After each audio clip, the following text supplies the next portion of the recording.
Chapter 1. Luke Jensen was in a fix. A bad one. What made it worse was knowing that he had been put there by the likes of the Turpin twins. How galling would it be if, after all the hard cases he had gone up against and survived, he would end up having his son finally set by a pair of no-account knotheads like Oscar and Algie? Not that Luke was ready to give up. Giving up wasn't something that ran in the Jensen bloodline. But at the same time, neither did foolishly refusing to face the facts, and the facts, when it came to his current situation, were pretty grim. He'd followed the two fugitives into this cramped, twisty canyon with its high, ragged rock walls, knowing full well the risk that he might be riding into an attempted ambush.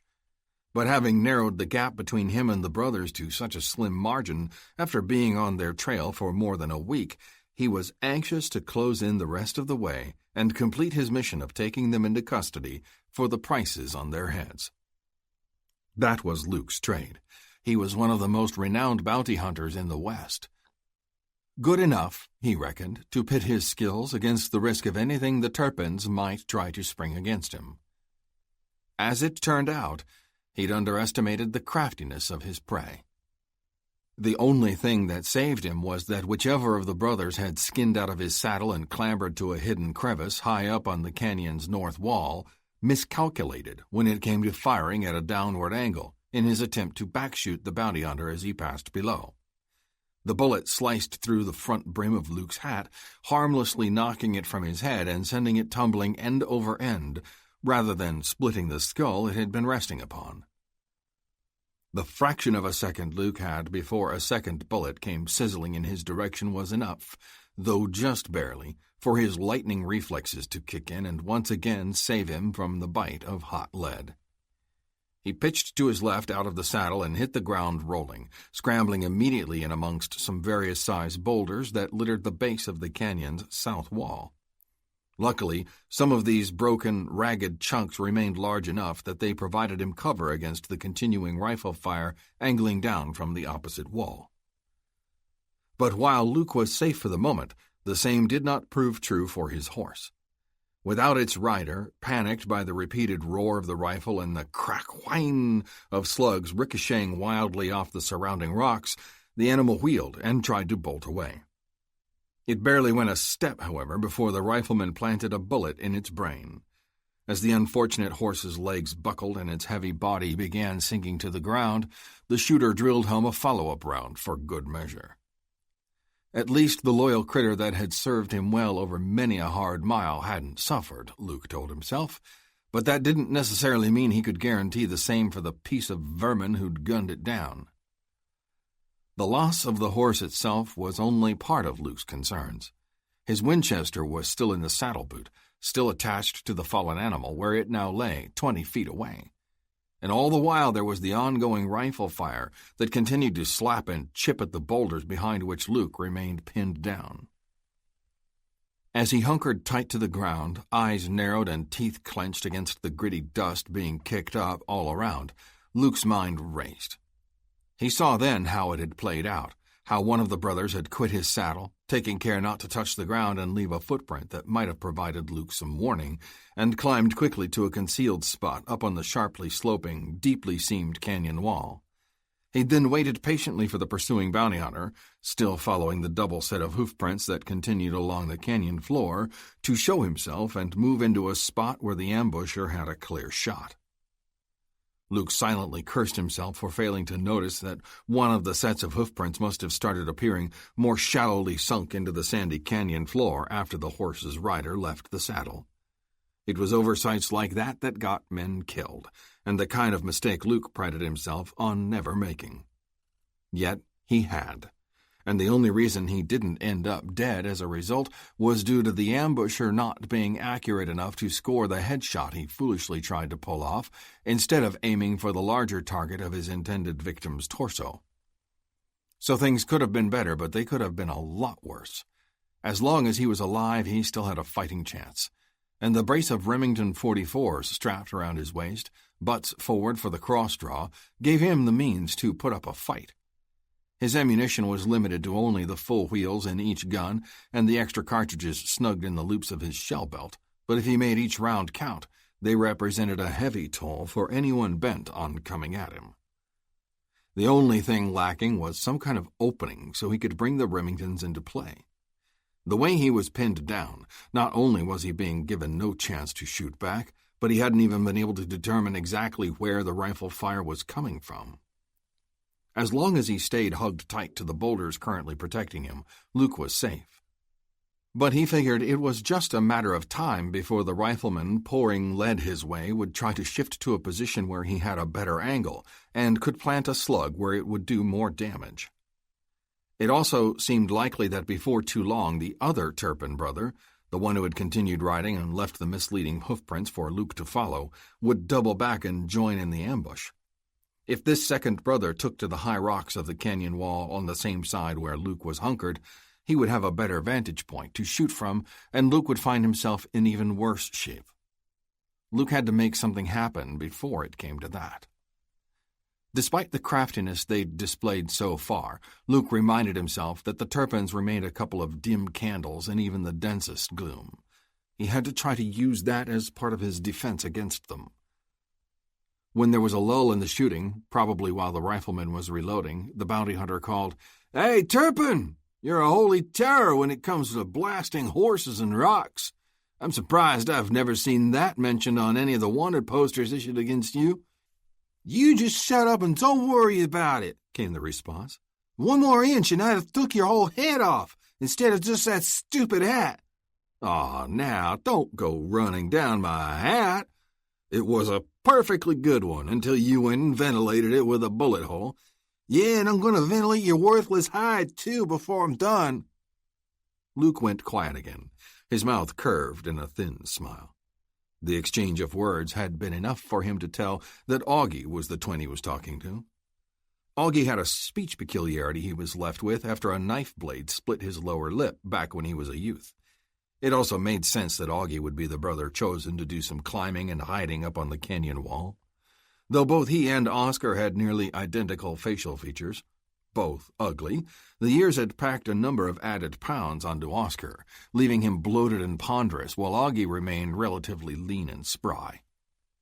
This made for another slight break in his favor, Luke told himself, as far as the notion of Oscar doubling back and trying to close in on him from a second elevated position. Oscar's bulk would make any such attempt mighty difficult, and if he did attempt it, it was bound to be slow, awkward going for him. That gave Luke even more incentive for trying to turn the tables on Augie while he was without the usual backup of his brother.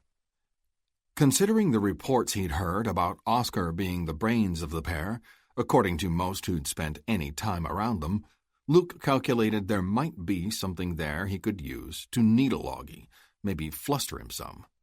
"Boy, I bet your brother's gonna be mighty impressed when he sees that dead horse and all those rocks you've killed.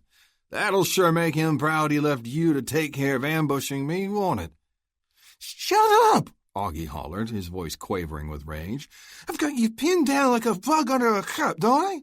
You ain't got a chance of crawling out of there alive." With that, he loosed another relentless volley, the rounds hammering and slamming in the boulders, shielding Luke until the canyon for dozens of yards in either direction reverberated with the roar of the gun, punctuated by the scream of wildly ricocheting slugs. This time, when Augie momentarily halted, Luke was ready.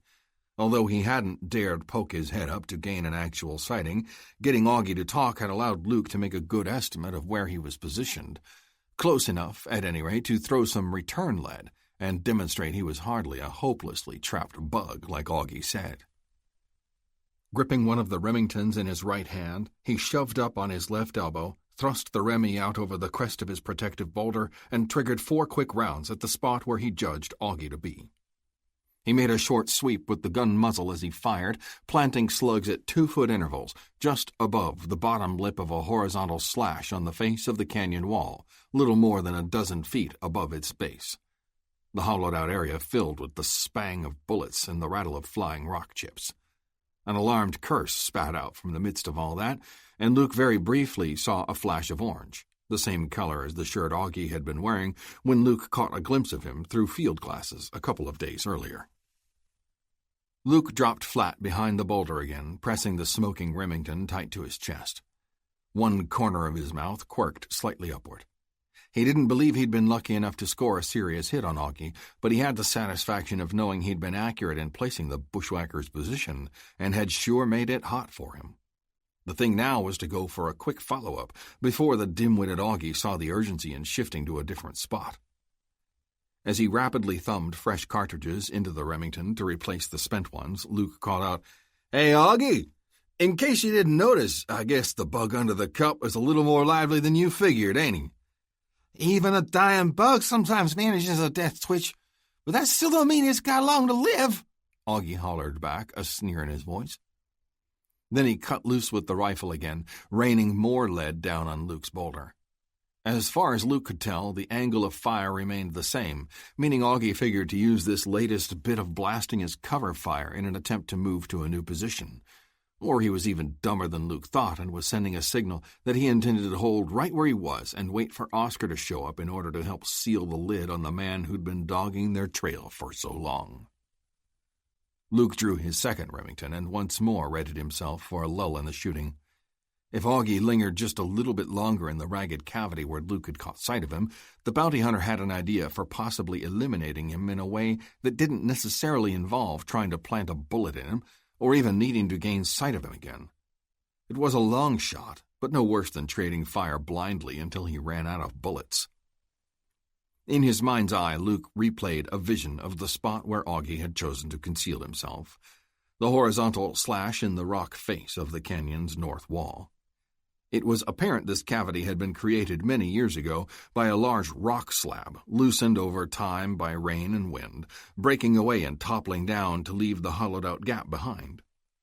But what was also left behind, Luke had noted, was a ragged ledge jutting out all along the top rim of the cavity. Like the larger slab that had torn away years earlier, it appeared inevitable that this ledge would also, one day, break free. And maybe, with a little help, that could happen sooner rather than later. The instant the lull in the shooting came, Luke sprang into action. He jackknifed to a sitting position, extended both arms over the top of the boulder, and began triggering the brace of Remingtons, one in each fist. This time he didn't fire into the cavity at all, making no attempt directly on Augie, but rather he concentrated strictly on the ledge running across the top of the hollowed-out area. His slugs slammed in, chewing just above the jagged outcrop, chipping away at a weathered seam where the ledge appeared to be clinging to the rest of the canyon face. Chips of rock flew and puffs of dust geysered upward. Bullets whined.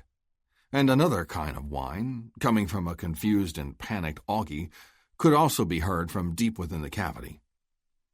Then, just as Luke was triggering his last rounds, it happened. A loud, cracking, ripping sound seemed to issue from the rock wall. It was like part of the canyon was groaning in pain. Until suddenly, section after section of the ledge began crumbling away and tumbling down into a roiling, climbing cloud of yellow dust. From this a new sound grew, a low rumbling that rolled the length of the canyon. And with this was mixed Augie's agonized screams as he was jarred out of the previously hollowed-out pocket and caught in the crushing spill of freshly loosened rock. Loosened rock. Loosened rock. Loosened rock. Chapter 2. Luke's gamble had paid off better than he'd expected or even hoped. Once the final piece of dislodged rock had settled, an eerie silence fell over the scene. It was made even more intense by the thick, choking cloud of dust that hung in the air and cut visibility to mere inches. Luke remained kneeling behind his boulder. As if by their own volition, his hands quickly but silently went through the motions of reloading his guns. He was mindful of the fact that Oscar was still lurking somewhere, and it was just a matter of time before he was bound to show up. For this reason, Luke kept his ears pricked sharp, listening hard for any sound coming from farther down the canyon, off to the west, the way Oscar had continued on with his and Augie's horses. Everything stayed still and quiet. Slowly the dust haze dissipated. When he was able to see that far, Luke's gaze sought out the pile of rubble directly below the hollowed-out area where Augie had lain in ambush. The cavity was dramatically changed now, scoured away to a barely discernible indentation on the canyon wall. The ragged ledge that had jutted out above it was gone entirely, leaving its own fresh scar. The resulting heap of fallen, broken rock now lay on the canyon floor, sprawled halfway across the passage. Within this heap, Luke could make out the twisted, half-buried form of Augie Turpin.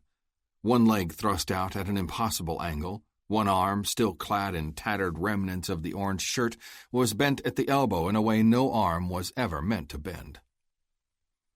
Luke was still gazing at these remains, feeling no remorse for the man who'd tried to backshoot him, when a new voice boomed down the canyon from off to the west. "Augie! What happened? You all right?" Oscar had arrived. Luke immediately shifted away from his boulder and slipped into a shallow crevice worn into a sloping section of the south canyon wall. This gave him cover against Oscar's approach and also provided the option of being able to lean out and return fire or, if need be, fall back to another position. He meant to avoid getting pinned down again. The biggest problem, he reminded himself bitterly as he glanced back over his shoulder at the carcass of his fallen horse, was that the time it took for the dust cloud to clear hadn't given him a chance to retrieve his Winchester or any additional ammunition. Once again, he'd have to deal with a Turpin brother, likely armed with a rifle of his own, and only have the Remingtons and the diminished supply of cartridges left in his gun belt to do so. "Augie!" Oscar's voice boomed again. "Talk to me!" "I'm afraid Augie's talking days are all over with," Luke called back. There was a moment of silence. Then, "Is that you, Jensen, you blasted bloodhound?" "The name's Jensen, right enough," Luke said. "But the insult to my parentage, the kind of thing I understand you and your late brother knew about firsthand, is as far off the mark as Augie's attempt to backshoot me." "Are you saying you did for Augie?" "I'm saying he tried to kill me and I defended myself. I don't know how to make it any plainer." Nothing more was said for several minutes. What had been an eerie silence now took on an ominous overtone. Oscar was far enough back that the canyon walls had echoed his words somewhat, making it difficult for Luke to judge how far. Nor, no matter how hard he peered around the slope of rock he'd moved behind, could he pick up any sign of movement from the big man. The canyon in that direction bent slightly to the south after about 40 yards. Luke guessed that was where Oscar was hanging back, just around that bend. That meant he didn't have a very clear line of sight on Luke either. Luke licked his lips and glanced again at his fallen horse. If Oscar was indeed around that bend some 40 yards to the west, and the horse was about 20 feet diagonally toward the east, maybe he had a chance to retrieve his Winchester after all. He could make a desperate dash and dive in behind the horse, using its carcass for cover. From there he'd have access to his rifle and plenty of ammunition, and even a canteen of water in case of a prolonged gun battle with Oscar. The only trouble with that notion, apart from the risk of making the dash in the first place, would be that falling behind the horse carcass would leave him pinned down once again. Sure, he'd have plenty of cartridges to throw lead with, but if Oscar was cautious about keeping to cover himself, they could play a game of duck and shoot that might drag on for hours without either of them gaining an advantage. Luke didn't like the thought of that. His gaze once more touched on the crumpled, half-buried body of Augie, and another idea started to form in his head. Oscar wasn't all that much brighter than Augie had been. Maybe Luke's previous plan to try and needle a Turpin brother into doing something stupid was worth another try. "You know, Oscar," he called after some quick consideration, "could be I'm mistaken about how bad a shape your brother is in. Could even be that he's still got some life left in him." "What kind of crawfishing talk is that?" Oscar demanded. "Either you shot him and killed him, or you didn't. I reckon you've plugged enough men in your time to know the difference." Luke smiled. He sensed he'd succeeded in hooking the barb in Oscar. "You see, that's the thing. I didn't actually shoot Augie. I was shooting at him when part of that canyon wall came loose and he got caught in a rock slide. He's lying over there in the rubble. No doubt he's hurt pretty bad, and I haven't seen him move or anything, but it could be he's still alive and breathing in there." Oscar cursed again. "That's mighty low down, taunting me that way about my brother's life. And him trying to kill me? From the back? Wasn't low down? You've been dogging us for days. You've been asking for it." "Okay," Luke grated, "so now I'm asking something else. You man enough to finish the job face on? You sent Augie to do the dirty work, to sneak around and try to take me out like a yellow cur. Now he's left crushed and maybe dying a slow death. You going to keep hanging back, just blowing hot air and talking mean? Or are you ready to take a turn at coming for me and maybe having the chance to still save your brother's life?" Things went quiet again for a tense few seconds. This time, however, Luke could hear the sounds of movement from Oscar. Faint grunts of effort, the scrape of a boot against rock. And then came a sharp intake of breath, and Luke recognized it meant that Oscar had moved to where he was able to finally see what was left of his brother. "Augie!" The name came out in a mournful groan. "I don't think he can help you now," Luke said, poking the barb deeper. "Shut up!" Oscar roared. And then almost immediately his voice broke and softened into a barely audible whimper. "Oh, Augie, I'm so sorry." "Look there," Luke said suddenly and with exaggerated urgency. "Did you see that, Oscar? Did his arm just move a little bit, or was it only a piece of his shirt stirring in the breeze? Maybe he heard your voice and he's trying to signal you, begging you to come help him before—" "Shut up, I told you!" Oscar roared again. "Haven't you done enough?" "I think that's a question it's time to ask yourself," Luke responded, really laying on the taunting tone in his voice. "You're partly responsible for Augie being in that condition. Is that enough? Is that all you're going to do besides whimpering and saying you're sorry? Or are you going to try to make me pay and maybe, just maybe, try to get to Augie in time to—" "You're damn right you're going to pay!" Oscar bellowed, his rage making his voice ring out louder than ever. He burst around the bend of the canyon and came rushing forward in long, lumbering strides. He held a Henry repeating rifle at waist level and began shooting from the hip, levering and firing round after round as he ran. With a maniacal fire dancing in his eyes, he screamed, "I'm coming for you, Augie! Coming for revenge and to save you!" Even though he'd been trying to provoke some kind of response along these lines, the suddenness and recklessness of it still caught Luke a bit off guard. What was more, the accuracy of the volley Oscar threw ahead of himself as he launched his frantic charge came too close for comfort. Luke was forced to jerk back momentarily as bullets came whistling in and blasted away slices of the rock slope he stood behind, mere inches from where his face had been peering around it just a fraction of a second earlier. After those first few moments, though, it really was no contest. It became just a matter of bringing the track down of the Turpin twins to a grim, bloody conclusion. Though the terms of the wanted posters issued on them were dead or alive, Luke had been hoping, as he always did, to take them in upright in their saddles. But for the sake of his own survival, that option was closed to him, first by Augie and now Oscar. Dropping low, where he wouldn't be expected to reappear, Luke leaned suddenly out around the base of the sloping rock and returned Oscar's fire. Although his breath was coming in hard puffs and he was starting to slow, the big man had covered a surprising amount of ground from where he'd started, and the Henry was still spitting flame and lead. Meaning to give his target one more chance to come out of this alive, Luke extended his right-hand Remington and fired 3 rounds, aiming to cut Oscar's legs out from under him. He succeeded, planting lead in each of the man's heavy thighs and sending him crashing to the ground. The Henry went flying from his grasp. Wanting to believe he'd brought this to an end, Luke straightened up and eased cautiously out from behind his cover. He kept the gun in his right fist leveled on the fallen man, while his left hand rested on the butt of the still-holstered Remington. "Just lay real still, Oscar," he said in a steady voice. "Hold your hands out away from your body and don't try anything foolish." "You've crippled me," Oscar groaned, dust puffing up from where his mouth was pressed against the ground. "You're wounded but still alive," Luke told him. "You don't know but what a good doctor can fix those legs so you'll be able to walk fine." "For what? So I can walk up the gallows steps?" After those words, Oscar issued a different noise, a mixture of another groan and an agonized animal sound. "No, I ain't going that way." He jabbed his hand in where his bulging stomach was mashed to the ground and clawed at the waistband of his trousers. "Don't try it, Oscar," Luke warned. But it was no use.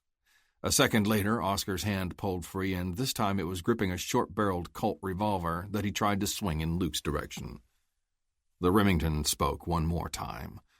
A red-rimmed hole appeared above Oscar's left eyebrow, and a chunky mist of scarlet sprayed out the back of his head. His face and the revolver dropped simultaneously to the ground. Luke stood very still for a long count. Then, holstering the Remy, he said in a husky voice, "You had your chance. Now you can walk into hell on those crippled legs. Crippled legs. Crippled legs. Crippled legs." Chapter 3. The first thing Luke did was walk up the canyon and collect the Turpin horses before they wandered off. Luckily, Oscar had shown the sense to hobble the animals, so they wouldn't be spooked by the sound of gunfire. Luke followed suit, hobbling the pair once again after he got them back to the ambush site, ensuring that neither the scent of fresh blood nor the touch of a stranger would make them want to scatter. Then came the task of loading the 2 dead bodies onto the back of the sturdiest-looking of the 2 horses, a deep-chested paint. It was only early May, but the sun was climbing steadily higher and hotter in the cloudless Montana sky, and there was precious little in the way of shade in the canyon. Luke knew that by noon the rocks all around him would be blistering to the touch, and he wanted to be out of here before then. The task of loading a limp, lifeless body up onto a horse was never easy, even though Luke had had plenty of practice at it. And Oscar's bulk certainly added to the difficulty. But the tall, craggy-faced, black-clad bounty hunter's own powerful physique and the techniques he'd developed during all the times he'd done it before prevailed, though he was dripping sweat by the time he was done. Next came the job of not only loading up Augie, but having to first dig him out from under the rock-slide rubble. Before tackling that, Luke took a few minutes to sit down on a slab of broken boulder and catch his breath between long swallows from his canteen. It was during that still, quiet moment of rest that the faint sounds began to reach him, the periodic click of horseshoes against rock. Someone was approaching from the east, not hurriedly, and apparently not making any attempt to hide the fact they were out there. That was potentially a good sign. But Luke had survived too long on the edge of danger to accept anything for granted and not take precautions when he had the chance. He once again slipped behind some cover and became motionless, waiting. It took a few minutes for the approaching horseman to appear. When he did, he showed himself to be a man of about 40, average height, solid-looking, sitting easy in the saddle of a gleaming black gelding. The rider wore a high-crowned black Stetson and a black leather vest over a maroon shirt. A walnut-handled Colt was holstered on his right hip. His facial features were evenly chiseled, conveying a measure of hardness, especially around the dark eyes that swept alertly under thick black brows. He gave an overall impression of competence, but not someone who went looking for trouble. As he drew nearer and his gaze touched on Luke's dead horse, Augie still in the rubble pile, and then Oscar over the back of the paint, his expression seemed almost as if he'd been expecting what he saw. Luke spoke without exposing himself. "Rein up easy, mister. Keep both hands where I can see them plain." The stranger did as he was told. His gaze searched calmly in the direction of Luke's voice. After a moment, he said, "Looks like you've already had a fair share of trouble here. I'm not looking to bring any more." "That's good to hear," Luke said. He stepped out slowly, revealing himself. "It still leaves me wondering, though, just what does bring you here? This canyon is hardly a commonly traveled route for most folks." "True enough," the stranger said with a faint tip of his chin. "The short answer to your question is that, providing you're Luke Jensen, which I believe is the case based on the description I was given, I'm here looking for you. I've been following you, trying to catch up for a couple of days now." Luke's eyebrows lifted.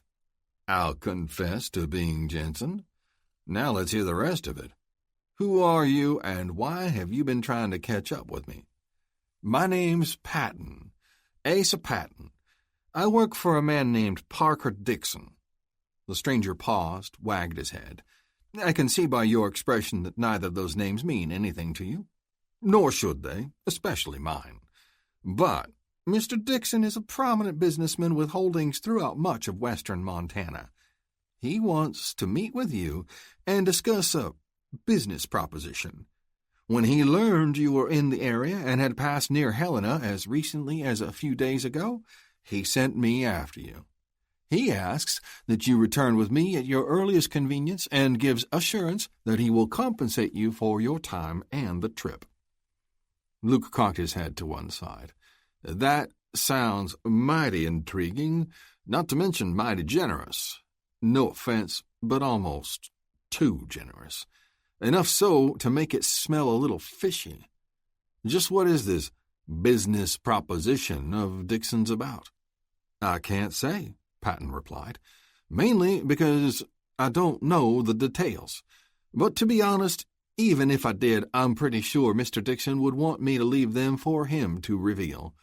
What I can tell you, make that assure you, is that Mr. Dixon isn't in the habit of making overly intriguing or overly generous offers without good reason, and those who have entered into business dealings with him in the past have tended to benefit very well." Luke continued to regard the dark-eyed messenger. He asked, "How much do you know about me, Patton?" Patton met his gaze with a level one of his own. "Not much. Basically that you're a bounty hunter with quite a reputation." He glanced at Augie and Oscar. "I gather these two gentlemen represent your latest accomplishment in that line of work. The Turpin brothers, I assume, since I heard that was the name of the most recent fugitives you were on the trail of?" Luke smiled wryly. "That's right. These are the Turpins. I don't make a habit of shooting at men I'm not on the trail of. Wouldn't have had to shoot up these two if they hadn't sort of insisted on it. Augie, over there in the rocks, tried to ambush me. His brother Oscar, the one on the horse, failed to learn anything from his brother's misfortune and decided to make his own run at me. I heard the shooting from back down the canyon," Patton explained. "I was too far away to make it in time to intervene, and, to be honest, without knowing what the situation was, it didn't seem particularly wise to get in too big a hurry to try." Luke nodded. "Smart thinking."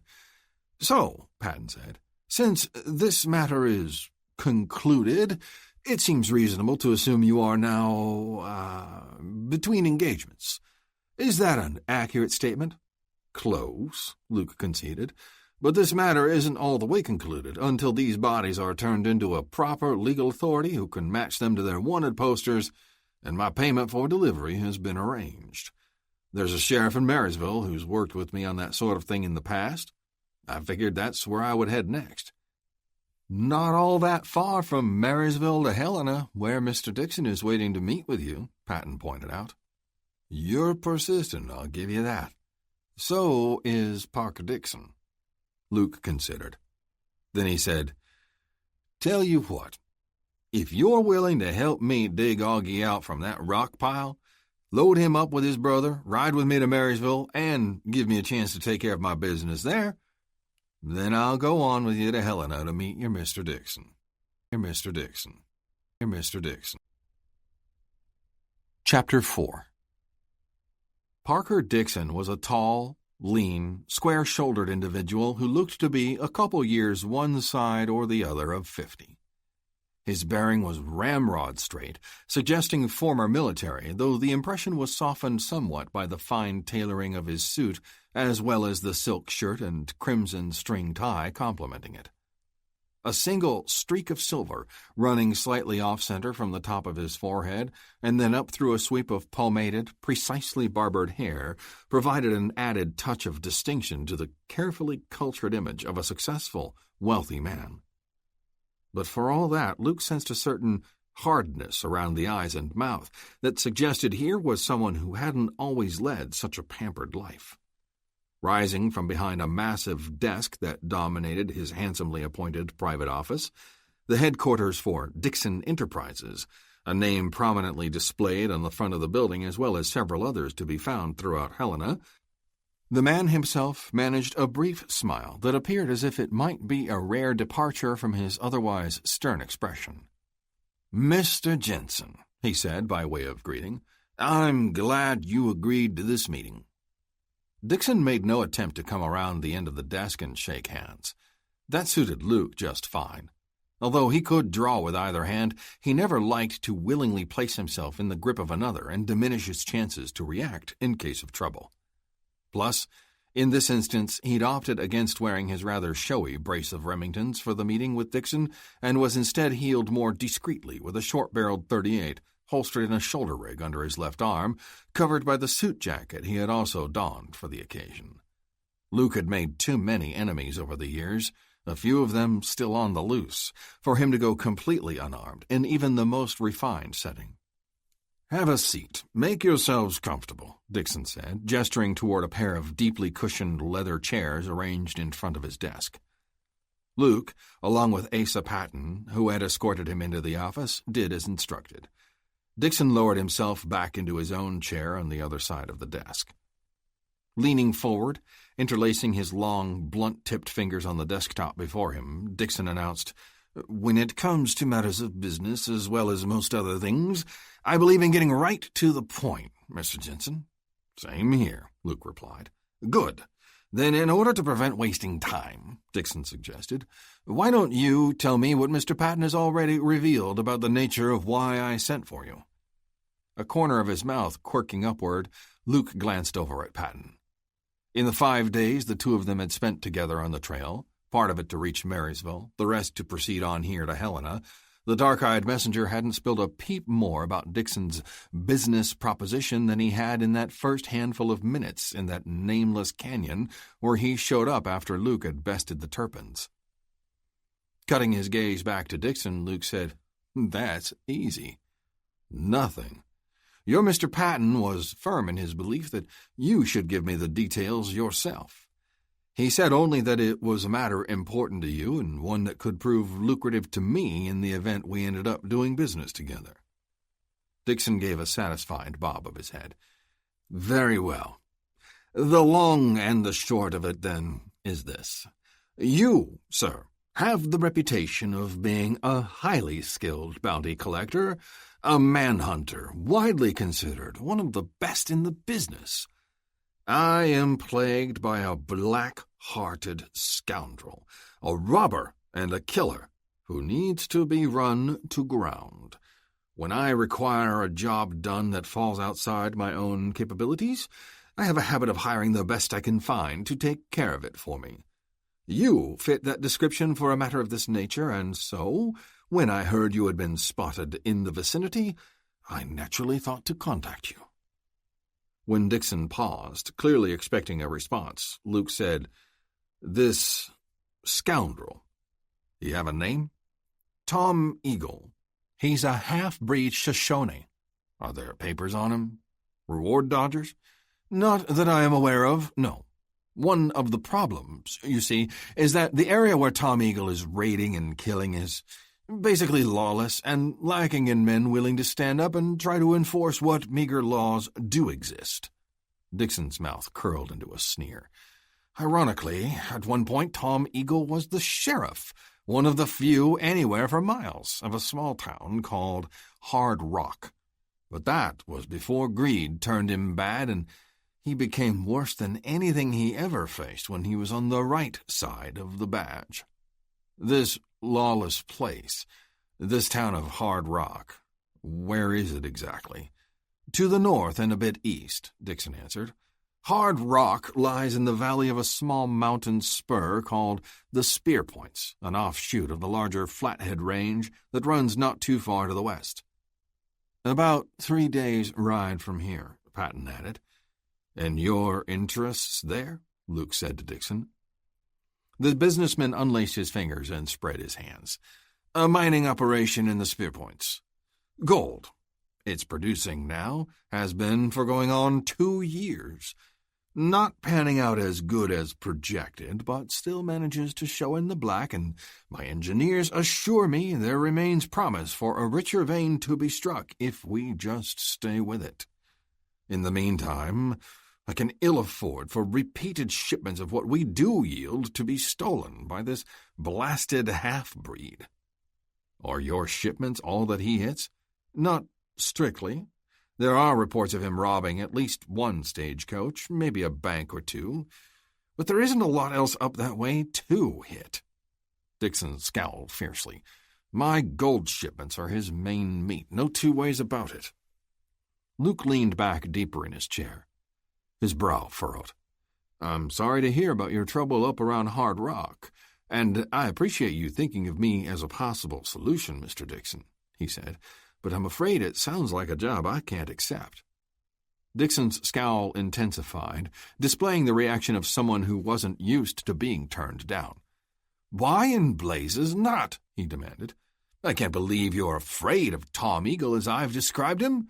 Surely you've gone up against men more dangerous than him. Maybe, maybe not, but that isn't the point. The thing is, Luke explained, when I go after a man, it's because there are papers on him issued by proper legal authorities. A lot of folks view bounty hunters as being not much different than the fugitives they track down. But I see it different. I see what I do as an extension of the legal system, one that's been recognized for a lot of years, and that's how I treat it. What you're asking, well, it sounds more like a job for a hired gun. Nonsense, protested Dixon. It's not like I'm some greedy cattle baron looking to hide behind your gun in order to gobble up more land. What I'm looking for is to see justice done, to have this blatant outlaw apprehended and brought before legal authorities, exactly as you're suggesting. I'm not asking you to go out and gun him down, for Christ's sake.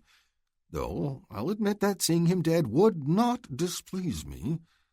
At the end of a rope, however, if that's the verdict of a proper trial, you see, if you reconsider and are willing and able to take Tom Eagle into custody and place him in the hands of appropriate authorities, then there are witnesses ready to testify against him and his crimes. But until he's captured, they're afraid to come forward. Luke frowned in thought, chewing on this new slant to what Dixon had at first seemed to be proposing. In the chair next to Luke, Patton addressed Dixon, saying in a quiet voice, "Tell him the rest of it." Dixon winced faintly at this. For a moment he glared disapprovingly at Patton. Then, after brief consideration, he shifted his gaze once more to Luke. His expression and his tone turning quite grave, he said, It is only fair for you to know another aspect to this, a very personal one, though it in no way changes anything I have previously stated. It involves my son Roland. Dixon paused, took a breath, and went on. He was somewhat pampered by my late wife. After she passed away, I was afraid that her pampering had had an undesirable effect on the boy, made him too soft. As he grew up, I took it upon myself to make sure that influence was countered. Toward that end, about a year ago, I sent him to run our mining operation up near Hard Rock. He had the brains, he knew the business. It was his chance to prove he could control the men, make the tough calls, keep the operation running smoothly. Luke remained silent as Dixon paused again. The businessman seemed to have to force himself to continue, but continue he did. He did well. He pushed himself hard to show me he could measure up. He even took it upon himself to ride shotgun on some of the shipments that left the mine. Until, on one of those trips, the shipment Roland was riding with got waylaid by Tom Eagle's gang. Roland resisted. They blew him off the wagon seat. He was dead before he hit the ground.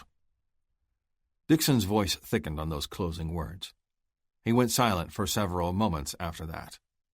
Luke stayed quiet too, not knowing what to say. His businesslike tone, though still decidedly grave, returning, Dixon spoke again.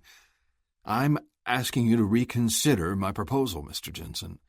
For all the right reasons, apart from my personal hatred for the man, and following all the proper procedures you feel bound to. Apprehend Tom Eagle. Please, bring him to justice. And then, after a measured pause, he added, "I will pay you $5,000 for the job. $2,500 now, the balance when you return with that murderous half-breed." Luke met his eyes, noting the sadness in them. "All right," he said. "I'll go after Tom Eagle." Dixon expelled a sigh of relief. "Excellent. When can you start?" Luke shifted a little in his chair. "Well, I'd like to hang around long enough for a visit to a barber and a long hot soak in a bathtub, a couple sit-down meals that I don't have to cook for myself over a campfire, maybe a taste of Helena's nightlife after the sun goes down this evening. And then by this time tomorrow, I figure I ought to be resupplied and ready to head out." "Excellent," Dixon said again. "Stop back right after lunch and see my secretary out front. She'll have the first part of your payment ready. Anything else you need before leaving town? Directions to Hard Rock, the names of some of the personnel at our operation there, whatever else you might think of, you can get from Asa." Sensing this amounted to a dismissal, and taking his signal from Patton, who rose up out of his chair, Luke did likewise. "One more thing," Dixon added, remaining seated. "There's a telegraph office in Hard Rock. It's of some use when the line isn't down. If you find it up and running, try to keep us posted on your arrival and progress.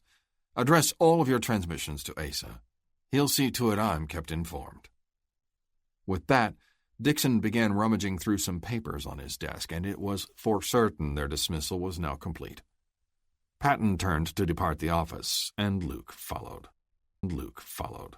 Luke followed. Luke followed. Chapter 5. Luke's overnight stay in Helena proved most pleasant. He had his long bathtub soak, preceded by a barber shave and hair trim, then followed by some fine food and drink, a modestly profitable session at the gaming tables, and all capped off by a very enjoyable dalliance in the company of a frisky redhead named Lucille, who worked as a waitress at the restaurant where he had supper. When he was ready to ride out late the following morning, decked out once again in his customary trail attire of all black, boots, trousers, shirt, and hat, Asa Patton was on hand to see him off. In the previous days they'd spent together, Luke had grown fairly at ease with the dark-eyed, tight-lipped messenger, more so than he normally did with someone he'd been around for such a short time.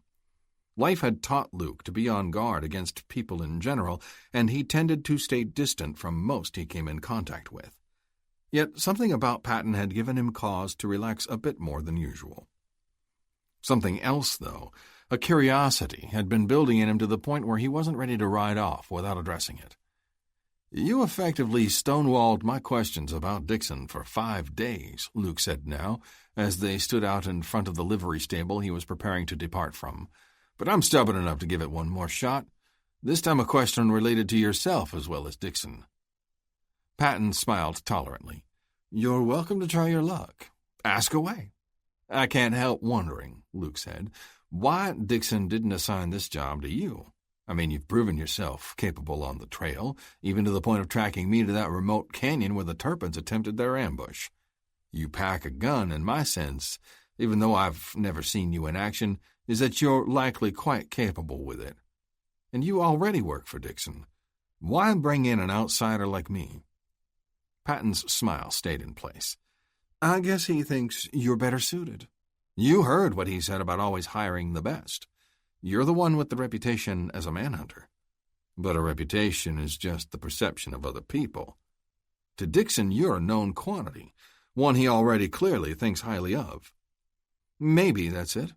Maybe he likes keeping me around close," Patton suggested. "Or maybe he asked me to take the job up in Hard Rock, and I turned it down." Luke cocked an eyebrow.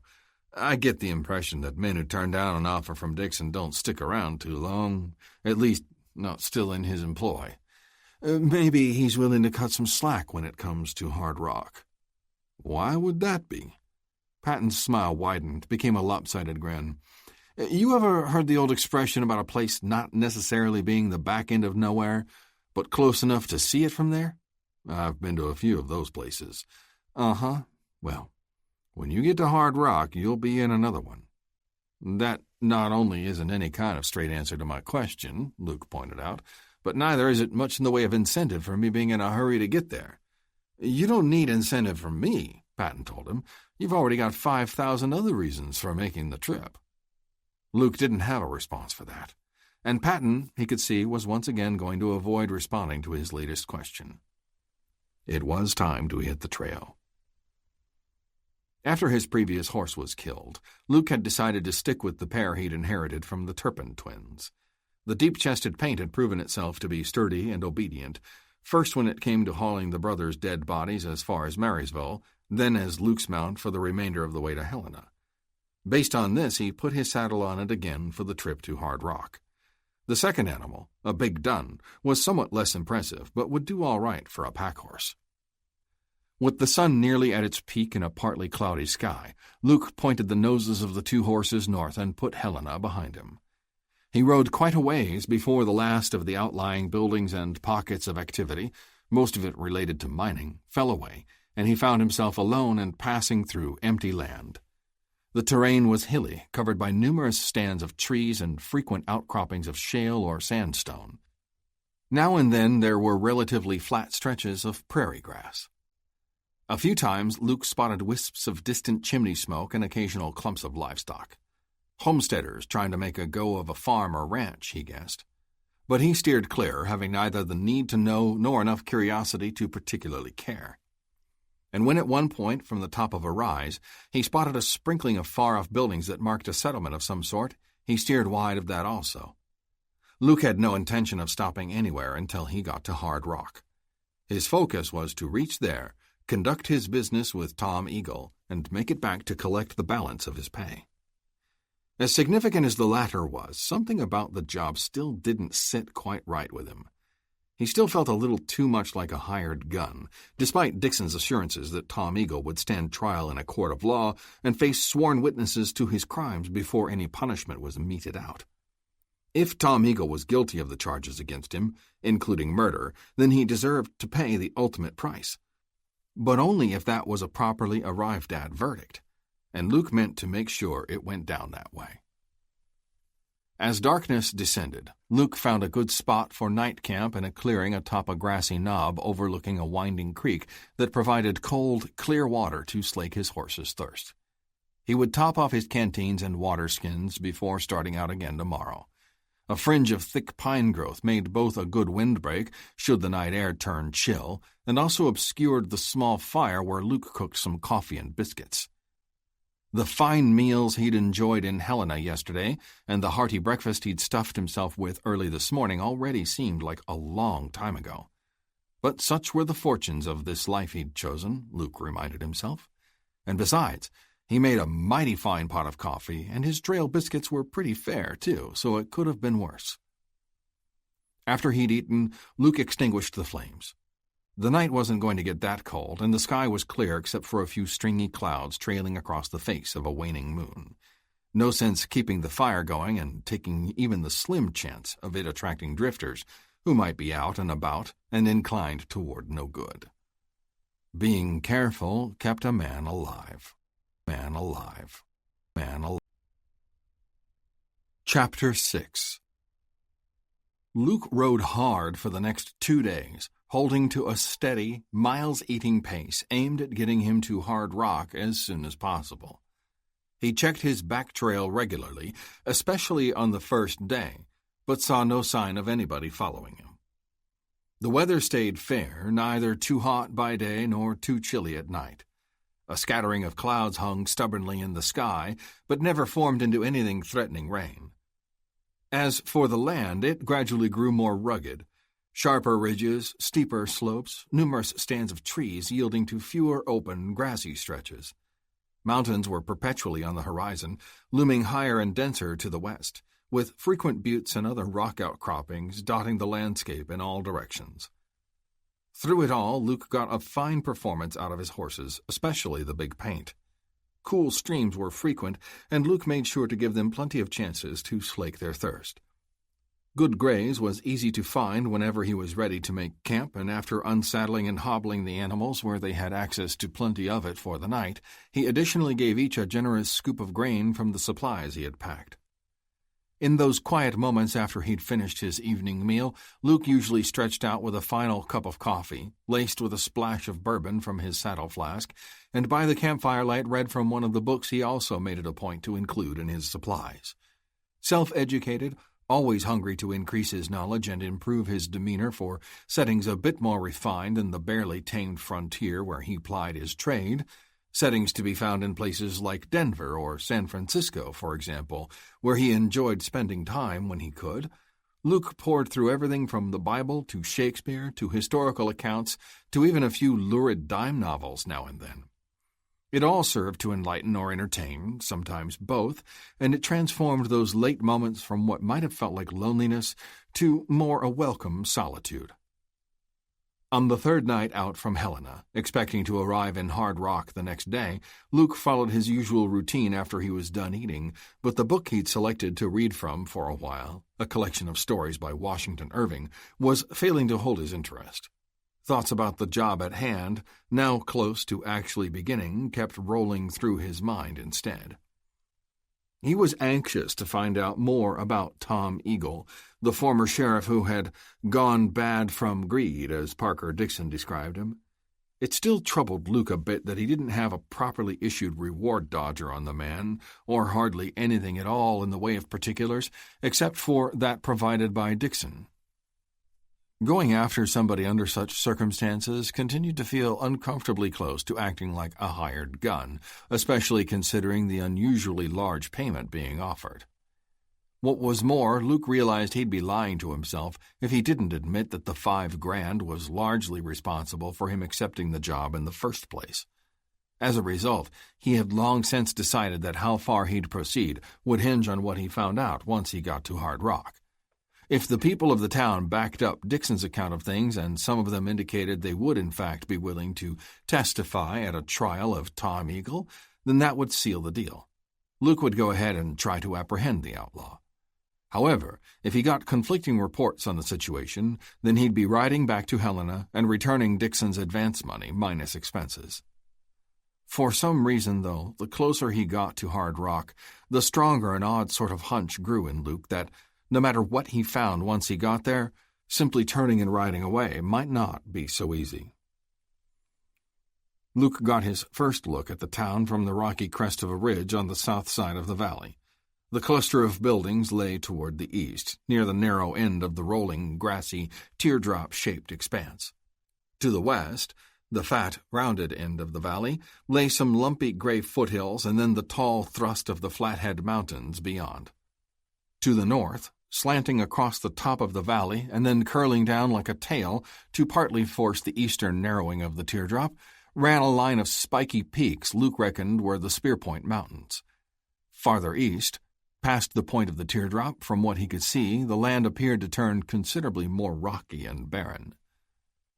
Cloud cover had thickened during the night, dimming daybreak and causing a dreary chill over the unfolding day. A couple hours before noon, a drizzling rain began to leak down. It was due to this added murkiness that, even with the use of the field glasses he dug out of his saddlebags along with the long, loose slicker now draped over him, Luke was unable to make out the features of Hard Rock very clearly. "Still," he said aloud, speaking to the paint, "it doesn't appear quite as close to the back end of nowhere as Patton gave me to believe. Of course, this cold rain dripping down the back of my neck might have something to do with that. Right at the moment, any place offering a roof to get under looks mighty appealing to me, and that's a fact." Luke tucked the glasses back in under the slicker, leaving them to hang by the lanyard around his neck. Taking up his reins again, he said, "So what do you say we kick up some mud, critters, and hightail it on down there to where we can find ourselves a dry spot?" From there, it took the better part of an hour to cover the distance to the town. The rain continued, but at least it never came down any harder. Still, man and horses were feeling plenty cold and drenched by the time they reached the first of the outlying buildings. Luke scanned the layout as he steered the paint down the main street. General store, pair of saloons, barber shop, cafe, boot repair shop, hardware store specializing in mining tools, telegraph office, all the standard businesses you might expect for a small town serving ranchers, farmers, and miners. Down the line, Luke spotted a small brick building with a sign nailed above its door. Sheriff. Beyond that, he saw a barn and some corrals that marked the town livery stable. What Luke didn't see, however, was any sign of life. In this weather, it wasn't surprising that no one was moving on the street, but equally absent was any sense of movement or activity inside the buildings, on the other side of the blank windows that stared back at him like empty eye sockets. Given the dreariness, there should have been the glow of lanterns in at least some of those windows, and since it was still the noon hour, surely the cafe ought to be doing some business. Yet, as Luke rode by, it stood as silent and vacant-looking as everything else. The same for both of the saloons. On both sides of the street, emptiness, no signs of life. Silence, except for the steady hiss of the rain, the splatter of the drops hitting the muddy street. Luke plodded on toward the livery barn, figuring to get himself and his horses in where it was dry, even if there was nobody there to welcome them. As he moved along, he continued to sweep his gaze from side to side. Adding to the eeriness was the fact that he had no feeling anyone was looking back at him, nor did he get any hint of menace. He'd been in ghost towns before, old, withered, leftover shells of places, some of them thriving communities at one time, but now gutted and abandoned and left to the elements. Hard Rock had that same abandoned feeling, but it was more like a fresh, very recent development, like everybody had just simultaneously packed up and lit a shuck all at once. Only what sense did that make? What could cause such flight? Reining up in front of the livery barn, Luke gave a loud shout. "Hello! Hello, is anybody around?" Nothing. No kind of response. After a minute, the paint chuffed somewhat impatiently, as if to say, "What's the point of standing here waiting in the rain when it's clear nobody is in there to answer?" "Reckon you make a good point," Luke muttered under his breath. He swung down from his saddle, walked up to the wide double doors, and shot back the 2x4 that had been slipped through metal brackets on each side to hold them shut. Pulling one of the doors open wide, Luke immediately felt the release of warm, dry air washing out over him.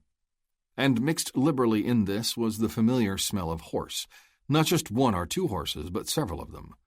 Not a stale, lingering scent either, but rather a fresh, current one.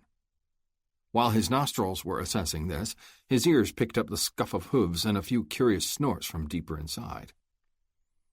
For the first time since arriving in town, despite all its oddities, a bolt of alarm stabbed into Luke. Heightening this came the awareness that he was standing silhouetted in an open doorway, something he instantly changed by hurling himself to one side and hitting the ground in a diving roll. Diving roll. Diving roll. Chapter 7. Luke rolled to a stop, bumping against some bundles of straw and a pool of thick shadows off to one side of the door that was still closed.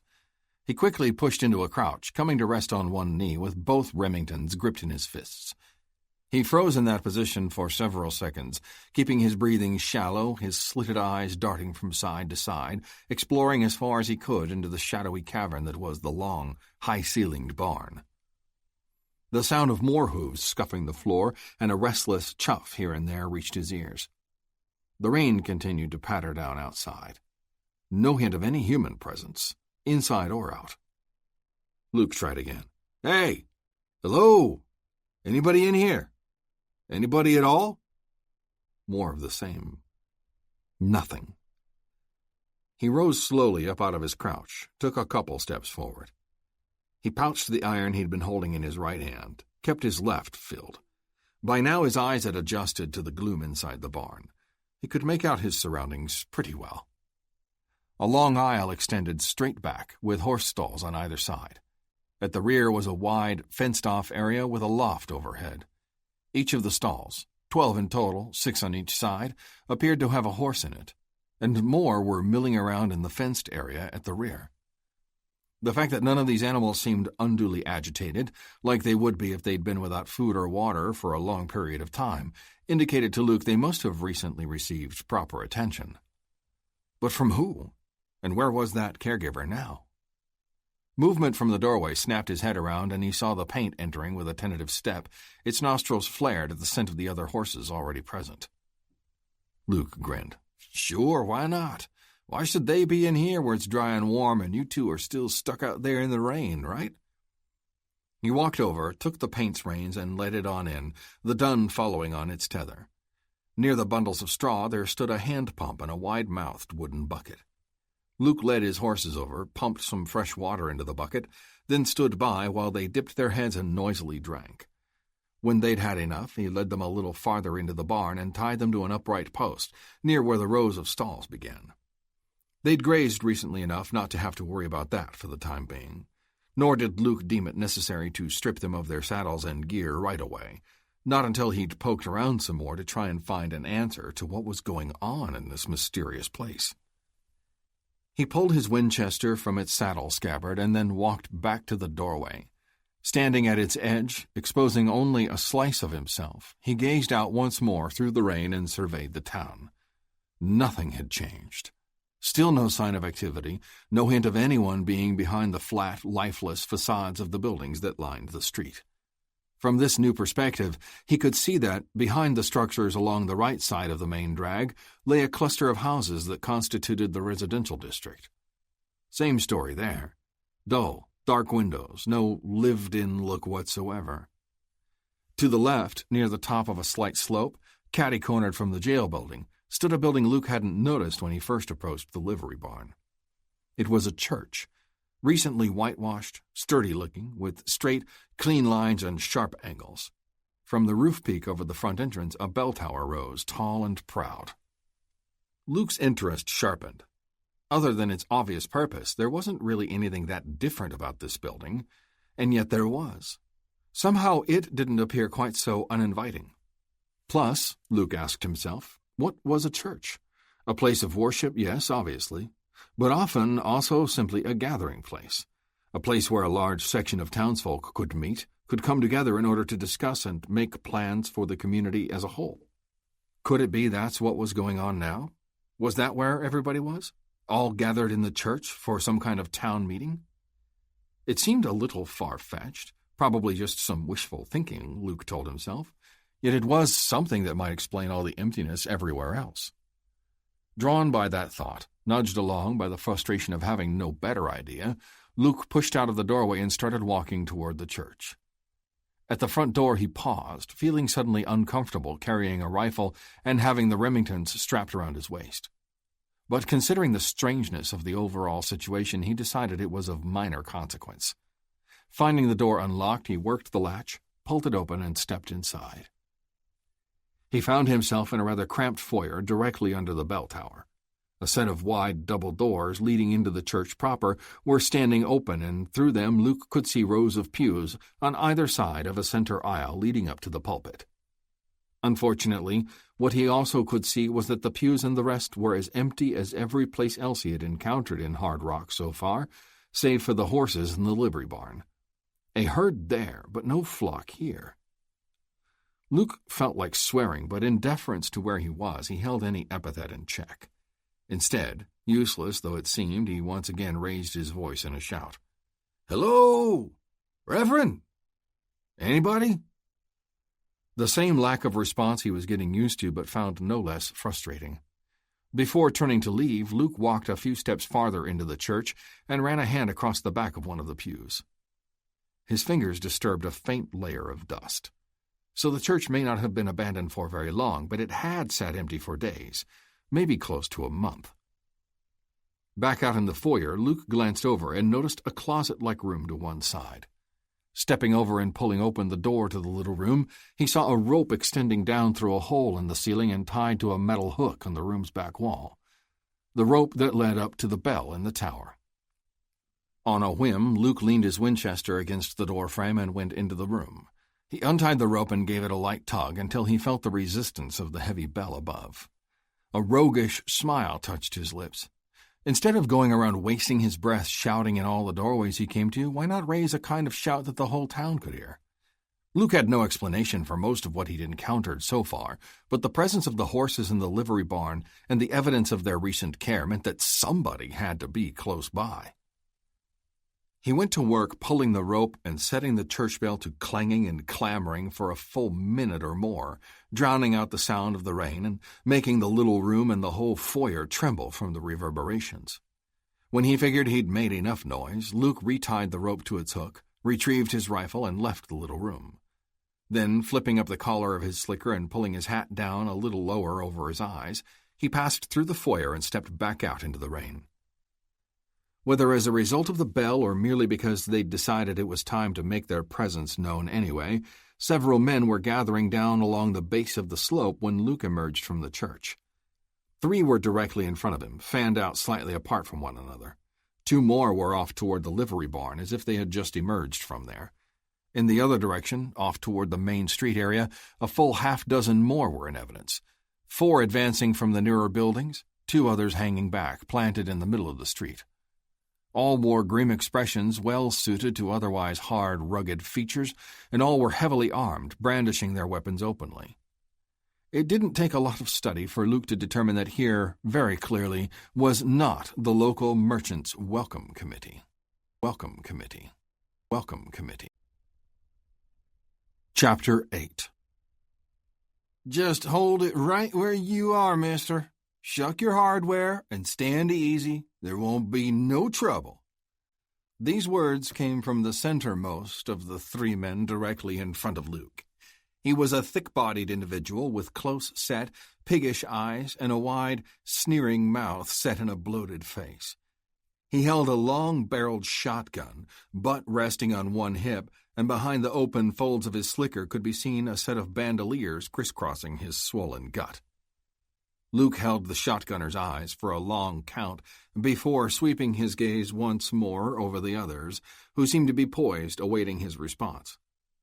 Then, cutting back again to the shotgunner, he said in a calm, flat voice, "I believe I'll decline that offer. It's no trouble at all. Thanks for me to hang on to my hardware."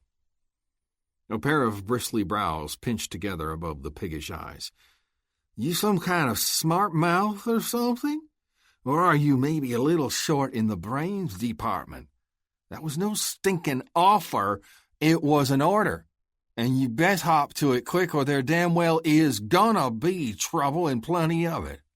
"Well, since you put it that way, if you're so hell-bent on trouble, let's quit wasting time and get to it." With that, he wheeled and sprang back inside the church, slamming the door behind him. After a moment of startled inaction, several of the guns outside were put to use, and a volley of shots roared nearly in unison, sending a lead storm of bullets hammering against the door and pounding the frame all around it. A harsh voice knifed instantly through the gunfire, shouting angrily, "Hold your fire! Hold it, you fools! We're supposed to take him alive!"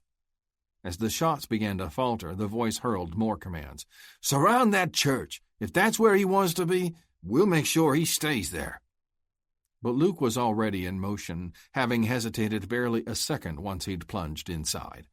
His first impulse had been to leap to one of the foyer windows and try to cover the men outside with his rifle, return the fire they'd been so quick to throw his way. But Luke quickly changed his mind, realizing the risk of getting trapped and knowing the longer he stayed in the church, the greater the chance of that happening. So instead of trying to make even a momentary stand in the foyer, he had broken into a full-out run and raced toward the rear of the building, aiming to flee out the back. He didn't know what awaited behind the place of worship, his vague recollection of what he'd seen from the livery barn doorway being that it was open ground, no other structures close around where he might find cover. But even if that was the case, it would at least still give him the chance to put up a running fight. Past the pulpit area, Luke reached a small, office-like room where he assumed the minister prepared his sermons and such. Whatever the case, it had an exit door, and that was enough for Luke to give a little thanks of his own. He shouldered open the door and plunged outside. He could immediately hear shouts and curses as men came swarming closer to the front of the church, demonstrating understandable caution that he was in there ready to open fire on them. Good. Let them take their time. The slower and more cautious, the better. The main thing that mattered right now was that there was no one in sight to witness his exit out the back. Unfortunately, the other thing that wasn't in sight was any sign of something Luke could use for cover, and he knew it wouldn't be long before some of those men would be moving up on one side or the other of the church, until somebody reached a point where they were certain to spot him if he stayed exposed the way he was. Luke weighed the choices he had for his next move. Straight out from the back of the church, stretching for a dozen or so yards, was a patch of high grass and weeds that dropped off into a steep-walled ravine. Beyond was open country made up of choppy hills studded with rock outcroppings. 80 yards off to the left and down a shallow incline was an empty corral area out behind the livery barn. To the right, just back from the rim of the ravine, was a cemetery. A combination of stone and wood markers stood within the border of a fence made of weathered, widely spaced wooden slats. Beyond the end of the cemetery and down another long, shallow incline, maybe 100 yards away, were the backs of the buildings lining the near side of the town's main street. Luke made his choice. If he could make it in among those buildings, he'd have a chance to play cat and mouse for a while with the men trying to close in on him. Long enough to, hopefully, find a way to eventually make it all the way clear. At the same time, he'd have the chance to take a toll on them. Any other way would leave him too exposed, allow them to continue swarming until they were certain to run him down. Shoving away from the church, Luke broke for the cemetery as hard as he could run. He carried the Winchester in his left hand, gripped one of the Remingtons in his right. He dug his boot heels into the wet grass to keep from slipping as long tendrils of weeds slapped and clung to his churning legs. He made it amongst the tombstones before somebody started hollering, signaling he'd been spotted. Quickly following that came the crack and roar of more gunfire. Bullets whacked against the slats of the cemetery fence and whined off some of the stone markers. One of them chipped away a marble corner, and broken bits of lead and stone sprayed like shrapnel, slicing and stinging the side of Luke's face as he ran. And then the hoarse bellow of the bloated-faced man with the shotgun rolled up the slope again. "Watch where you're shooting, damn it! Aim low! Cut away his legs, but keep him alive!" There it was again, the order to keep him alive. The first time Luke had heard it, in the din of the initial volley as he was scrambling to get back inside the church, he thought his ears must be playing tricks on him. What sense did it make for a pack of gun wolves to show up and come after him if they weren't out to kill him? For that matter, who were they, and why were they after him at all? All Luke knew for sure was that calling a halt to discuss the finer details of what this was all about wasn't something he was ready to do right at the moment. Not as long as he had a chance to elude these hombres. Just because they weren't fixing to kill him right away didn't mean they weren't prepared to get around to it later on. And what they might have in mind to do in between wasn't exactly pleasant to speculate on. Bad as Luke wanted answers to whatever this was all about, he meant to try and find them in his own way in time, not have them dished out to him by bloated face and his bunch if they managed to get their paws on him. Luke kept running. He cleared the far end of the cemetery and began his zangle down the slope toward the buildings on Main Street. Bullets continued to sail his way, but they were more intermittent now, more carefully aimed. They gouged the ground around his feet and sliced the air just ahead and behind his pumping knees. The bunch from the front of the church were swinging his way in a frantic, jumbled mass, hoping to try and intercept him. More than once, when somebody slowed to take a shot, one of the others running up from behind would inadvertently bump against the shooter and spoil his aim. A lot of cursing got hurled along with the lead. Luke could see that the only ones who stood any real chance of getting in his way to prevent him from making it to the buildings were the two skunks he'd spotted out in the middle of the street when he'd first stepped from the church doorway. One was heavy-set, moving ponderously. The other was a string bean with loose-limbed, awkward movements of his own. They were cutting over, trying to get in front of him, but both seemed somewhat tentative about a confrontation since they were out in the open and the rest of the gang was still a ways off. Without breaking stride, Luke decided to add to their tentativeness. Extending his right arm, he rapid-fired the Remington as he ran, emptying the whole wheel on the hapless pair. His arm was jarring too much for any real accuracy. He was aiming mainly to make them duck and scatter and allow him to reach his destination. The result was one of his shots blew off the hat of the string bean, another nicked the heavyset one in the thigh. The rest of his slugs came close enough to rattle nerves, but struck no flesh or bone. But he succeeded in eliminating the pair from blocking his way. The heavyset one dropped to the muddy ground, clutching his wounded leg. The string bean tripped and fell over him. By the time they got untangled and tried to make it back up to their feet, Luke had reached the nearest of the buildings and disappeared around the corner.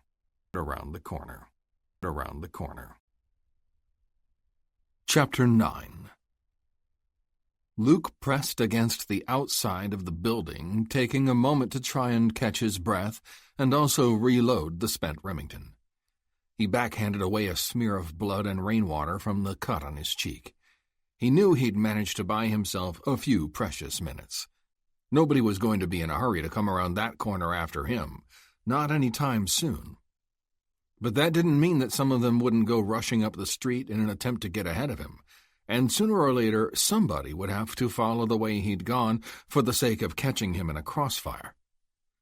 The trick for Luke, then, if he was going to succeed with his cat-and-mouse plan, would be to slip into one of the buildings in between without anybody seeing exactly which one. From there he could do some maneuvering of his own, popping in and out when and where they least expected, picking off a few of them, one by one, in the process. If he could keep that up long enough, work on their nerves, get them chasing their own tails, then he might be able to create an opening to make it to his horses in the livery barn for a chance to ride clear of this crazy town. Luke began working his way down the back ends of the business lining this side of Hard Rock's main street. His mind raced, trying to picture the layout of the buildings as best he could remember from his single trip down the street. What he needed to best suit his plan was a large structure, preferably 2 stories high, with several rooms or sections inside. A hotel would have been ideal, but he couldn't remember seeing anything so identified. The rain seemed louder back here, spattering off the roofs and back porch overhangs. But Luke could still hear the somewhat muted voices of the men moving out in the street now, angry curses and threats being spat as they surged along, just as he'd expected, trying to get ahead of him in anticipation of whatever he might do next. He darted cautiously through the gaps between buildings, making sure he wasn't seen from the street or that none of his pursuers were trying to work their way back through one of those gaps.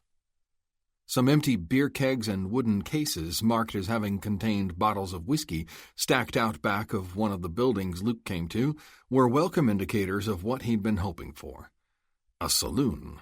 A big, gaudy, 2-story saloon that would give him plenty of room to operate. The back door to the place was locked and opened inward, making it difficult for Luke to force the door with a shoulder block, even if he'd wanted to risk the noise. Instead, he pulled the bowie knife from its sheath behind his right-hand Remington and used the stout, razor-sharp blade to start digging at the door's latch. Trying to do so without making a lot of noise or leaving behind visible damage was nerve-wrackingly tedious. Luke kept glancing over his shoulder to make sure no one had started around the back way, while the voices of the men out in the street were growing in anger and intensity. Finally, the latch popped and the door opened. He slipped into a cramped storage room with a single small window almost completely obscured by a stack of wooden boxes. The gloom forced Luke to pause for several seconds until his vision adjusted. When he could see well enough, he pressed the door shut and moved one of the wooden boxes over to hold it that way. Then he turned and carefully picked his way out through other stacks of barrels and boxes. Exiting the storage room, Luke found himself in a short, wide hallway lined by ornate wallpaper and brass candle holders. The latter were unlit, but thankfully a door at the opposite end of the hall was standing open, and this allowed illumination from a large room beyond to spill in. There were closed doors on either side of the hallway, but Luke ignored them. At the end of the hall he found himself gazing out at the main room of the saloon. It was spacious and fancily decked out. A long, brass-railed bar ran along one side, several gaming tables filled the center area, and a stage, presumably for dancing girls, extended out from a curtained doorway off to the right of the doorway where Luke now stood. Hanging from the center of the ceiling, directly over the middle of the whole works, was a glittering chandelier at least a dozen feet in diameter. On the other side of the stage, an open stairway led up to a second-floor balcony that extended out above Luke's head. At the front of the room, a set of high, wide windows bracketed the main entrance and looked out on the street, at the same time providing passers-by a beckoning peek at the opulence within. Once again, Luke had to wonder about Asa Patton's assessment of Hard Rock being so close to the back end of nowhere. Although there were different ways to measure a place, a well-appointed business establishment such as this, even though it was a saloon, seemed to indicate a level quite above hardscrabble. At least, it had indicated that until some fairly recent point. As it stood now, some ransacking, apparently as part of the whole town's emptying out, had left the place decidedly worse for wear. Although things weren't completely wrecked, the mirror behind the bar had been smashed, all the gaming tables and most of their accompanying chairs had been overturned and scattered, the curtains that opened onto the stage were mostly in tatters, and most of the glass in the front windows had been broken out.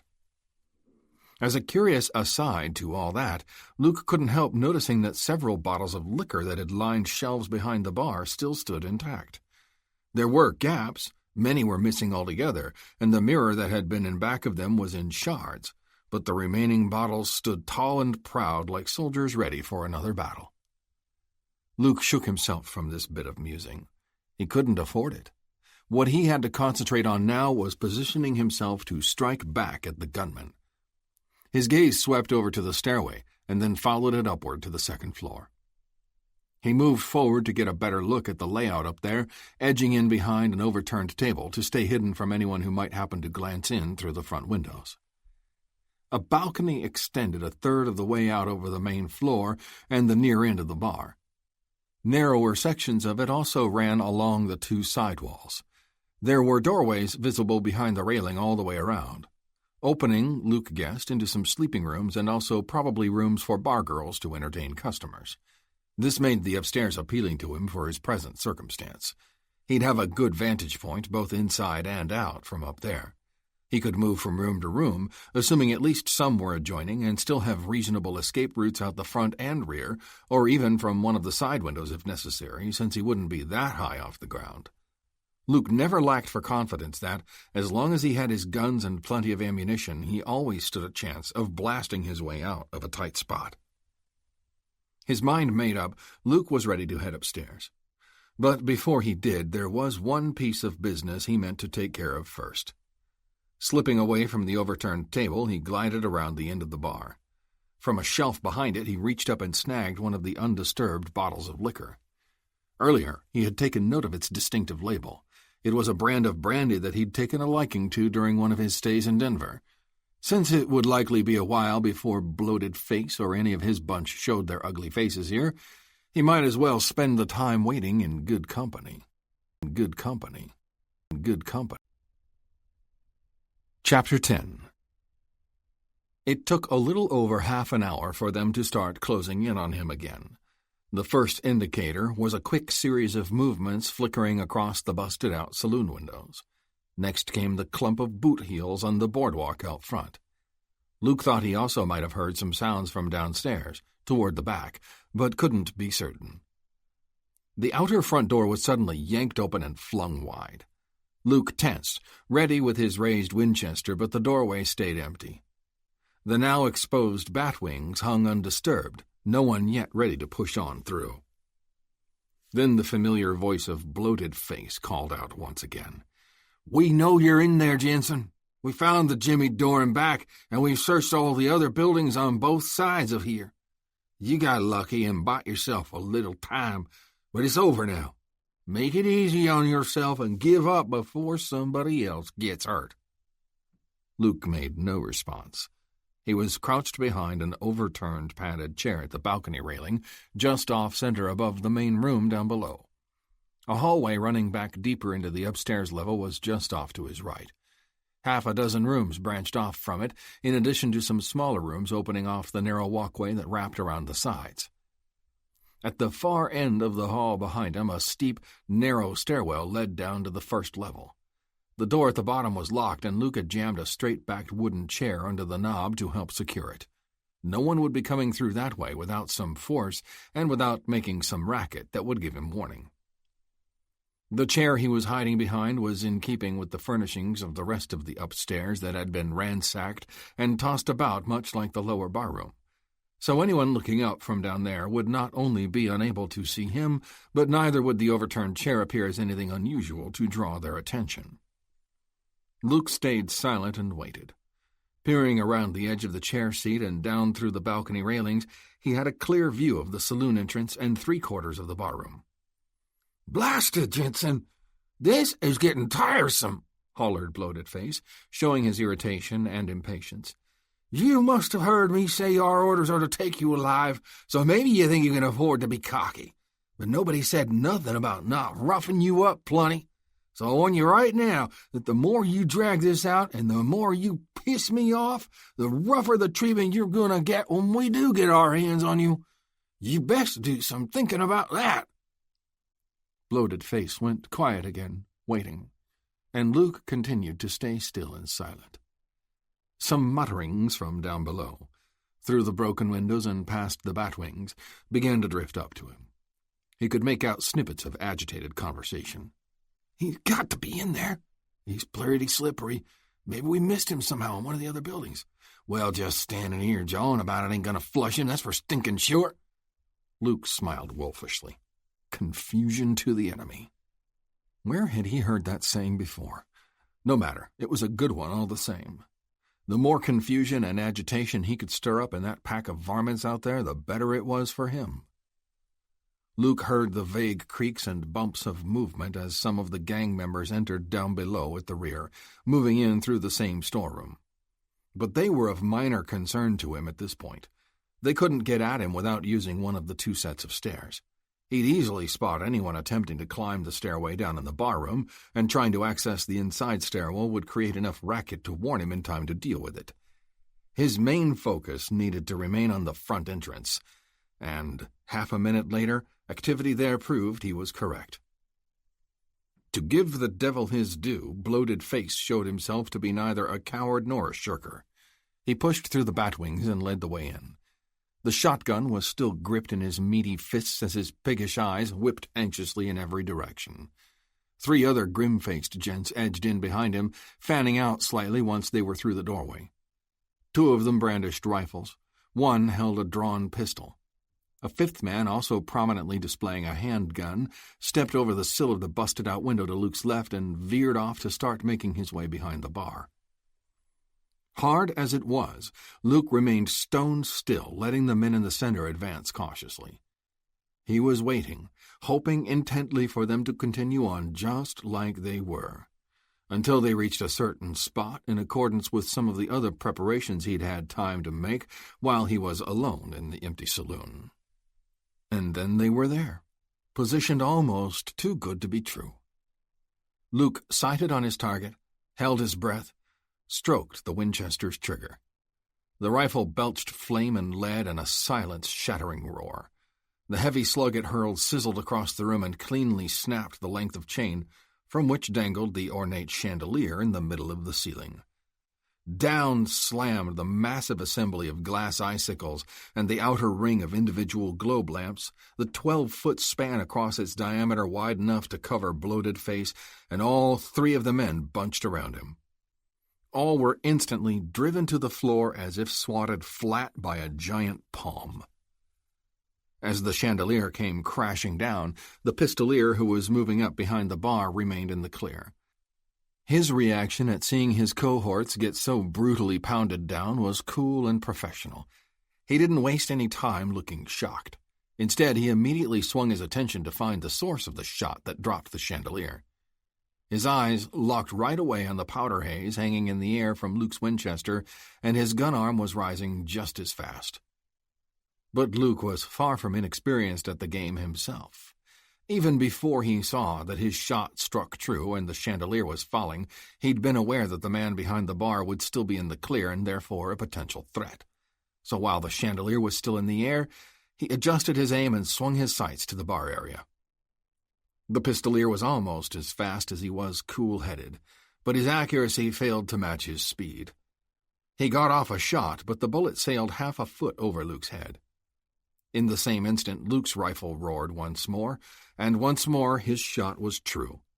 The slug hit the pistolier high in the center of his chest and slammed him back against the shelves behind the bar, leaving him to hang there a moment and then begin a slow slide into a limp, lifeless heap. Drawn by the shooting, another man clomped up on the boardwalk out front and recklessly shoved the batwings open. He never even got his eyes raised to where Luke was, let alone the muzzle of the Henry repeater he was carrying, before another slug from Luke's rifle knocked him staggering back out into the street. Directly below him, through the floor, Luke could make out slightly muffled voices start to chatter excitedly. "He's upstairs! He's mowing down everybody out in the bar room!" And then one of the idiots foolishly began shooting up at the ceiling, as if he expected a bullet to penetrate and have any chance to hit Luke. He triggered 3 rounds before somebody's hollering got him to stop. Crazy as the attempt was, the loud whaps and vibrations pulsing through the floorboards right under where Luke was crouching were enough to make him do a little nervous shifting. "There's a door back here that I think leads up a stairwell," said one of the muffled voices. "We can go up after him that way." This drew another wolfish grin from Luke. Having some of his pursuers try the stairwell was one more thing he'd had time to make some preparations for. Before that, though, he needed to take one more quick scan of the barroom below. One of the 4 men who'd been caught under the chandelier wasn't moving at all, obviously knocked cold. The other 3 were doing some struggling to pull free, but were so stunned and battered that it amounted to pretty weak attempts. It was plain that none of them were getting out from under any time soon. Satisfied with that, Luke turned and hurried back down the hall.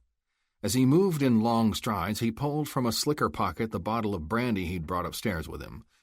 It was now half empty, and into the neck of the bottle was stuffed a wad of bed sheeting, 2 or 3 inches of it trailing loose that he'd gotten from one of the rooms off the hall. Another piece of the sheet material, wetted with brandy, had served to clean and finally help stop the bleeding from the cut on his cheek. From the top of the stairwell, Luke looked down on the jammed door at the bottom. It was shivering violently and already starting to split under heavy blows from the other side. Luke had no time to waste. He leaned his Winchester against the wall and pulled a sulphur match from his shirt pocket. He snapped the lucifer to life with a thumbnail and held the flame to the tail of sheeting poking out the top of the bottle. As soon as the cloth was burning good, he hurled the bottle as hard as he could at the door. The glass vessel shattered on impact, its contents splashing out. The fiery cloth ignited the liquor. Blue alcohol flames instantly burst out all over the face of the door, and in only seconds the paint and wood began to crackle from the heat as the fire took hold and spread wider. The pounding on the door abruptly ceased, and then only curses sounded from the other side. With a wall of flame now in place to prevent his attackers from getting at him via the stairwell, Luke had no time to stay and savor the accomplishment. Once more wheeling around, he again raced the length of the hall and returned to his previous vantage overlooking the main barroom. As he covered this distance, he pulled from a slicker pocket a second liquor bottle, one he'd found empty in one of the second-floor rooms and had partly filled with brandy from the first bottle, then also rigged with a cloth wick. A glance at the barroom below showed that not too much had changed. One of the men under the fallen chandelier was still motionless. 2 of the others, however, one of them being the durable, bloated face, complete with a streak of bright blood flowing from a gash on the back of his head, had managed to pull almost all the way free. That was all Luke needed to see.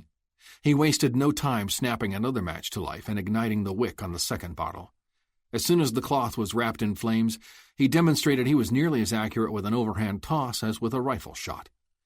Down the flaming bottle arced, landing in the center of the chandelier and immediately shattering into outward blossoming fingers of blue fire that instantly touched off the spilled oil from the ring of broken globe lanterns. In a matter of seconds, the entire framework of the chandelier wreckage was afire, licking higher and wider. The men caught under part of it screamed and began flailing and kicking even more frantically to get clear. Luke had to keep on the move. Voices downstairs from those who'd been turned back at the stairwell were being raised in increased anger and alarm, and more shouts were coming from out in the street.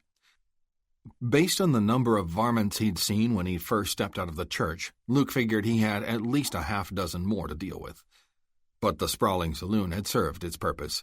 It was time to take the game of cat and mouse to a new location. Luke didn't know exactly where yet, he just knew it was necessary to move on. With this in mind, he turned again to the hallway behind him. Heavy smoke was rolling up out of the stairwell at the opposite end. Luke proceeded only part way this time before ducking into a doorway on his right. This placed him in a room where he judged one of the saloon's soiled doves had entertained customers. Continuing to move quickly, he crossed to a doorway on the far side and barged through it into an adjoining room. The far side of this room was the outside of the saloon building, and there was a tall, narrow, shuttered window there. Luke went to the window and pushed the shutters open a crack. He had tested them earlier to confirm they swung back freely on their hinges. Peering through the crack, he checked below to make sure that the space between this building and the next, an alley only about 6 feet in width, was clear of any activity. Same when he swept his gaze to the other end. The building across the alley was a flat-roofed, single-story structure, its top about the same distance lower from Luke's window as the gap between the two buildings. In other words, an easy jump to make. Luke had determined all of this earlier during his exploration of the upstairs. It would have suited him better if he'd found a way to transfer to the building on the saloon's opposite side, the one back in the direction of the livery. Unfortunately, the distance to that structure was too great, and its design offered no reasonable purchase for Luke to grab hold of if he'd tried to make that jump. So that left the flat-topped building on this side. It wasn't ideal, but it would have to do. It gave him a way out of the saloon and a way to move on in order to keep eluding his pursuers. For now, that was good enough. It just meant he'd have to do some more dodging and maneuvering before he got his chance to make it back to the livery and his horses. Luke pushed the shutters open wide, braced one foot on the windowsill, then shoved out and away. As soon as he touched down on the opposite roof, he went into a smooth tuck and roll, Winchester hugged tight to his chest. He came up on one knee and froze there, head ducked low, eyes scanning alertly in all directions. First, he made sure no one happened to be looking out any of the saloon windows to see what he'd just done. Smoke was beginning to roll out both ends of the structure, and the excited voices on the street were more frantic than ever. Luke didn't dare move to the front of the roof to try and spot how many men were down there, because it would have meant too much of a risk of being seen. He crossed to the opposite side of the roof to get a look from that vantage point, seeing if he had the chance to make another jump to the next building or if he'd have to drop to the ground before moving on. The next building being taller and again having no good purchase, it was evident the only way to proceed from this roof was to climb down from it. To do that, he moved to the back edge, where he hoped he'd find a shed or perhaps a back porch overhang to aid in his descent. Unfortunately, nothing like that presented itself. The back of the building dropped off as flat and bare as the roof itself. Weeds and open prairie stretched beyond for dozens of yards before dipping abruptly into a gully of indeterminate depth. But the gully promptly seized Luke's interest. If he could make it there, maybe it would be deep enough to use for cover and follow it back toward the livery barn and a chance to reach his horses without any more cat-and-mouse games among other empty buildings. He was gazing at the ragged rim of the depression, still considering its possible use, when suddenly, at almost the exact spot he was studying, the heads of a horse and rider lunged up into view. And following behind, being led on a rope gripped by the rider, came two more horses, the paint and the dun Luke had arrived in town with. Once all the way up out of the gully, the rider nosed his little caravan straight toward Luke, advancing at a full gallop. When he'd reached the flat-topped building directly below where Luke stood looking down with his Winchester held at the ready, the stranger reined up sharply. All the horses skidded to a halt on the wet grass. Looking up from under the wide brim of a slouch hat with an Indian design decorating the band around the base of its crown, the rider said calmly, "Not that you ain't doing a pretty good job so far on your own, but it appears to me you're a fellow who might could use a little help. Little help. Little help. Little help." Chapter 11. Due north they rode, pushing the horses hard. They passed quickly in and out of the gully Luke had had his eye on, and he saw that part of it was indeed deep enough to have given him cover, but its length only ran a short distance in either direction before it narrowed and choked off into little more than a crack in the ground. It wouldn't have taken him anywhere close to the livery barn. But that problem had been unexpectedly solved, and now it felt mighty good to be back in the saddle again. His own saddle, no less, and pounding clear of the craziness he'd encountered in the town of Hard Rock. He still had a score of questions rolling around in his mind about what was behind all of that, but for now he was just glad to have some distance between him and the hot lead welcome that had been waiting for him there. Of course, he also had plenty of questions concerning this hombre who'd shown up out of nowhere to help him make a getaway. But if ever the old saying about not looking a gift horse in the mouth, literally in this case, was worth following, then this was it. The stranger seemed to know the area and have a specific destination in mind, and that was good enough. Concentrating on putting the gun wolves farther behind them suited Luke just fine. As they rode, the drizzling rain turned gradually into a heavier downpour. What was more, the bank of thick, dark clouds rolling in over the mountain peaks directly ahead seemed to indicate no let-up any time soon. But Luke didn't mind all that much. The moisture on his face felt cool and bracing, almost refreshing after scrambling around inside that closed, eerily empty saloon. Empty, that is, until his attackers started showing up. The only bad thing about this heavier downpour, he thought, as he cast frequent glances over his shoulder, was if it reached the town, too, it would help the gunmen back there put out the saloon fire and be able to give pursuit that much sooner. If they'd ever intended to fight the fire to begin with, that was. For all Luke knew, they'd be inclined to let it burn and spread to the whole town. They hardly struck him as civic-minded types who cared about nurturing the community. Somehow, though, the thought of a whole section of the town burning bothered Luke.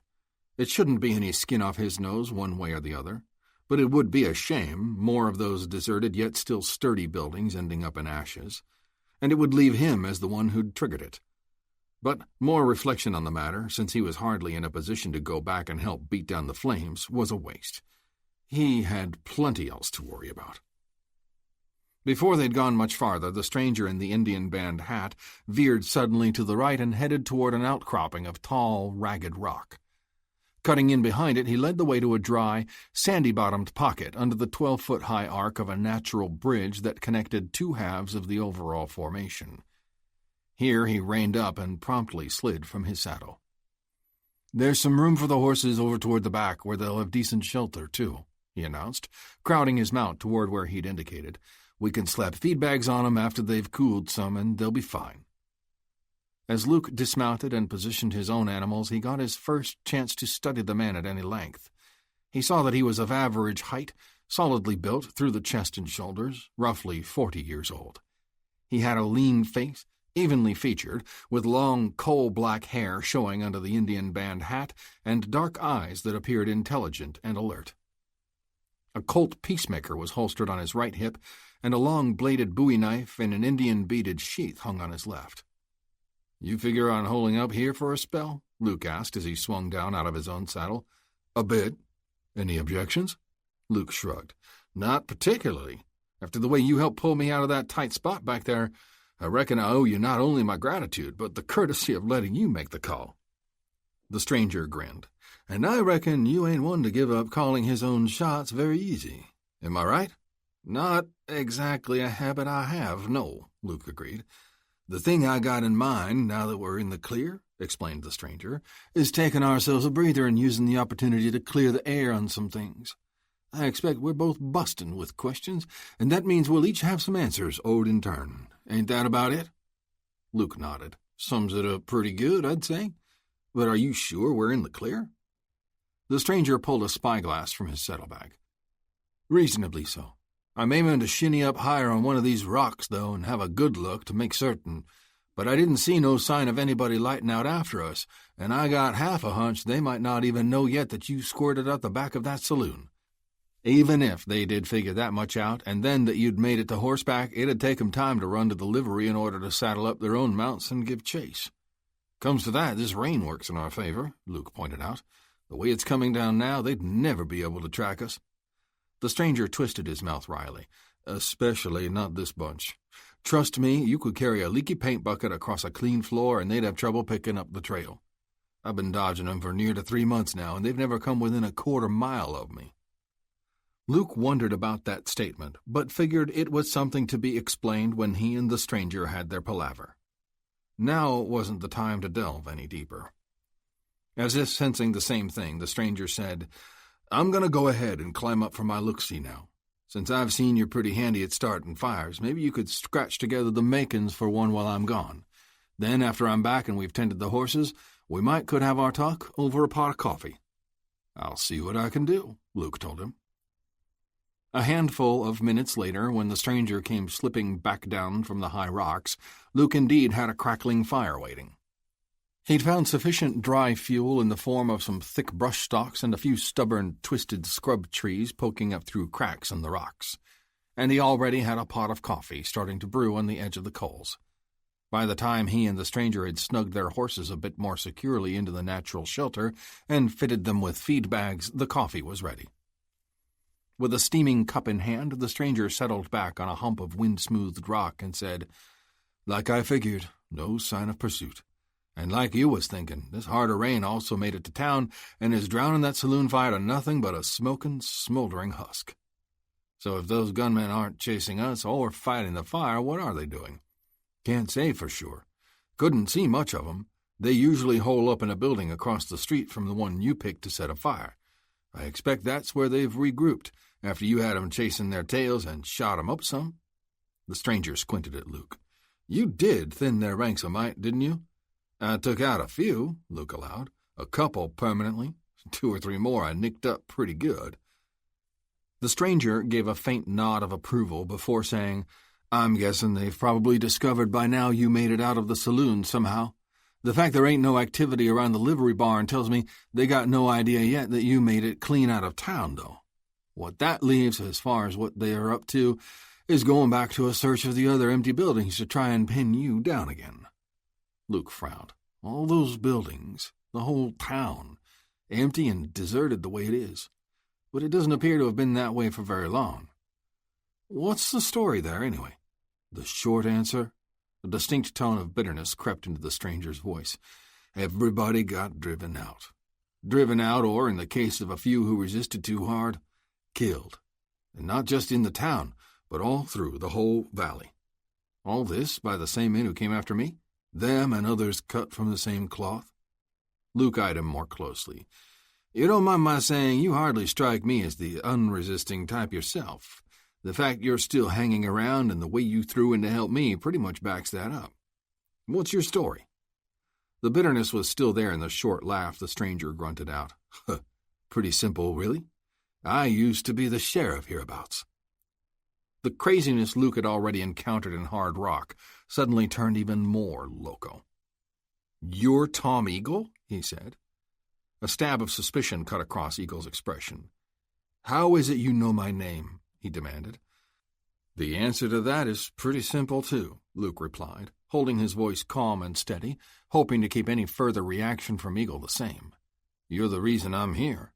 You're the man I was sent to find. Eagle's reaction was anything but calm.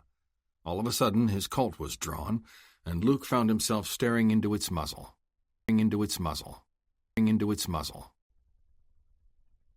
Chapter 12.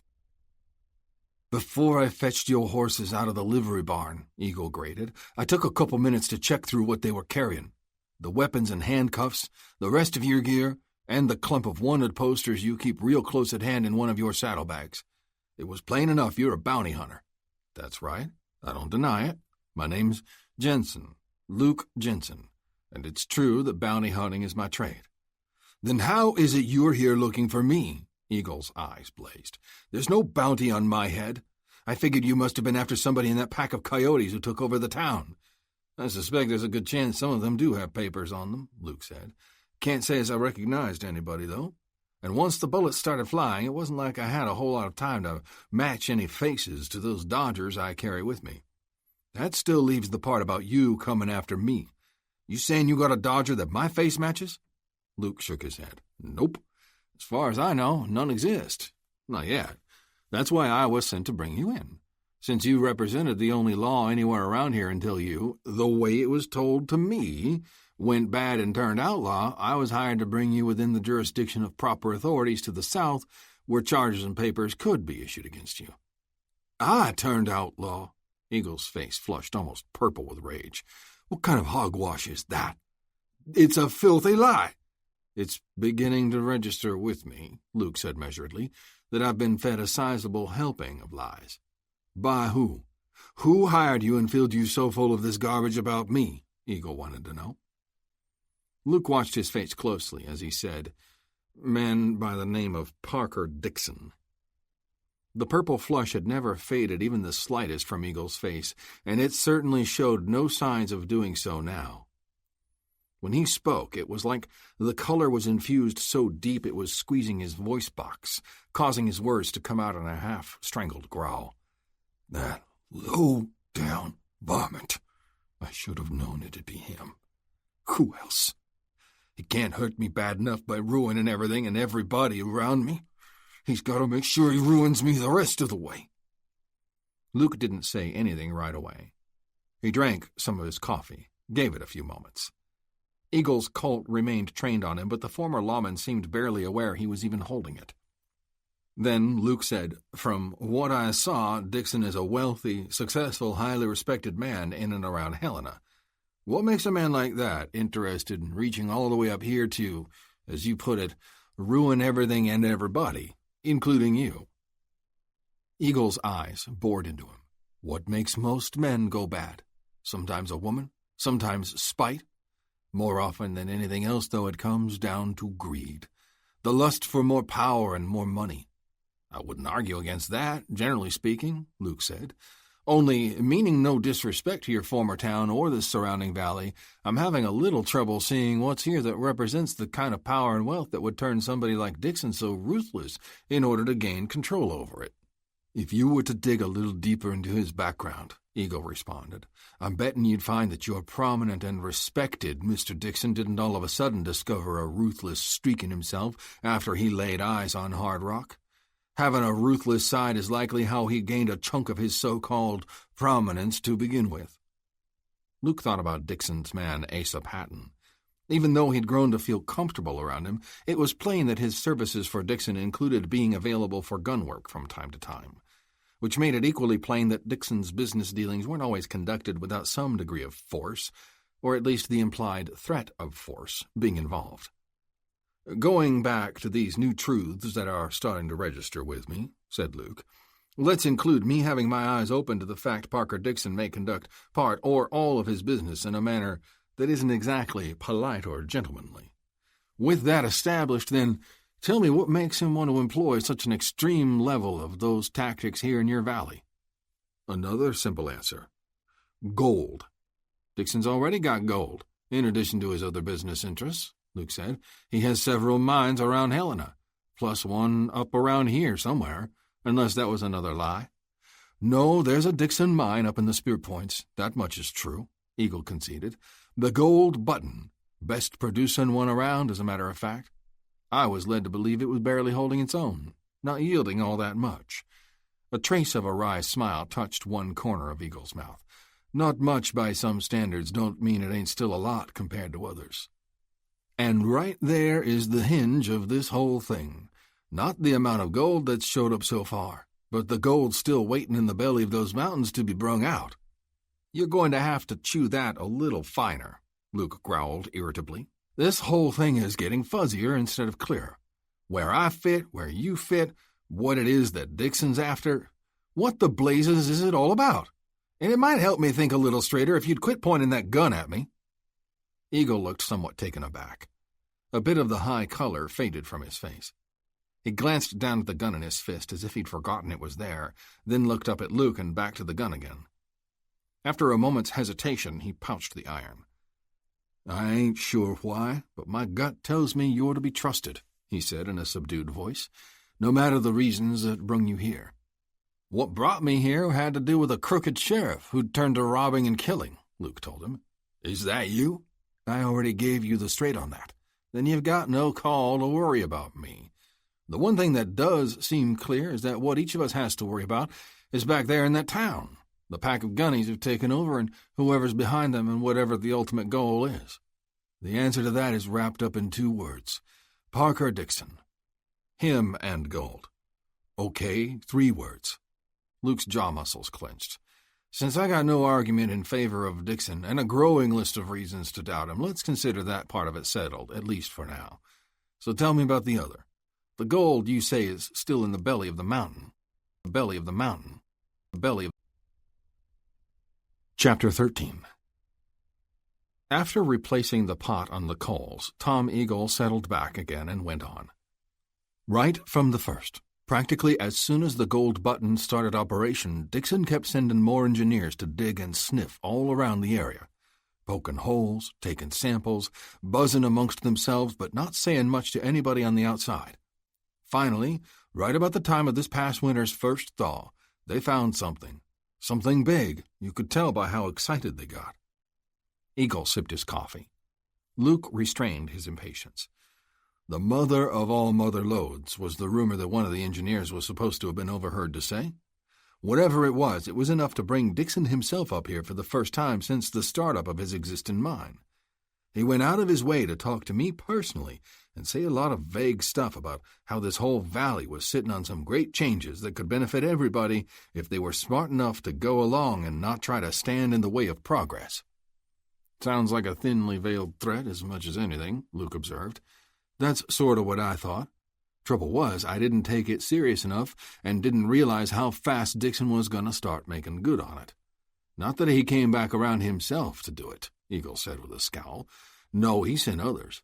Advocates, they called themselves. Guess that's a fancy term for lawyers. That's the way they talked, like lawyers. Going round telling folks how they represented a major corporation, never saying Dixon by name, mind you, that wanted to move into the valley and needed land for growth and development. They offered money at first, decent enough amounts, I guess, but nothing overly generous. A few, mostly those who were struggling hard anyway, took 'em up on it. But not everybody, certainly not enough to suit their big plans. And that's when the advocates stepped out of the picture and Dixon's next wave of hired help showed up. Luke gave a disdainful grunt.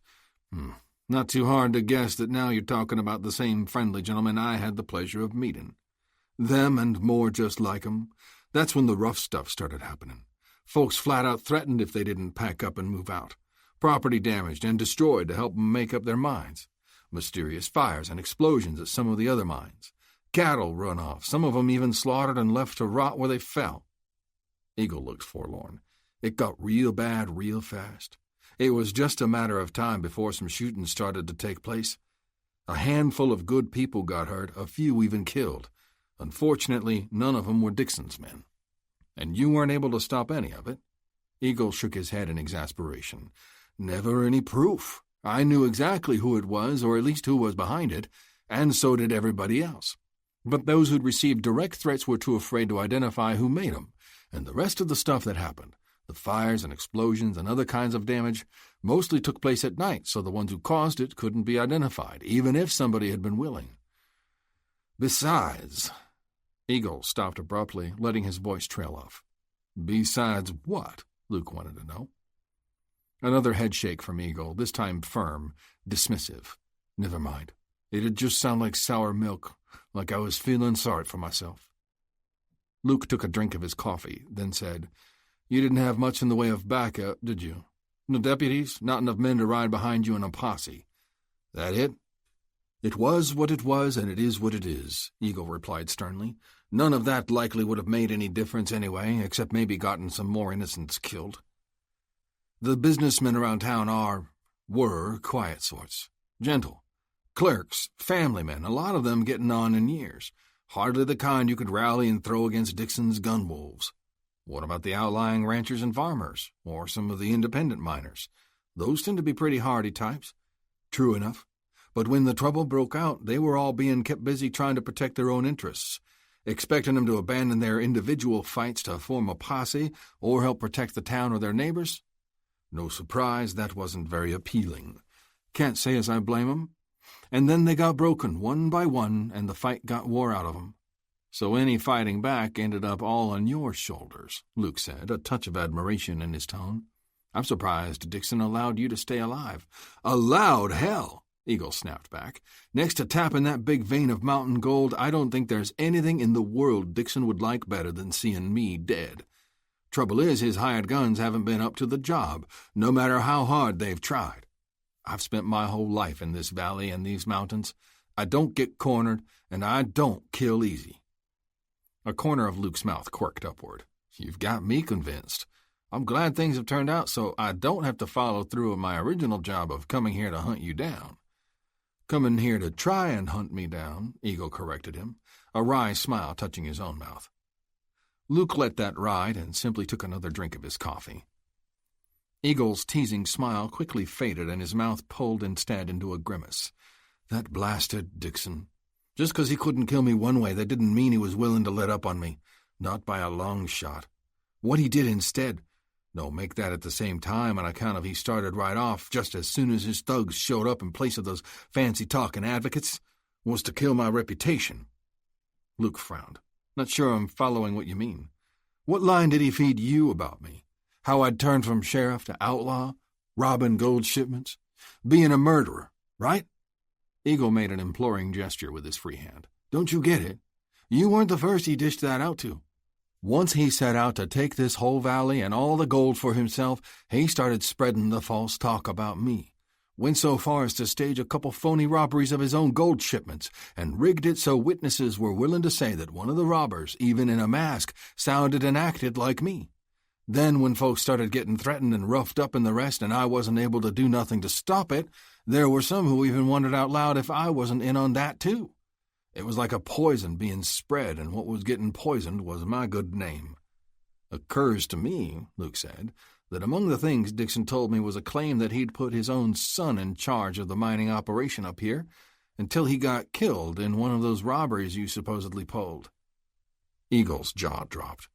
"He must have wanted to convince you real bad that I was an evil dog who deserved to be taken down. The accusation that I killed his son is one I never heard before. It's a surprise to me, and would be to Roland, too, I bet." "His son, you mean?" "None other. So he really does have a son. I'm surprised even that much of what he told me is true." "Oh, it's true, all right," Eagle said. "Sounds like the only lie he told you about Roland was that he was dead and I killed him. Other than the robbery part, I wouldn't even mind taking credit for it. You see, Roland does run the gold button mining operation up here, and not only is he still alive, but he's almost as rotten as his father." "Must make the old man real proud," Luke muttered.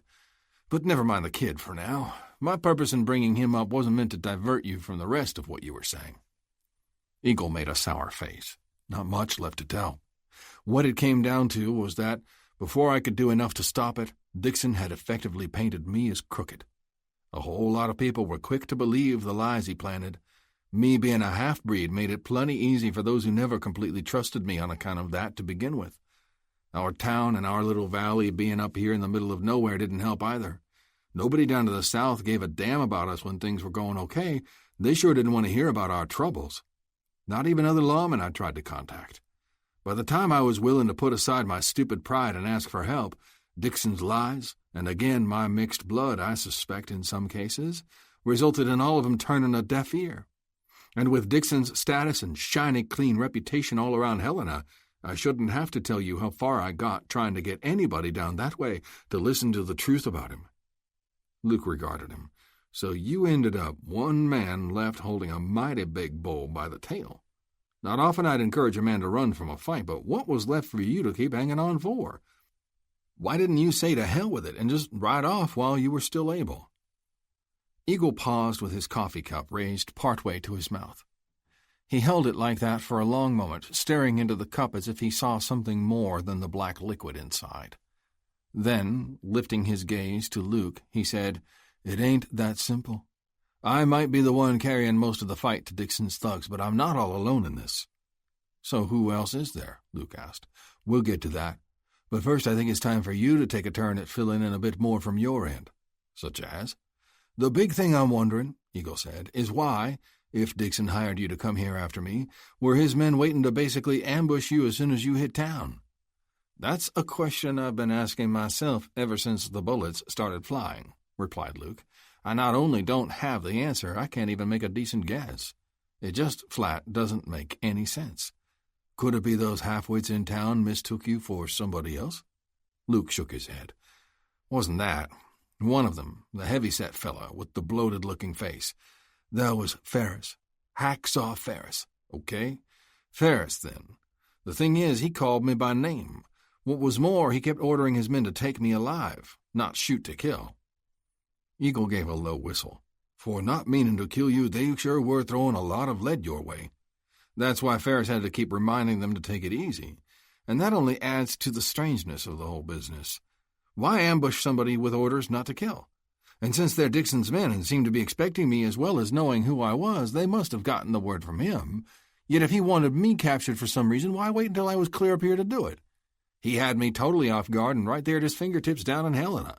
Surely he could have hired thugs to try for me there. It almost sounds like he has a notion to do some kind of toying with you, and up here's where he wants it to take place," Eagle suggested. Luke's eyes narrowed. "If that's the case, I hope he also has a notion to show up and participate in the fun and games. I'm eager for the chance to have him in front of me again." Eagle's tone hardened. There's a sentiment we share." After draining the last of his coffee, Luke said, "The only thing that seems clear is that Dixon's reasons for getting me up here, whatever they are, actually have little or nothing to do with you. If there was any chance he was hoping for me to get rid of you before he revealed the rest of what he has in mind for me, that went out the window when his men were laying for me outside the church. But that don't mean those same men aren't still gunning for you. And neither does it mean they're done gunning for you. Yeah, I get that now. I had no clue, though, when I first rode in." Luke's brows pinched a little tighter together. "But what about you? What brought you so close to town, knowing those varmints had to be hanging around there and are on the constant lookout for your hide?" "Supplies," Eagle answered. "I was using the rain for cover to sneak in and gather up some supplies. When folks cleared out, see, a lot of them left behind useful things in root cellars and pantries and so forth. Things that Dixon's pack of rats give no thought to or care anything about. Booze, money, any baubles that looked like they might have some value, those kinds of things they scooped up right away. But canned goods, medicine, blankets, and the like got paid no attention to. I even know where there's a couple barrels of cured meat that they never discovered that I draw from a little at a time." Eagle's expression grew more intense as he locked eyes with Luke. "Dixon sees to the needs of his hired thugs real good," he went on, "but the folks he ran out from their homes with nothing but what little they had on their backs, he don't give a damn about. Yet some of them are still around. It is for them that I scrounge and hunt supplies, and continue to remain here myself. They're who I was talking about before when I said I wasn't in this alone." Luke was at a temporary loss for words. Springing from the discussion of so much betrayal and deceit having already taken place, a delayed suspicion had suddenly gripped him about the hunted man's motives for being so conveniently present back in town when it seemed like a place he should have avoided at all costs. Now that Luke had been given the answer, he was left with a pang of guilt for his suspicion.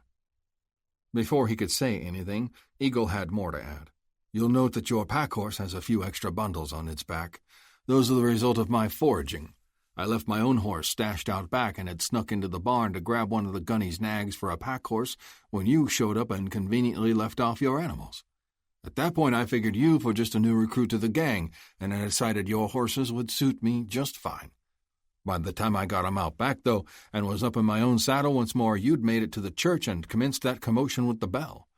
I found that powerful curious. Then I saw Hacksaw and his boys closing in, getting ready for you to step outside again, and it was starting to look like you wasn't such a welcome guest after all. Next, when the bullets started flying, that got more clear than ever. But to be honest with you, and I ain't especially proud to admit this, my first inclination was that none of it was any of my business, and in fact the gunplay would make good cover for me hightailing away." "I'm glad you changed your mind," Luke said. Eagle shrugged. "Somehow it didn't seem like I had a choice. When I saw you skin out the back of the church and make your break across the cemetery, I started pulling for you. I had no idea what all the ruckus was about, but you was fighting the same low-down scum I'm up against, so that's really all I needed to know. When I saw you duck into the back of the old saloon and watched Hacksaw and his bunch scatter all down the street trying to corner you so they could root you out, I had a pretty good idea what you was up to. That's when I took the horses down into that gully and waited, figuring that when you popped back out again, you'd likely be in the mood for some help when it came to a getaway. Well, your figuring certainly turned out handy for me," Luke stated. "And, in case I haven't expressed my gratitude sufficiently before this, allow me to say it again now." Eagle cocked an eyebrow. "You might want to stop and remember what you're in the middle of before you go getting too grateful. The thing about it, though, is that you still got yourself an option left. Me, I'm pretty well locked in for all the reasons I've already explained. But you, and I heard something along these lines from a fella not too long ago, what have you got left to keep hanging on for? Why don't you just ride away while you're still able?" Luke gave a quick, firm shake of his head. "No, that's not the way it's going to go. Dixon sent me here to toy with me, play some games. Call it curiosity or plain stubbornness, but I'm not leaving until I find out why. And then, when I do, I mean to have a say in how the game ends." "Well, don't look for me to put no more effort in trying to talk you out of it," Eagle declared. "After watching the way you had Hacksaw and his boys dancing to your tune back there in town, I'm interested in seeing what other moves you got. But before that, I've got some supplies to deliver, and you're invited to come along, especially since they're loaded on your horse. There's some rugged miles between here and there, though, so we'd best get a move on if we want to make it ahead of dark." Luke made a sweeping gesture with one hand. "Lead on, Sheriff. I'll be right behind you. Be right behind you. Be right behind you. Be right behind you." Chapter 14. Roland Dixon wrinkled his nose in disgust. "You stink of burnt hair, burnt flesh, and failure," he snarled. "On top of that, the gash on your head is threatening to drip blood on my carpet. Didn't it occur to you to at least take time to clean yourself up before you came barging in here?" Standing just inside the doorway of Roland's private living quarters at the Gold Button Mine, Hector Hacksaw Ferris looked down at the ornate carpet under his feet and stepped back as far as he could toward the edge. When he lifted his round, beefy face again, a face streaked with soot and dust along with tracks of dried blood from the wound Roland had mentioned, his expression resembled that of a scolded child. "Jeez, boss," he mumbled, pressing an already blood-soaked handkerchief to the back of his head. "I guess I wasn't thinking. I figured the most important thing was to not waste no time letting you know what happened with that Jensen fella. And why would I be in a hurry to hear the bad news about how you and the others bumbled your apprehension of Jensen and instead allowed him to get away?" Roland said acidly. "The thing you shouldn't be wasting time about is going after him and running him to ground before he causes more trouble here, or worse yet, starts back to Helena." "I did that. I sent boys out after him right away," Ferris was quick to say. Then, glumly, he added, "But with this doggone rain and night starting to settle in, I don't know how much luck they're apt to have." "Well, if it's anything like the luck you've had so far," Roland sneered, "then we can expect the worst, can't we?" He remained in the plush easy chair where he was seated long enough to pound a fist on one of the thickly cushioned armrests before shoving to his feet. He stood uncertainly for a moment, and then started to pace in long strides back and forth across the width of the well-appointed room. He was a tall, lean man, not yet 30 years of age, the angular features of his face bearing a definite resemblance to his father. Unlike the older Dixon, however, his son conveyed no sense of being former military, not in the faint slouch to his shoulders, or the longish cut of his dark hair, or the petulant twist his mouth seemed always on the verge of displaying. And in lieu of any genuine hardness around his eyes, there was only a glint of bullying meanness. The latter had been on full display when addressing Ferris, but now, as he abruptly stopped pacing, he returned his gaze to the bloated-faced man, and his expression became more tolerant. "Blast it, Hack, I had no business coming down on you so hard," he said, pointedly stopping short of an actual apology. "Look at you. You're battered and burned as a result of trying to carry out a senseless task, and all the thanks you get is a berating from me." Roland turned to the third person in the room, a tall, Oriental woman who had been standing silently and motionlessly behind the easy chair he'd been sitting in. She was of indeterminate age, maybe 20, maybe 40. Her facial features were flawless, skin as pale and smooth as porcelain, lush mouth glistening with a touch of scarlet, striking almond eyes. Glossy black hair poured down around her face and over her shoulders, blending almost perfectly with the wrap of black silk that encased her Amazonian-proportioned body like a second skin. "Ying Su," Roland addressed her, "go and fetch Mr. Ferris a glass and a bottle of good bourbon." As Ying Su glided wordlessly away, Roland turned back to Ferris and said, "Come in and sit down, Hack. You look badly in need of taking a load off your feet." Ferris had trouble tearing his eyes away from the departing Ying Su. When he finally did, he spread his arms out and glanced down at himself before replying, "I better not, boss. I'm a mess, like you said before. I don't want to ruin any of this nice furniture you got here. I'll sure take a touch of that bourbon, though." "I appreciate your respect for the furnishings," Roland said. "We'll keep the rest of this brief, so you can go get cleaned up and dried off. But before that, you need to stop by the infirmary and have Carstairs look at that head wound." "I intend to," Ferris said. "I told the Sawbones I'd be back when we dropped off the other injured men." Roland scowled. "Who was that again? The men who were hurt?" "Stuckey, Rogers, and Hollister. Stuckey took a bullet to the thigh. Rogers burned his hand pretty bad in that stairwell fire. Ferris's forehead puckered with concern. It's Hollister I'm worried about the most, though.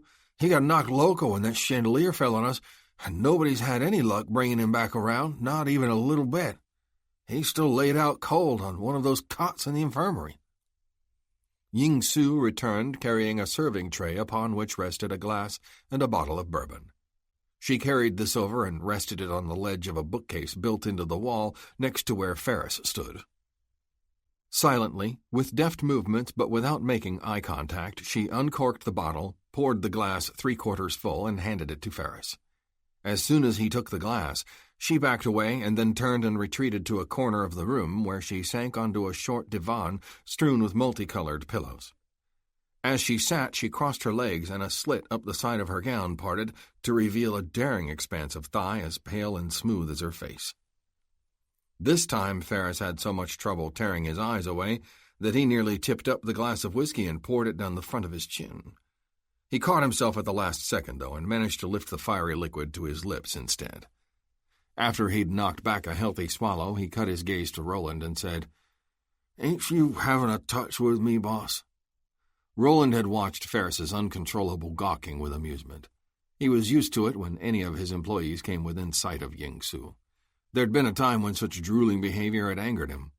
But he came to realize that they couldn't help it, and as far as the remote chance any of them would draw even the tiniest speck of return interest from Ying Su, it was impossible to fathom. So let the fools make do with the whores working the tent cribs that the company allowed to occupy a corner of the mining property while they fantasized fleetingly about the unattainable that belonged to Roland alone. In response to Ferris's question, Roland let his smile fade and gestured to a crystal glass of amber liquid perched on the table next to where he'd been seated. "I'm a brandy man, Hack. Was already working on one when you showed up." He reached over and picked up the glass. "So I'll save us both from drinking alone." Once he'd tipped up the brandy and then lowered it, Roland's expression again grew somber. "You said we also lost 2 other men who were shot to death." Ferris's nod was barely perceptible. "Cleve Raleigh and Jim Drayford. Good men, both." "Yes. Drayford especially was a top gun." Roland's free hand balled into a fist that he raised to chest level. "What a waste! 5 men, 2 hurt, 2 dead, 1 perhaps hovering near death, all lost for the sake of my father's overly complicated vendetta against an elusive ghost from the past." Ferris took another drink of his whiskey and then set his jaw firmly as he lowered the glass. "Not to argue, boss, but that Jensen ain't no ghost. I seen him bleed.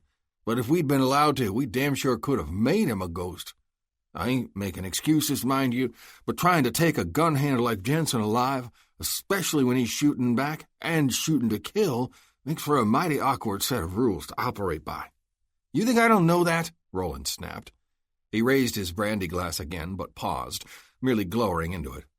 Then he said, "But what I also know is that when my old man issues a set of orders, there are those of us who hop to whatever he says, few questions asked."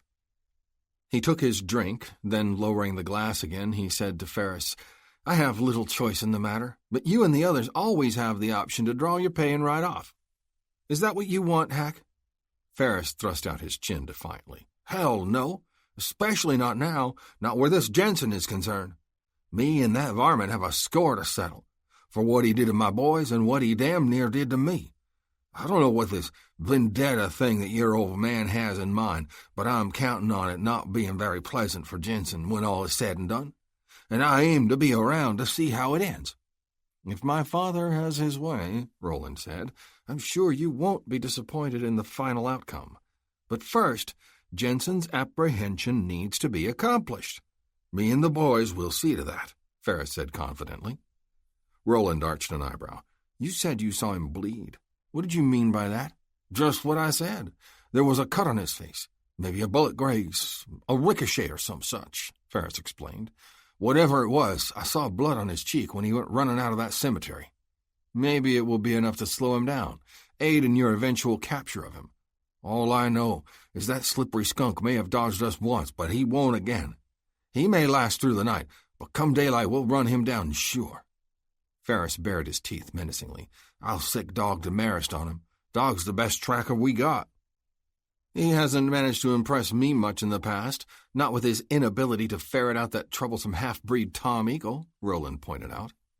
Ferris scowled. "Jensen ain't no half-breed who grew up in this valley. He don't know the area at all. Well, I figure his reaction to what happened today will go one of two ways. Either he'll hightail it back to your old man to try and find out why there was an ambush waiting for him, or being a tough hombre and maybe seeing it as more of a personal matter with the ones who actually put the heat on him. Could be he'll stick around and try to get his answers direct. No matter, we'll be happy to accommodate him. He tries running, Dog will track him and we'll stop him short. He sticks around, we'll stop him just as short at anything else he has in mind to try." "You'd better," Roland told him. Ferris shifted his weight from one foot to the other and glowered down at the glass in his hand, appearing suddenly uneasy about something. "What is it?" "What's the matter?" Roland wanted to know. "Well, I was just thinking about the men I've got to do what needs doing. We cut back on my crew not so long ago, remember? After we got the last of the sodbusters chased out of the valley. I sent quite a few pretty good guns packing." Ferris's broad forehead filled with deep creases. "And now with 5 men just took out of commission, and all of a sudden faced with running down both Tom Eagle and this Jensen varmint." Roland glared at him. "So what do you expect me to do about it? Wave a magic wand and magically conjure you some more gun hands? It would take days to send out for more men and for them to get here." Ferris's head bobbed. I know. Unless maybe you'd let me borrow a few men from the mining crew. Some of those boys are pretty rough cobs. They'd do to fill in the gaps and ride with my other boys until we could get some other reinforcements." "Oh, that's a great idea. Mace Vernon is going to love letting go of some of his miners," Roland said sarcastically. "He's always whining for more help as it is." "Never mind. It was just a thought, boss." Ferris squared his broad shoulders. "I'll make do with what I got. We'll focus on Jensen first. He's got to be stopped. Then we'll get back around to that pain-in-the-neck half-breed. His days are number 2. "I sure hope so," Roland said. "I'll hold off contacting my father about any of this, in the hope you can make short work of catching up with Jensen. The old man will be anxious for a report, though, so I won't be able to delay giving him one for very long. Is the telegraph still operating?" "It was the last I knew, unless that blasted half-breed cut it again," Ferris answered. A corner of Roland's mouth lifted wryly. If nothing else, that might make a convenient excuse in case I do want to delay contacting the old man. Ferris shifted his weight somewhat nervously, not knowing what to say to that. Roland took another drink and then said, "Best be on your way then, Hack. Be sure to get that head of yours looked at. Check on the other injured men, too, and prepare the rest for what needs to be done tomorrow." He paused and then heaved a heavy sigh before adding, "Before you ride out in the morning, check with me at my office. In the meantime, I'll see what I can do to convince Vernon to free up some of his men." "I'd be mighty obliged, boss. That would help a heap." "It had better," Roland said through clenched teeth. "One way or other, I expect you to run down Luke Jensen and bring him here to stand before me in chains." Ferris's eyes blazed. "I mean to make that happen, boss.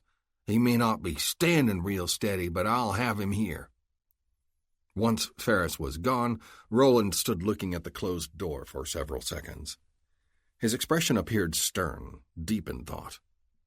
Abruptly he tossed back the remains of his brandy, then turned his gaze to Ying Su. Setting aside the glass, he smiled thinly, saying, "Now that I've given that odious creature his assignment, my dear, I have one for you. We shall retire to the other room, where you will apply your considerable charm and skills toward helping me to forget, at least for a time, that I am forced to deal with such unpleasant men and related matters." Ying Su held Roland's gaze for a long moment, her expression impassive. Then, without a word, she rose to her feet and moved obediently toward him. Obediently toward him. Obediently toward him. Obediently toward him. Chapter 15. Setting a tireless, steady pace, Tom Eagle led the ascent up into the Spearpoint Mountains. The rain diminished again as they climbed, but not completely, and as they went higher, more and more wind gusts began whistling through gaps in the tall rock outcroppings. The unbroken cloud cover hurried the onset of evening and the thickening gloom of approaching night. At last, topping a ragged incline that flattened out onto a broad, gravelly ledge running below higher peaks, Eagle reined up 20 yards short of a narrow canyon that appeared choked by jagged pieces of landslide rubble. When Luke pulled up alongside him, the former sheriff gestured and asked, "What do you see?" "Looks like a dead end. Is that a recent slide?" Eagle grinned. "Nope, it's not a recent slide, and it's not a dead end. But a lot of work went into making it look that way." "Work by you? Not by me. By a stubborn old prospector who spent most of his life digging in these mountains. He always believed he was on the brink of a big strike, and he always suspicioned others were watching him, waiting to make their move on him. So when he struck some mighty promising color back in that canyon, he took steps to keep it hid away from anybody else who might come sniffing around." "He dynamited the canyon mouth," Luke guessed. "That's right. Then he spent weeks and weeks clearing a narrow, twisty trail through it, a maze-like path complete with a few dead ends that most folks would never spot to begin with and then likely could never follow even if they did stumble into it." "Sounds like a powerful lot of precaution." Luke lifted his eyebrows. "You called the old prospector stubborn and suspicious. Maybe a little crazy to boot? Reckon he got that way at some point during all the years he spent chasing his lonely dream. Did it finally pay off? Did he find anything worthwhile back there in the canyon?" "Nothing worth even a fraction of all the work he put into it. A palmful of gold dust, a nugget or two no bigger than a teardrop."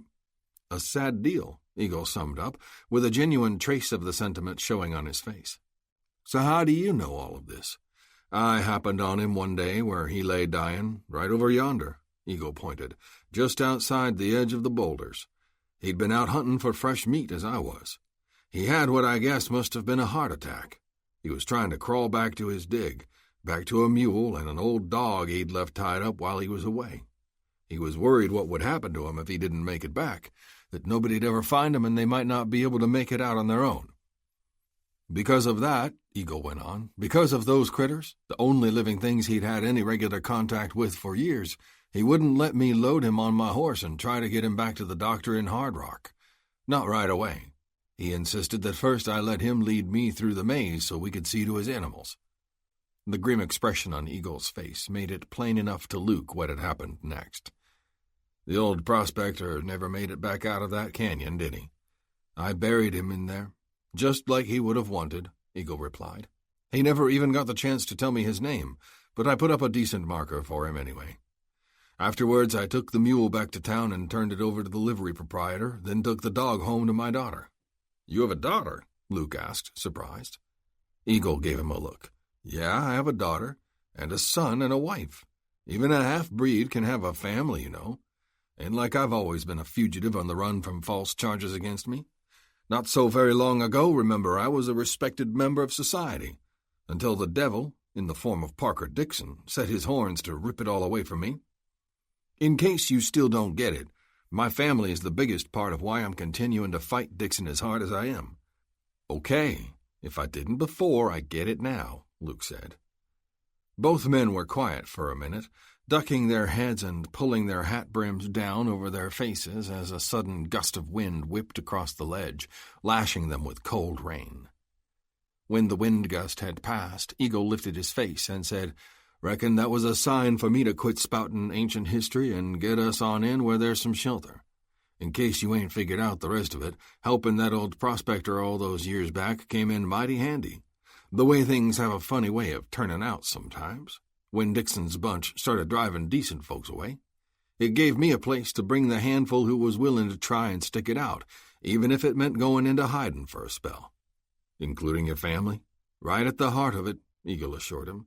"It ain't exactly paradise back in there, but it's got all the basics, helped along by what I'm able to add with my hunting and foraging to see us through. Follow me. You'll soon find out for yourself." Once again, Eagle led the way. He rode straight up to what looked like an impenetrable wall of tumbled, broken boulders. At the last minute, he abruptly nosed his mount into a slight gap between two of the jagged pieces, a gap that even the keen eyes of Luke would have had trouble spotting on his own. From there, proceeding in single file, men and horses wound their way through what was indeed a maze-like series of cramped twists and turns. With so many switchbacks, it was hard for Luke to determine how far they were actually moving forward into the canyon. Before long, though, they received a greeting that seemed to signal they might be nearing their destination. The greeting came in the form of a large dog, a dripping wet yellow mongrel who suddenly appeared on the crown of a tilted rock slab just a few yards ahead of Eagle. The half-breed checked his horse, and Luke heard him call out, "Beulah, old girl, there you are. Been waiting for me, have you?" The dog yipped a response, her tail wagging happily. "Don't tell me," muttered Luke. "That must be the dog you inherited from the old prospector?" "Not quite," Eagle said over his shoulder. "That was Buford. He left us a while back. This is one of his offspring, though, and that's her brother Bo right behind you." Luke twisted in his saddle and saw a second dog, a close twin to Beulah, except for being a bit thicker through the chest and shoulders, poised only a few feet behind the dun packhorse. "They stand guard over the entrance," said Eagle, confirming what Luke had begun to figure out. "Anybody but the handful they're trained to recognize tries to pass through, they give us warning. And if nobody calls them off, they do more than that. In other words," Luke said, "if I wasn't riding along with you, old Bo back here would be fixing to take me out of this saddle about now." Eagle grinned. "No, he'd have done that before you ever got this close." What they were this close to came in sight just a few minutes later when, announced now by the freely barking dogs, Eagle led them the rest of the way out of the boulder maze, and they found themselves in a widened section of the canyon. Here its sandy floor was free from any blockage except for a few heaps of broken rock that had crumbled off naturally and fallen from one of the high, steep walls that rose on either side. Also here, less than 50 yards ahead of where they emerged, lay the encampment that Eagle and other refugees from Hard Rock and the surrounding valley, people driven from their homes but not willing to run all the way, had put together as a temporary community until they could win back their rightful one. The heart of the camp appeared to be a timber-framed opening, the old prospector's original dig, Luke surmised, carved into the canyon's north wall. Extending out from this was a large canopy, approximately 12 feet square and nearly as high off the ground, made up of several stitched-together canvas tarps and suspended on rough-hewn wooden poles. In the center of the shelter thus provided burned a good-sized campfire with some large pots suspended over the flames on iron rods. A few smaller pots were balanced on stones that ringed the fire. Huddled under the canopy, mostly grouped close to the fire, were about 20 people, men, women, and children. Alerted by the barking dogs, the majority of their faces displayed anxious smiles at the sight of Eagle, smiles that faltered somewhat upon also noting Luke. Nevertheless, the bounty hunter suspected that, had it not been for the rain, several of the folks would have come forward to greet them. Advancing to the canopy, Eagle wasted no time swinging down from his saddle, then stepping under the protective canvas and into the embrace of an attractive, dark-haired woman. It was clear this must be his wife and the young girl and boy, about 16 and 13 respectively, Luke judged them to be, who edged closer to the pair, were their children. Easing out of the embrace, Eagle placed his hands on his wife's shoulders and gently pressed her back to arm's length. "I never want to cut short a hug from you, Janie darlin'," he said, "but look what you're getting out of it. Soaked near as bad as me." "I don't care," Jane Eagle insisted. "I'm so glad to have you back and safe that I just want to wrap you in my arms and not let you go again. That's how much I worry when you go out on one of your escapades." "Ah, now," Eagle told her, "how many times have I told you that the only frettin' you need to do when I'm away is for any of Dixon's thugs I happen to run across?" "Like I give a hoot about any of that bunch," Jane sniffed. Eagle laughed. "That's my girl. But here, let me introduce you, the rest of you listen up too, to somebody you ought to give a hoot about." He motioned for Luke to come in under the canopy, and when he did, the former sheriff clapped one hand on his shoulder and said, "Folks, I want you all to meet Luke Jensen. Luke showed up in Hard Rock a little earlier today, and Dixon's gun wolves didn't waste no time taking a run at him. Only trouble was, Luke didn't hardly hold still for it. He went to work tying knots in several of their tails and even chopped off a couple of 'em, permanent-like." There was a general rumbling of favorable responses. "For that reason," Eagle went on, "I brung him back with me. He has his own reasons for sticking around and bucking Dixon's hard cases, but just how deep he wants to dig in his heels as far as our overall situation remains to be seen. He might stick for a day, a week, or a month. He might be gone in the morning. He has no obligation, so that's his call to make. But for however long he does stick, I want everybody to show him respect and make him feel welcome, you hear?" This drew another wave of assenting voices. Eagle nodded. "Okay, I'll get to full introductions all the way around in short order. But ahead of that, it looks like our arriving here came as an interruption to your supper. That means y'all are wanting to get on with it, and I assure you me and Luke are wanting just as bad to join you. So let's go ahead and chow down, and I can finish up introductions as we eat." "I see a couple of young fellas, though," Eagle added, "who I'm nominating to take care of a little chore before they join in the feed. That chore is putting away the horses me and Luke just rode in on." He turned to the boy Luke had earlier taken to be the former sheriff's son. "Davy, how about you and your buddy Leroy see to that?" "Yes, sir," the boy replied. Eagle looked over at Luke. "You mind the boys handling your gear?" "Not at all." Turning back to Davy, Eagle said, "You heard the man. It's your job to live up to the trust being put in you. Strip the horses down, haul the gear into the old mine shaft where it'll be safe and dry. Those 2 big gunny sacks on the dun pack animal are mine. They go with the rest of our supplies. The remainder of the gear on the dun and on the paint are Mr. Jensen's. Put them together in a separate pile. After that, take the horses over to the corral. It should be okay to let 'em drink a little, but not too much. Then turn 'em loose so they can get at the hay with the others." Davy trotted off to carry out his orders, a red-haired boy about the same size and age following on his heels. Looking after them, Luke said, "You appear to have a good boy there. The red-headed one, too. Willing workers. Everybody in this camp has to pull their share," Eagle said sternly. "It's a hard life for all. For a couple young lads like Davy and Leroy, it'll mold 'em one way or the other, either make 'em strong and able to endure, or handicap 'em into thinking too deep on the hardship and feeling sorry for themselves for the rest of their days." Luke regarded him. It felt like the half-breed was talking about something beyond the potential future of the 2 boys, or possibly not something beyond at all, but rather behind. Like perhaps Eagle's own boyhood. Luke felt the urge to ask him more, but held it in check. Abruptly, the stern look left Eagle's face, and he was grinning when his gaze returned to Luke. "Come on," he said.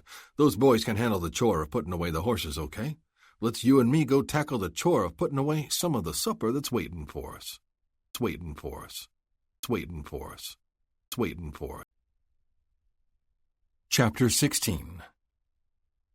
The supper consisted of venison stew, slabs of cornbread with fresh churned butter, and wild greens boiled in bacon grease.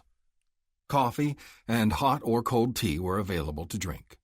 This was all spread out on a long table made from split tree trunks, with the upturned flat sides planed smooth and varnished to a glossy finish. While the bowls of food and pots of drink were passed back and forth, following a brief prayer spoken by an elderly gent with a totally bald crown and a mane of white hair flowing down the back of his neck, Eagle began making the promised additional introductions around the table. As names were given for the new faces surrounding him, Luke nodded politely in response and made a mental note of each as they were presented. As a consequence of his trade, Luke had developed a strong knack for remembering names and faces, and there was enough distinction in this group of refugees so that he felt fairly confident he'd be able to recall all of their identities pretty well by the time the meal was over. In total, there were 8 women, 4 youngsters, and 10 men, not counting Eagle. Considering the situation they were in, the struggle to turn back Parker Dixon's forces from maintaining the takeover of their town and valley, Luke automatically appraised the men and, based on their appearance, judged which ones might amount to anything in a direct confrontation against the likes of Hacksaw Ferris's gunwolves. Sadly, his conclusion wasn't promising. Less than half, from what he saw in his quick once-over, looked as though they might be able to stack up, and even a couple of them were marginal. Whit Barlow, a raw-boned widower in his late 40s, seemed like one of the better prospects. He, along with his tomboyish 17-year-old daughter Betty, had been struggling to make a go of a small horse ranch before Ferris's gunnies ruined them, stampeding the herd, shooting several head, then burning their cabin and corrals. Barlow exhibited the kind of tough spirit and thirst for revenge that, under the right circumstances, could deliver some serious payback to the interlopers. and if Betty had been a boy, her kind of pluck, though decidedly green, would have had the potential for fighting at his father's side. Howard McGregor, a solid physical specimen of 30 or so, who'd had a small but promising farm that he worked with his wife, Colleen, before Ferris's gang ran them off, was another who looked capable of putting up a good fight. The remainder of Luke's four consisted of a couple of old prospectors, Isaac Turley and Red Baker, who'd been driven from their mountain claim. Both men were up in years, but the hard-scrabble life they'd led for decades in their pursuit of gold, scraping out barely enough to keep going and keep their dream alive, had toughened and hardened them to a pair of walking, talking slabs of rawhide. And their rage at getting chased from finally being on the brink of the big one had them equally primed to strike back.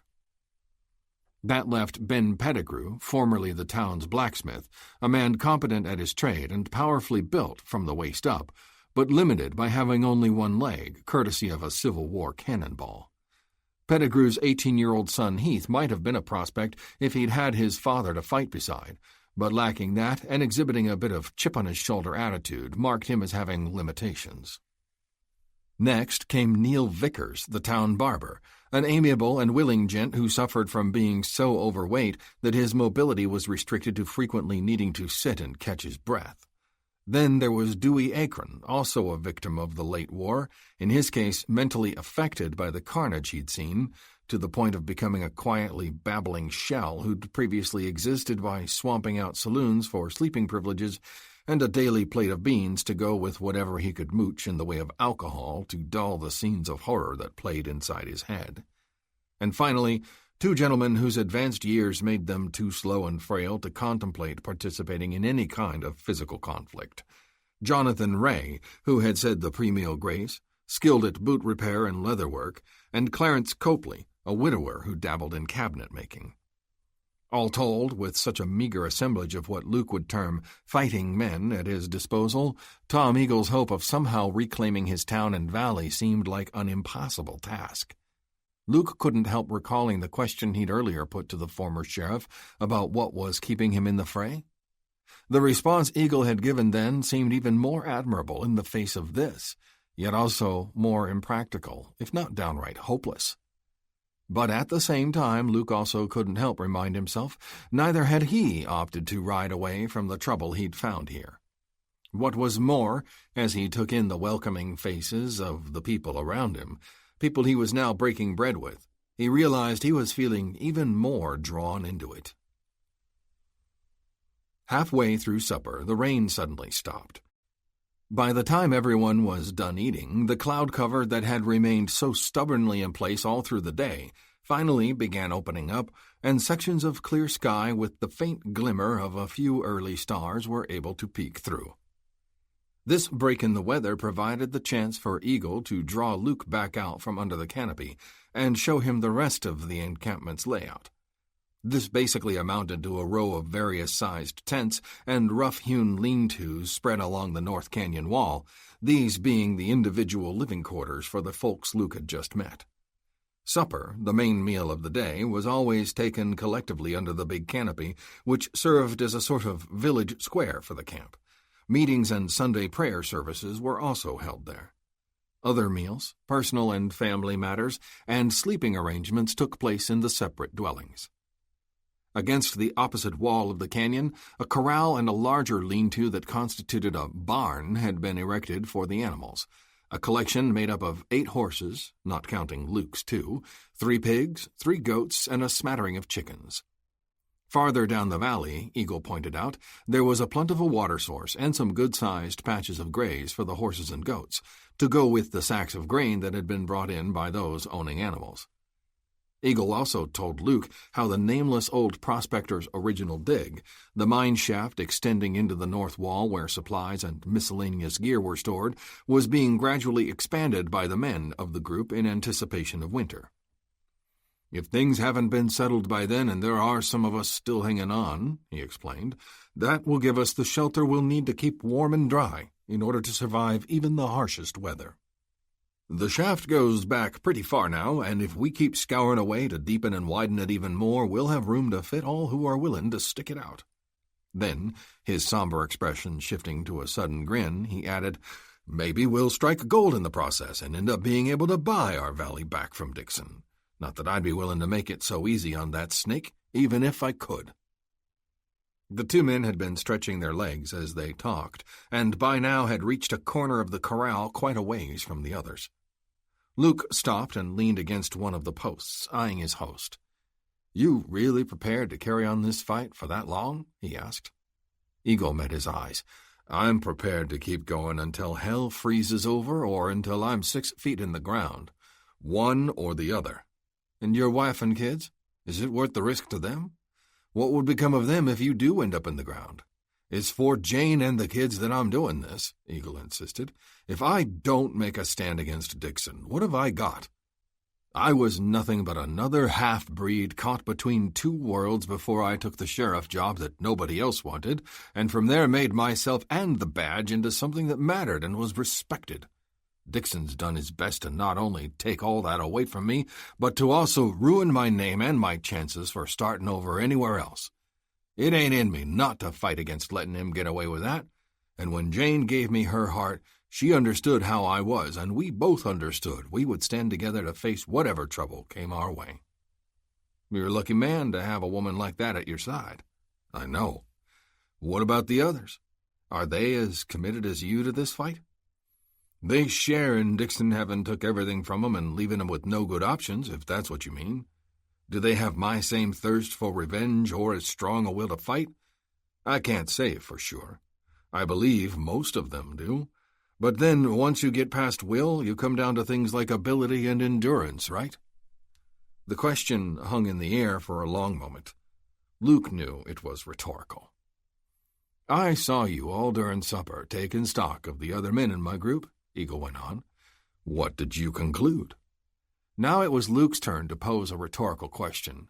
"As a fighting force to throw against the likes of Hacksaw Ferris and his bunch?" He paused just a beat, then continued. "Maybe half of them look able to put up a fair scrap. I'm talking out away from here, that is, taking the fight to Dixon's men. So that excludes the one-legged blacksmith and the heavy ponderous fella who can hardly get around. If it came to defending this encampment, you could probably add them as well, along with everybody else came to that. But I'm guessing that letting this place be discovered and making a stand here is what you want only as a last resort." Eagle nodded. "You're thinking about the same as me. As far as what I got in the way of men as well as how best to use 'em, one or two halfway decent riflemen could hold off an army from making it through that boulder maze, but sooner or later a siege would wear down and starve the encampment. No, the only way to beat Dixon is to do it out there in the valley. Throw the fight against him, like you said. But if his gunnies did discover your camp and tried to get at you here, is there a back door for folks to get out?" "I wouldn't bottle everybody up if there wasn't," Eagle told him. Then he pointed, adding, "The canyon runs for another half-mile or so off to the west, with high, steep cliffs on either side that can't be scaled up or down. At the far end, where it pinches shut, there's a waterfall that pours down from some higher source.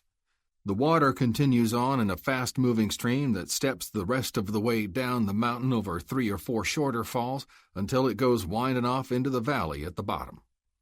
Running beside that stream and down along the sides of those smaller falls is a rocky path that can be followed. Not by any horse, but people on foot, moving in single file and picking their way careful, can manage it. That's our back door."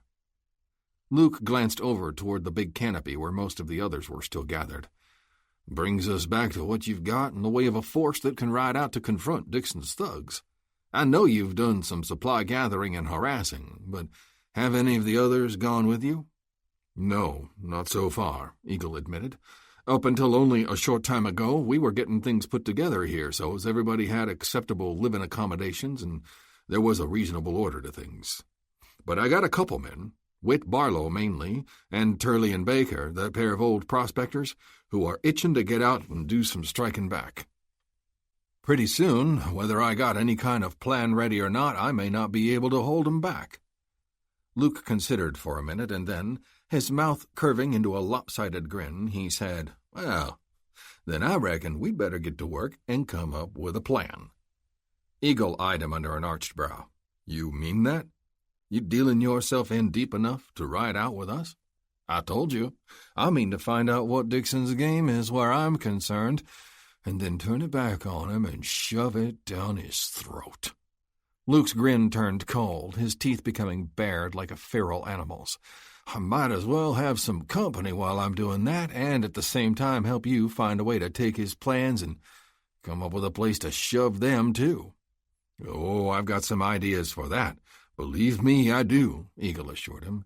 In fact, he was interrupted by the hurried approach of his wife, coming from the direction of the big canopy. "Tom," she said anxiously, "have you seen Dewey Akron? Is he out here with you?"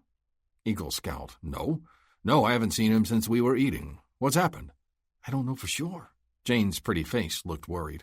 "Nobody can find him. I fear he's wandered off again. Wandered off again. Wandered off again. Wandered off again." Chapter 17. Ah, blast it. This happens every once in a while, whenever the ugliness in his head starts stirring up, Eagle told Luke as they hurried back toward the canopy with Jane. Dewey goes to wandering, thinking he's lost on a battlefield full of dead men, stepping over the bodies, trying to find his way back to his command. Luke felt a pang of sympathy for the tormented old soldier, but didn't know what to say. They reached the others, who were milling around, talking among themselves and looking as anxious as Jane Eagle. As Eagle reached them, Isaac Turley, one of the prospectors who'd been driven off his claim, said, "I checked his hut, Tom, but he's not in there." Pettigrew, the former blacksmith, balancing himself on a sheepskin-padded crutch, reported, "I looked all through the mine shaft. No sign of him there either." "All right," said Eagle. "Who can remember the last anybody saw of him? I know he was here at the start of the meal because I introduced Jensen to him. What about after that?" There was a moment of silence while everybody traded looks. Then a trim, attractive woman who'd been introduced earlier to Luke as Dinah Mercer, at one time the proprietress of a cafe in Hard Rock, said, "I fixed his plate for him when we were ready to eat. He took it and went over and sat on that stool beside the mine opening, like he often does when he's in one of his moods. When I looked around a little later to see if he wanted anything more to eat, he was gone. But I don't know when he got up and moved." "So he was in one of his moods then?" Eagle asked. Again the quiet exchange of looks before Turley spoke again. "Yeah, I noticed he was starting to get a little fidgety late in the afternoon. From being cooped up on account of the weather, I guess. He muttered something about the constant drumming of the rain sounding like the tromp of rebel infantry. I gave him a snort of my home brew, thinking it might calm him down some. He went to his hut for a while after that, and I didn't see no more of him until it was grub time. I didn't get a chance to notice how he was acting then." Eagle sighed. "Well, the only thing for it is to break up into some search parties and go find him. Turley, you and Baker go look through the other dwellings to see if he got confused and ducked into one of them instead of his own by mistake. Anybody who doesn't want their place searched by someone else, go do it yourself. Barlow, how about you and Heath try the landslide? See if he wandered into the boulder maze again. Me and Jensen will go on down the canyon to the west, although I don't know how he could have gone far in that direction without somebody noticing. Grab some lanterns and at least be thankful we don't have to contend with the rain for this." "Perhaps, if she would be so kind, Mrs. Ray could get her violin and play something," suggested Dinah Mercer. "We all know how much Dewey enjoys that. If he hasn't wandered too far, maybe he'll hear it and be attracted back on his own." "Good idea," agreed Eagle. "I'm sure Mrs. Ray wouldn't mind." "Of course not," replied Edna Ray, a tiny, white-haired lady standing nearby. "Anything to help soothe that poor suffering man and keep him from harm." "I'll go fetch your instrument, my dear," announced her husband Jonathan, as he turned and marched in the direction of their tent. Eagle picked up an oil lantern and turned to Luke. "Hope you don't mind that I volunteered you to accompany me. It shouldn't take long to find the poor devil. Most likely he's in the boulder maze. Once we get him accounted for, then you and me can settle down a bit too. Get out of these wet clothes and set you up with a place to bunk down for the night." "Sounds good," Luke said. "I've spread my bedroll everywhere from deserts to mountains, and I've slept in the beds of the finest hotels. When it's time to catch some shut-eye, I can manage just about anywhere." As they moved farther away from the camp, the sky overhead continued to clear. Wind high up in the clouds was breaking them up into small clumps and shoving them rapidly apart from one another, making room for larger slices of star-sprinkled sky. As the vision of the two men adjusted to the silver-blue wash of starlight, the glow of the lantern Eagle carried became less necessary. Behind them, the lilting strains of a violin began floating on the night air. "The woman who suggested the violin music, the one you said used to run a cafe in town," Luke said. "She seemed like a pretty level-headed sort." "She is," Eagle agreed. "Dinah Mercer was a real fine addition to the town, and equally so to our group here. And in case you didn't notice, mighty easy on the eyes." "I noticed." Eagle grinned. "Uh-huh. I noticed you noticin'. Hard to believe any fool of a man would run out on a gal like that, ain't it? That what happened to her. That's the story that eventually made its way around town after she showed up," Eagle shrugged. "But since I try to steer clear of gossip, I guess all I can say for sure is that she's unattached and don't seem interested in looking to change it." They continued on, spread several yards apart so they could scan each side of the canyon as they moved along. Although Luke didn't have a lantern, the starlight provided enough illumination by now that he couldn't have missed anything as big as a man. All at once, Eagle stopped moving. "What's the matter? You see something?" Luke asked. "No, I don't see anything, but neither do I hear anything." "Nothing but Mrs. Ray's violin," said Eagle. Luke understood then. As soon as the rain had stopped, the night sounds of nature had started to fill the canyon. Birds chirping, the thrum of insects. They'd been absent during the rain, but then had returned and become a quiet constant in the background. Until now. Now they were absent again. Luke glanced over his shoulder, back at the camp. He and Eagle had come nearly a quarter mile, farther than he'd realized.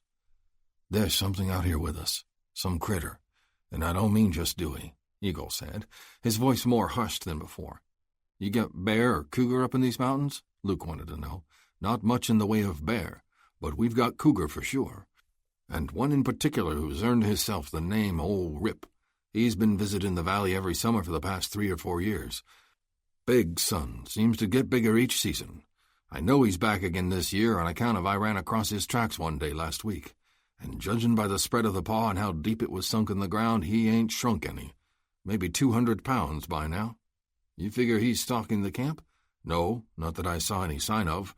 Too much activity around there, too many fires burning too much of the time.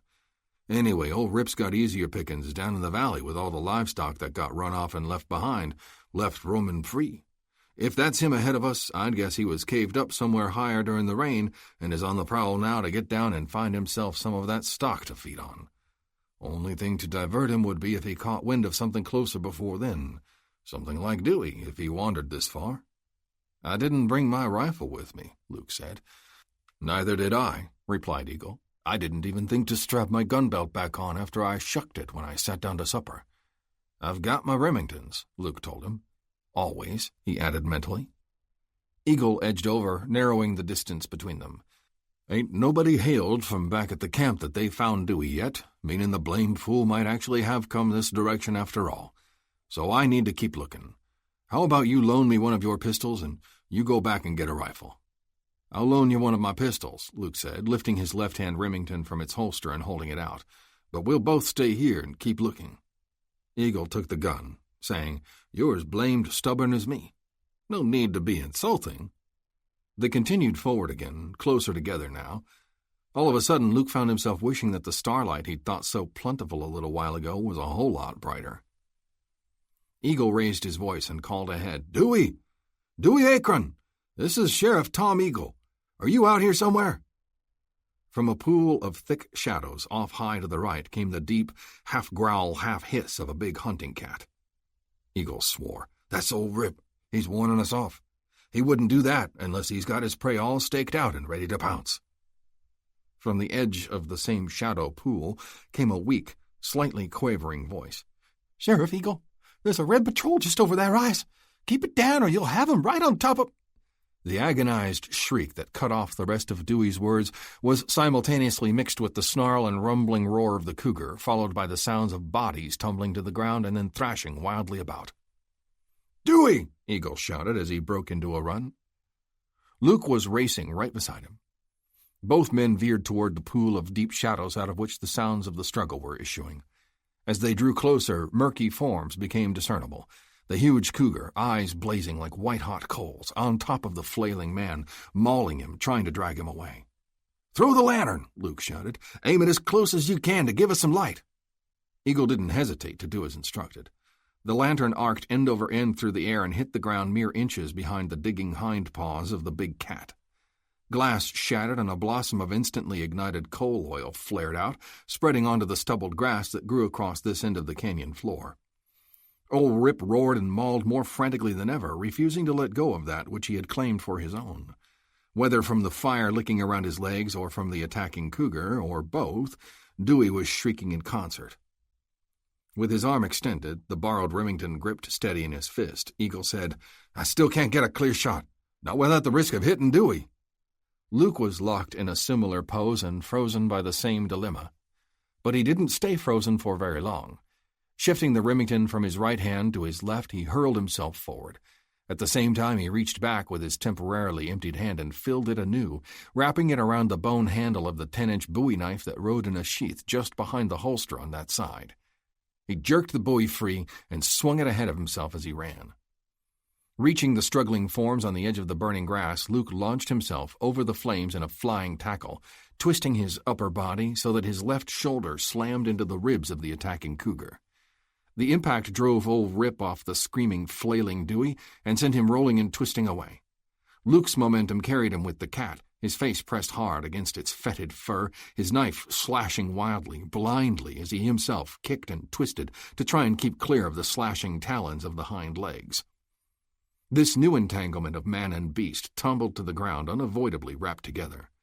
The cougar was shrieking in continuous rage, fangs bared and claws blurred in constant motion, seeking desperately to sink into flesh and muscle, to maim and rip in keeping with the name bestowed upon it. Luke, trying to kick free from these savage threats, kept stabbing and slicing with the Bowie. He also continued to grip the Remington in his left fist, but writhing and struggling at such close quarters wasn't allowing him any chance to get the muzzle turned in order to squeeze off a shot. But then, suddenly, he didn't need to. His Remington spoke, once, twice, in rapid succession. Only it wasn't the Remington in his hand, he realized. It was the one he'd loaned to Eagle. And with each wonderful-sounding roar, the body of the cougar slamming and grinding against him spasmed and jerked away, diverted from the intensity of the struggle they were locked in. When a third shot split the night, Luke could feel a great shudder past the full length of old Rip. Then the big cat's body went completely limp, and all Luke could think about was kicking and shoving frantically to get out from under its smothering weight and to get clear of the hot blood running down over him. Down over him.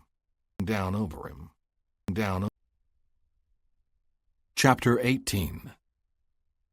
He finally lifted his head in a way that gave me the opening to take a shot, Tom Eagle was explaining for the third or fourth time, still flushed with excitement. But it was Luke who did the hard work, him and his knife. He had old Rip wore down and sluggish to the point of providing me that opening. Luke rolled his eyes. If that critter was worn down and sluggish, it sure as blazes wasn't noticeable to me, he said. But if you insist on giving me part of the credit, I'm too tired to argue. They were once again under the encampment's big canopy. Sounds of the commotion that ensued from the unexpected encounter with old Rip had brought several of the others racing down the canyon, brandishing rifles and lanterns.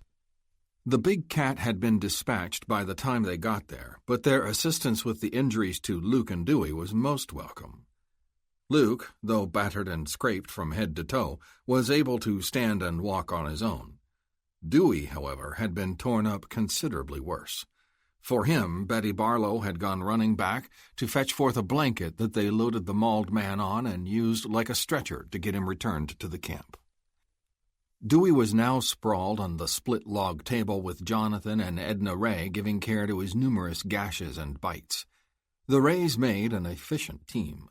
Once the worst of the bleeding wounds were sufficiently stanched and cleaned, Jonathan's leather-stitching skills got put to use closing the lacerations, and then Edna applied healing salve and dressings.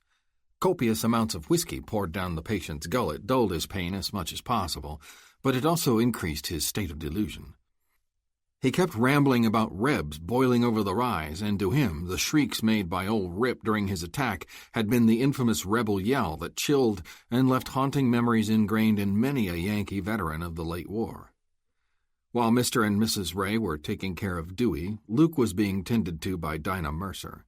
He was seated a ways down the table from where the other treatment was taking place, stripped to the waist, while the attractive former cafe owner cleaned his wounds, having already announced that none appeared in need of stitches.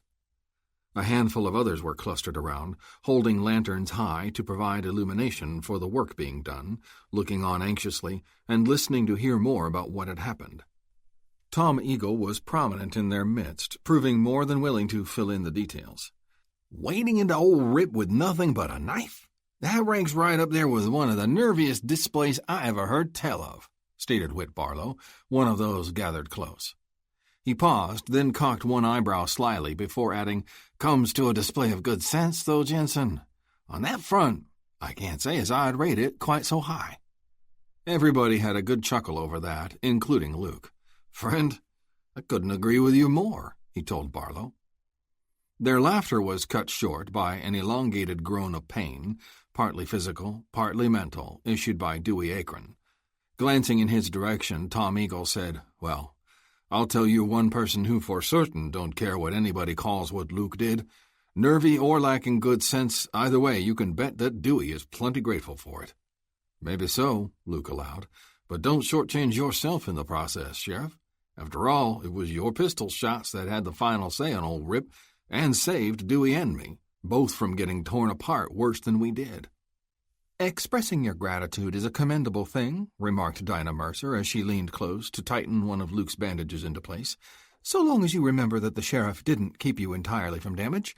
You need to keep a close eye on these wounds to make sure no infection starts to set in."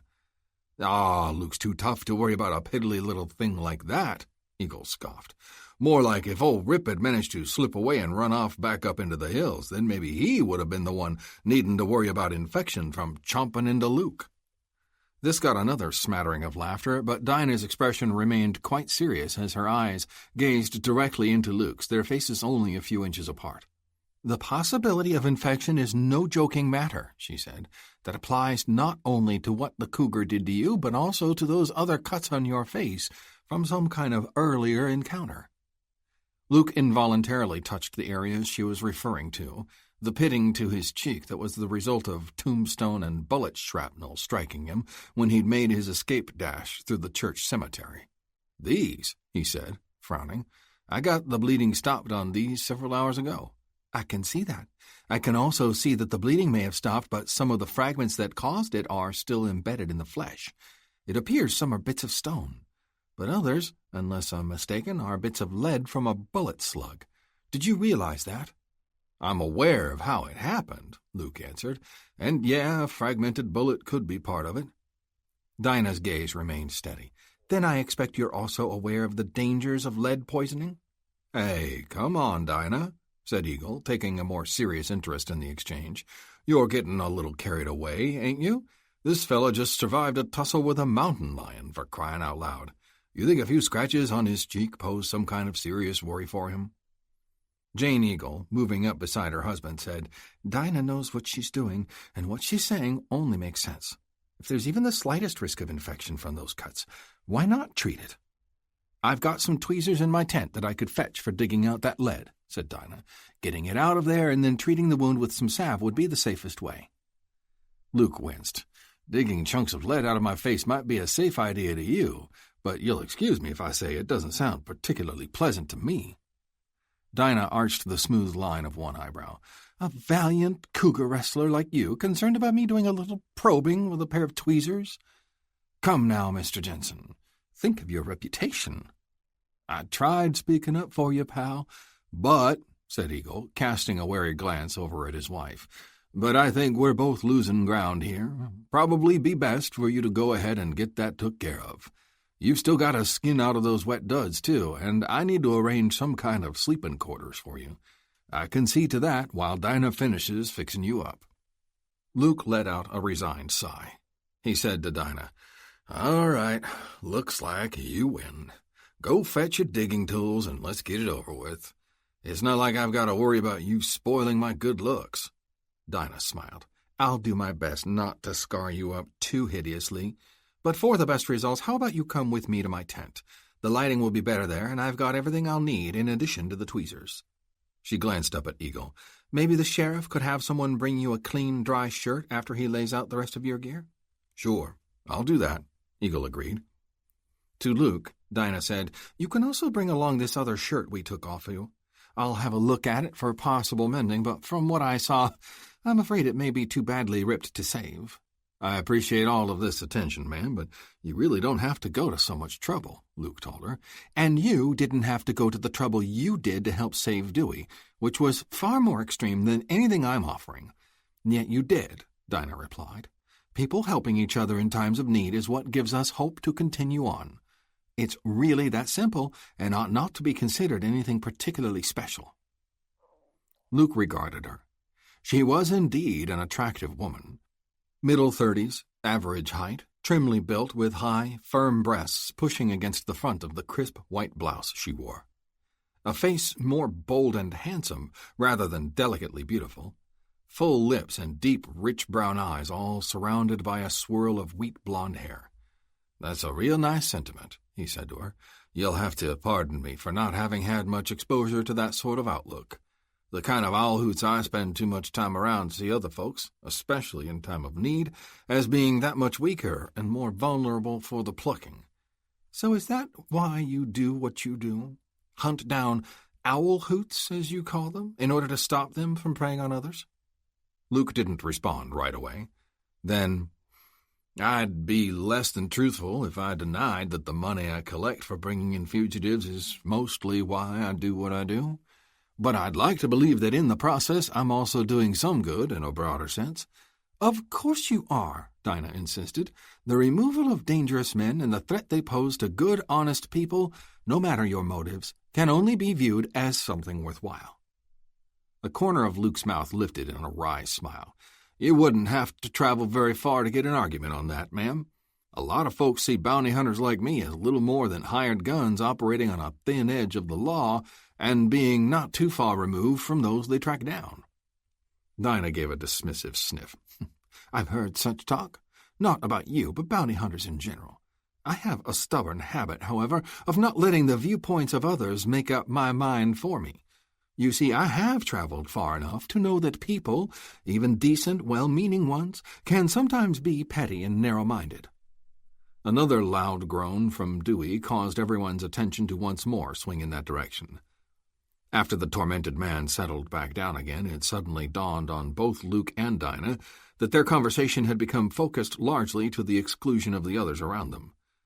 This brought a faint flush to Dinah's cheeks as she squared her shoulders and said, "If we're going to attend to getting that lead dug out, we'd best get to it then. I should try to be back here when Mr. and Mrs. Ray are done stitching and patching Dewey. Sometimes, when he's having one of his episodes, I'm able to help soothe him." "Yeah," said Luke. "I can see how you'd have a soothing effect on a man." She averted her eyes in response, and her flush deepened. "You two go ahead," Eagle urged them, unable to hold back a faintly amused expression. "I'll get that dry shirt sent along directly. Directly. Chapter 19. "All I want to know is, what am I supposed to be running around here? A mining operation or a recruitment center for hired guns?" Mace Vernon was unhappy and wasn't holding back on expressing his feelings. A tall, ruggedly built man of 40, he stood with his feet planted wide, and his square slab of a chin jutted out defiantly below a scowling ledge of furry brows and intense blue eyes. In his meaty hands he held a short-billed cloth cap that he'd jerked off his headful of sandy hair when he entered Roland Dixon's office. As he spoke, he was twisting and wringing the cap like he wished it was somebody's neck. Behind his desk, Roland regarded his mining foreman with a flat, tolerant gaze. When he'd sent for the man first thing this morning, he had fully expected this kind of reaction, and part of him even felt a touch of empathy. But he couldn't help it. He had to do what he felt rated the highest priority. "I guess I need to remind you, Mace," he said calmly, "that your main purpose here, like everyone else present, including me, is as an employee of Dixon Enterprises. Yes, your primary duty has been overseeing the mining operation of the Gold Button, and you've done a commendable job, even under the pressure of maintaining a decent yield out of a strike that hasn't proven as rich as originally hoped for." "I know my job, sir," Vernon said stiffly, "and I've never complained about the pressure of keeping up an acceptable yield, even under tough circumstances. But because I know my job is why I'm protesting that yanking a half-dozen men off my crew is going to make it nearly impossible to keep up quota. I'm already working most of them 12, sometimes 14 hours a day. I don't see how I can make up the difference for the loss of even a couple, let alone 6. "Whip some of those lazy Chinese a little harder, that's all you gotta do," spoke up Hack Ferris from where he sat, slouched in a chair over against the wall. Vernon shot him a scathing look. "I don't need no lip out of you telling me how to run my crew. You want to worry about something? Worry about that pack of so-called hard cases you're supposed to be in charge of. Seems to me if they spent less time in the whore cribs and practiced with their 6-shooters as hard as they do tipping up liquor bottles, maybe they could do a better job of hitting what they aim at and not get shot up so bad themselves." Ferris started to shove up out of his chair, and Vernon turned quickly, bracing to meet him. "Stop it!" Roland shouted, freezing both men. He stood up behind his desk, hands balled into fists that he slammed down hard on the polished surface. "Don't I have enough aggravation without my 2 top men butting heads with each other? Don't we all have too much invested in this valley?" Roland paused, but his expression stayed dark. "It was my father's idea to bring in this Jensen character. Send him here and then have him apprehended, but make sure he was kept alive. Those were his instructions, the same ones I passed on to Hack." Roland looked at Vernon and went on, "I didn't bother to tell you about any of that. There was no need for you to know or concern yourself. You still had your hands full with your mining responsibilities, and there was every reason to expect that the apprehension of one lone stranger wouldn't pose much of a problem." Vernon frowned. "You say your father sent Jensen here, and then gave orders to capture him as soon as he showed up?" "Don't try to make sense of it," Roland said peevishly. "Some kind of ancient score the old man is looking to settle in some overly elaborate way. I'm not privy to all the details myself. I wish I didn't know any of it, that none of us here had been brought into it at all. Unfortunately, that's not the case." "So what happened?" Vernon asked. "What went wrong?" "The stranger was a gun-twirling beer cat we had no warning to expect. That's what happened," Ferris said bitterly. "Add to that our orders to take him alive, having to pull our punches, in other words, when it came to shooting back, and the slippery varmint got away from us. But before he did, he put the hurt on 5 of my men, 2 of them permanent-like."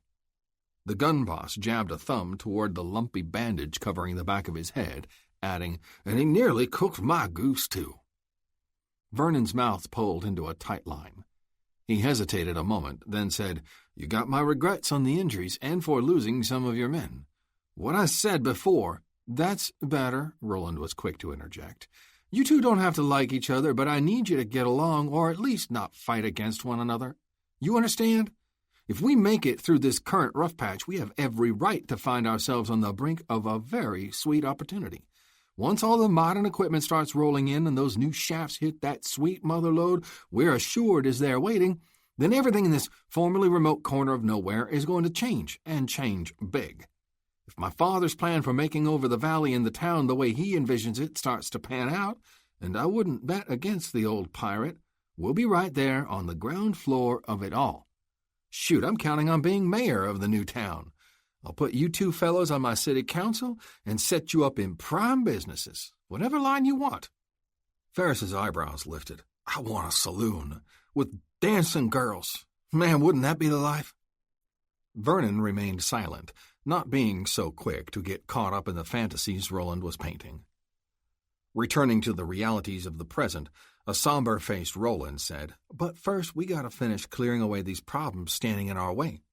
That annoying flea Tom Eagle still has to be swatted, but first and foremost is catching that Jensen scoundrel before he causes more trouble. In order to do that as quickly as possible, we need to throw a wide enough net. That's why we need more men. Some of your miners, Vernon." Showing signs of relenting somewhat, Vernon nevertheless saw fit to remind everybody. "That's the thing, though. My men are miners, Not hard-riding manhunters. You've got plenty of hombres on your crew who know how to ride, Ferris said. What's more, I'm willing to bet some of 'em have wrapped their mitts around a six-gun somewhere along the way before they ever took up a pick-handle. Surely you can select some adequate men, Roland appealed to Vernon. It's only for a limited time, hopefully just a day or so. Maybe it can be wrapped up as quickly as today. Our best chance for that is to act fast and make a wide sweep. We figure Jensen was kept holed up somewhere last night by the rain, Ferris explained. Since he don't know the area and has no reason to stick around after the way we slammed the door on him, we're guessing he'll head back for Helena the same way he came in. That means going through Belfort Gap off to the south. That first light, I sent most of my boys to ride out hard, aiming to get ahead of him and be ready to cut him off if he makes it that far. As soon as you can supply me some more men, I mean for them to join me and dog Damaris, my tracker. We'll get on Jensen's trail and either run him down or run him up against those boys I got waiting for him. Either way, we'll clamp down on him, and I don't intend for him to squirt away from me again. Vernon's hands quit twisting his cap, and he heaved a ragged sigh. All right, I guess that's how it has to be, he said without enthusiasm. Give me a few minutes to go round up some men. Just don't send me none of them lazy Chinese, Ferris told him. Vernon shot him another menacing look, and Roland was quick to say, You can trust Mace to pick men best suited for the job. Vernon continued to glare at Ferris for a long count. Before going out the door, he said, You see to it the men I give you come back in one piece. They don't, I'm holding you personally responsible. Personally responsible. Personally responsible. Chapter 20. That ungrateful pup! I'd never figured he had enough sand to pull a stunt like this. As he made this declaration, Ben Pettigrew raked his eyes over all those gathered about him, almost like he was challenging anyone to take issue with his words. When a response came, it was from his wife, Lucille, standing right beside him. The two made quite a visual contrast, him so broad and hulking, even balanced on the crutch that helped support him. Her just a tiny slip of a woman, but with a spark in her eye and a boldness to her posture and a lift in her chin when she spoke. "What did you expect?" she demanded of her husband in a biting tone. "Maybe if you hadn't treated Heath so harshly and told him practically every day that he didn't measure up to your idea of having enough sand, you wouldn't have driven him away." Pettigrew's mouth dropped. "You're blaming this on me? I'm blaming it on all of us." "All of us," Lucille said, cutting her gaze to Tom and Jane Eagle, "who played a part in treating Heath and Belinda like children and not even showing them enough respect to hear them out and allow them to make their case for wanting to be together."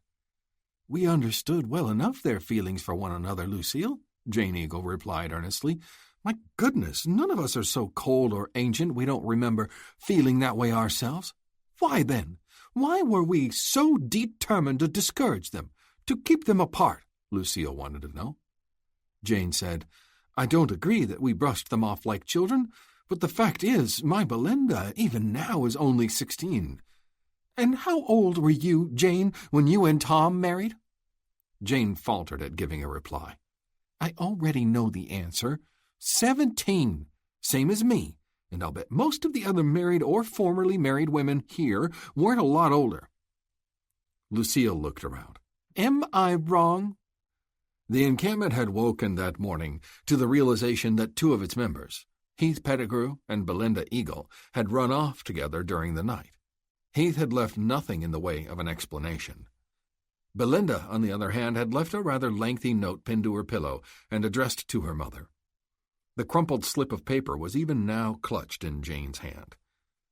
"Dearest Mother, please do not worry or be vexed with me. Heath and I have gone off to be together. He will take good care of me. We are deeply in love and have reached the conclusion that this is the only way for us to have a life with each other. In town, before the trouble, it was bad enough, but there still seemed hope. The way things are now, there may be none. This is not our fight, and getting caught in it may ruin any chance for us if we don't take this action. Please try to understand. All my love to Father, Davy, and you, Belinda." It hadn't taken long for the news of this surprising development to spread, and as each member of the refugee party heard, they came to the main canopy, gathering to discuss and offer whatever they could in the way of help. Not everyone present had been aware of the burgeoning romance between the two young people back in Hard Rock. Before the trouble, as Belinda put it in her note, nor the way their parents had quashed it, or believed they had back then. That bit of history was being revealed to all along with the rest of what had now transpired. A grim-faced, obviously shaken Tom Eagle joined in the exchange between his wife and Lucille Pettigrew. This meant, out of necessity, though he would have preferred to have kept it more private, also addressing everyone else who was gathered around. Sometimes age, or maturity might be a better word, ain't measured in just years. The fact of the matter is that Belinda, now at 16 or even in another year or two at 17 or 18, may still not be as mature as Jane was at that age. Probably the same for you too, Lucille. I guess you could say we maybe sheltered her too much. Whatever the reason, that's the way we saw it, her mother and me, when this whole thing started between her and Heath, and why we discouraged it. It was never anything against your boy Heath. You and Ben had your own reasons for holding him back. He wasn't ready neither, Pettigrew stated. If he'd have come to me like a man, face to face, and told me he wanted to strike out on his own, I would have had a chance to work with him a little bit, try to prepare him. But he never gave me a clue. The first I knew he had any notions along those lines, before this latest shenanigan, he was already wanting to haul off and get hitched. He was no more ready for that than I was for... Eagle's eyes narrowed. For what, Ben? What weren't you ready for? Pettigrew stammered some more before finally managing a response. For seeing my son make a fool of himself. For seeing him break his ma's heart and everything else that a foolhardy thing like this could lead to. Like you someday having grandchildren with Indian blood in 'em. Tell the truth.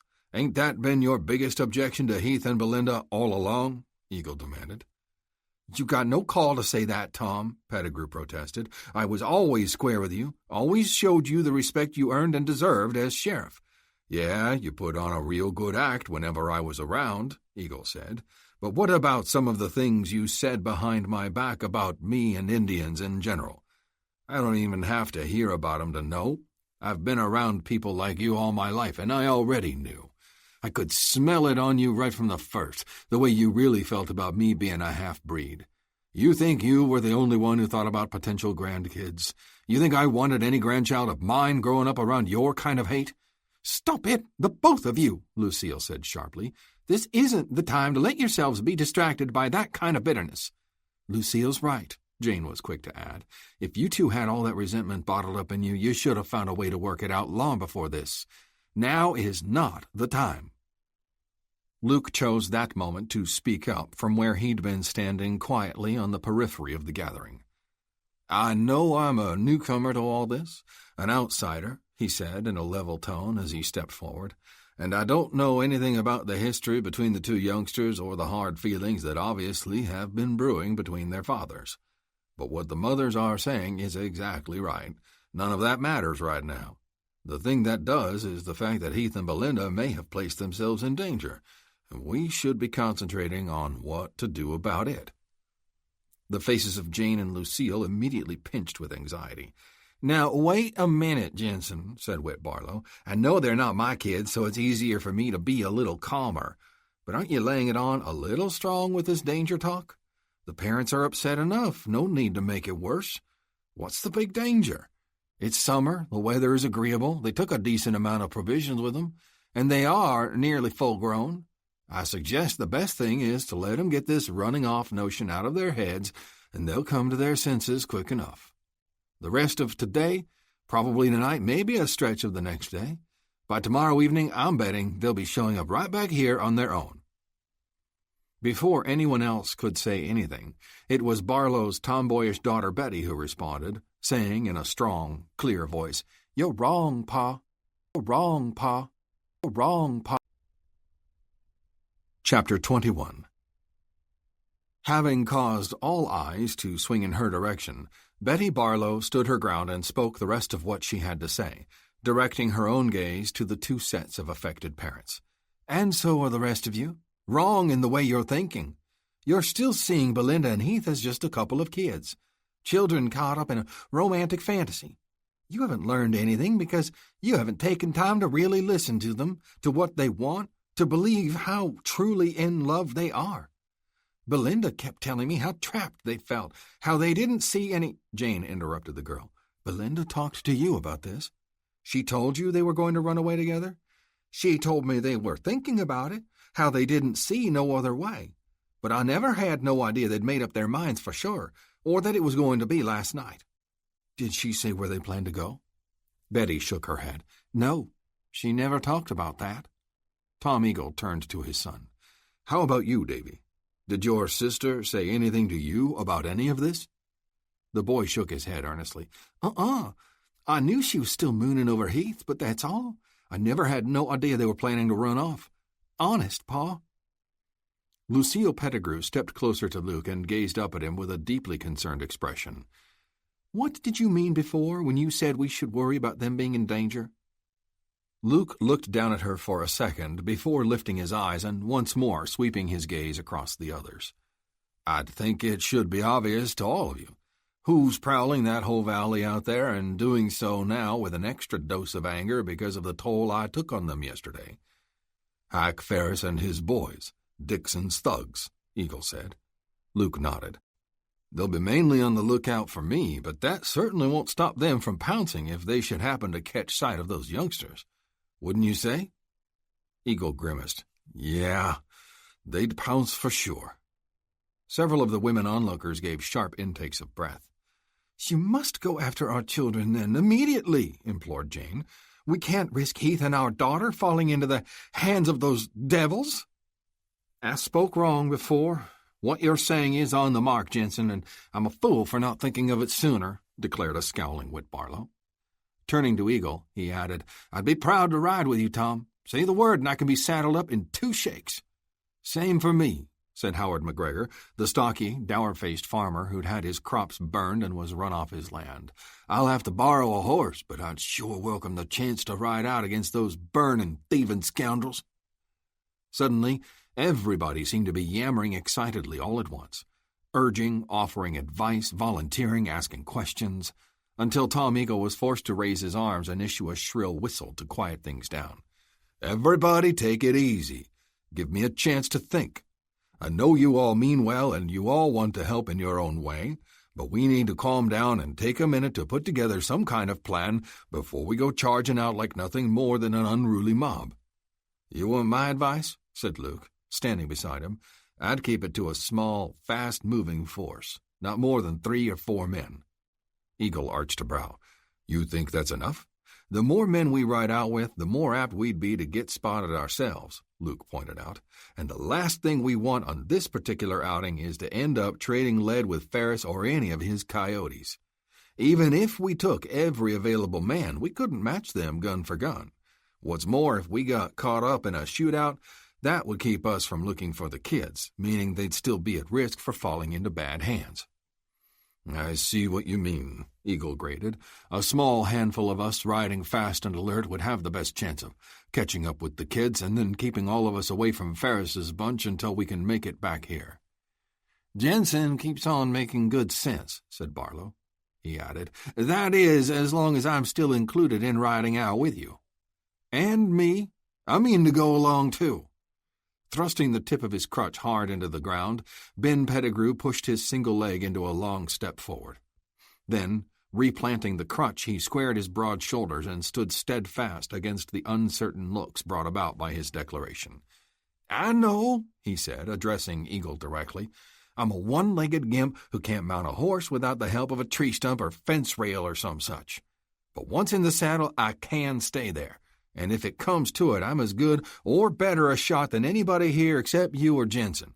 No getting around the fact you and I have our differences, Tom, and neither did me and Heath see eye to eye on a lot of things. But he's my son. You can't ask me not to go along to help bring him back." Eagle stood unblinking under Pettigrew's gaze for a long moment. Then, the rigidness in his posture visibly easing, he said in a quiet voice, "No, I guess I can't."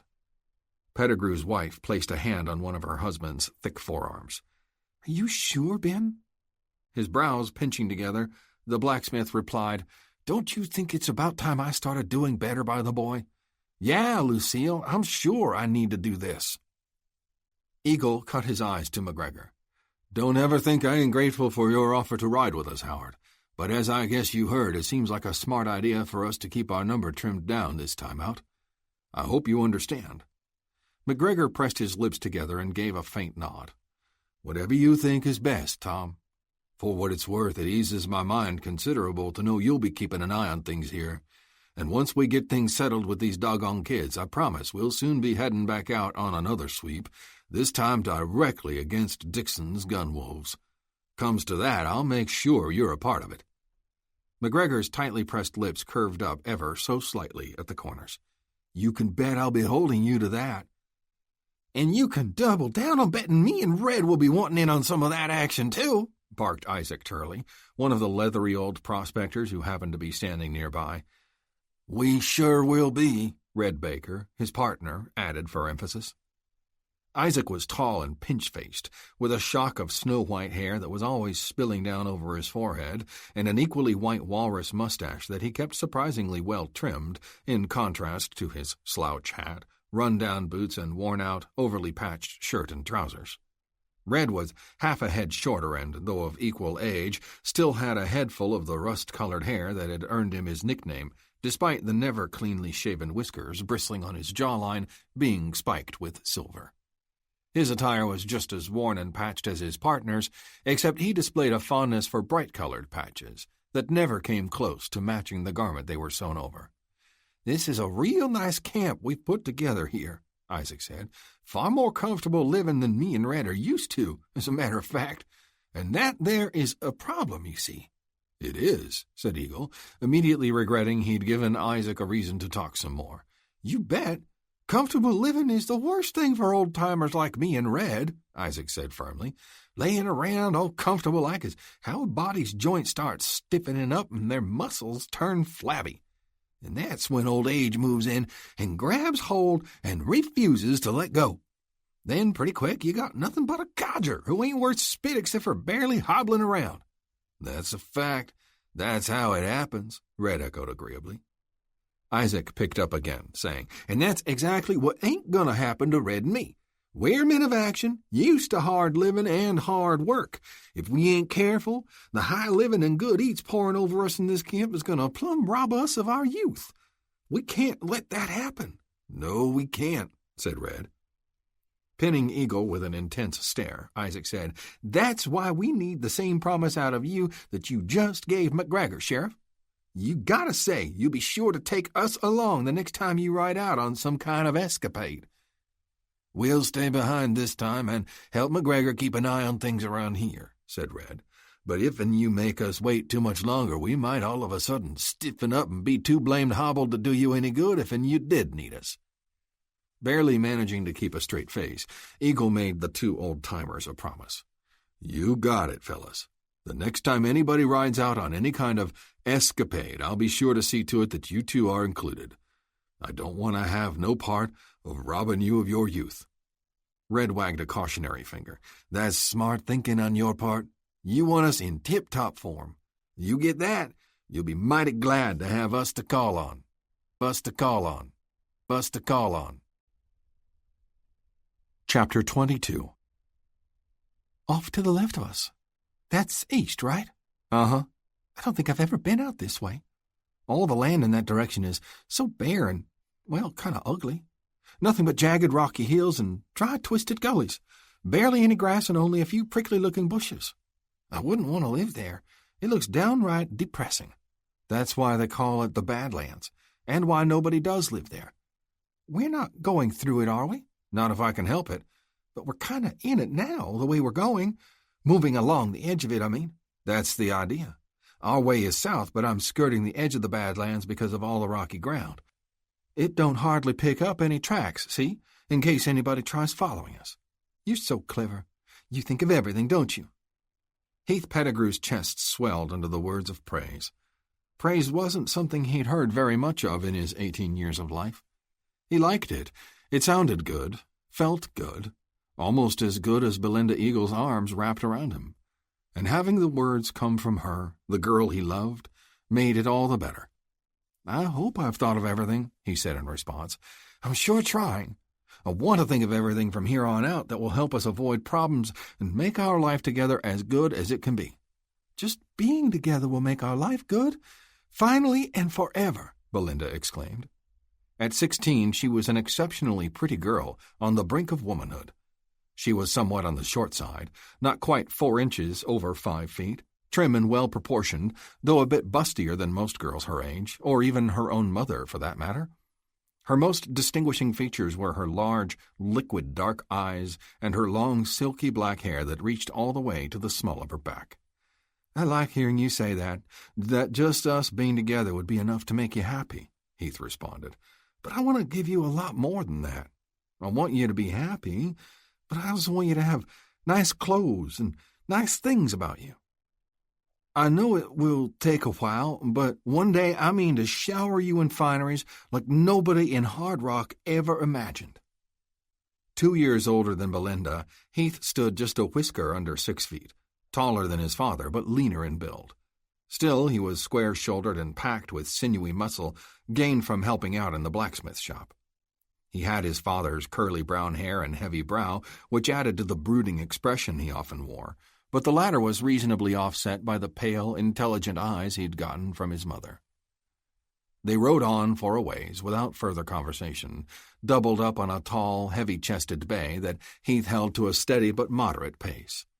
With a strong horse under him and Belinda pressed against his back, Heath felt like he could ride forever just like this.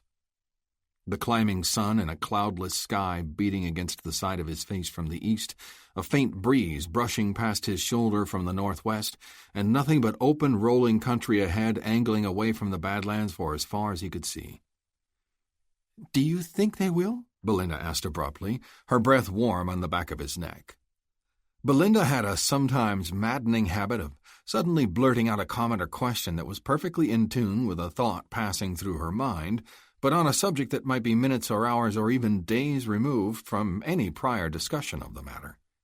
Over time, Heath had found himself being able to once in a while recognize the genesis for such remarks and respond without missing a beat. But this morning wasn't one of those occasions.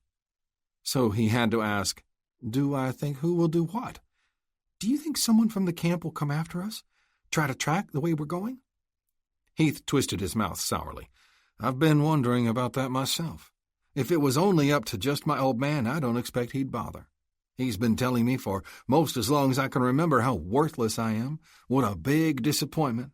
I figured he'd be glad to get rid of me. One less mouth to worry about feeding." "I know your father is a hard man. It's his nature," Belinda said. "But I find it difficult to believe he truly dislikes you. His own son. Besides, there's also your mother. She doesn't treat you so bad, does she?" "No. Ma's okay as far as how she treats me. But that don't mean she ever spoke up against the old man for the way he carried on. Leastways, not that I ever heard." "I'm sorry for you. Sorry you grew up in a home where you doubted your parents loved you. That's so sad. But if it helps, when we're off on our own and have a home of our own, you'll never have to doubt that it will be filled with my love for you." Heath's ears burned, and he knew he was blushing. It made him feel funny to hear Belinda talk like that, but at the same time it thrilled him. He never wanted her to stop thinking about him that way, or to stop telling him. And he never wanted to do anything that might cause her to stop. "Unfortunately, the same can't be said about your parents, especially your father," he said. Regretting his choice of words as soon as they were out of his mouth, he quickly added, "I don't mean it's unfortunate your folks love you. I meant that because they do, I figure there's a good chance your dad will come after us. After you. If he does, everybody knows what a good tracker he is. My puny attempts to hide our trail probably won't slow him down much at all." "If he does find us," Belinda said through gritted teeth, "it won't make no difference. Not in the long run. He can tie me up and haul me back if he's a mind to, but unless he's prepared to keep me in chains, I'll just run away all over again. And again, however many times it takes. Sooner or later, they'll all have to get it through their heads that we're in love and we're determined to be together, and there's nothing they can do to stop us." Unless your dad decides to shoot me or run me plumb out of the territory or some such, Heath said glumly. He'd never hurt you, but I can see him being a lot less charitable toward me. He wouldn't dare, Belinda declared. If he did, I'd never forgive him. I'd hate him forever. Heath put one of his hands gently over hers, where they were clasped together just above his belt buckle. I wouldn't want that, he said. As big a grudge as I got against my old man, I don't reckon I really even hate him. I wouldn't want us being together to be the cause of so much bitterness. Belinda was quiet for a long moment until she asked, What hope do we have then? If you're convinced my father is going to come after us and catch us, yet you're not prepared to fight back, then what are we even doing this for? We're doing this, like you put it a minute ago, to show everybody how determined we are to be together, Heath told her. And I never said I wasn't willing to fight. I just said I didn't want it to end up in hate. What if they're as determined as we are? If both sides keep refusing to give, how can hard feelings not start to build? Maybe, Heath said, because other hard feelings will get in the way. Maybe that's going to turn out to give us a chance. Maybe what the two of us are doing won't rate the full attention of even your father. That didn't make any sense. Although Heath couldn't see it, Belinda's pretty face scrunched into an annoyed scowl. Don't tease me with riddles at a time like this. It wasn't a riddle, Heath said defensively. Look, you asked me a minute ago what hope I think we have, right? Well, I put a lot of thought into that before I ever gave you the sign that last night was the night we were going to light out. Did you ever wonder why I suddenly decided then was the right time, after we'd talked about it but put it off so many times before? Well, the reason why was on account of that Jensen fella showing up. Him? What difference does he make to our situation? Because I got a hunch that he might cause your dad to have a whole different set of things demanding his attention. Don't you see the two of them together? The kind of excitement they generated, like sparks flying off two chunks of steel striking against one another. It was there when they first got back to camp and talked about how Jensen had tangled with Hack Ferris's curly wolves and how your dad pitched in to help him. And then it was there again, maybe even more so after they got done killing old Rip. I still don't see... Look, what's the biggest thing that's been driving your dad ever since he gathered everybody together in that mountain camp? Heath said. Not waiting for an answer, he went on. He wants folks to stick with him and rise up to reclaim our town and valley, right? That's the dream of everybody who's holed up with him, ain't it? Of course. Most of them have no place else to go. But other than the stuff your dad has been doing on his own, the harassing, stealing supplies, cutting the telegraph wire and whatnot, what has anybody else done in the way of anything you could actually call striking back against Dixon's thugs? Let's face it, if you add up all the other men in our camp, you've got pretty sorry makings for any kind of effective army. But we've got several good men, Belinda countered. Mr. Barlow and Mr. McGregor are strong and stout, and your dad is plenty rugged. Yeah, my old man's still got plenty of bark on him and could tear it up in a close infight, but not riding out against Ferris and the rest of Dixon's hired guns. Heath snorted derisively. It'd take my old man a half hour to even climb on a horse. Face it, the only two men in our camp who are proven fighting men, actual war veterans, are a couple cripples as a result. My dad and goofy old Dewey Akron. One crippled physically, the other crippled in the head.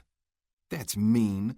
And I don't see what any of it's got to do with Mr. Jensen, or why it might make a difference as far as whether my father may or may not come after me.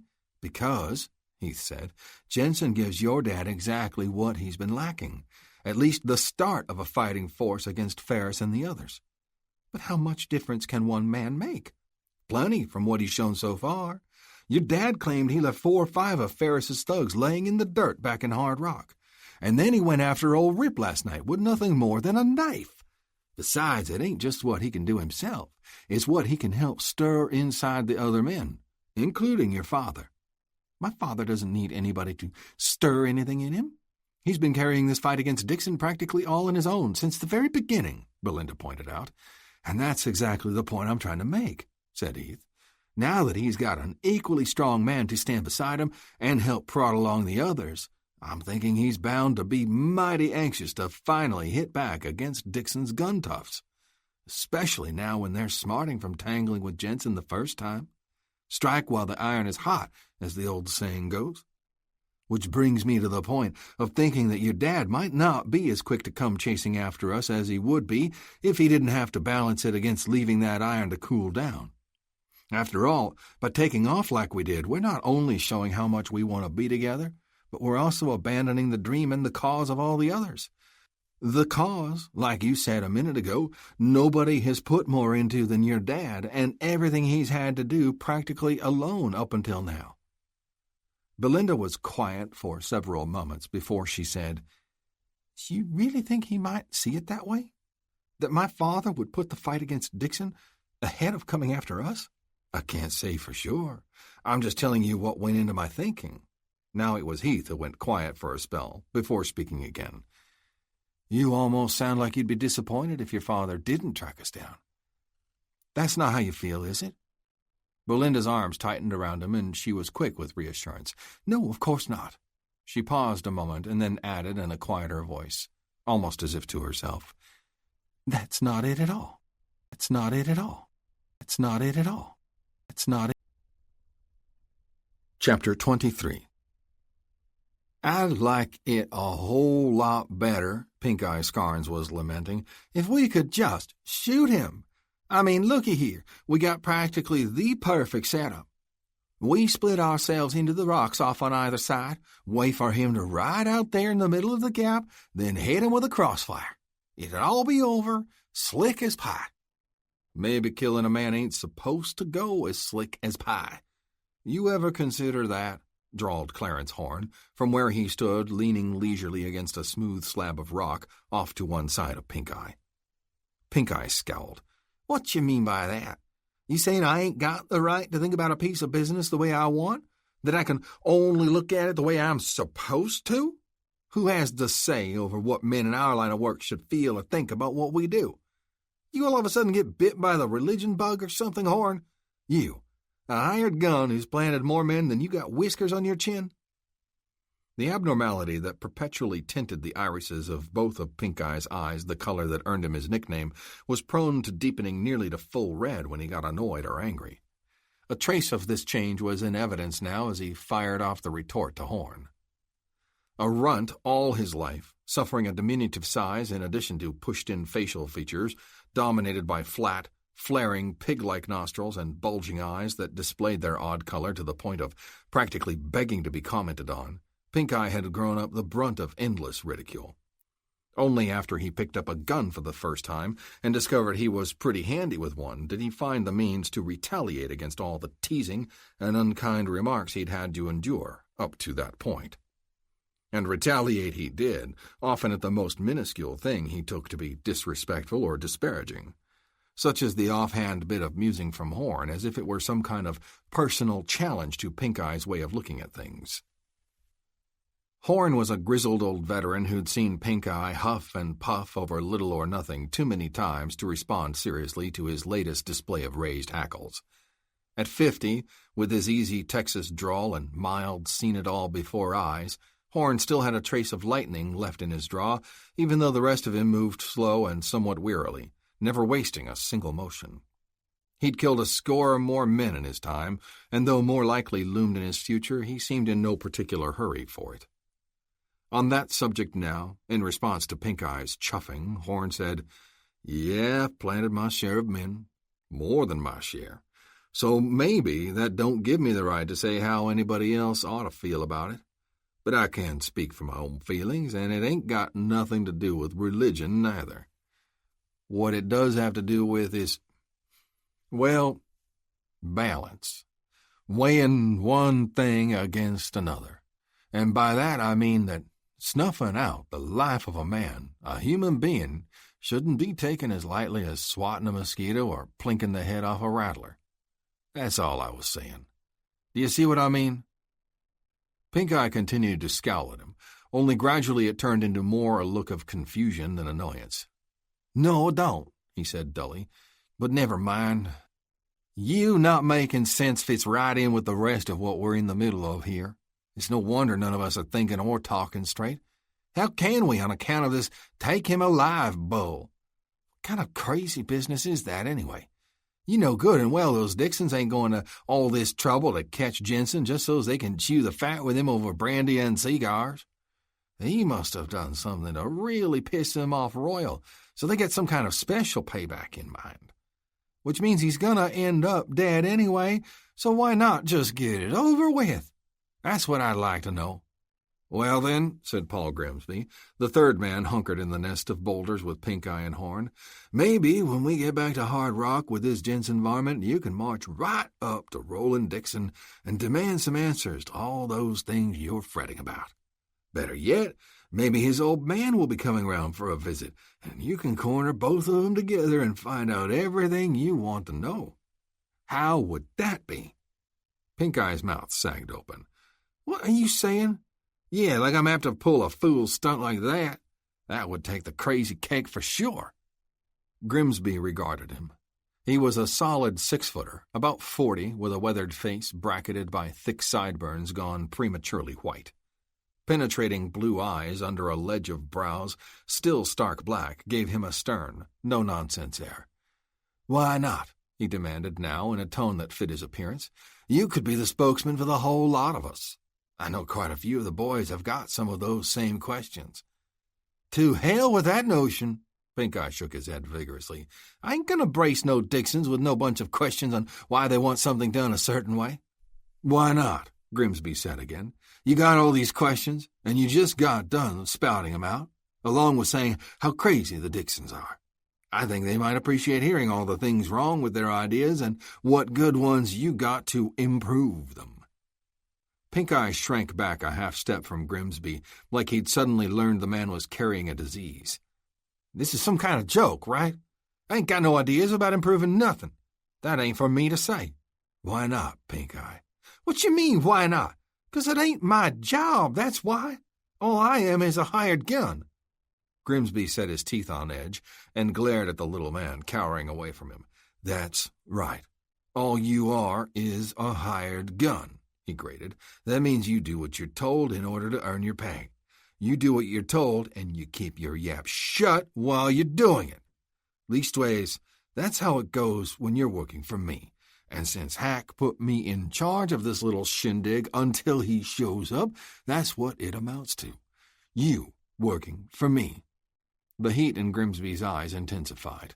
Understood. Pink Eye licked his lips. Jeez, Paul. Sure, I understand that. There's no need to land on a fella so hard. I didn't mean no harm. You know I always do my job when it counts. I was just making conversation to help pass the time, that's all. You've done nothing but flap your gums since we rode out this morning, Grimsby growled. You made enough conversation to help pass about 6 months. So enough is enough. My ears need a rest, and so does Horn's and everybody else's. All you had to do was say something, Pink Eye muttered. Then consider it said, Grimsby told him. Any more yammering, I'll send you up to relieve either Tui or Carpus on one of the lookout posts, and you can listen to yourself. The 3 men were positioned in a jumble of boulders and weather-scoured rock slabs accumulated around the base of a high, stony peak that rose behind and above them. The peak was the culmination of a long ridge reaching in from the west, most of it covered by brush and trees, with a few outcrops of rock, until it ended abruptly at a cliff that dropped almost straight down. To the east, on the other side of a flat, grassy expanse about 100 yards wide, another cliff face rose to a similar peak, and then another ridge, this one meandering away farther east until it was lost in the barren, baked humps and jagged arroyos of the Badlands sprawl that lay beyond.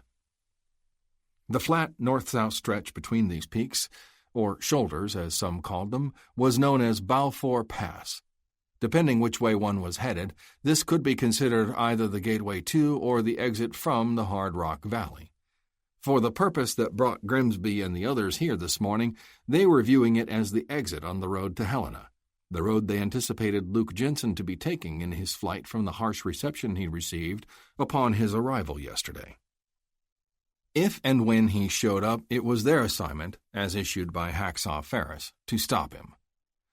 Comes to climbing up and relieving one of those other fellas, Horn said, shifting his weight from one foot to the other and cranking his head from side to side to work out the kinks. I wouldn't mind taking a turn. Be a chance to stretch my legs, I might, and keep from cramping up. Appreciate the offer, Grimsby said, but I'd just as soon you stayed down here on the ground, close to the horses. In case Jensen shows up and tries to make a run for it, you're one of our best riders if we have to give chase.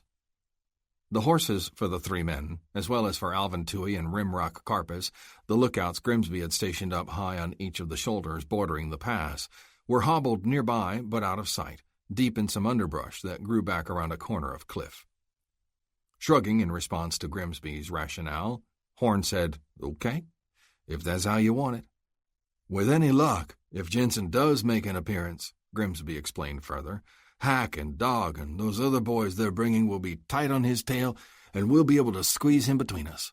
If he's smart, he'll see that he's caught in the jaws of a trap, and it ought to take the fight out of him."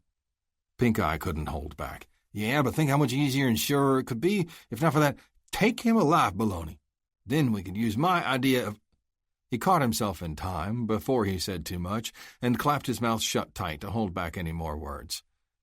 Except for meekly adding, "Never mind. That other idea should work swell." A minute later, Grimsby said, "Looks like we're about to find out. Judging by the way Toohey is all of a sudden motioning from over across the way," he pointed, "I take it he spotted somebody approaching." Horn and Pink Eye both perked up, becoming more alert. "There's what I've been hoping to hear," declared Horn. "Me too," agreed Pink Eye. Then to Grimsby he added, "But say, do you think one of us maybe ought to go over there with Toohey? Sort of balance things on either side of the gap?" Grimsby nodded. "Good idea. You go ahead and scoot on over. Stay low and remind Toohey I said for neither of you to do anything until I give the signal." "Got it," said Pink Eye, snatching up his Henry rifle from where it had been leaning against a boulder at his elbow.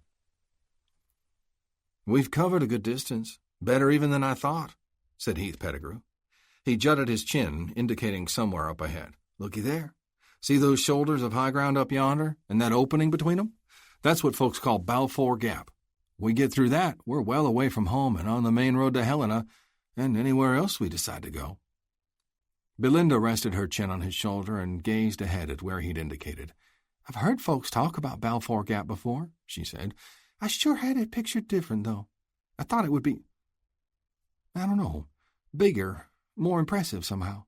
"Well, it's impressive to me," Heath responded. "It marks the first big step for us getting clear of everything we're leaving behind. On the other side, like I said, is everywhere else. The rest of the world, whatever's waiting for the two of us. As long as we're together. As long as we're together. As long as we're together. As long. Chapter 24. Ben Pettigrew's broad forehead puckered above his frown. "You sure we're following the right trail?" he asked. "That boy of mine can be wrong-headed, I know, but even he wouldn't be foolish enough to strike out across the Badlands." "We're on the right trail," Eagle assured him. "But don't worry, I don't think Heath and Belinda are aiming to take on the Badlands." Pettigrew squinted as he looked out across the sprawl of stark, ragged land stretching to the east. "This is where the tracks brought us, ain't it? To the edge of what sure looks like the Badlands to me."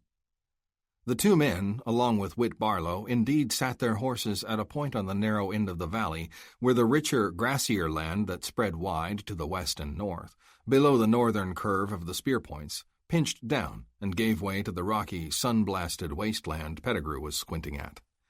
Upon exiting the hidden entrance to their mountain encampment, they'd had little trouble picking up the trail of the fleeing young lovers. The ground, still soft from the recent rain, showed their marks clearly. Not surprisingly, these marks at first led south, the logical way out of the valley and away from Hard Rock.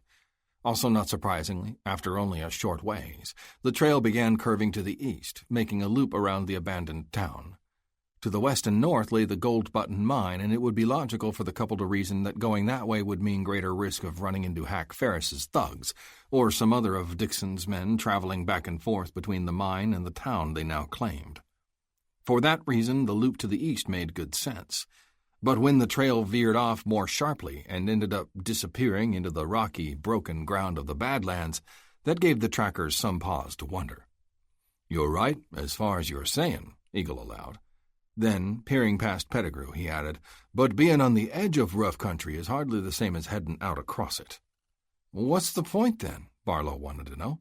"Why cut all the way over here?" "How about to cause exactly this confusion?" Eagle countered. All of a sudden their tracks ain't so clear, and we're caught wondering for sure which way they went. Slows us down, maybe even throws us off their trail for a while if we make a wrong decision." Pettigrew considered this for a minute, and then his expression shifted, seemed to brighten a bit. "I'll be darned. If my boy thought all that out. Well, from his end, for what he's trying to accomplish, that's kind of smart figuring, wouldn't you say?" Hearing the gruff blacksmith say something that was even a borderline compliment to his son caught Eagle off guard for a minute. A part of him almost wanted to acknowledge it as a good thing, but then he remembered Belinda's part in this, and he was damned if he was going to share in any charitable thoughts toward the boy who was attempting to take her away. "Might be smart figuring," he grumbled, "if he was trying to pull it on somebody who couldn't track a plow horse through a tomato patch. But I'd like to think I'm a little sharper than that. And so's Jensen, by the look of it." His gaze swung in the direction of Luke, who had dismounted from his paint some minutes earlier and was now walking the tall horse about 30 yards within the perimeter of the broken land and 60 or 70 yards farther down off to the south. He stepped slowly, his head tipped forward, eyes closely scanning the ground. Barlow followed Eagle's gaze. "What's he up to away over there?" "Trying to pick up sign of the kids," Eagle explained. "He can do that? He can spot sign in amongst all those rock slabs and hardpan?" "Uh-huh. If it's there, you'll be able to find it." Pettigrew cocked a shaggy eyebrow. "And I suppose you could, too?" "Expect I could, yeah." A wry grin briefly touched Eagle's mouth. "I'm half Injun, remember? Us bucks practically crawl out of the womb knowing how to track and hunt and take scalps." Pettigrew scowled. "Hey, that wasn't called for. I never meant nothing by what I said. It was just a question." Eagle's mouth started to tighten, but then he relented. "Yeah, I guess it was that. Look, Pettigrew, it's important for me and you to pull together on this. It took grit for you to saddle up and go after those youngsters. I give you credit for that, and I don't aim to say or do anything to make it harder on you." Pettigrew responded with a nod. "Whatever was said or done or thought in the past, well, however this current business works out, I'd like to think we can maybe get past that other altogether." "Be good to hope for that. Up to us to make it work," said Eagle. Further discussion on the matter was interrupted by a shout from Luke. "Over here," he called. Eagle, Pettigrew, and Barlow gigged their horses into motion. When they reached him, Luke said, "Looks to me like they're continuing to move south, but just doing it over this broken ground so as to try and hide their tracks." He pointed down where he stood. "Some recently disturbed gravel here, and back that way a few yards there's a fresh horseshoe scrape on the side of a rock. Appears they're doing it smart, setting their horse to a long, steady stride, but not attempting to run it as a precaution against having it step wrong in some of this rubble, and maybe pulling up lame." Pettigrew shook his head. "That boy of mine, I never would have thought he had the savvy for thinking of stuff like that." He glanced over at Eagle. "Not to shortchange your daughter. Maybe she's helping with his thinking." "I doubt that," Eagle replied. "Belinda's a sharp gal when it comes to many things, but she's never taken any interest in the outdoors.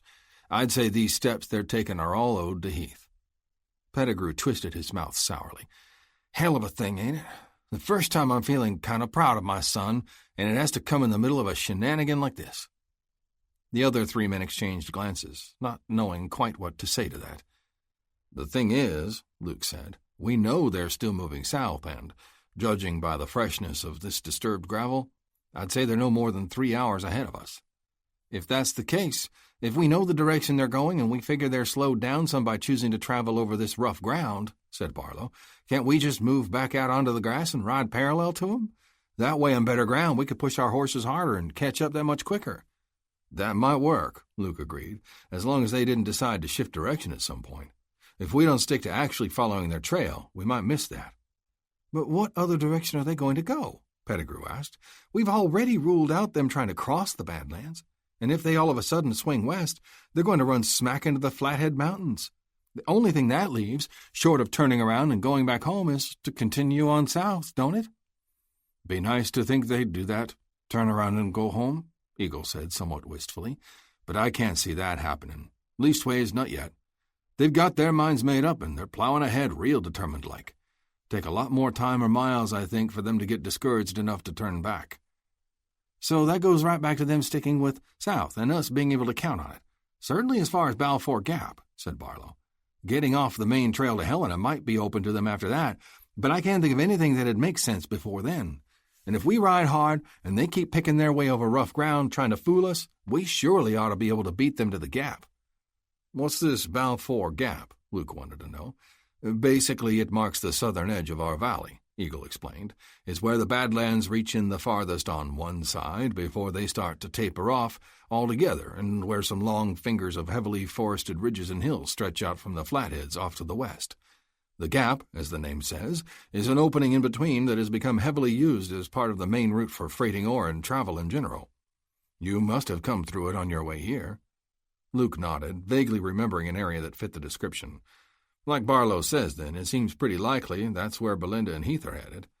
"I guess so," Eagle said somewhat reluctantly. "The only possible wrinkle might be, since Heath is so bent on throwing us off, if they didn't actually use the Gap. Those wooded ridges to the west are passable. It's just that they're obviously harder to go over than using the flat, open Gap. Was I in the position of those kids, though, thinking somebody was on my tail, that's exactly the way I'd do it. Once over those ridges, then they'd have a fair amount of other options that they could keep themselves totally off the main trail." Luke studied him, one eyebrow lifting. "You almost sound like you're starting to pull for those kids." Some deepened color crept up Eagle's neck. "That's ridiculous. Why would I be pulling for my daughter to make good on running away? She's lucky she's past the age for a good old-fashioned spanking when I do catch up with her. In the meantime, okay, doggone it, I'll admit that the spunk and determination those two are showing is, well, I kinda admire it, but that don't mean I intend to hold off running them down. For their own safety, we have to keep in mind as much as anything." "Uh-huh," said Luke. "And something else you might want to keep in mind is that when we do catch up with them and you get them back home, in addition to being too old to spank, maybe it's time to start realizing that your daughter is growing up in other ways as well." "Maybe so. But coming to grips with that is going to be a lot harder than tracking her down, I can tell you that," Eagle muttered. "Yeah, and I reckon I got some new feelings to come to grips with, too, where my boy is concerned," admitted Pettigrew. "But before we're faced with dealing with any of that—" His words were cut off by a sudden onslaught of sounds that were far too familiar to Luke. The wind rip of bullets slicing close through the air was unmistakable once you'd heard it, and it was something Luke had heard too many times. It was unsettling enough on its own, but what was even worse was the accompanying thud of slugs striking meat and bone. Suddenly, both of those sounds were taking place all about them as a volley of lead came pouring down on the four men. The boom of distant rifles followed belatedly, but by then the horses were already shrieking and rearing up in panic and trying to twist away as bullets pounded into them. Eagle's mount crumpled under him, and the half-breed barely managed to kick out of his stirrups and roll free to keep from getting pinned. Barlow, the best horseman of the group, sprang nimbly clear of his bay as soon as he felt the animal jerk and start to go down from the rounds striking it. Pettigrew went toppling off the back of his horse as the animal reared wildly and tried to bolt as slugs slammed into its shoulder and neck. It was able to lunge for one or two long strides before its legs buckled completely, and it crashed heavily to the ground. As the only one not in his saddle, Luke immediately let go of the paint's reins and, seeing what was happening, swatted it away with his hat. "Run! Get!" he shouted. The paint wheeled and sprang off. As far as Luke could tell, it escaped being hit. He had only a fraction of a second to make that assessment, however, before he was turning in a spin of his own and then diving to the ground, scrambling to get in behind some of the larger rocks strewn along this outer edge of the Badlands. As he did so, he caught movement out of the corner of his eye from the other three, causing him to shout again, "Stay low! Find cover! Find cover! Find cover!" Chapter 25. From behind a fringe of thick grass topping a low hill some 200 yards west of the four trackers, Hacksaw Ferris called for a halt to the shooting. "Hold it! Hold your fire! We did what we needed to. We've got 'em set afoot. They got nowhere to go and no way to get there. We can take our time finishing 'em." Along the crest of the hill to either side of Ferris, the 7 men accompanying him did as he'd ordered and quit triggering their rifles. Immediately to Ferris's right, Dog Demarest cackled gleefully. "Ain't you glad you listened to my idea about making a sweep across the valley north of town, looking for sign of that Jensen varmint in case he wasn't so quick to take off south like you figured? Paid off pretty good, wouldn't you say?" "I've got to hand it to you, it sure did," Ferris allowed. "We not only ran across Jensen, but we caught him in the company of that blasted Tom Eagle. There's a double stroke of luck I never would have counted on in a month of Sundays. How they hooked up together, I don't know. What about the other two with them? You recognize them? One of them I think I recognize as the Gimp who used to be the town blacksmith. The other was one of the ranchers or farmers I thought we ran off. But it don't matter. Whoever they are, it's too bad for them they threw in with Eagle and Jensen. Bad for them, but plenty good for us, Demarest crowed. Only why ain't the curs even bothering to shoot back? Because now that we've ceased fire, they got nothing to shoot at, and they're too smart to burn up ammunition with no glimpse of a target, Ferris answered.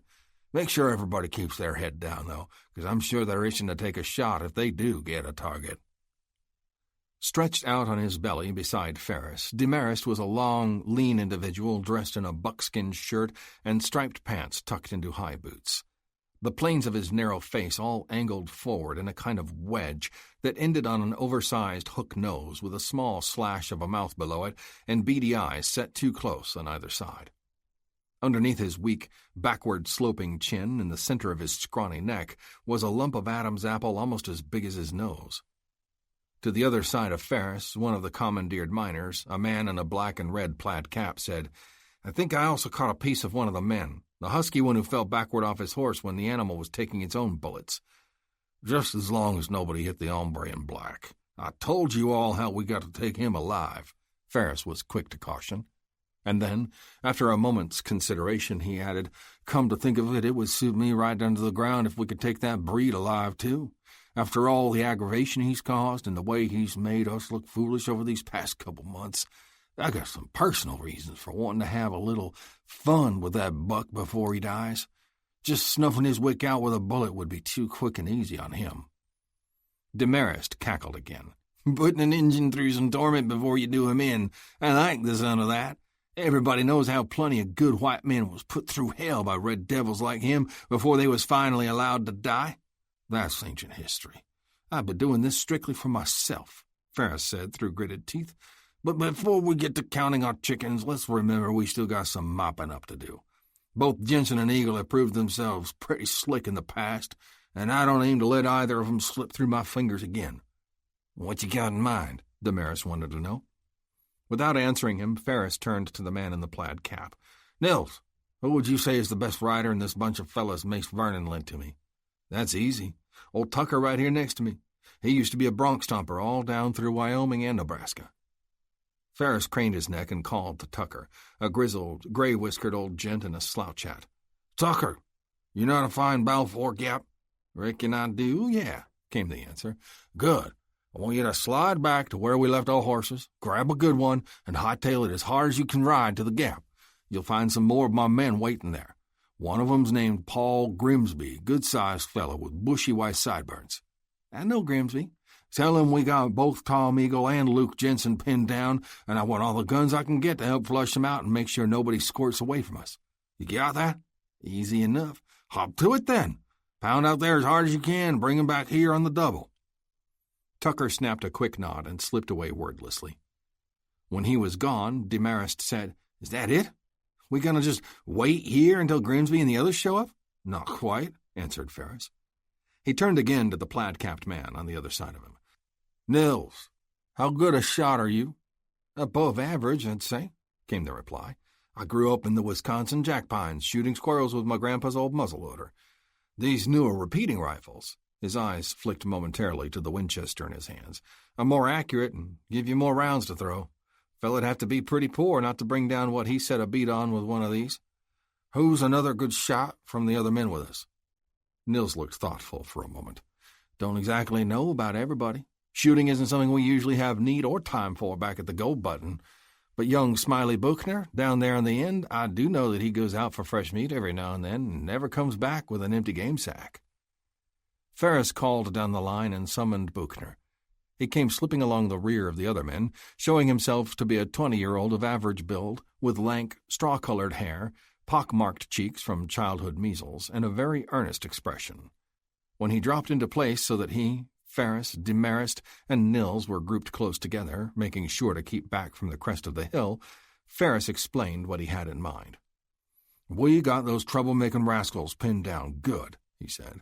With no horses to try and ride clear on and us holding the front doors shut with lead, the only chance they got to get away is to snake backwards into the Badlands. I don't think they're going to be in a hurry to try that, but before too long I fear they might see it as their only way. Short of surrendering to us, that is, which I can pretty much guarantee they ain't going to be willing to do. We keep 'em pinned down long enough for 'em to start getting hungry and thirsty, Demarest said. Their willpower might weaken considerable. Ferris shook his head. No, I don't see 'em waiting that long before they try the back door. I don't want to drag it out that long myself. He swept his eyes over Nils and Buchner. That's why I want you two to hold here and keep popping to make it hard for 'em to move. Don't pour it on too steady, but enough so's they know you're here. And keep shifting back and forth along this crest to try and make 'em think there's more than just two of you. As the two miners nodded, Demarest said, What are the rest of us going to be doing? Like I said, I don't aim to drag this out any longer than necessary, Ferris told him. That's why the rest of us are going to drift back a ways. Then you take 2 men with you to the south, and I'll take the remaining man with me to the north, and we'll swing out wide until we reach spots where we make our own way into those Badlands. That way, whether they stay where they are or try to snake out the back, we'll be able to tighten in on them. I like it, exclaimed Demarest. Ferris grunted. Whether you do or don't, that's the way it's going to be. Spread the word for the others to get ready to move out. Tell them we'll be leaving our horses behind.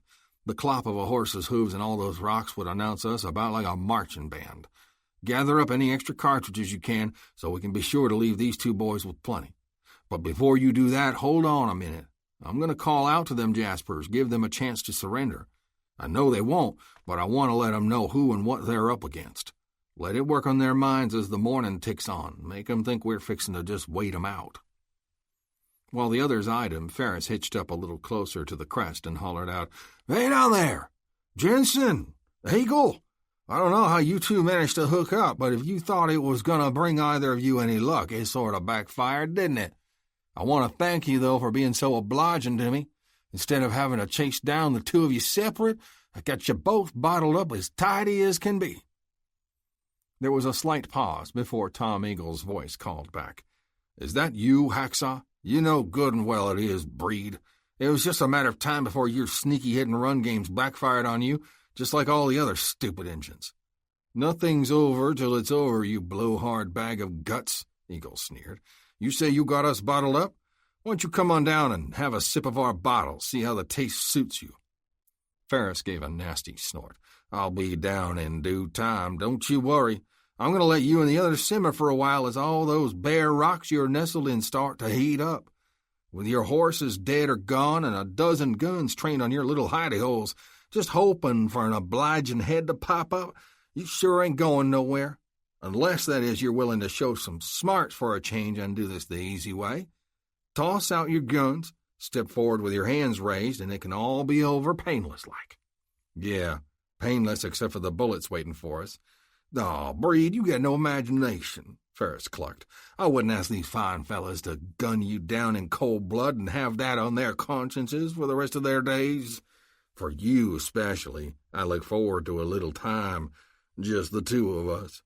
And as for your new pal Jensen, he ought to have figured it out by now that Mr. Dixon wants him alive, at least until Mr. Dixon has a chance to spend his own brand of time with the man in black. A new voice, Jensen's, called back. That sounds real inviting. Bring your Mr. Dixon on down here. I would very much enjoy a conversation with him. Enough of this, Ferris spat. Be stubborn, the both of you. I expected nothing less, but I gave you your chance. So stay there, enjoy a few hours baking in the sun. We'll see if you sing a different tune after all the sweat is boiled out of you and your dried-out tongues are swollen in your mouths. Edging back once more from the crest of the hill, Ferris motioned to Demarest. Go ahead, get the other men ready and scare up some spare cartridges for these 2, like I said before.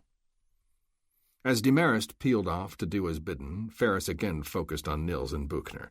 Okay, I'm counting on you 2 fellas. Mainly remember to keep your heads down and not to shoot that hombre in black. Also, in case something starts to get out of hand somehow, I want you to fire off 5 rapid-fire shots. Then reload as quick as you can and fire 5 more the same way. That'll be a signal to me and the others that you're in trouble and we'll quick-like double back this way. Got it? Young Buchner's head bobbed again. We got it, sir. We'll hold here and give you all the time you need to do what you have to out there. Ferris scowled. If Tucker makes it back with Grimsby and the other men, do the same thing, but in a series of only 3 shots. That'll let me know they're here, and depending how things stand out there in the rough, how I'll want to respond. When Grimsby gets here, tell him to just hold on until he gets some kind of signal from me. Signal from me. Signal from me. Chapter 26. Luke Jensen swore under his breath. He was blasted sick of being ambushed and, as a result, forced to eat dust and crawl on the ground behind rocks like some kind of lizard. On the other hand, the calmer portion of his brain reminded him such activity, unpleasant though it might be, was definitely preferable to being successfully ambushed and dropped into a puddle of his own blood. "Okay, what's our situation? Anybody hit?" The question came from Tom Eagle after things quieted down following the exchange with Hacksaw Ferris.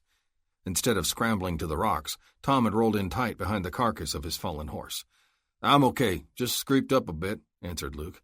"Same for me," spoke up Barlow. After a slight pause, Pettigrew responded, "I'm okay too, but a slug from those dirty bushwhackers did manage to find me." "Find you how bad? What do you mean exactly?" Eagle wanted to know. "I took one through my stump," Pettigrew chuckled dryly. Like both Luke and Barlow, he had wormed his way in behind some broken rubble big enough to hide his bulk.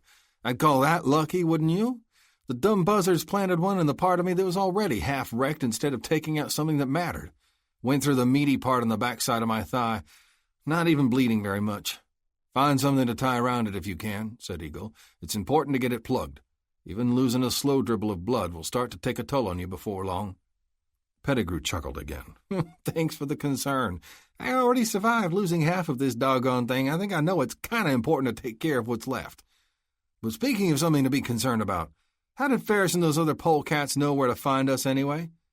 "Just pure dumb luck is all I can figure," said Eagle. "They must have been out searching, most likely looking for some sign of Jensen or me, who they're always on the lookout for." "That makes sense," agreed Barlow. "It's sort of like Jensen warned us when the kids went missing, how they were at risk for running into some of that bunch making a general search." "Better us than the kids, I guess," Eagle muttered. "I'm surprised Ferris has his wolves ranging over this close to the Badlands, but blast it, I still should have been more alert than to let us get caught in an ambush like we did." "You don't have the only set of eyes and ears in our group," Luke reminded him, "so don't try to shoulder it all. What's done is done. The thing now is to figure a way out of this fix we've landed in." "With 12 guns out there staring down our pie-holes," said Barlow, "that's going to take some fancy figuring." "In the first place, I think that's an exaggeration," Luke told him. "Ferris would naturally want to lay it on thicker than is actually the case, aiming to make us squirm as much as possible. More like half that many would fit with the number of hombres left after my skirmish with them yesterday. Although I've got to admit I'm a little surprised that Ferris is even among them." "He's tough. You can't sell him short on that," said Eagle. "But I agree with Luke on the number of men he's got out there with him. You all see that grassy hill where the shooting came from, right? The powder smoke haze is fading now, but you can still tell the spread of it. Ain't wide enough for no dozen guns, not by my judgment. I'd agree with half, maybe one or two more."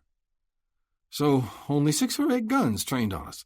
That still leaves us a mighty long ways from being in good shape." Barlow was fighting it, but there was a ragged edge of fear stabbing into his voice. "Take it easy," Eagle told him. "We might be without horses, but it ain't like we're without guns of our own. And we've only got those other guns trained on us," Luke added, "if we stay where they figure we are." "You thinking what I'm thinking?" Eagle said. "Reckon so," Luke answered. Pettigrew was quick to say, "Okay, how about filling in the rest of us? What have you got in mind?" "Mainly I got in mind to not hold still and let this play out the way Ferris just painted it," said Eagle. "Him and his boys can't charge us, not without coming down off that hill and exposing themselves in the open," Luke pointed out. "They'd try that, we'd have the advantage of cover, and we could cut 'em to pieces." Barlow said, "You heard Ferris. He's smarter than to try that. He's going to wait us out, let us bake and go thirsty and hungry until we're ready to give up. In the meantime, he can send somebody off to get provisions to keep him and the others in fine shape." "We're only bottled up if we let ourselves be," Luke insisted. "All you have to do is look over your shoulder, Barlow. There's miles of rocks and hills and arroyos back there. All we have to do is fade back, lose ourselves in those badlands, and work our way out again, somewhere we no longer have gun muzzles staring us in the face." "They'll swarm after us." "Not right away, they won't," said Eagle. "We leave one man here to keep Ferris's coyotes at bay while the other 3 slip away. If Ferris sends men out wide to curl in and follow into the Badlands, Well, once in those jagged rocks and twisty canyons, numbers won't count near as much. One man could be as effective as 20. With a little luck, he could maybe start picking off a few of the coyotes, one at a time, and possibly even turn the whole tide. That's too risky, protested Barlow. That might be the kind of cat-and-mouse stuff you've been getting away with, but not everybody's suited the same. A person could get twisted around in those badlands and wander for days. And even if one of us did work his way clear, what then? He'd still have no horse, no way to help anybody else, or try to get back to the mountain camp. Come on, Whit, Eagle snapped. The whole valley is full of horses who've been left to roam free after all the ranchers and farmers got chased off their spreads. You ought to know that as well or better than anybody. Some of those horses running out there are yours. If anybody would have a good chance to catch one, it'd be you. No matter the odds, doing it like Tom is saying gives us our best chance, said Luke. If we stay here and play Ferris's waiting game, there's no guarantee he won't still sneak some men out wide for the purpose of trying to flank us. They manage to work their way unseen into the rough and then close in on us from behind and to our sides, we'd be darn near helpless. I don't intend to hold still for that. That don't sound like anything I want to hold still for neither, growled Pettigrew. What they're saying makes sense, Barlow. We've got to do whatever it takes, not just to save our own skins, but for the sake of making sure at least one of us makes it back to warn the others in the encampment. A sudden volley of shots from the grassy hill silenced any further discussion for the better part of a minute. Bullets whined off the rocks concealing the 4 trackers, kicking up a cloud of chalky dust filled with wildly spinning stone fragments. The dull smack of more rounds striking the already dead horses could also be heard. Then, as suddenly as it had started, the shooting stopped. A handful of seconds into the silence, Barlow thrust up from behind his cover and fired off 4 frantic return rounds as fast as he could squeeze the trigger of his handgun. "Yellow polecats! Show yourselves!" No sooner had he dropped back down than another volley from the hill heavily pounded his specific boulder. When silence again fell over the scene, Luke said, "Did that make you feel better, Barlow? Even if it did, it was a dumb play. All you accomplished was to pinpoint your exact position and waste some ammunition killing a few blades of grass. Bone-headed moves like that won't do you or any of us a bit of good." Nobody said anything more for a minute until Barlow responded, "You're right, Jensen. You're right." His voice was a little ragged, fighting to regain control. "Look, I'm sorry I let myself get rattled. It won't happen no more. And the notion of us fading back away from here and working our way clear out through the Badlands, you and Eagle are right about that, too. It's our only chance." "Okay, then. Now that that's agreed on, the only thing left is deciding which of us stays behind to cover the other 3, said Pettigrew. "That's easy," Eagle was quick to reply. "I'm the one who snugged in here behind my horse. The rest of you have only got your handguns, while I've got access to my rifle and canteen. That puts me in the best shape to stay here and make a stand." Pettigrew emitted another of his dry chuckles. "I figured you'd say that, Tom, but you're overlooking one little detail. Me and my gimpiness. I told you I'd be okay as long as I was on a horse. Well, that ain't the case no more, and a one-legged man ain't exactly built for scrambling around out there in that rough country. Plus, the more I work this leg, the more I'll agitate the wound and cause added bleeding. So for once in my life, being handicapped makes me the one in the best shape for doing something, and that's staying here and covering the front door." Once again, nobody spoke for several seconds, until Eagle finally said, "You make a strong argument, Pettigrew." "If my argument is strong, then that ought to be the end of it," Pettigrew told him. "Look, I never talk about it much, but I lost the bottom half of my leg helping defend Little Round Top at Gettysburg. So on top of everything else, I've got some experience holding the line under tough conditions. You leave me your rifle and canteen. I reckon I can hold out here." There was another stretch of silence, this time broken by Luke. "Sounds to me like Pettigrew is the right man for the job. The best thing the rest of us can do is work our way clear and make his stand count for something. Count for something. Count for something." Chapter 27. One by one, with Pettigrew using Eagle's Winchester to provide cover fire, Luke, Eagle, and Barlow edged back away from the spots where they'd initially taken refuge. As each made it deeper into the Badlands, the rock outcrops grew larger and more frequent, and their exposure to the rifle fire from the hill dropped dramatically. About 200 yards in, they converged in a deep, ragged-walled gully. The sun overhead was climbing closer to its noon peak, and both the air and the bare rock surfaces all around them were growing steadily hotter. All three men were already dripping sweat and caked with dust. From back near the front edge of the broken terrain, where Pettigrew remained, they could hear the shots he was exchanging with the men on the grassy hill growing more sporadic and farther apart. "So far, so good," Eagle declared. "Now it's time for us to split up and finish making this pay off." "Do you know these Badlands at all?" Luke said. Eagle shook his head. "Nobody does, really. Nothing in here worth spending time to learn about. I only know that it's widest up to the north, where it eventually feeds into the spear points. To the south it's narrower and eventually tapers off into some prairie once again, but by narrower I mean it's still dozens and dozens of trackless miles." "That's okay. I don't aim to pass through it," said Luke. "I'll go ahead and split off, though, but only for a ways." "What do you mean? Why only for a ways?" "Occurs to me," Luke said, "that if Ferris didn't already send some men to flank us before, he surely will now after seeing that some of us decided not to stay pinned down up front. That makes me change my mind how I mean to play my part of this. Instead of making a run for it, I'm going to hang around and do some hunting of my own. It'll give me the chance to pick off some of those flankers and not only trim their overall number, but also keep them off Pettigrew's back." "I like the sound of that part. Pettigrew won't stand a chance if they get into these rocks and work their way around behind him." "Why don't we all stay and make a fight of it then? From here, deeper in the rocks," said Barlow. Luke gave a quick, firm shake of his head. "No. Somebody still has to concentrate on getting all the way clear, if for no other reason than for the sake of the others in the encampment. You and Eagle know the valley to the north, right? If you can make it out of these Badlands up that way, where some of the ranches and farms used to be, your familiarity with the area will give you the best chance for at least one of you to find water and shelter, and eventually one of those horses running loose. Then you can make it the rest of the way." "What about you?" Luke smiled a wolf's smile. "Don't worry about me. Those flankers won't be coming around without guns and canteens. I got a feeling I'll be acquiring all the water and ammunition I'll need to get me through. Then, if I manage to keep me and Pettigrew alive until nightfall, I know a few more tricks." Barlow eyed him with a mix of awe and uncertainty. "You're not short on confidence, I've got to hand you that," he murmured. "You never win by planning to fail," Luke told him, "and even more certain is that nobody ever accomplished anything by squatting in an overbaked gully just talking about it." He looked at Eagle. "You got anything to add?" Eagle held his gaze for a long count and then said, "Only this. Dinah Mercer would be mighty disappointed if you end up wasting all the attention she put into soothing those cuts and bruises of yours." "In that case," Luke told him, "I'll try extra hard not to disappoint the soothing Miss Mercer." A half-hour passed before Luke heard the sound of someone moving through the rocks not far from where he'd positioned himself. After Eagle and Barlow departed, Luke had also moved out of the deep gully. But he didn't go far. Less than 20 yards away, he spotted a rock formation that rose up about 15 feet higher than anything else around it.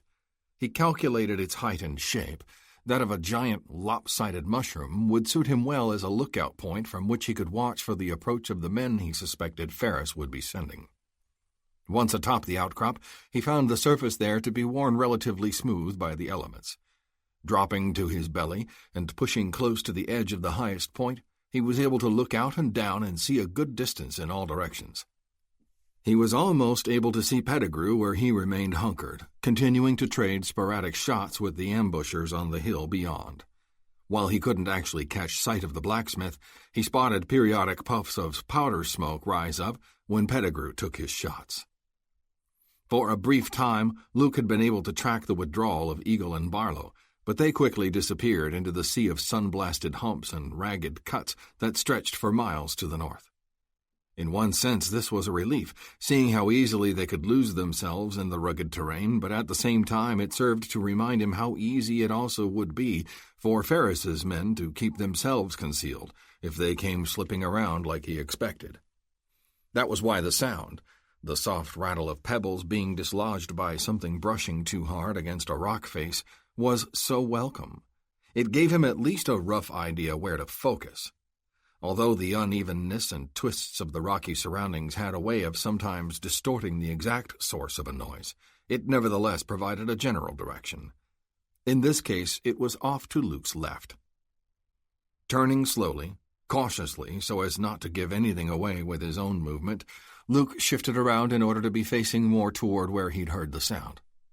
The bleached, sun-washed surface under him was hot, and growing hotter, pressing through his clothes and threatening to blister his bare hands.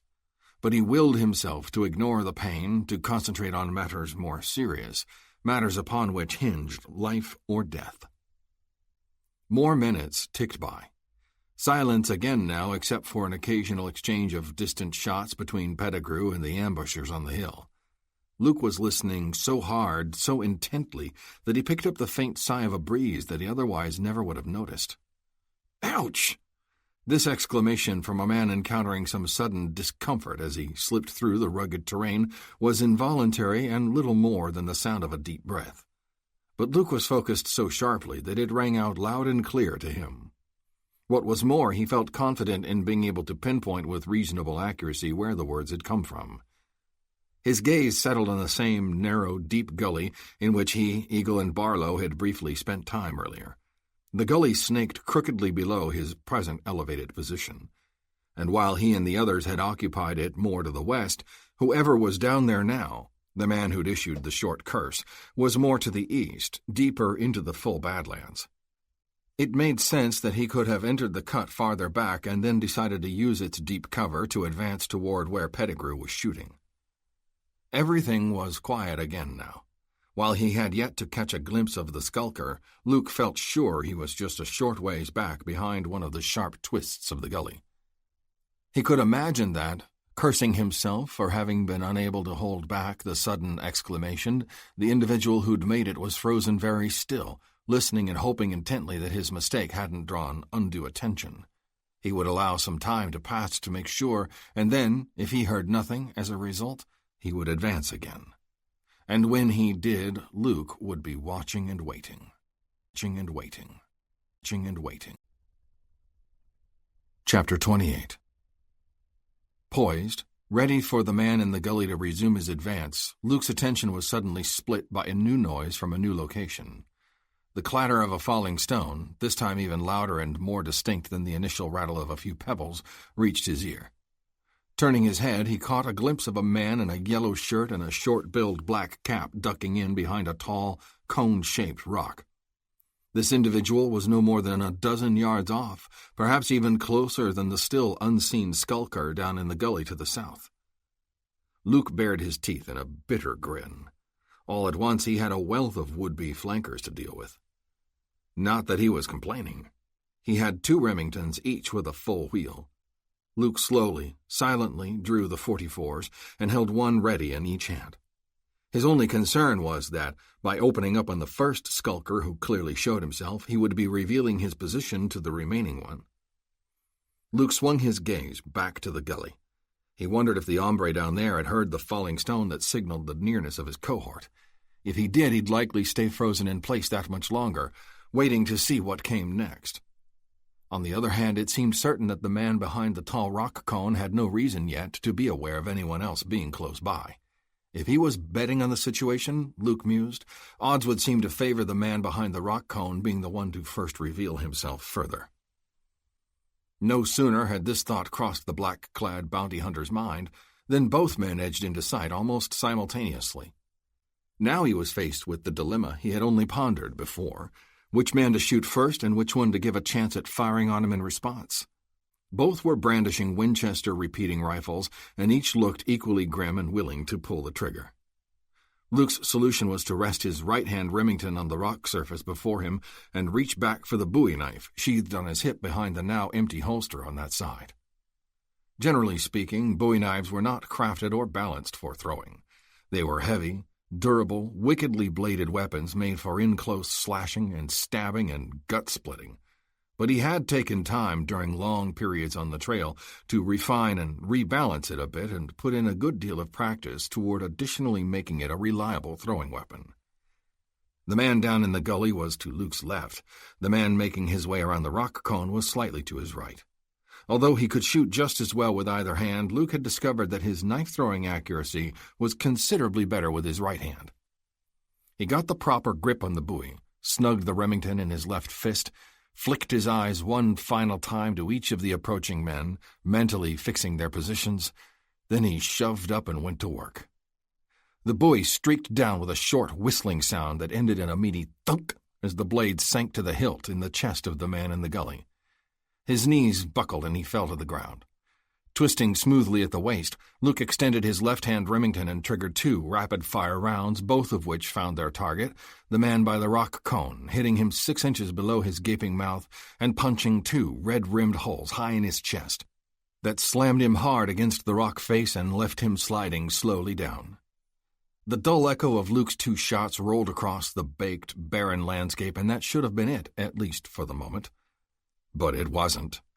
As he was reaching for the Remington he'd briefly laid aside, Luke heard 2 near-simultaneous sounds. First, by a fraction of a second, came another unmistakable thump of a bullet slicing the air a mere inch above his head, and then the report of the rifle that had fired it. If Luke hadn't leaned forward to pick up his gun, that bullet would have laid open his brains. In a continuation of the leaning motion that had saved his life, Luke finished snatching up his second Remington and then threw himself all the way belly down flat again. Instantly he went into a series of frantic rolls across the slanted slab of rock that was his perch. 2 more shots came in rapid succession, one of the bullets skimming the spot where he had flopped just a moment earlier, kicking up a geyser of dust and stone chips in his wake. That strike enabled Luke to recognize that the shooter was off to the south, not far from the rock cone, where now lay the body of the second man Luke had just killed. Furthermore, the downward angle of the shot, the way it had gouged in, indicated that the rifleman was shooting from his own elevated position, equally as high or higher than Luke's, making it time for the bounty hunter to abandon his platform. Continuing to roll, Luke reached the north edge of the high rock slab. Checking his momentum only briefly, he twisted and swung his legs over the edge. Braced on his elbows, still gripping his twin .44s, he dangled that way for half a second. Another slug sizzled in, gouging a long, grit-spitting furrow half an inch from Luke's right elbow. He lunged backward with his head and shoulders, at the same time straightening his arms. As he faded back and away from the edge of the slanted slab, he blazed a pair of rounds from each Remington. The drop to the base of the mushroom-shaped formation was about 7 feet from where his feet had dangled. Even though he bent his knees on impact, the landing was still jarring due to his inability to tuck and roll forward into the rise of the outcrop directly in front of him. Instead, Luke had to fall back, somewhat off balance. He took the second impact mostly on his rump, lucky not to crack his head on any of the other jagged rocks crowded close on all sides. Regardless, the final result left him sprawled awkwardly, with part of his wind knocked out of him. Although he now had the full width and height of the mushroom rock between him and the new shooter, Luke knew he couldn't stay in one spot for very long. The shooter, emboldened by having forced Luke off his high perch, would likely try to press his advantage by advancing quickly in hopes of perhaps having wounded or at least stunned his target. Luke welcomed the thought of the man being in a hurry to work his way closer. All he had to do was shift to the right position and be ready for him. With that thought running through his mind, Luke pushed himself to his feet. He paused like that, braced against the side of the mushroom rock, and took time to suck some air back into his lungs, getting his breathing leveled off while he replaced the spent cartridges in his Remingtons. But scarcely had he finished refilling the cylinders before, half a foot off from his right shoulder, a fist-sized chunk of rock exploded outward in a spray of stone shrapnel and dust.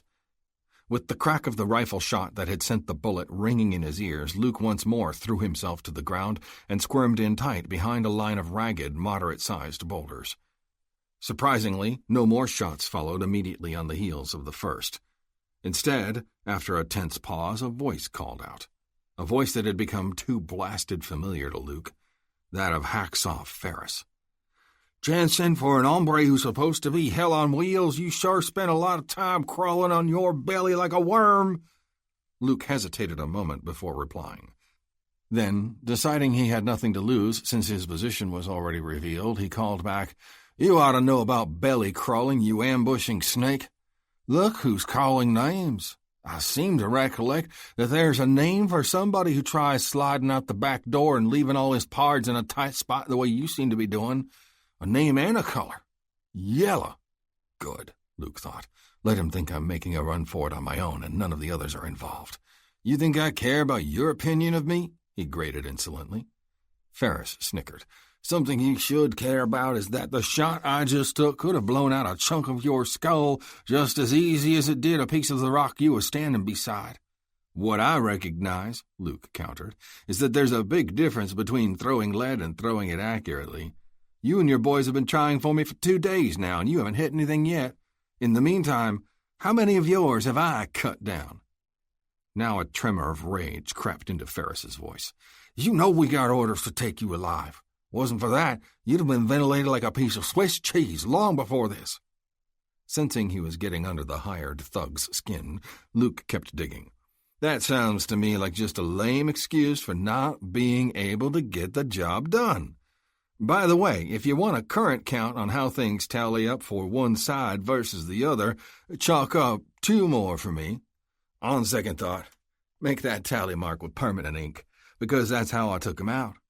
Permanently. Ferris said hatefully, My orders may be to take you alive, but nobody said how much alive. I already owe you plenty for the burns and bruises on the back of my neck and shoulders. I ain't forgot those. And the more you keep running your mouth, the bigger the debt you're piling up. I'm thinking you're earning yourself a nice round of Indian-style carving before you get handed over to Parker Dixon. Still working to gouge the barb deeper, Luke said, That would mean getting close enough to put your hands on me. I don't think you got the guts for that. If I'm wrong, come right ahead and prove it. Ferris, perhaps realizing he was being intentionally egged on, went quiet. Luke took the opportunity to mentally step back and do some quick reappraising of his own. For starters, he knew that his exchange with Ferris, while it might have had some value as far as goading the man into being careless, also had eaten up time that was very likely being used by the shooter Luke suspected of working his way in closer from the south.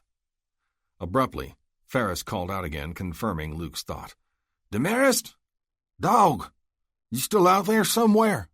Out there somewhere? Out there somewhere? Chapter 29. After a pause, a voice from behind Luke, still back on the other side of the mushroom rock, responded somewhat cautiously to Ferris's query. You bet I am, and I'm about to be landing with both feet on that slippery son of Satan you're bandying words with. Is it true what he said? Ferris wanted to know. Did he cut down a couple of the men over there with you? If he hears that way, I don't hear or see no sign of him moving around no more. But I nearly did for that sidewinder in return, Demarest growled. Just a lucky last-second duck of his head is the only thing that saved him from getting his pumpkin blowed clean off. Ferris sputtered. It sounds like it was a good thing he did duck. How many times do I have to tell you? Demarest cut him off. I know. Keep the devil alive. I've heard that enough. I want to puke. I get Jensen in my sights again. I'm going to plant a bullet anywhere I can. If he don't survive where it hits, well, then I guess I'll have to take it up with Dixon afterwards. Them's some mighty dangerous words, dog, Ferris warned, a hard edge to his voice. I can't help it, Hack. That's the way I see it, Demarest came back, sounding firm. I signed on for dangerous work, yeah, but not for suicide. Hey, Luke shouted into the middle of this. If you fellas want to hash things out between you, go right ahead and take all the time you need.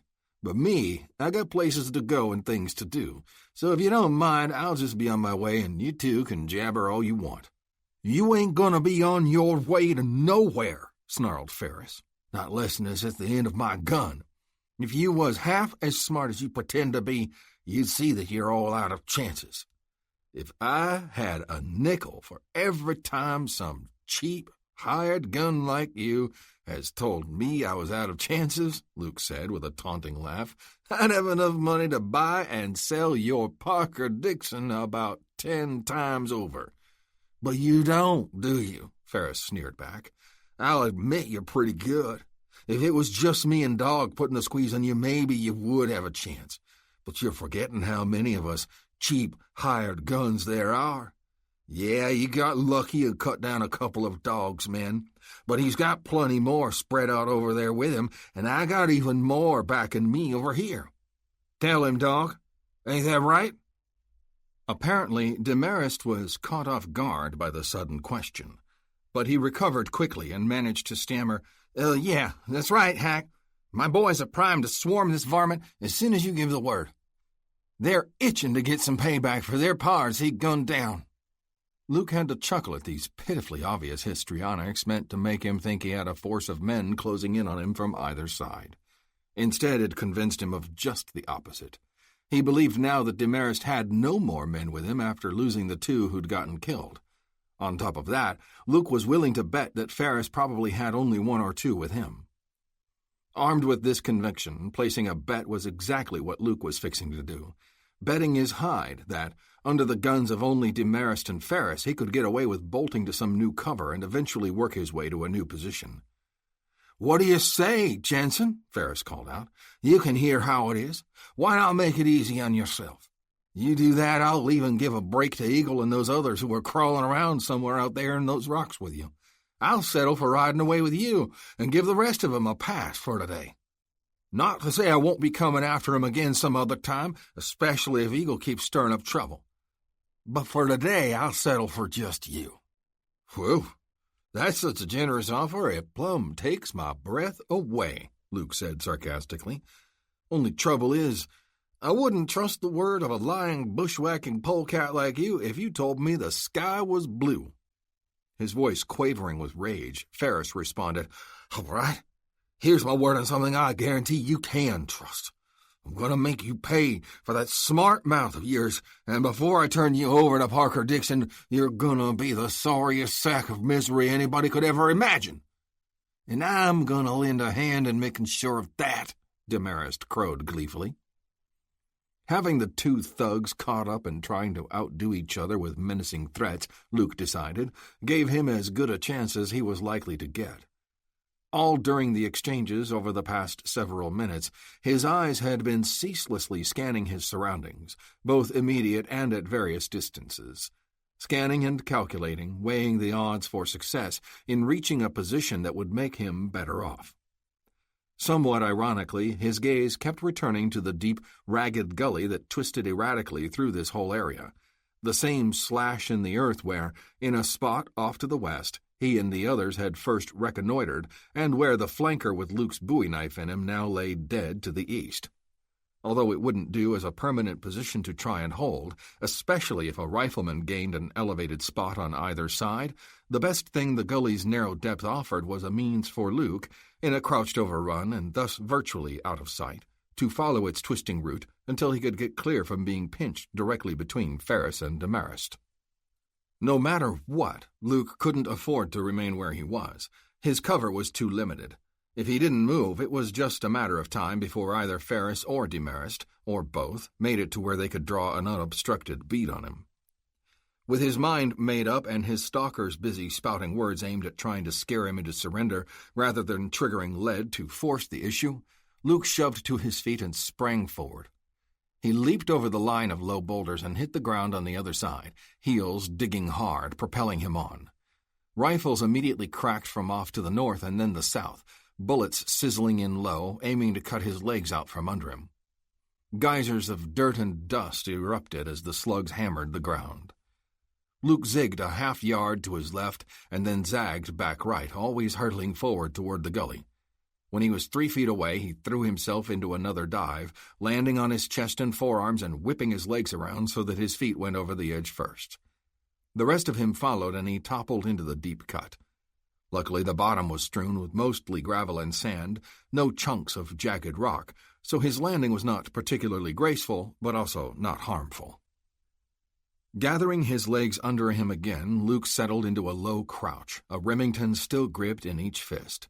Just above his head, more bullets gnawed harmlessly at the rim of the gully on both sides. The bounty hunter smiled with grim satisfaction. He was puffing for breath, dripping sweat, and his clothes were caked with enough dust and grime to nearly obscure their underlying black color. But he was still in one piece, and he'd just succeeded in pulling a fast one on his hunters. The rifle fire abruptly ceased, and only moments after it did, Ferris was venting his frustration again. "See? Didn't I tell you? He's a blasted worm, and now he's found a new wormhole to burrow into." "Relax," Demarest called back. "He may have bought himself a little more time, but not that much. That gully can't go on forever.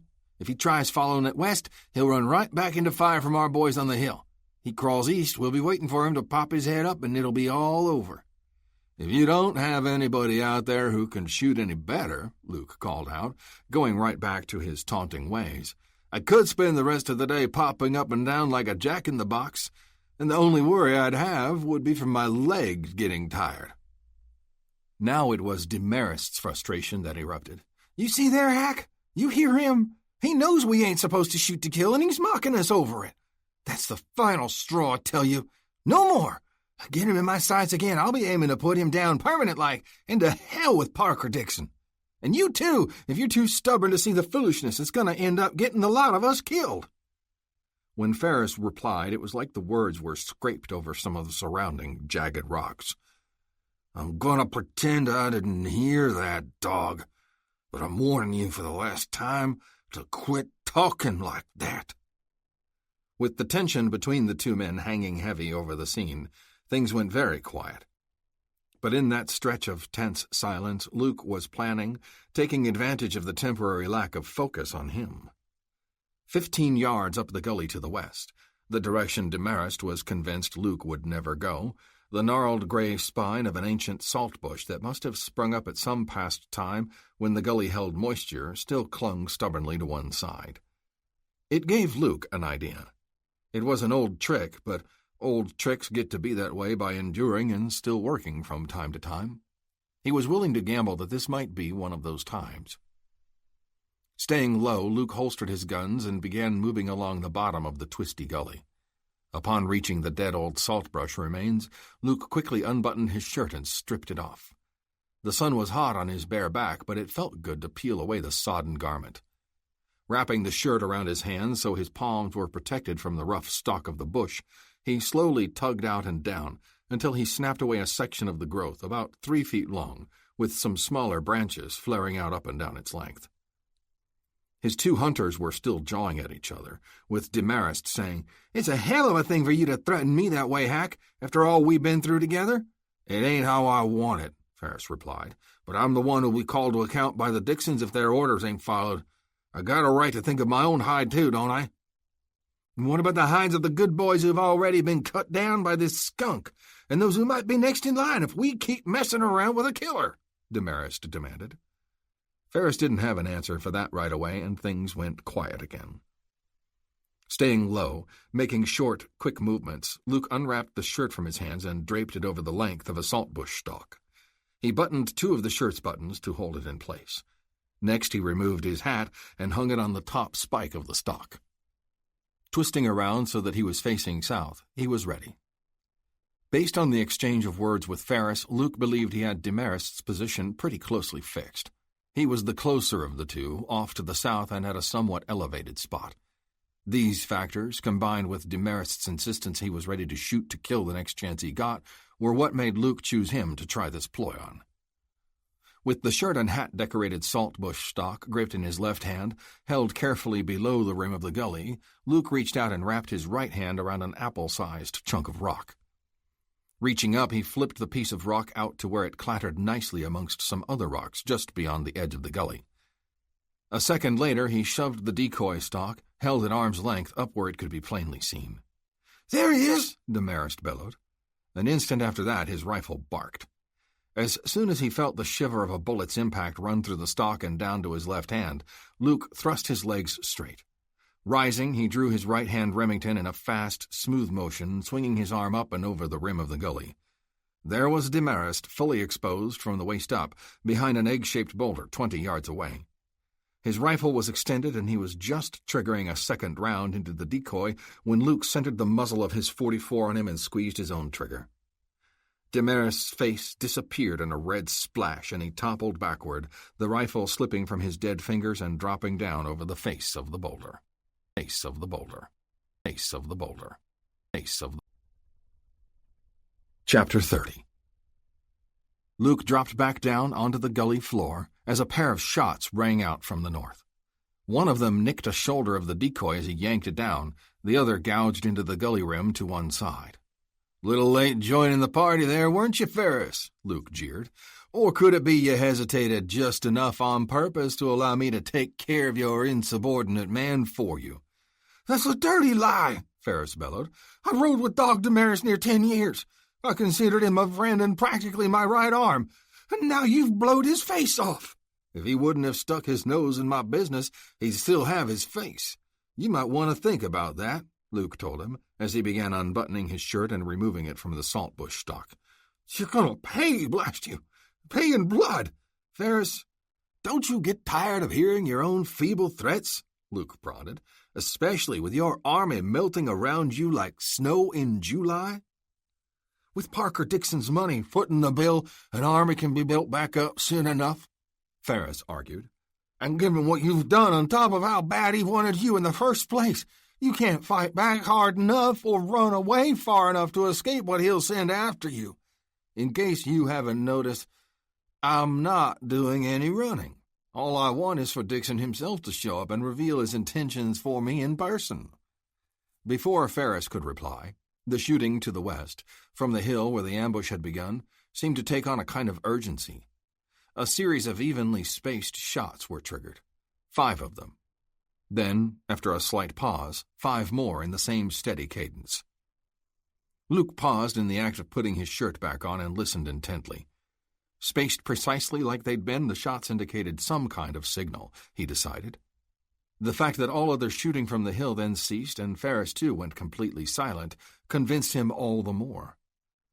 Luke waited, staying still and silent himself. A signal meaning what? There were no more shots coming from Pettigrew either. Did that mean the rugged blacksmith had been overrun? Was that the message the signal was sending? Or was Pettigrew merely holding his fire, sparing ammo because he was taking no incoming rounds to shoot back at? Luke finished buttoning his shirt and secured his hat on his head. Things had taken an unexpected and strange turn. He believed he had whittled the forces against him out here in the rough down to Ferris and maybe one more man, and he'd begun contemplating how he would make his next countermove on them. But now, suddenly, all that had changed. Everything was different, or at least felt different. Based on nothing he could actually see or hear, Luke nevertheless had a strong sense that Ferris was quietly withdrawing, moving away. Aiming to try and prod him some more, Luke called, "What's the matter, Ferris? Cat got your tongue?" Nothing. A silence that somehow seemed even deeper than before. Luke reached down and grabbed another chunk of rock, a melon-sized one this time. This one he heaved a good distance to the north, in the general direction where he figured Ferris to be. The big rock landed and then bounced and clattered loudly before coming to rest. But it got no reaction, none whatsoever. Minutes ticked by. Everything stayed quiet. Removing his hat again, Luke poked his head slowly, cautiously up to where he could peer over the lip of the gully. With both 44s drawn and held ready, he swept his gaze thoroughly over the rugged landscape to the north. Nothing moved or stirred in the slightest, and Luke's sense that there was no longer anyone out there, that Ferris and whoever he might have had with him had slipped away, grew stronger than ever. More minutes ticked past. Luke continued to rake his gaze over the surroundings, his ears perked as intently as his eyes. Nothing moved, not a whisper of sound reached him. He dropped back down and returned the hat to his head. For another minute or so he did nothing but glare down at the sandy, gravelly floor of the gully, pondering. Then, abruptly, Luke pushed into motion once more. Keeping in a low crouch, he began following the twisting cut toward the west. When he came within sight of Pettigrew's broad back, Luke froze in place and just watched, studying before he moved any closer. After about half a minute, the blacksmith reached up and rubbed behind his ear. A smile of relief briefly touched Luke's lips. So Pettigrew hadn't stopped shooting because he was overrun and lying dead, riddled with bullets. He appeared to be okay, still hunkered in roughly the same spot he'd been when Luke and the others left him more than 2 hours earlier. Keeping behind a protective slab of rock in case Pettigrew overreacted to a voice coming from behind him, Luke called in a low voice, "Don't shoot, Pettigrew. It's me, Jensen." Pettigrew twisted around hurriedly, but recognizing the voice, he checked himself from raising his rifle. His brows pinching into a tight scowl, he said, "Jensen, what are you doing back here?" "I missed your sunny disposition," Luke replied dryly. "Keep me covered, I'm moving up." Pettigrew turned back around and aimed his scowl out at the grassy hill. "Come ahead," he said over his shoulder. "I'm ready to give you cover, but the way things all of a sudden turned silent a little while ago, I doubt it's gonna be necessary." Luke advanced in quick, smooth movements, keeping cautiously low in spite of there evidently being little reason to do so. A final short sprint brought him up to where he was able to drop in alongside Pettigrew. "What the hell's going on? I've been hearing a lot of shooting from back there. Didn't Eagle or Barlow make it?"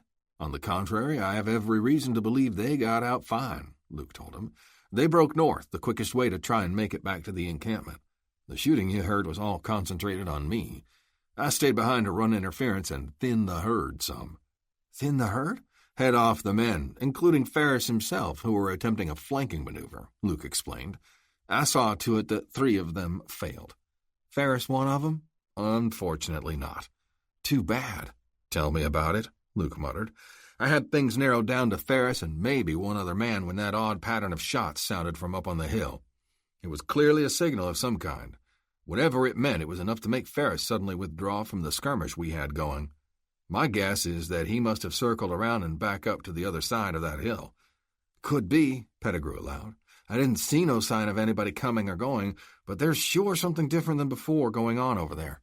I got a notion, though I can't say why. It's one of those things you feel more than you know. You understand what I mean? Anyway, what I'm thinking is that more men showed up than there was when this first started. Who they are or where they came from, I can't say. But I think those shots might have been a message saying they'd arrived. And then, right after that, all the other shooting stopped." "Yeah, that's the way it was back there in the rocks, too," Luke said. As they talked, his gaze, like Pettigrew's, was constantly raking the grassy hill and the rolling countryside all around. "How are you holding up? How's the leg? You didn't take any more hits, did you?" "Nothing to amount to anything," Pettigrew scoffed. "Got stung with a few stone chips when a couple of their shots came a mite close, but that was my fault for ducking too slow. Mostly they can't shoot for beans. As far as the bullet hole in the leg, it's throbbing to beat the band. Dang sure letting me know it's there, but nothing I can't handle, and the blood's just seeping a little." Luke glanced down at the wounded stump. Before he and the others had departed earlier, they'd wrapped Barlow's undershirt around the thigh, covering both the entrance and exit holes made by the bullet, then had cinched it tight with laces from Pettigrew's own shoes to keep pressure applied to help stanch the bleeding. By the look of the scarlet stain on the underside of the thigh, it appeared to Luke that there was more than just a little seeping going on, but he made no comment. Instead, he asked, "How about ammunition? How much do you have left?" "Not much for the rifle," Pettigrew admitted, the first hint of despair noticeable in his voice. "But I've still got the handgun and shell belt that Eagle left me. One good charge from those varmints on the hill, though, would pretty much burn up the whole works. But you know what? Right about now, I'd almost welcome that. Whatever this is that's going on right now is giving me the fan-tots. I can't believe I'm saying this, but I think I'd rather go back to the shooting." Luke couldn't suppress a lopsided grin. "Yeah, I don't know how smart it is, but there are times when just blazing away feels like the best thing." It was less than a minute after that when the rifle with the white cloth tied to its barrel, a piece torn from someone's shirt, it appeared, thrust above the crest of the grassy hill and waved slowly back and forth. And then the too familiar voice of Hacksaw Ferris, obviously having circled back around the way Luke had guessed, called down, "You down there in the rocks, hold your fire. We're coming out under a flag of truce. We want to parley. Trust me, you'll want to hear what we have to say." "Ferris," Luke said through gritted teeth, "I wouldn't trust him if... But never mind, we can't afford not to find out what this is all about. You do the talking. It's not necessary right now for him to know I'm here." Pettigrew nodded. Then he called out, "Come ahead. Slow and easy. You'll have guns trained on you at all times, so don't be stupid enough to try any tricks." There was a slight hesitation, and then a man on horseback, holding high the rifle with the white flag tied to it, came into view and rode slowly down the slope of the hill. Behind him came another horse with 2 slender figures occupying its saddle. A length of lasso could be seen encircling the pair, binding them tight together. A blanket was draped over the heads of the 2 figures, and to either side of the horse carrying them rode a man holding a rifle aimed at the pair from a distance of mere inches. Last came Ferris on a black-maned gelding. Halfway down the slope, the rider with the flag shifted to one side and reined up. The horse carrying Double moved up and also stopped. The riflemen crowded close on either side, following suit. Ferris moved up on the outside of the flagman and checked his gelding. "I know that yellow dog Jensen took off on you," Ferris called, "but is Tom Eagle still down there?" "It's for us to know who's here and who ain't," Pettigrew told him. "Just go ahead and say your piece." Ferris looked displeased with the answer, but then, after a moment, he said, "All right. It makes no difference right now, but I guarantee you're going to want to pass on to Eagle and Jensen what I've got to say, and you'd better do it pronto. It starts with this." Ferris waved his right hand with a bit of a flourish, causing one of the riflemen to reach out suddenly and yank the blanket off the bound pair, revealing their previously concealed identities. Pettigrew groaned at what he saw. "That's my boy. That's Heath and Belinda Eagle. Those animals have got our kids. They've got our kids. They've got our kids. They've got..." Chapter 31. Nothing but somber expressions were in evidence on the faces of all gathered under the main canopy of the mountain encampment. Tears glistened in the eyes of the women, and the mothers of the two captives fought hard to hold back sobs. Long shadows cast by the sun sinking behind the ragged line of the western horizon only added a sense of deepening gloom to the scene. After Hacksaw Ferris and his men had made their revelation, followed by the demands that went with it, they'd withdrawn, still with their prisoners, back over the crest of the hill. A short time later, the fading rumble of horses' hooves signaled their complete departure. Once he'd made a quick reconnoiter to determine their leaving was not some kind of trick, Luke had returned for Pettigrew. The gang had left behind a single horse, not out of any measure of compassion, but strictly for the sake of enabling someone to ride away and carry word of their demands. Luke quickly helped Pettigrew get mounted, intending for them to ride double back to the mountain camp where, in addition to the unfortunate news they had to deliver, the wounded man's leg could get some medical attention. Hopefully, either when they got there or on the way, they'd get the chance to reunite with Eagle and Barlow. Before he joined the burly blacksmith on horseback, however, Luke's ears had picked up the thud of approaching hooves. He'd spun around with drawn guns, thinking a betrayal was in the works after all. But instead, to his surprise and delight, his gaze had fallen on the heavy-chested paint he'd inherited, the one he'd managed to swat away at the start of the ambush in order to save it from the fate of the other horses Ferris's gang mowed down. Now, with the shooting finally over, some sense of loyalty or other instinct was bringing the animal back around, and its arrival couldn't have been more timely or welcome. Mounted individually as a result of the paint's return, Luke and Pettigrew had wasted no more time getting their horses aimed north toward the spear points. Luke set a steady pace, but moderated it somewhat in deference to the wounded blacksmith's condition. But no complaining had come from the grim-faced Pettigrew. Luke could barely imagine what it took for the man to bear up under the pain from the bullet holes in his leg, not to mention the added torment at the thought of his son being in the hands of ruthless cutthroats. In one more badly needed stroke of luck, as the two riders were making their sweep northward and veering away from the Badlands, they'd been spotted and hailed by none other than Eagle and Barlow. The pair had only recently emerged from the broken land, having successfully avoided any encounter with Ferris's flanking attempt on their side, and were making their way across the prairie on the lookout for some of the former ranch horses they hoped to find roaming free. Being able to double up with Luke and Pettigrew solved their lack of mounts, and after they'd been hit with the gut-punch news about the young couple having been captured by Ferris's bunch, that's how the four of them had proceeded to the mountain camp. Once there, after Pettigrew was laid out on the big table so Mr. and Mrs. Ray could begin treating his leg wound, Eagle had addressed the others who were assembled, looking on expectantly, awaiting his report. Hugging his wife tight against him with one arm, he spoke in halting, agonized words and told them how Belinda and Heath were now captives of Hacksaw Ferris's pack of curly wolves. Then he laid out the rest of it, the demands made for getting them released unharmed, that being that he and Luke Jensen lay down their arms and hand themselves over to the gang by noon the following day. Once the two men were in custody, Belinda and Heath would be released, and they, along with all the rest of the refugees, would be allowed 48 hours of safe passage to completely vacate the valley. Any who remained after that could expect to be hunted down and killed. The fate in store for Eagle and Luke was left unspoken. That was how things stood in the thickening twilight as the somber-faced group under the canopy was left trying to come to grips with what they'd been told and then reach a decision on what to do in response. Into the somewhat stunned quiet that hung over the scene following Eagle's report, Jonathan Ray, even as he continued to work on Pettigrew's leg, spoke in a flat, calm voice. "It's been increasingly obvious for some time," he said, "that the men who invaded our town and valley are violent, merciless vermin. That they represent an allegedly respectable businessman like Parker Dixon makes no difference. It's equally clear that, under the surface, he must be from the same loathsome species as is his son. In other words, any belief that even a morsel of decency or trustworthiness exists anywhere within that entire group of thieves and killers would be nothing short of lunacy." "For Christ's sake, Jonathan," grumbled Clarence Copley, formerly the town's highly skilled but cantankerous old cabinet-maker, "stow that highfalutin talk and speak plain. You're a leather-stitcher, not a dad-blasted lawyer."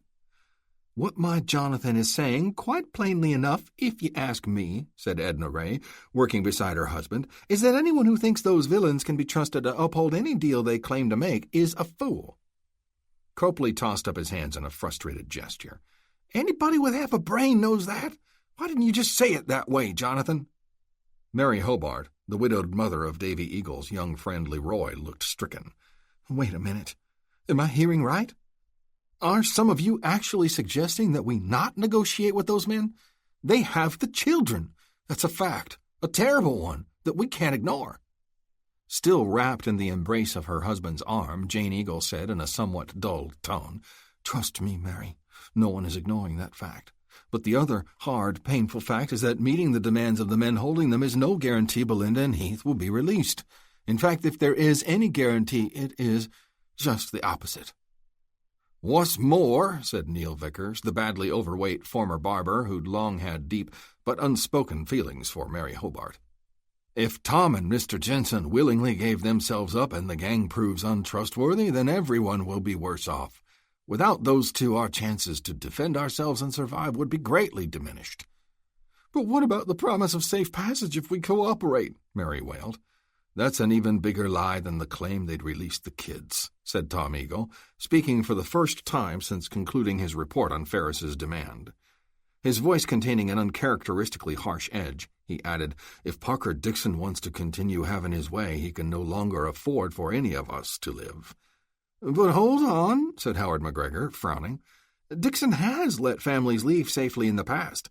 "That was in the beginning," Eagle replied, "when Dixon had those lawyer types parading around, trying to make it all look like business propositions. When that didn't root folks out fast enough, what came next? The killing and burning, right? That's what drove all of us here to this last holdout. And now that he took things that far, Dixon can't ease up and let a couple dozen respectable folks wander away to start talking about the things his coyote pack has done." Now it was Ben Pettigrew who joined in. Propping himself up on one elbow, he said, "Eagle paints a grim picture, but he's telling it straight.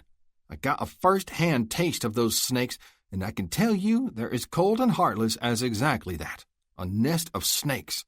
Most of you from around town know that the history of things between me and my son ain't been very good, something I lay here now mighty ashamed of. I hope it ain't too late to try and make amends for the way I treated him, and I'd lay down my life if it meant a way to get him away from Ferris's bunch. But giving in to the demands they're making? That ain't the answer." His wife, Lucille, standing close to where he lay, reached out and placed her hand in his, silently signifying her agreement. "What is the answer, then?" Isabel, one of the spinster Byerly sisters, wanted to know. When no one else responded right away, Dinah Mercer settled her penetrating gaze on Luke and said, "We haven't heard anything from Mr. Jensen yet. Since he figures prominently in this, one way or another, I think we should find out what he has to say. He has to say. He has to say." Chapter 32. "Do you really think you can put together a plan that will work?" Luke smiled tolerantly at Dinah's question. "I think there's a reasonable chance, yes, or I wouldn't have suggested it. Contrary to how it might seem from time to time, I'm not suicidal. But whether or not our attempt will succeed, no one can say until it plays out. There's always the risk of something unexpected cropping up, something no amount of advanced planning manages to take into consideration." "You sound like you do this sort of thing frequently." Luke replied, "If you mean a rescue raid, no, that's not a common thing for me. But if you mean finding myself crossways of unpleasant individuals who, for one reason or another, are bent on doing me harm, then yeah, I guess that does happen with a fair amount of frequency." "I have a feeling you wouldn't have it any other way," said Dinah Mercer. "After all, that's your trade, seeking out unpleasant individuals." "I seek them out to put them behind bars," Luke told her. "It's up to them how troublesome they want to make being taken into custody. It'd suit me just fine if all of them came along peaceably." "Well, judging by the scars you've accumulated," Dinah observed, "that appears not to happen very often." The two of them had repaired again to Dinah's tent, where she was once more cleaning and redressing Luke's cuts and abrasions from his first meeting with the Ferris gang, and then his subsequent encounter with old Rip. He sat with his shirt off, she leaning close to administer the necessary care. Lanterns with their wicks turned up brightly were positioned near on either side. Outside the tent, full darkness had settled, and the movements of others in the encampment could be heard as they went about their business following the breakup of the meeting under the main canopy. That meeting had ended after Luke, upon being prompted by Dinah, stated his belief that the only chance for Belinda and Heath to ever rejoin their families would be if they were forcibly taken from their captors. Eagle, Pettigrew, and Barlow had instantly agreed. An intense general discussion involving all present had ensued until, with full sanction from the families of the captive youngsters, the majority also came to favor the idea of Eagle and Jensen putting together a plan for a rescue raid. But first, both men, along with Barlow and Pettigrew, once the Rays were done treating the latter, required some time to get themselves collected and cleaned up following their ordeal in the Badlands.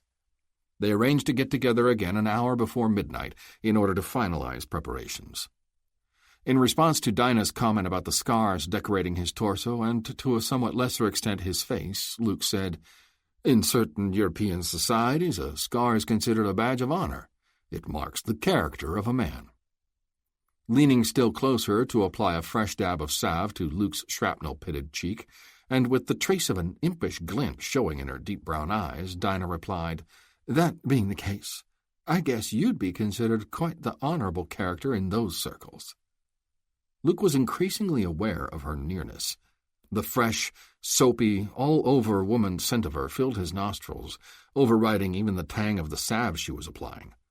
"I'd like to think I conduct myself with a degree of honor wherever I'm at," he said. Then, a huskiness edging into his voice, he added, "Which leads me to warn you that spending too much time alone with you like this is starting to give me inclinations I fear are not strictly honorable." Dinah stopped dabbing on the salve, and the palm of her hand came to rest softly on his cheek. Her eyes boldly meeting his, she said, "Whether or not such inclinations are dishonorable would depend on how they are met, wouldn't you say?" The touch of her hand sent a warmth coursing through Luke. Still, he protested, "You have a standing, a status with the people surrounding us. No matter how this situation we're caught up in works out, I'll be moving on, one way or another. But you need to consider having to face the consequences of a reckless, impulsive decision you may regret." "The people who count already know and respect me," Dinah said firmly. "Anyone else, I don't give a hang about. I'm an adult woman, a widow, who's had to be strong and on my own for several years now. That means I'm quite capable of making decisions and standing by them. What's more, we both know that before it's over, there's the chance none of us may come out of this thing alive. The only regret I can see myself having is to let this moment pass, to not give in to the impulse, even if—" Luke didn't let her finish. He brushed away the tin of salve Dinah held in one hand, letting it drop to the floor, and pulled her into his arms. Their lips met and held for a long, passionate kiss. Soon the lanterns were turned down to a soft glow, and then, entwined once more in an embrace, their lips continuing to urgently, hungrily seek each other's, they sank back together into the deepened shadows. Chapter 33. Hacksaw Ferris lowered the bottle of whiskey from his mouth and emitted a satisfied sigh. "Now there's some decent corn squeezins," he declared. "I generally favor rye, but I'm in such a good mood this evening that I'm willing to be more accommodating." He set his gaze on the man seated across the table from him. "Sorry we ain't got none of that fancy stuff you got a taste for, boss. But I'd sure be honored if you'd reconsider and have a touch with us all the same. To sort of celebrate the good fortune that's come our way." Roland Dixon's return gaze was impassive. "Thanks, but I'll pass on having a drink right now," he said. "And as for the celebrating being a bird-in-the-hand type, suggest it might be a bit premature for that anyway." Ferris squinted. "I've got where I can most of the time wrangle out the meaning of those big words you use, boss. But every once in a while you still manage to stump me when you string a bunch of them together. What's having a bird in the hand or anywhere else got to do with anything? And what do you mean by a celebration being premature?" "Premature," said Paul Grimsby, the third man sitting at the table, "means too soon, like counting on something to turn out a certain way before it has time to play out on its own. And surely," added Roland, "you've heard the old saying about a bird in the hand being better than two in the bush." Ferris scowled. "So you're saying I'm putting too much stock in those brats we got stashed in a room upstairs being able to fetch Jensen and that pesky half-breed? Is that it? And you figure Jensen amounted to a bird in the hand when I was trading lead with him back there in the Badlands, that I should have stuck with that instead of switching tactics the way I did after Grimsby showed up with the kids? That what you're saying?" "By your own account," Roland reminded him, "Jensen was within 20 or 30 yards of your grasp." "And you think that meant he was going to hold nice and still while I waltzed up and glommed onto him, eh?" Ferris bared his teeth in a sneer. "Did you forget the part where I also told you he just got done killing 3 of my men, one of them being Dog Demarest, my best man?" "You know I've never held Demarest in as high a regard as you, though I'm naturally sorry for the loss of him and the others," Roland said. "But their misfortune doesn't equate to Jensen being some kind of phantom too elusive for anyone to capture, especially when Grimsby had just shown up with 5 more men. I have to question why, in lieu of giving up the pursuit of Jensen for the sake of using the children as hostages, you didn't take those added men and swarm the area where you knew your quarry to be." His lips curling with disdain, Ferris said, "You ever been out in those Badlands, Mr. Dixon? You ever even seen 'em?" "Of course I've seen them." "Then did you happen to notice how they stretched for miles and miles? Nothing but baked barren rocks and gullies and ragged peaks over which a man can't be tracked, and 1,000 cracks and crevices where he can hide, sometimes where another man could pass within 3 or 4 feet and never spot him." Ferris's sneer stayed in place. "Did any of that register with you? Because that's how it is out there. And if I'd taken Grimsby and his boys back out there with me, it would have been like chasing a phantom." "You managed to find him the first time," Roland pointed out. "Purely by accident," Ferris grunted. "We was aiming to flank around on the shooters up front. We wasn't expecting to run into Jensen, and neither was he expecting us. Once we locked horns, and us being hamstrung by our orders to take him alive, it turned lopsided in a hurry, even though we started out having him outnumbered. He was shooting to kill, we was returning fire only to wound or try to flush him into the open. If I'd gone back in with Grimsby and his boys under those same orders, even if we could have managed to find Jensen again, not a lot of reason to expect it wouldn't have turned into more of the same." "I'm getting awfully tired of hearing that same old excuse about how you're hampered by the requirement to take Jensen alive," Roland said petulantly. "And I'm getting awful tired of losing men on account of it," Ferris barked back.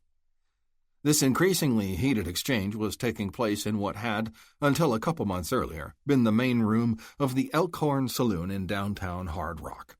It was located on the main street, diagonally across from the one-time, more ornate High Plains Palace, the saloon Luke Jensen, strictly by happenstance, had chosen for his fiery confrontation with Ferris's men after he first arrived in town. Prior to that, once they'd run off all the honest Hard Rock citizens, Ferris and his curly wolves had claimed the Elkhorn as their hangout, while they finished mopping up the rest of the valley. They'd long since stripped the palace of all or most of its liquor and other trappings that had any appeal and hauled them over to the Elkhorn, resulting in no real remorse when Jensen left the palace in flames. General consensus among the gang in the wake of that act, however, was that if their place had received such treatment, then there'd be no corner of Montana remote enough for Jensen to hide. "What's done is done," said Paul Grimsby in a calm, level voice aimed at cutting through the rising tension between Ferris and Roland Dixon. "The thing to remember is that having those 2 kids as hostages, especially when we know the girl is Tom Eagle's daughter, does give us an awful strong bargaining chip, Mr. Dixon. It might prove the best chance we've had yet, especially for taking the men alive." Roland glared at Ferris, still smarting at having a subordinate talk back to him in a raised voice. Glaring around the room, however, a space filled with lounging, heavily armed men who were putting on a show of acting indifferent while clearly straining to hear every word, it registered with him that this force was made up of men used to backing Ferris, men accustomed to doing what they were told to do and taking what they were told to take and looking to Ferris to see they got paid for it. And while the pay for their current work originated as Dixon's money, that was no assurance they would give any consideration to this fact when it came to where their loyalty lay. "Very well," Roland said stiffly. "What is done indeed. It appears I have little choice but to join you gentlemen in your fervent belief that using these children as bargaining chips will accomplish the desired results." His gaze lifted to the stairway that led up to a row of doors on the second floor. "You say you have them in a room up there?" "Uh-huh, that's right." "I trust you have them adequately secured." Ferris chuckled throatily. "Secure? Them brats are locked down safer than a gold shipment from your mine.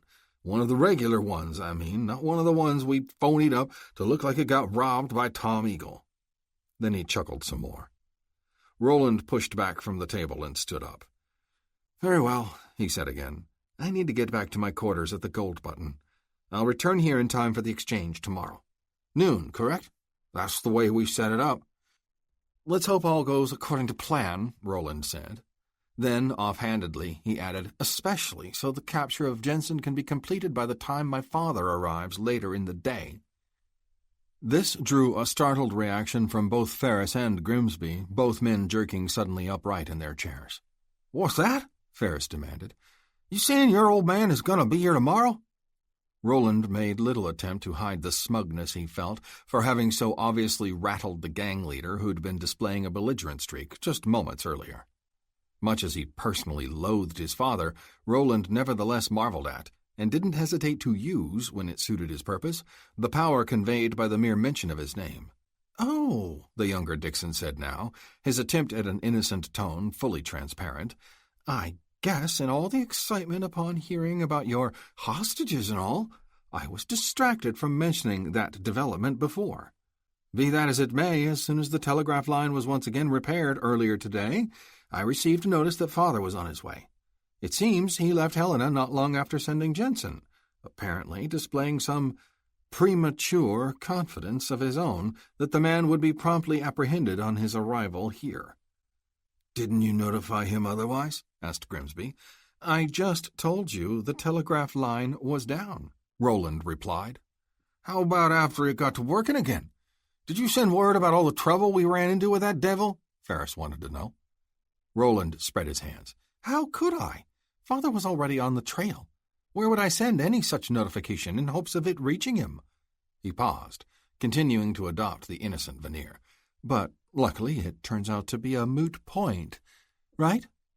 Providing, that is, this hostage swap you're so certain of works out like you've been assuring me it would." "Come on now," growled Ferris. "You've seen how it is with Jensen and Eagle both. Ain't nothing a dead certain thing when it comes to them." Roland's expression suddenly turned cold and flat. "In that case," he said, shifting his tone to match, "you'd better have some kind of backup plan ready. And while you're explaining it to the old man and hoping he'll even take time to listen, maybe you can also convince him how your failures have all been the fault of his orders to take Jensen alive. Alive. Alive." Chapter 34. By midnight, they had their plan worked out. Eagle was seated at the head of the long table under the camp's central canopy, Luke immediately to his right. Clustered close in around them were the rest of the men who would be participating in the rescue raid: Barlow, Howard McGregor, and the two old prospectors, Isaac Turley and Red Baker.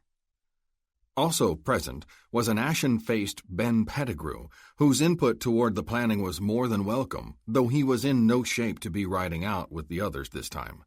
He would stay behind to be in charge of the camp. Additionally, the other men who would be remaining behind had respectfully been invited to attend the meeting, though they sat slightly apart from the raid participants, listening, saying little. This group was made up of Jonathan Ray, Clarence Copley, Neil Vickers, and a brooding Dewey Akron. The women of the camp were all in their tents, opting to give the men the time and space they needed to plan the mission, though it was a safe bet that each was listening intently and would come flooding out as soon as things were settled and the meeting started to break up. Tom Eagle leaned forward now, knuckles planted on the tabletop before him, and swept a somber gaze over those gathered in close as he announced, "Well, I guess that's it then. You've all heard and agreed with how we got things figured, and those of you who'll be riding with us each know what your part will be once we get there. Any final questions?" His gaze continued its slow sweep, lingering briefly on the face of each man. "I got a question," said McGregor. He inclined his head toward distant flickers of lightning in the night sky. "That storm, away off yonder, what if it moves in and hits us when we're in the middle of things?" Eagle didn't say anything.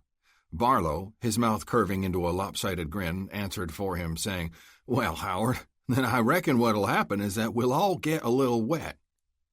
Chuckles came from the other men. McGregor looked flustered for a moment, then ended up joining them. Okay. I didn't mean for it to sound as dumb as it did. I just wanted to make sure it wouldn't make any difference as far as delaying us or calling things off or anything." "It'd take a hell of a lot more than a little rain," Eagle rasped, "to turn me back from going after my daughter. Besides," Luke added, "a good thunderstorm would make it harder for our enemies to see or hear us. But at the same time, if it comes to that, we'll also have to deal with those conditions. Meaning it'll be all the more important when things start busting loose for each man to follow his moves as assigned. Do what you're supposed to do, when you're supposed to do it." "I can't stress strongly enough," spoke up Pettigrew, "that the best chance for pulling this off and keeping your hides intact in the process is for everybody to listen to Eagle and Jensen. They'll get you through it. I'm begging you for your own sake and for the sake of bringing my boy and Belinda Eagle back with you." McGregor regarded him. "We'll do everything in our power to get your boy back, Ben." Isaac Turley cleared his throat. "That's all well and good," he declared. "Ain't a one of us here not in favor of getting back those young'uns who've got themselves in a fix with them low-down owl hoots. Couldn't be no clearer that we're all a-chomping to get at it. But I gotta say one more time that jeopardizing yet another youngster to help get the job done, that plumb sticks in my craw something fierce." As he finished this statement, the old prospector's troubled gaze came to rest on the narrow space between where McGregor and Barlow sat with their elbows resting on the table. Within that space, almost lost in the shadows slicing across it, the pale oval of Betty Barlow's face pushed slightly forward. The young tomboy's expression was set in the same stubborn, semi-pugnacious look that all who knew her were used to seeing. She appeared like she wanted to respond to Turley, but was holding herself in check. Somewhat hurriedly, as if he wanted to be sure and speak before his daughter lost her restraint, Whit Barlow said, "Come on, Isaac.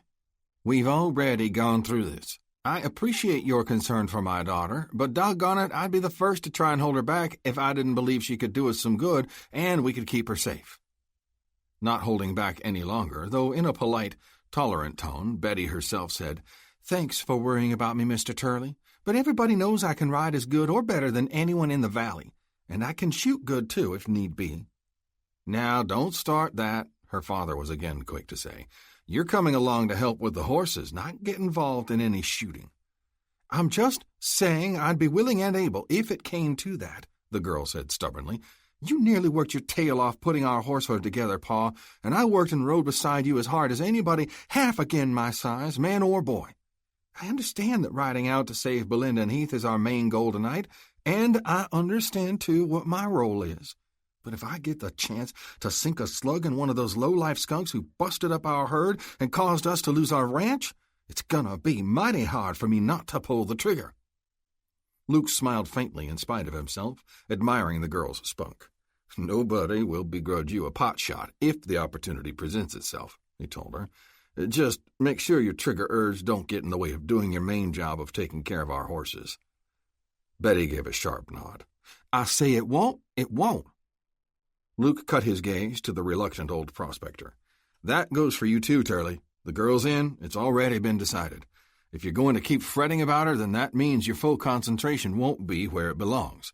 Bullets start flying out there later on. Your mind better be where it's supposed to be, you hear?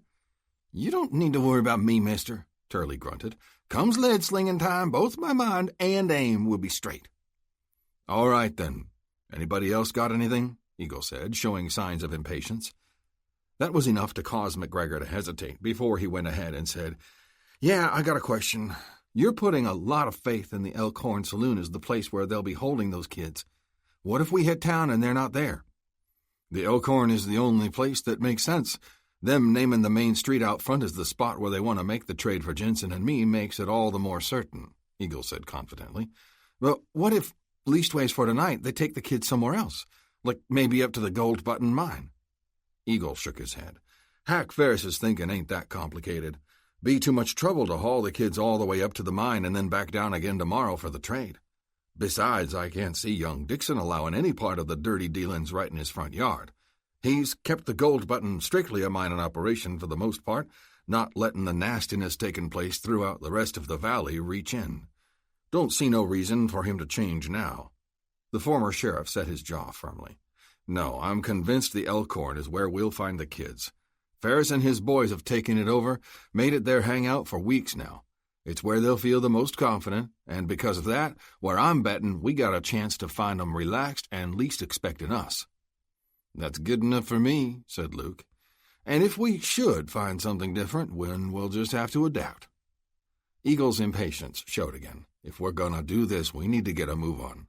Time for everybody to get your gear together and saddled up. We'll head out from the corral area in 15 minutes. Half an hour later, they'd emerged from the boulder maze that guarded the entrance to the mountain encampment and were starting across the rolling grassland of the valley. Jensen and Eagle rode at the head of the little column. Barlow and his daughter came next, then McGregor, then Turley and Baker, all following in a fairly tight group. Wind gusts from the northwest were growing chillier and more frequent. High overhead, a cold silver moon was still managing to peek through on occasion, but thickening, rapidly skidding clouds blotted it out with increasing frequency. As they moved along at a steady gait, Luke said to Eagle, The layout of this saloon we're targeting. I take it you're pretty familiar with it from your peacekeeping days? Way more than I ever wanted to be, Eagle replied sourly. The Elkhorn was one of those places that just seemed to naturally attract rowdy types. You probably know the kind I mean. Brawls, shootings, stabbings were all common occurrences that I got called in to tame down. Guess it stands to reason that it's the kind of joint Ferris and his bunch would flock to and settle in after they ran all the decent folks out of town. Anything higher-toned, like the palace that you put a torch to, would never be to their taste. Too bad it wasn't the Elkhorn you cut a swath through the other day when you first introduced yourself to that sorry pack. I was moving kind of fast, so I can't say positively, Luke drawled, but I'm pretty sure I didn't miss any welcome mats laid out to greet me. Only gun muzzles aimed my way. Been there myself, said Eagle. A sudden gust of cold, damp wind whipped down over a grassy knob and cut through the riders with a low moan. Getting back to the layout of the Elkhorn, Luke said after the gust had passed, you think there's any chance that Ferris's men might have changed anything in the time they've been there? Anything that might alter the layout from what you're familiar with? Eagle grunted. No, other than piling up empty whiskey bottles and other trash. I can't see them making any changes to amount to anything. Layout's pretty basic. Don't really see how or why they would. Downstairs, there's the main bar room with a storeroom and small office behind the bar. Then there's an open stairway that goes up and feeds straight back to a short hall on the second floor with 6 rooms, 3 on each side. Closed stairwell at the back that opens directly to an alley. Can't get much simpler than that. And glass windows in front, you said, right? 1 on each side of the batwings. Not big, fancy lettered ones like the palace, but sizable enough to see through okay. Eagle cast a sidelong glance over at the bounty hunter. Something bothering you? Nothing in particular, Luke said. Just chewing over some things. If you got a chunk of gristle that ain't going down, might be best to just spit it out, Eagle suggested.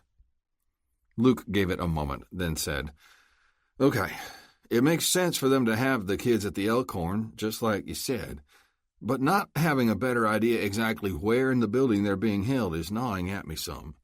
They'll be in one of the rooms upstairs, right? Probably one of the middle ones. Hardest place for anybody to get at. Ain't that how we figured it? Eagle's tone was very earnest, that of someone trying hard to be convincing, maybe in part to himself, with guards at each end of the hall and men also likely in some or all of the other rooms, plus whoever we'll find passed out, almost a certainty at 3 o'clock in the morning, downstairs in the barroom. Maybe a guard or two down there as well, though at that hour I wouldn't expect much in the way of them being on a real sharp lookout. They might be sloppy low-life scum, but no matter what else they are or aren't, they're a gang of ruthless killers. We need to be sure to keep that in mind and not take anything about them too lightly, Luke advised. Eagle scowled in his direction. You think you need to remind me of that? Me, of all people? If I sound like I'm taking the actions of this pack of vermin too lightly, it's only because I know 'em so well from tracking and watching 'em over the past 2 months. Yeah, they might be dangerous and even cunning, but I'm telling you, they're also lazy and not overly bright. That's why I'm betting, with my own daughter's life on the line, that their little pea-brains ain't in no way expecting or ready for us to show up tonight and hit 'em right in their own stronghold. I hope you're right, Luke told him, but no matter how big our element of surprise, simply storming the joint and trying to safely pull the kids out of the middle of the building with gunfire on all sides, is going to be mighty tricky. The anger left Eagle's scowl, replaced by intense concern and curiosity. So what else is there? You got something in mind? Luke's expression turned brooding. I don't know yet. I'll know better after I've had the chance to give that saloon a good looking over. Another howling gust passed over them. Appears more and more like you're going to have to do that looking through a hard rain, Eagle observed. Fine by me. I'd welcome it, Luke replied grimly.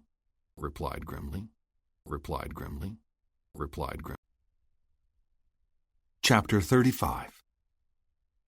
You awake, Belinda gal? Heath Pettigrew's voice was low and hushed in the near-total darkness. Frequent gusts of wind rattled the room's single window a few feet away. Now and then the flicker of distant lightning lanced through the filmy curtain and very briefly diminished the deep shadows with short bursts of illumination. Of course I'm awake. How could I sleep under these awful conditions? Came Belinda Eagle's tense response. Heath wished he could see her, wished he could look on her lovely face. Although at the same time he knew the anguish he surely would find there, the same anguish he could hear in her voice, would only pain him more. Under almost any other circumstances imaginable, having her so close, pressed tight against him, the warmth and scent of her filling his senses would have been wonderful and satisfying. But not now, not this way. The two of them trussed together, back to back, their hands and feet bound individually, and then still more wraps of coarse rope lashing them into a bundle, then tossed onto the filthy bed where they could do nothing but wait and wonder. Heath whispered again. Up until a few minutes ago, the way you were breathing, I thought you had fallen asleep. I wished you had so you could escape from all of this, at least for a little while. I guess I was, actually, replied Belinda after a moment. I don't know how I managed it, but you're right. It was a relief for the precious little while it lasted. Good. I'm glad for that much, Heath said. I'm sorry if I was testy with you when you first asked me. It's all right. These are awful conditions, and you have every right to be testy and more. Heath groaned. Oh, Belinda, I can't tell you how sorry I am that I got you into this fix. Don't do that to yourself, Belinda was quick to say. We're in this fix because of decisions we made together. You're no more to blame than I am. But I'm supposed to be the man, Heath protested. A man takes a woman for his wife. He's supposed to protect her, take care of her, no matter what. And look how far I got. Those dirty skunks came out of the rocks back at Balfour Pass and clunked me on the head, and I never even got a lick in against 'em. Some fine protector I am. And now here we are, hog-tied like a couple sides of beef ready for the barbecue spit. We're still alive, aren't we? Belinda countered. Then, realizing her response had been sharp and perhaps a little too loud, she fell silent, listening intently for any sound out in the hallway that might indicate she'd drawn the attention of one of their captors. Thankfully, the late-night quiet surrounding them was broken only by another gust of wind rattling the window. When she felt it was safe to speak again, Belinda said, in a more subdued whisper, "As long as we're alive, there's hope. You've got to remember and believe that. And me too. I need to keep from feeling sorry for myself, and you need to quit blaming yourself." "Those are good words. Brave and inspiring and all," allowed Heath, trying to sound stirred by them, but coming across decidedly flat. "Only trouble is, they don't do a doggone thing to loosen these ropes holding us down. And until that changes, we're at the mercy of Hack Ferris and his thugs and whatever they got in mind for us." "We already know what that is," Belinda reminded him. "They're hoping to trade us for my father and Mr. Jensen." "Your father's too smart for that," Heath said. "He's got to know he can't trust the likes of Ferris.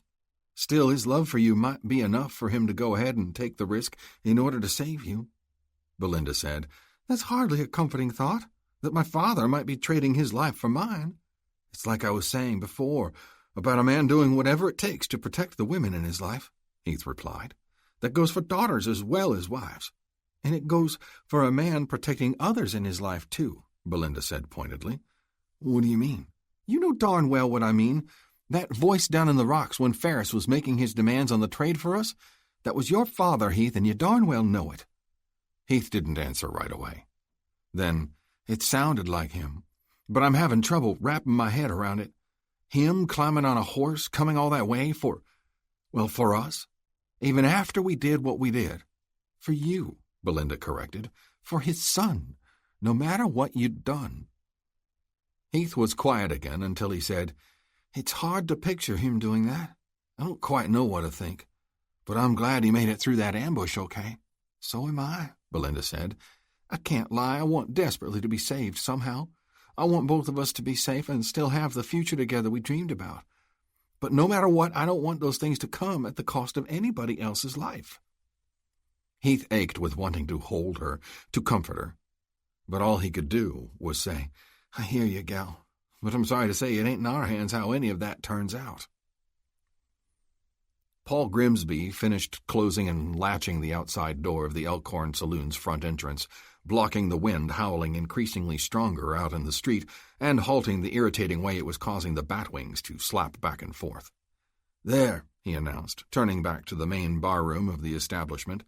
"Crazy weather. Hot enough to fry an egg out on the rocks of those Badlands earlier today, and now that wind is colder than a mother-in-law's kiss."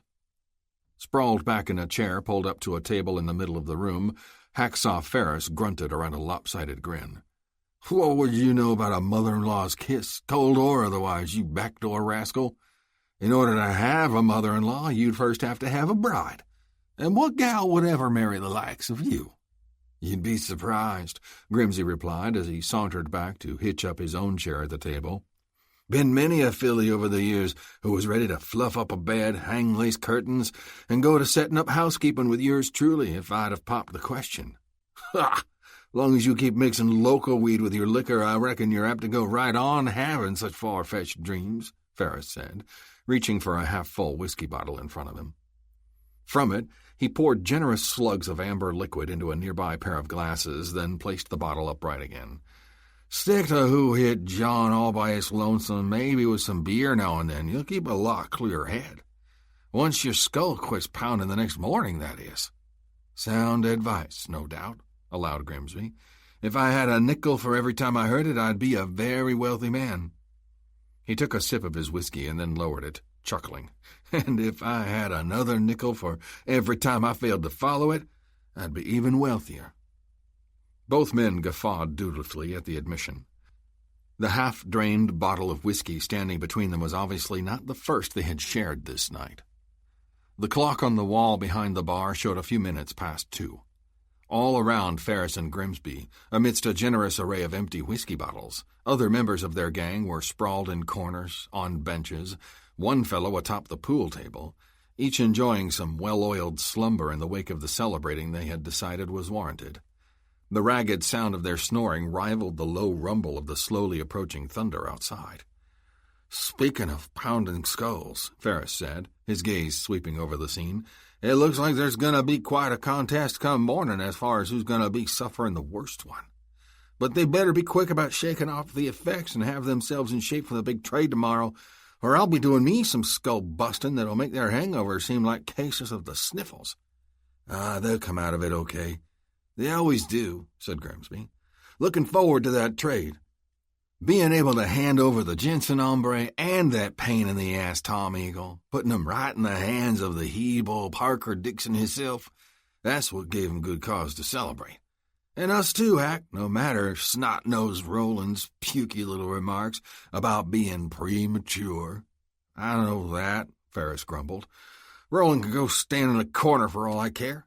I just got a twinge of guilt, I guess, for holding a shindig like this with Dog Damaris having so recently bit the dust out there in those Badlands. I liked old Dog. I'm gonna miss him. All of us are, Grimsby told him. And Dog would be the first one to tell you not to feel guilty or hold back just because his time came due. You know he would. Ferris continued to glare down into his glass for another minute before a corner of his mouth abruptly lifted in a wry smile. Yeah. Old Dog was always quick to look for a reason to celebrate. No denying that. After tossing down its remains, he brought the emptied glass back down to the tabletop with a loud thump. Reckon it's time for me and you to grab a few hours of shut-eye ourselves so we're in shape for the doings tomorrow. I'll drink to that, said Grimsby, draining his own glass. Ferris's gaze swung across the room to the stairs that led up to the second floor. But if I take to sawing logs for a spell, I got a concern about one of these hungover horned toes waking up with a notion to sneak in a visit to that little gal up there. I've seen the way they all look at her, even though I put her strictly off limits. Kinda hard to blame 'em for looking, said Grimsby. She's a little young for my taste, but you got to admit she's showing all the parts of a full-grown woman. That's no excuse, Ferris growled. It's important she stays unsullied for when we trot her out in front of her old man tomorrow. I get that. Who've you got up there guarding that upstairs hallway? I got pink-eye Scarns at the back end. Got to admit, him I wouldn't trust around a woman no farther than I can throw this building, said Grimsby. But up front, closest to the door of the room where we stowed the girl and her boyfriend, I put Clarence Horn. Horn is as solid as a rock. You tell him how you want something, that's the way you'll get it. Ferris nodded. Good. I trust Horn. Now I can rest easy for some shut-eye. Got me a cot in that office behind the bar. I'm going to sack out there. Suggest you find a spot and do the same. See you again an hour or so past sunup. So past sunup. So past sunup. Chapter 36. Well, you've had your up-close look. Bring to mind anything else on how you want to go about this? Tom Eagle wanted to know. Matter of fact, I think so, answered Luke, continuing to study the tall, well-lighted building across the street. A battered slab of wood painted with the word Elkhorn was suspended on short chains above the front door. The steadily gusting wind that whipped down Hard Rock's main drag was buffeting this sign mercilessly, the overworked lengths of chain clinking and squawking above the howl of the gusts. Those second-floor windows, Luke said, pointing. There's one for each of the rooms you said we'd find up there, 3 to a side. Uh-huh, agreed Eagle, but they're about 15 feet up from the ground. So what are you getting at? 15 feet from the ground, Luke echoed, but only about 3 feet down from the edge of that flat roof right above. The bounty hunter and the former sheriff were crouched in a pool of deep shadows that filled the mouth of a narrow alley diagonally across the street from the Elkhorn saloon.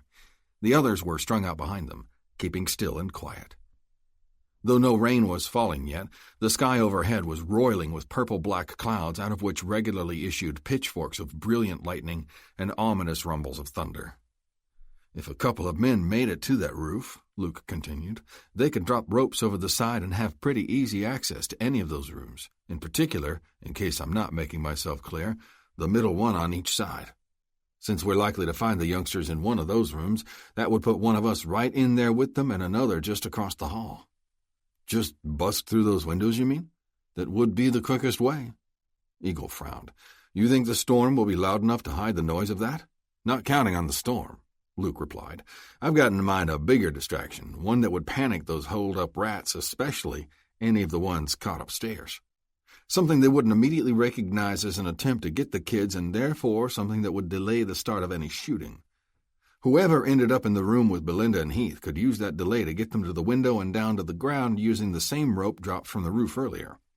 Betty Barlow could be waiting down below with horses to get all 3 of them clear, hopefully ahead of the fireworks that are bound to come next. You make it all sound mighty slick.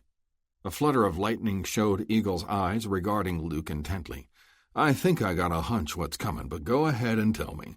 What's gonna provide this big distraction you figure will throw the rats into such an obliging panic? Luke grinned as he jerked a thumb over his shoulder to indicate the burned-out palace saloon they were crouched next to. My old friend fire, he said. It worked pretty good for me against that coyote pack once. I think there's enough luck left in it for another round.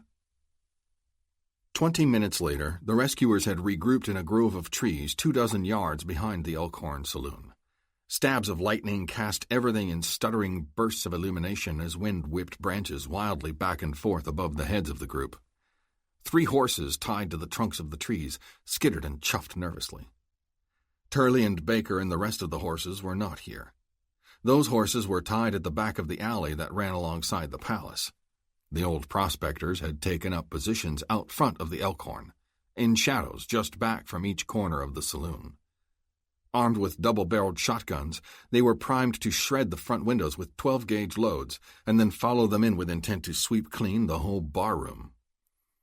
At the rear, while Luke, Eagle, and McGregor looked on, Whit Barlow and his daughter Betty were advancing toward the building, twirling the widening loops of lassos as they walked. Each had their eyes lifted to a point on the corners of the roof, where a rather ornate cornice design featured molded knobs over which they meant to drop their loops. Almost simultaneously, as if at some unseen signal, father and daughter threw their lassos, and each snugly captured their target. After a couple of final tugs to make sure the catch would hold, the pair left the ropes hanging and turned to hurry back to the grove. "There are your stairways to the top," Barlow said somewhat breathlessly to Luke and Eagle.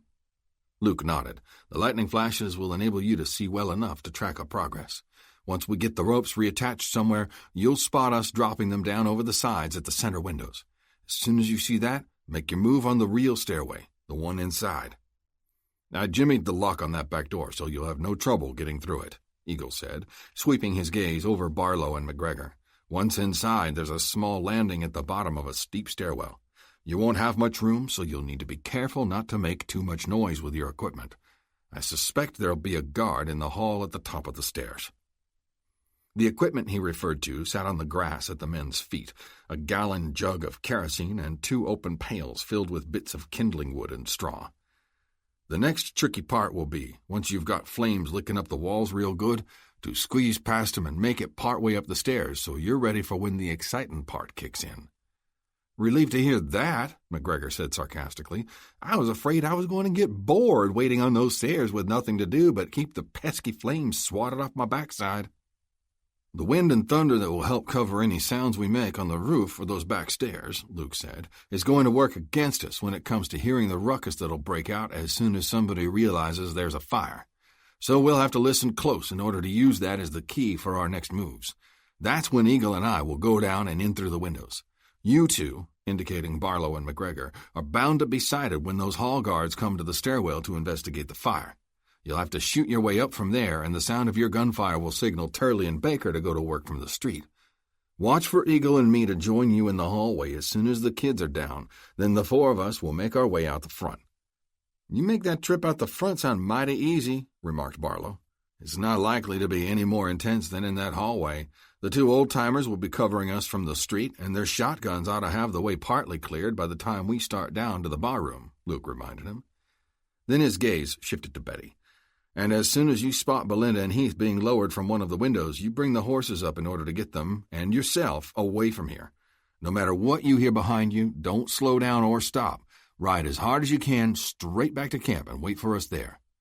"I know my job," the young girl assured him. Luke grinned. "I know you do. And if you ride like you throw a lasso, you'll do it just fine." "That's right," added Eagle. "If not for you and your pa, it might have taken me all winter to make those rope tosses." Luke cocked an eyebrow at him. "Well, now that they've been made, I hope you're faster than that at climbing up one of them." "You want to make it a race?" came the challenge. Luke waved him off. "I'll settle for making it to the roof without either one of us breaking our necks. Come on." Scaling the corner of the building, Luke discovered, was somewhat less difficult than he expected. Not easy by any means, but his raw physical strength combined with the niches he was able to find in the structure that provided adequate toeholds made the ascent steady and even fairly rapid. Even so, he was breathing hard by the time he pulled himself up over the edge, and despite the cold wind lashing him, there was sweat dripping down inside his shirt. He rolled out onto the flat roof and lay there for just a moment, knowing he couldn't afford the luxury of completely catching his breath. Pushing up into a crouch, Luke looked around and saw that Eagle, too, had made it up over the edge. When Eagle glanced in his direction, the pair exchanged silent nods of acknowledgement and then quickly turned to the task of pulling up the dangling ropes. With the coiled rope over his shoulder and still in a half-crouch, Luke cat-footed toward the middle of the roof where a sturdy brick chimney, presumably rising from a large central stove or fireplace below, thrust up obligingly. Eagle chose the same target for refastening his rope, and one after the other they dropped their loops over it. The two men regarded each other for just a moment as lightning flickered overhead. "We're not leaving here without your daughter," Luke said. "My sentiments exactly," replied Eagle. Then they backed away in opposite directions, and seconds later were dropping their ropes over the sides of the building.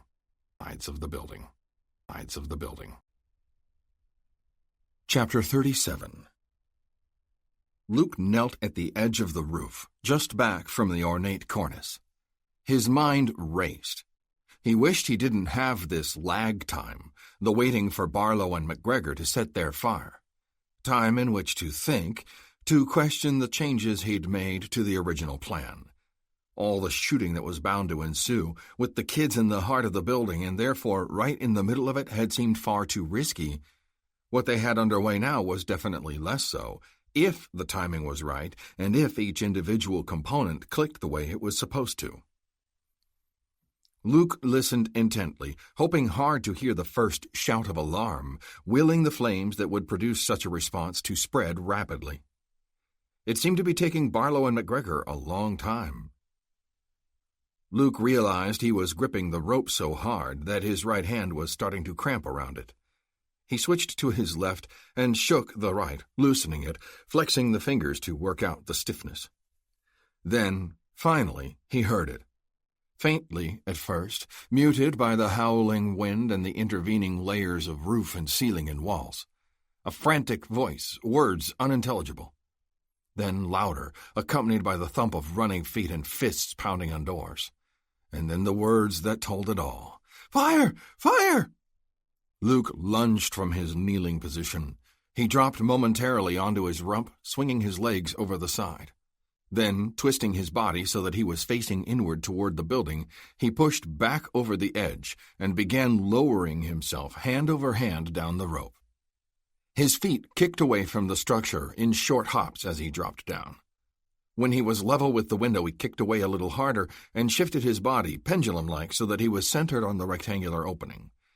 He steadied himself there briefly, feet planted on the sill below the pattern of 4 glass panes separated into equal-sized sections by strips of flimsy wood dividers. Then he straightened his legs in the hardest kick so far, swinging his body 5 feet out and away. When the arc of the swing ended and he started to go in reverse, back toward the window, he lifted his feet and thrust his boot heels straight ahead. As expected, the barrier of cheap glass and flimsy wood offered barely any resistance. The wood splintered and broke, the panes of glass shattered and fell clattering, partly into the room, partly down the outside of the building. Luke's forward momentum was barely slowed. He sailed into the darkened room and tumbled, swatting away a tangle of filmy curtains and dropping immediately into a short roll. He felt a few stabs of pain in his left shoulder, the one he lowered to take the weight of the roll as shards of broken glass sliced in, but he could tell instantly that the cuts were nothing serious. In a hurry to get his feet under him once more, Luke reached out in the darkness, hoping to grab something to help balance himself. His hand closed on the iron frame of a bed's footboard. At the same time, the deep, gargling rumble of a snore came from just beyond the footboard, and with it was issued the unmistakable stink of exhaled breath that had been liberally soused in rot-gut whiskey. So in that moment, Luke knew 2 things. He hadn't arrived in the room where the youngsters were being held captive, but he was in the presence of at least one of their captors, a varmint who was sprawled in an obligingly drunken slumber. What was more, judging by the boom of shotguns coming from outside the room and down in the direction of the barroom, along with the crackle of additional gunfire that had started up directly out in the hall, other pieces of his plan sounded like they were happening as intended. Now, if Eagle's entry into the other middle room, the one directly across the hall, had succeeded in finding the kids, then everything would really be clicking into place. All of this flashed through Luke's mind in a fraction of a second. And even as he thought it, he knew things might be going good for the moment, but there was a long way to go before this was over and all hides, the ones that mattered, were still intact. Luke's attention swung to the snoring hombre on the bed. All he could make out in the lightning flashes that stabbed through the window was a lumpy shape, a long, large one. Whoever this drunken slob was, this human snake who hired out to cold-bloodedly kill and ravage for the likes of Hack Ferris and Parker Dixon, Luke didn't have to contemplate long before making the icy decision that here was a hide that did not matter. He was in the act of rising to his feet, meaning to move around to the side of the bed, his right hand already drifting toward one of his Remingtons when the door suddenly burst open. Roust up, blast it! We got a bad fire spreading out here, squawked the spindly, frog-faced figure who filled the doorway. The figure had hollered this toward the lump on the bed, but even as the last words tumbled from his mouth, he noticed Luke straightening up at the foot of the bed. Who in blazes are you? The gunman demanded, starting to raise the rifle he was holding. The last person you're going to see this side of hell, Luke answered. And then the hand that had been only drifting toward the Remington was suddenly filled with the big revolver, and its muzzle was spitting flame and death. The two slugs that it hurled in rapid succession slammed into the man and jerked his body into a crazy spin, even as it was flung back hard against the door on the opposite side of the hall. The frail, cheaply made slab of wood popped open with a crackling of splinters, and the dead man dropped through the opening like a sack of mail tossed from a freight car. What? Did somebody say fire? The room was now filled with illumination from the hallway. Whipping his head around, Luke saw the big man on the bed rearing up, clawing to get untangled from his blankets. His hair was standing on end, and his bloodshot eyes were wild, confused. But when those eyes landed on Luke, the confusion suddenly left them, replaced by a split second of suspicion giving way to instant, raw anger. There was a holstered gun on the nightstand. The big man made a grab for it.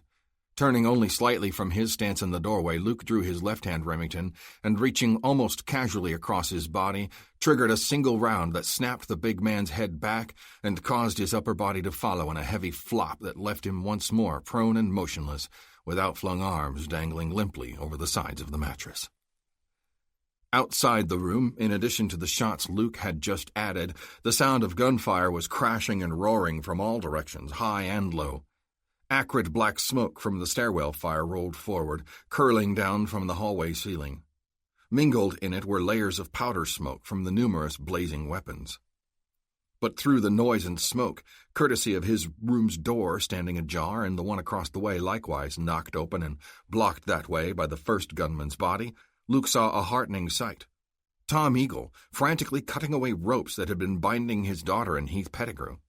Not only were the youngsters there in the room, but they looked to be unharmed and in relatively good shape. Eagle's eyes darted in Luke's direction.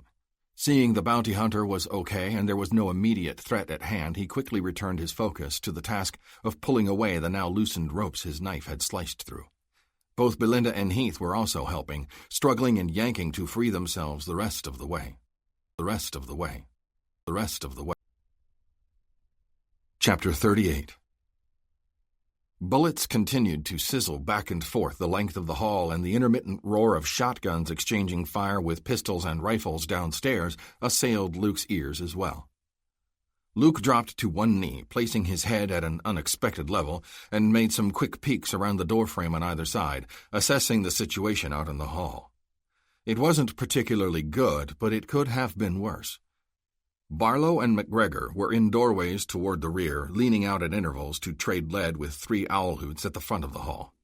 One of the latter was also in a doorway, a second was firing from back around the corner of the small landing at the mouth of the hall, the third was sprawled on the steps of the open stairway that led down to the barroom, popping up periodically to trigger a long-barreled Colt over the body of a fallen comrade that he was using for cover. Farther back toward the rear of the hall lay another dead man, and beyond him the flames from the back stairs were leaping and crackling higher as they licked hungrily up and forward. Luke straightened up and called out, "Barlow! McGregor! Are you okay?" "We won't be for much longer, not with that fire closing in on us so fast. And McGregor's been hit in the leg," came the response from Barlow. "How bad is it?" "I'll be okay," McGregor answered for himself. "But he ain't gonna stay that way. Not with all the blood he's losing," amended Barlow. Luke's gaze returned to the room across the way. The youngsters were completely free of their ropes now, and Eagle had them crowded over to the window.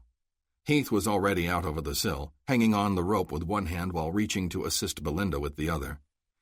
A pair of bullets skimmed across the frame of Luke's doorway, digging furrows in the wood and throwing a spray of splinters. Luke was far enough back so that it had no effect except to annoy him. Calling once more to Barlow and McGregor, the bounty hunter said, "Hang on just a minute longer, but get set. Eagle and I will give you cover to move forward. Can you double time as far as the next room, McGregor? The one across from me?" "I'll do my best. I'll drag him if I have to," said Barlow. "Good. If you make it that far," Luke said, "then you can help him out the window and down the rope, too. You two get on across the street to the horses, then get out of here. Back to the camp where that leg can be taken care of." "What about you and Eagle?" "Don't worry about us," Luke told him.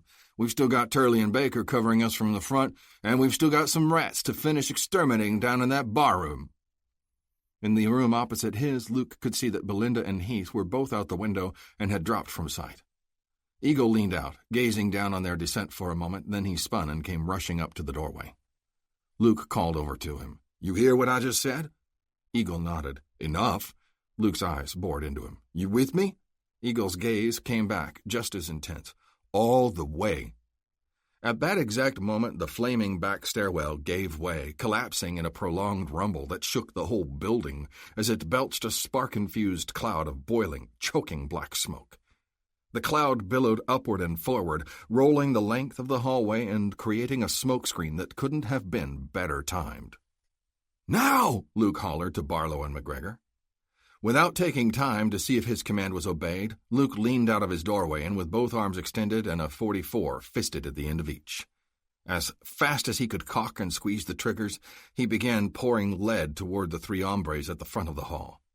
The swirling, choking smoke made clear vision next to impossible, but accuracy, in this case, was secondary to keeping the varmints pinned down and not throwing lead at Barlow and McGregor as they made their move. In his doorway, Eagle was doing the same, though with a single pistol. As his Remington hammers began clicking on empty chambers, from the corner of his eye, Luke saw Barlow and McGregor lurch and stumble through Eagle's doorway. They nearly fell over the prone form of the dead man, but managed to maintain their footing.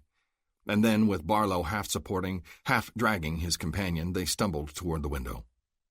The smoke hadn't poured as thickly into the room as it was out in the hall, so Luke could follow their progress fairly well. As he nimbly reloaded the Remingtons, he called over to Eagle, "Help them get started down. I'll pour another round at our friends up front while you're taking care of that. Then it will be our turn to take advantage of this smoke screen." "Just don't kill them all until I get the chance to join in," Eagle said, before turning to go assist the men at the window. Just as Luke finished reloading his guns, one of the varmints at the end of the hall, evidently having heard his remark about using the smokescreen, shouted out, "You come right ahead and see what it gets you. Smoke don't stop bullets." Keying on the man's voice and simultaneously catching sight of a blurred shape through a sliver of separation in the churning black clouds, Luke fired his right-hand Remington and was rewarded by hearing a sharp yelp of pain and seeing the blurred shape jerk away. "Nope, it sure don't," Luke drawled. By the time Luke had emptied his wheels again and was once more reloading, Eagle reappeared in the opposite doorway. "You ready?" he wanted to know. The fire at the rear of the hall was crackling higher and louder, and the smoke rolling ahead of it was still plenty thick, but not as much so as a couple minutes earlier. Luke gritted his teeth and said, "Ain't going to be no better time. Let's go." Together, the two men surged from their respective doorways and started down the hall, bent forward in low crouches, guns blazing, throwing a wall of lead ahead of themselves. Opposing lead was sent to greet them, bullets ripping the air high and low, sometimes missing by mere inches, other times gouging the walls a foot off target. The distance to cover was only a few yards, though in the roiling, blinding smoke it seemed more. Rushing headlong through the poor visibility, Luke ended up inadvertently running straight into one of the owl hoots, the man who'd been firing from the front doorway on the bounty hunter's side of the hall. Their bodies collided hard, making a meaty thud. Luke's momentum drove the other man back against the door frame, a loud grunt of pain and a mouthful of sour breath exploding out of him. But that didn't mean the fight was out of him. Gasping a curse, he swung up one arm and tried to club the gun he was holding against the side of Luke's head. Luke jerked back in time to take only a glancing blow from the attempt, and then responded with his left-hand Remington in the true manner a gun was made for. At point-blank range, the muzzle of the big revolver roared, and the slug it discharged blew apart the would-be clubber's heart. The suddenly limp body of the now-dead cuss was unable to slide to the floor right away, because Luke was, for the moment, still jammed against him, holding him pinned upright against the doorframe. Out of the corner of his eye, Luke saw the remaining second-floor gang member, the one who'd been shooting from behind the corner of the landing, suddenly fly backward, throwing his arms wide, as he took a bullet from Eagle. The man staggered a half-step and then pitched into a lifeless heap practically on top of the body that already lay just above the lip of the open stairway. The body of the shooter previously firing from the steps had been using for cover. This gave Luke an idea. Momentarily holstering his Remingtons, he grabbed the man he'd just killed by a double handful of shirt front, then jerked him from the doorway and dragged him forward until he was close enough to give his limp form a hard shove to send it flopping down onto the dead sprawls of the other two men. Drawing his remis again, Luke gave Eagle a sidelong glance and said somewhat breathily out of the corner of his mouth, "Now we've got us a barricade to shoot from behind." Then he moved forward and dropped in behind the low wall of carcasses. "I'll be damned," Eagle muttered. A moment later, wearing a rake-hell grin, he fell in beside Luke. Their hard-won vantage point gave them their first look at what the situation was down in the bar room below.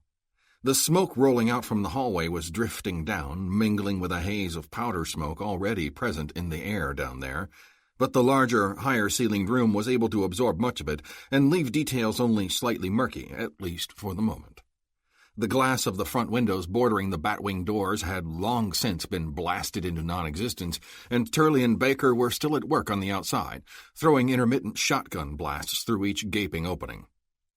At least 4 lifeless, badly shredded recipients of those blasts decorated the floor of the barroom.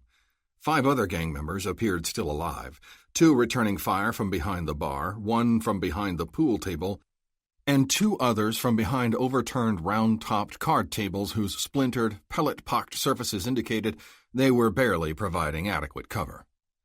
None of these 5 men seemed as yet to have realized that their upstairs cohorts had just been wiped out.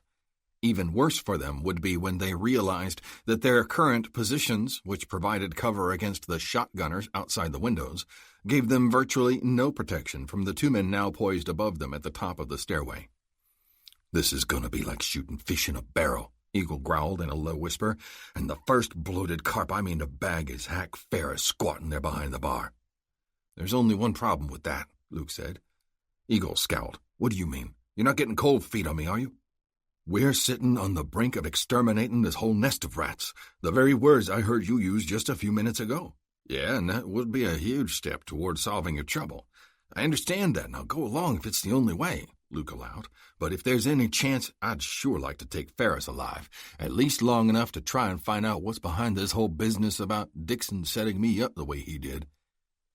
Eagle opened his mouth to respond, but what he meant to say never got the chance to be spoken, because it was stopped by an enraged roar and the slap of heavy boots pounding on the floor directly behind him and Luke. Both men whirled around to see what was happening. What met their startled eyes was the sight of a huge, wild-eyed man appearing as if born from the tumbling smoke. He was rushing toward them in lumbering strides, arms outstretched, fingers curled into claws, lips bared in an animal snarl. Blood poured from a gash high in his head above his right eye. Only Luke, in the fraction of a second he had before the giant left his feet and threw all his momentum and crushing weight into a pulverizing tackle, recognized who he was. The man from the bed in the room where Luke had first entered. The man Luke had thrown a quick shot at as the hombre was reaching for a gun on the nightstand. The way the skunk's head had snapped back and he'd flopped down so motionless, Luke thought he was dead, but he'd failed to make sure. And now, the bounty hunter told himself with a curse, both he and Eagle were going to pay the price for that oversight. The giant barreled into them like a locomotive. The impact slammed them through the barricade of dead bodies, and the whole grisly entanglement, the dead, the living, and the should-have-been dead, all went rolling and tumbling down the stairs. A boot heel at the end of a loosely whipping leg crashed across Luke's teeth, and the breath was driven out of him by the edge of a step sinking deep into his gut. Even though he felt he deserved the punishment, he fought fiercely to stay conscious and keep hold of his guns. If he could do those two things, he still had a chance to make amends, he told himself. But then another boot heel, even heavier this time, came out of nowhere and clubbed savagely across his temple. He instantly lost his fight to stay conscious, and, though he had no awareness of it, so did his numbed fingers lose their grip on the Remingtons. The Remingtons. The Remingtons. The Remingtons. Chapter 39. When we saw the sheriff and that Jensen fella come a-rumbling, tumbling down those stairs, and they ended up conked out cold, Red Baker was explaining, his weathered old face wearing a long, sad expression, that's when Turley went a little crazy. Instead of hanging back and firing in through the window like he'd been doing, he went charging straight through those batwings, cussing a blue streak and blasting away with his shotgun like he meant to wipe out all the rest of Ferris's varmints in one big charge. But he didn't make it. Barely took 2 or 3 steps before he got riddled to pieces. One of the rounds split his stubborn old head like an axe blade going through a gourd. He hit the floor, and I knew he wasn't never getting back up again, so I turned and lit out. The old man's voice broke a little on the final words, and his shoulders trembled, trying to hold back a sob. Dinah Mercer reached out and placed a comforting hand on his arm. "It would have been senseless to do anything else," she said gently. "You only would have gotten yourself killed, too." The others gathered around them under the big meeting canopy murmured words of agreement and consolation to the old prospector. The first rays of morning sunlight were reaching into the refugee mountain camp out of a partially cloudy sky. After all the previous night's blustery wind and jarring lightning-laced thunder, no rain had ever fallen.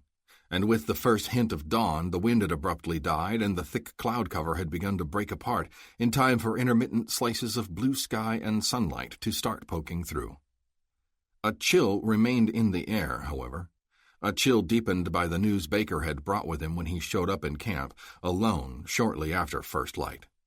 In the hours immediately preceding him, others returning from the rescue raid on the town, first the freed Belinda and Heath, accompanied by Betty Barlow, then followed by Whit Barlow and Howard McGregor, even though the latter was suffering a serious leg wound, had all carried reports suggesting complete success. Anticipation had been high for the next arrivals to be the remainder of the rescuers, including the conquering leaders with accounts of how the final mop-up had gone. Instead, the account they got was a bitterly ironic twist on what had been hoped for and expected. It boiled down to the original captives now being free and relatively unharmed, but at the cost of one man's life, another getting badly wounded, and 2 key members of the group left behind in the custody of the ruthless gang members they had just riled to a new height of vengeful rage. "It's all my fault, mine and Heath's," wailed a still disheveled-looking Belinda. "If we hadn't run off the way we did and fell into the hands of those awful men, then none of the rest of—" "Stop it! None of that," her mother cut her off sharply. "What's done is done. You made your choice, and so did the men who went after you. No amount of blaming or whining is going to change the results we now must face.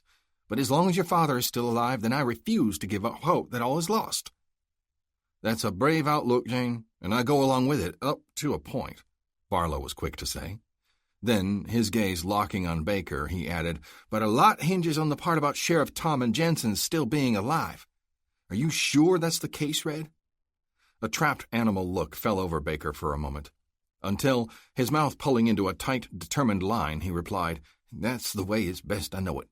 Like I said, I saw him falling and rolling down the stairs, but I never saw him get shot. And after Ferris and those other snakes cut down Turley, I never heard no more shooting as I made it to the horses and rode off." "Then count me in," spoke up Ben Pettigrew from where he sat at the long table with his wife and son pressed in close behind him, as another voice saying that if Eagle and Jensen are alive, then this thing ain't necessarily over. He paused, his eyes sweeping the other faces turned to him before adding, "If nobody heard it before, then by now you all know that for a long time I had little use for Tom Eagle. Didn't have no reason except on account of the Injun blood in him. What was worse, I didn't even have the guts to badmouth him to his face. But I sure did it plenty behind his back. Only I know now I was wrong. Bad wrong. After we got ambushed out there on the edge of those Badlands, him and Jensen could have left me, a useless cripple, and never looked back. But they didn't. They treated me square, treated me like a man, a whole one, and we all made it out of there together. Now we got to do everything we can to give them every chance to make it out of this new trouble they're in. "But how?" said McGregor, propping himself up on his elbows where he lay stretched out on the table just a few feet away. His pant leg was cut open and peeled back, and his bloody, bandaged leg was still extended straight out to facilitate Jonathan and Edna Ray's removal of the bullet that had been in his thigh. Except for the spots of rosy color on his cheeks from the whiskey he'd tossed down to battle the pain, his face was as chalky white as the unbloodied roll of bandages Mrs. Ray was holding in her hand. "How?" he said again, his eyes filmy and his voice thick-sounding. "What can we do to help them? What can we do to help ourselves? We never had a chance to begin with, and now it's only turned worse." His wife, Colleen, put her hands on his shoulders and tried to get him to lay back and settle down. "That's the thing we definitely can't do. Just give up," said Pettigrew. "Like Jane said, as long as Eagle and Jensen are alive, we can't give up hope. And I'll go one better. The rest of us being alive counts for something, too. We're not a bunch of helpless babes, are we? Ain't we got our own measure of fighting us?" "Do we?" said Clarence Copley. "In spirit, maybe. But what chance does mere anger and indignation stand against the hardened gunmen we would be facing? Why do you think the sheriff kept us safely tucked away here all the times he went out alone on his excursions? Except for only a few of us, the 6 who went with him last night, and now that number has been cut by 4, he knew our limitations. Like all old men, I hate admitting my best time is past, and I have such limitations. But it's a fact, and there's no getting around it. I suggest we all be realistic and accept the hard realities of our situation." "I, too, am an old man forced to live with knowing I can no longer do certain things," responded Jonathan Ray with a deep frown. "But one of the things I never will accept, not as long as I have a breath in me, is to roll over and give up." "The limitations Tom saw," Jane said, "were largely imposed by his heart and his refusal to ask others to take what he believed to be risks they were unprepared for. An example, something he'd never allow me to do in 100 years, is the fact I can ride and shoot a gun quite accurately." "So can I," said Betty Barlow. "And I as well," spoke up Dinah Mercer. "Hell's bells," said Isabel, the older of the spinstered Byerly sisters. "I don't know that our old bones could hang together on a horse these days, but my sister and I grew up shooting squirrels and rabbits in the Tennessee hills where we grew up, practically from the time we could lift a gun." "And if we hadn't got good at it," agreed her sister Estelle, "we would have gone hungry. Put a couple of those fancy repeating rifles in our hands and stick that fat-bottomed hack Ferris or some of his cutthroats in front of us, and watch us plant a pattern of lead in 'em you could cover with a teaspoon." "That's right," added Isabel. "We was taught not to chop good meat with our bullets, though I expect no such thing as good meat could be found on any of those rascals." An expression of astonishment and horror had slowly settled over the face of Mary Hobart. "I can't believe I'm listening to this," she gasped, her voice strangled by emotion. "Are you people all mad? We're no kind of fighting force. Like Howard McGregor said, we never were. And now, more than ever, can't you see? The only chance we have is to throw ourselves on the mercy of Parker Dixon. He's a wealthy, respected man, ruthless in his business dealings perhaps, but not some sort of bloodthirsty monster. He already has everything he wants from us, our land, our businesses, our dignity. Destroying us the rest of the way? Killing us as you all think he has in mind? What would that gain him?" "He has to. He can't afford to leave us alive." "I hate to put it so bluntly, Mary," said Neil Vickers in a tolerant yet firm tone, "but those are the facts. We went through all that before, and for you to cling to any other belief is simply unreasonable." From where he stood with his father and mother, Heath Pettigrew abruptly spoke. "Mr. Vickers is right. All of you who are saying we need to make a stand and fight, with or without Sheriff Tom and Mr. Jensen, are right. They're not going to give us any other choice." All eyes swung to the young man. Ben Pettigrew twisted in his seat and looked up at his son. "What are you saying, boy?" "You need to remember that we were right there in the midst of them for several hours," Heath replied. "When night came, they tied us up and shut us away in a room at that saloon. But before that, we were out among 'em, and they talked pretty freely." "What did they say?" somebody prodded. "For starters," Heath said, his voice growing stronger and surer, "they were never gonna make a fair trade for Belinda and me. It was all a trick to capture the sheriff and Mr. Jensen, just like they've gone and done anyhow. Either way, their intentions were the same. They've got some kind of special plans for those two." His brows pinched tighter together. "Exactly what was never made clear, but you can bet it ain't anything pleasant." The grim expressions on the faces of Jane and Belinda grew even more so. "After that," Heath went on, "something that was made plenty clear was that they intend to come after this camp and wipe it out, along with everybody in it." "They know about us being here?" his father asked. "They've suspected all along that Sheriff Tom had some others backing him. They don't know how many or where we're holed up. When they caught the sheriff and the rest of you in that ambush and saw there were other men riding with him, that clinched it as far as knowing for sure he wasn't strictly on his own. But they still had no way of knowing how many." "Tell them the rest, Heath," Belinda urged. "Tell them how they tried to force information out of you." The words caused Heath to wince involuntarily. Setting his teeth, he said, "They knocked me around pretty good at one point, aiming to get me to reveal the location of our camp and how many of us there are. When I wouldn't tell them anything, they threatened to start in on Belinda as a different way. So I pretended like I gave in and started to talk. But I lied like crazy. Oh, how I lied," the young man chuckled devilishly. "I told him there was right around 200 of us and that over half was veterans of the war. I claimed Sheriff Tom had been stealing guns and ammunition from all over the valley, and that's all we were waiting for to make sure we had plenty of firepower. In the meantime, I said, we had a tough old drill sergeant who was working every day to get everybody in top shape for the charge." "And they believed you?" Pettigrew said. Heath shook his head. "No, I laid it on too thick. So they beat me some more for that. And then they moved on to wanting to know how to find our camp. I told them the truth about the entrance maze, but made like I couldn't accurately describe how to find it. Then I acted like I was begging not to be beat no more, so I told them I could take them and show them the spot. Dark was coming on, so I knew we wouldn't be going out right away. I was buying time. But they seemed to believe me, at least enough for the beatings to stop. Shortly after that, they tied us up and stuck us in that upstairs room for the night." "It was some mighty brave and clever thinking, lad," Pettigrew said, beaming up at his son. "I'm proud of you." "But that's not all. Tell them the rest," Belinda urged once again. Heath took a quick breath and then expelled it slowly, cheeks puffing out before saying, "The rest of it is that the big boss, Parker Dixon himself, is due here soon. Sometime this afternoon. He's the one who has some kind of personal beef to settle with Luke Jensen. On top of that, he's bringing more men with him. This is all according to what his son Roland told Ferris when he came by the Elkhorn. We got the lowdown from the talkative little varmint who brought us some supper after they dumped us up in that room. He was all too happy to crow about it, just to make sure we'd enjoy our lousy meal all the less.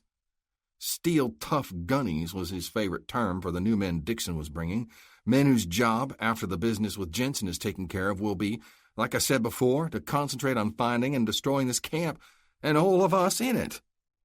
The final part of Heath's statement hung in the air like a physical weight replacing the canopy over their heads. Under the pressure of this, nobody said anything for what seemed like a long time. Until Ben Pettigrew finally spoke, summing it up in a gruff, somber tone. "Well, if that ain't plain enough for everybody, I don't know what more it's going to take. Much as I wish it was otherwise, I don't see how we can do anything to directly help Sheriff Eagle and Jensen, except to hope, maybe pray, they can come up with something on their own. But what we can do, for our own sake and for the sake of everything Sheriff Eagle has been fighting for, is take care of ourselves here. Get ready to fight and defend this place with everything we got if and when the devils come." "Oh, they're coming, Pa," Heath said with conviction. And then, looking deeply and directly into his father's eyes for the first time in too long, he added, "And when they do, you need to remember something. What me and Belinda did was foolish and maybe even added to bringing this whole thing to a head. But I ain't a kid no more. And when it comes to defending this camp and people in it who I love, including the gal I still intend to marry someday, a rifle is going to fit my hands just as good as yours or anybody else's. Anybody else's. Anybody else's. Anybody else's." Chapter 40. "Well, well, well, what have we here? the spectacularly stubborn and irksome Tom Eagle, and the elusive and mysterious Luke Jensen, right before my very eyes.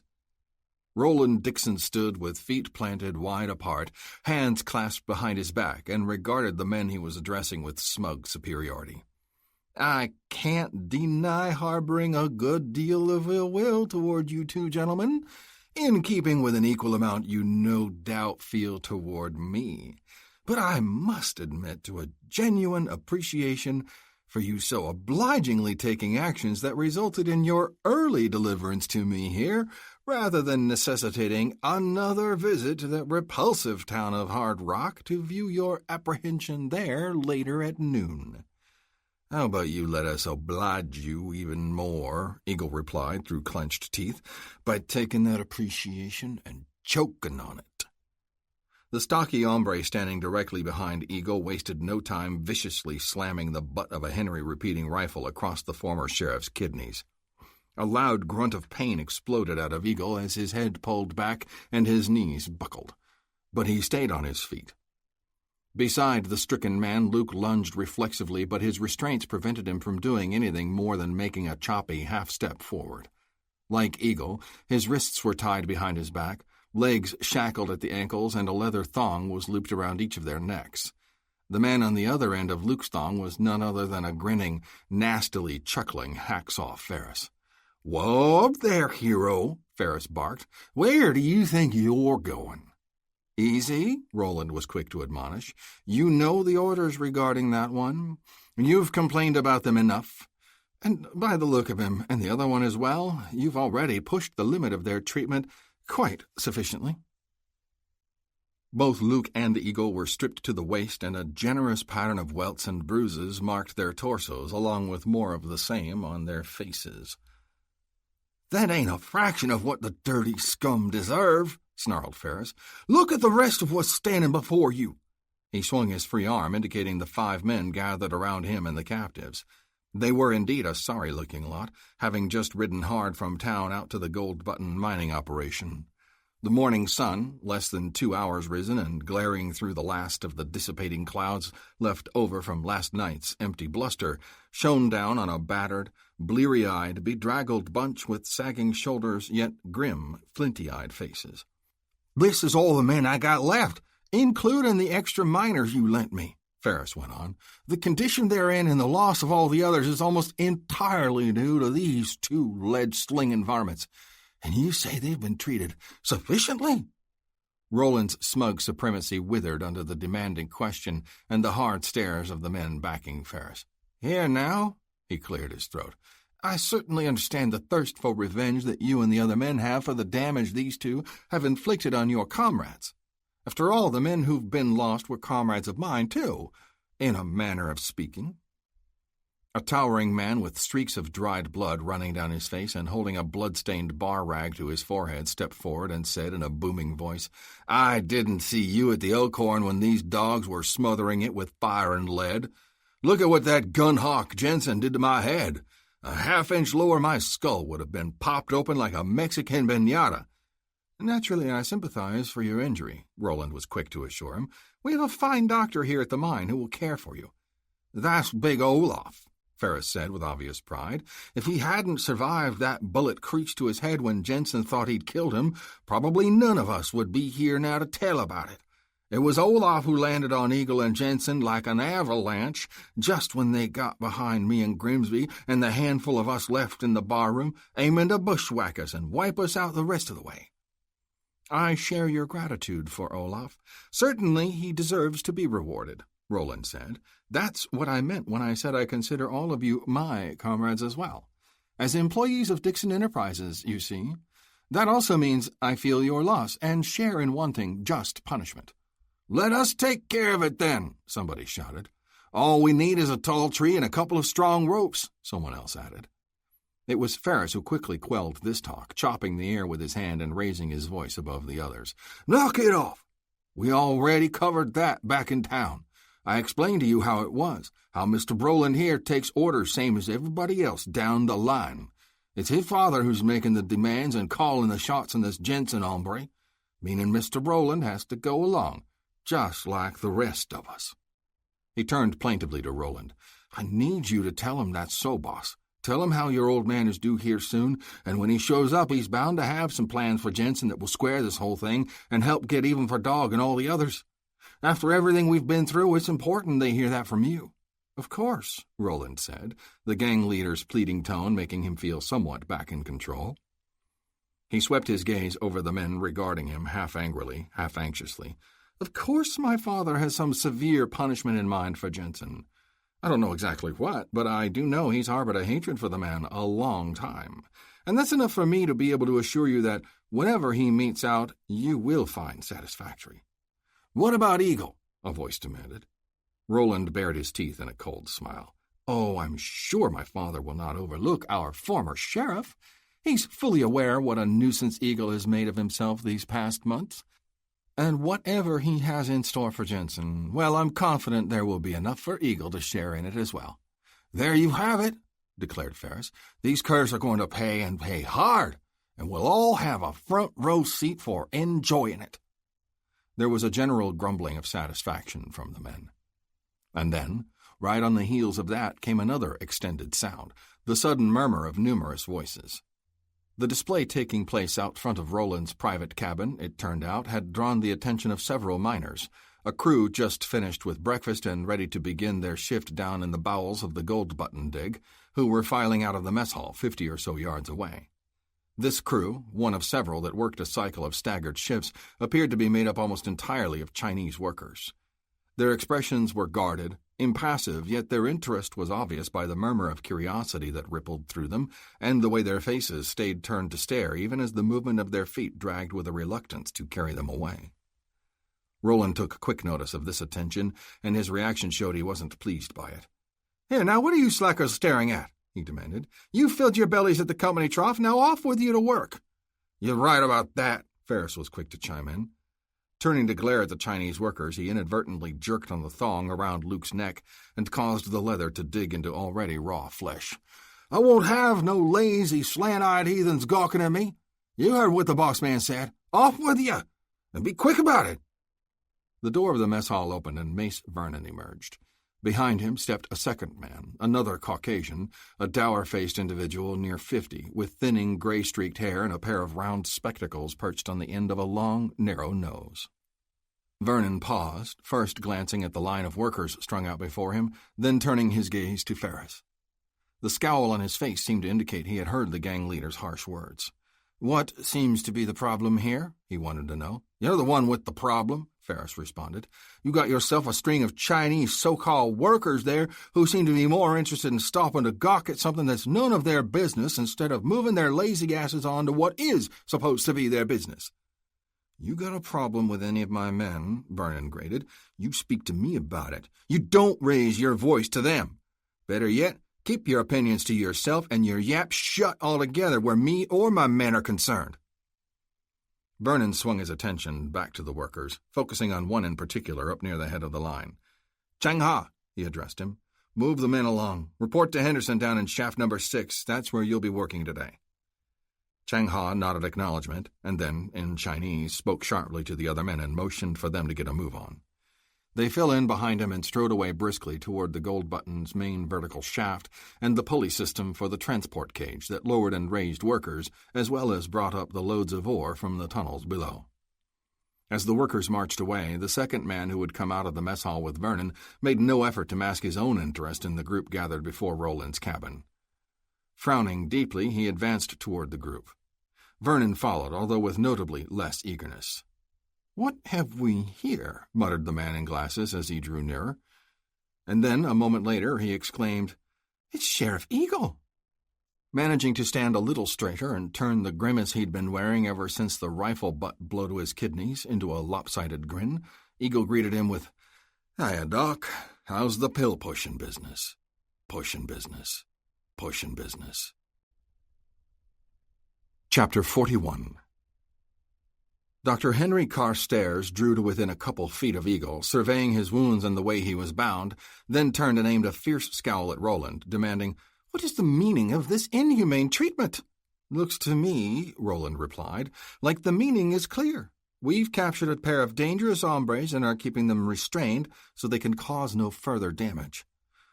What about the fact they're both in need of immediate medical attention? Carstairs said. What about it? Roland said sarcastically. They're in need of medical attention, Ferris sputtered. What about these other men? Do you see big Olaf there?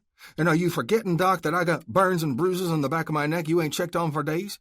How could I, with you galloping all over the countryside and never coming back around? Carstairs reminded him. What was I supposed to do? Go out and chase you down? Speaking of the other men, Vernon cut in, where are the rest of the fellas I loaned you, Ferris? Ferris glared at him. They're dead, that's where.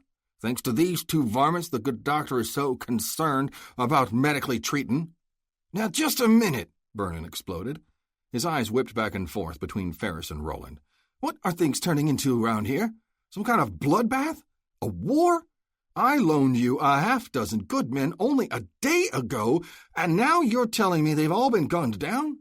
It was the risk they took when Roland started to say. No, it was the risk I took for them, Vernon corrected him. Those men were used to hard work and danger, the kind of danger to be found in a mine shaft, not from the muzzle of a gun. You said you needed men to cover more ground in order to run down that Jensen character. You never mentioned the chance for shooting on a scale that would wipe out the whole lot of them. Things don't always go as planned, Roland said coldly. You know what a thorn in the side this half-breed has been. We weren't aware he had a connection with Jensen, plus other leftover troublemakers from the valley who unexpectedly reared their stupid, stubborn heads and decided to pitch in. Carstairs smiled a thin, rather curious smile. The sheep didn't all knuckle under as easily as your father calculated, did they? Not like me. Watch what you say, medicine man, Roland warned him. You made your deal. Your family was let out safely and set up nice and comfortable in a place far away from what goes on here. You've still got time left to serve before your end of the bargain is satisfied. Be careful you don't let your mouth or your attitude screw it up before then. My father will be here later today in case you want to tell him how lacking his calculations were. Carstairs blanched, and his curious smile turned into a flat, tight line. What's this about your father coming? Vernon said. This is the first I'm hearing about it. Roland sighed in exasperation. I only found out myself late yesterday, after the telegraph lines were once again repaired. This is the first chance I've had to mention it to you. In case you haven't been paying attention, a few other rather pressing matters have been taking place. Nobody said anything more for a minute. Then Ferris looked at Vernon and said, in a voice that sounded sincere, I'm sorry about the loss of your men, Vernon. I truly am. I got to know them a little. They were good boys. If it makes any difference, I lost some good fellas, too. A few of them friends I rode with for a long time. Vernon met his gaze and acknowledged with a faint nod. Ain't no getting any of 'em back, Big Olaf added, casting his own baleful gaze on Luke and Eagle. But there's a way for those who done it to pay. And when Big Boss Dixon gets here, that'll get took care of soon enough.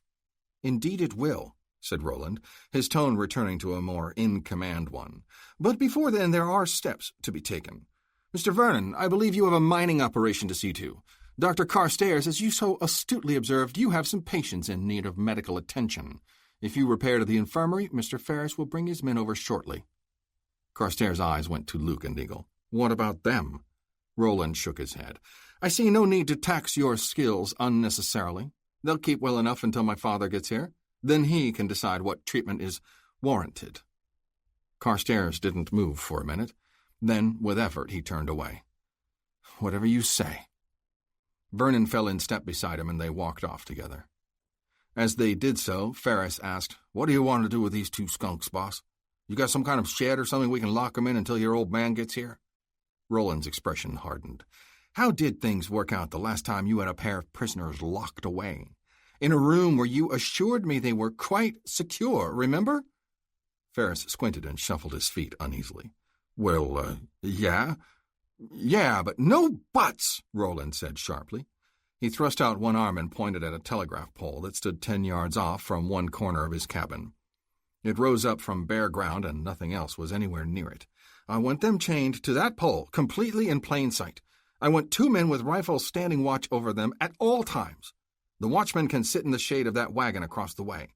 They can have canteens, they can be relieved for a meal if lunchtime rolls around before my father arrives, but the prisoners get nothing. No one goes near them unless I say otherwise. Understood?" Ferris nodded. "You bet. You got it, boss." "See to it, then," Roland told him, "and get that neck looked at again by the doctor first chance you have." With that, Roland turned on his heel and started back toward the front door to his cabin. For the first time he realized that Ying Su was standing there with the door slightly ajar, peering out through a 6-inch opening. "What are you looking at? Get back inside," Roland ordered her harshly. The exotic beauty wordlessly melted back and disappeared. Roland followed her in and slammed the door shut behind them. Some time later, after he and Luke had been chained with their backs to the telegraph pole and everyone else had vacated the area except for the 2 guards sitting a dozen yards away in the shade of a high-wheeled freight wagon, Eagle said quietly, "Look on the bright side. We're prisoners at a gold mine. That's a step up from some dark, musty old cell, right?" "Not necessarily," Luke told him. "Not if Parker Dixon takes his time showing up and we start to turn crispy and well done plunked out here in the sun waiting for him." "You almost sound like you're eager for him to get here." "Only for the reason I just said. That and to finally find out what it is about me he's got stuck so tight in his craw." Eagle grunted. "No mystery about that where I'm concerned. I've worked real hard to earn myself a spot in his craw. If you could go back and do it over, would you do it any different?" "Not one bit." Luke chuckled dryly. "About what I figured." Eagle was quiet for a minute, then he said, "No. On second thought, I would do part of it different. I'd get my family, Jane and Belinda, and Davy, away somewhere out of the valley. Then I'd come back and make my fight. Sort of like Doc Carstairs did." "He doesn't seem to be making much of a fight of it," Luke observed. "Inside himself, he is. Didn't you see the look on his face when Roland reminded him of the hold they've got over him? I don't know the exact deal he made, but the Dixons wanted and needed a doctor for their miners and gang members. You heard the terms. His family is safe, but he's got to stay behind and serve some specified amount of time. I don't know how long, but it appears every minute of it has eaten him up more and more. You make a deal with the devil, you're likely to get the horns before it's through," Luke said. They went quiet again for a spell, until Eagle said, "That old sun up there is getting a mite warm, ain't it? Going to get warmer right along the higher it climbs. There's hardly a wisp of last night's cloud left in the sky, either. Nothing to slide across and provide even a whisker of shade." "Yeah," Eagle grated, "but Ferris's pet skunks over there under that wagon have got shade and plenty of it, and canteens of water, too. Watch 'em look our way whenever they tip one up and take a long, gurgling drink. Just tormenting us, the low-down snakes." "Don't look, then. Don't give them the satisfaction," Luke said. There followed another stretch of quiet. It was Eagle who broke it again, this time saying, "I reckon somewhere in here, while I still got the chance, I ought to say I'm sorry for getting you into this, Jensen. Way I recall, I rode to Hard Rock with no invitation from you.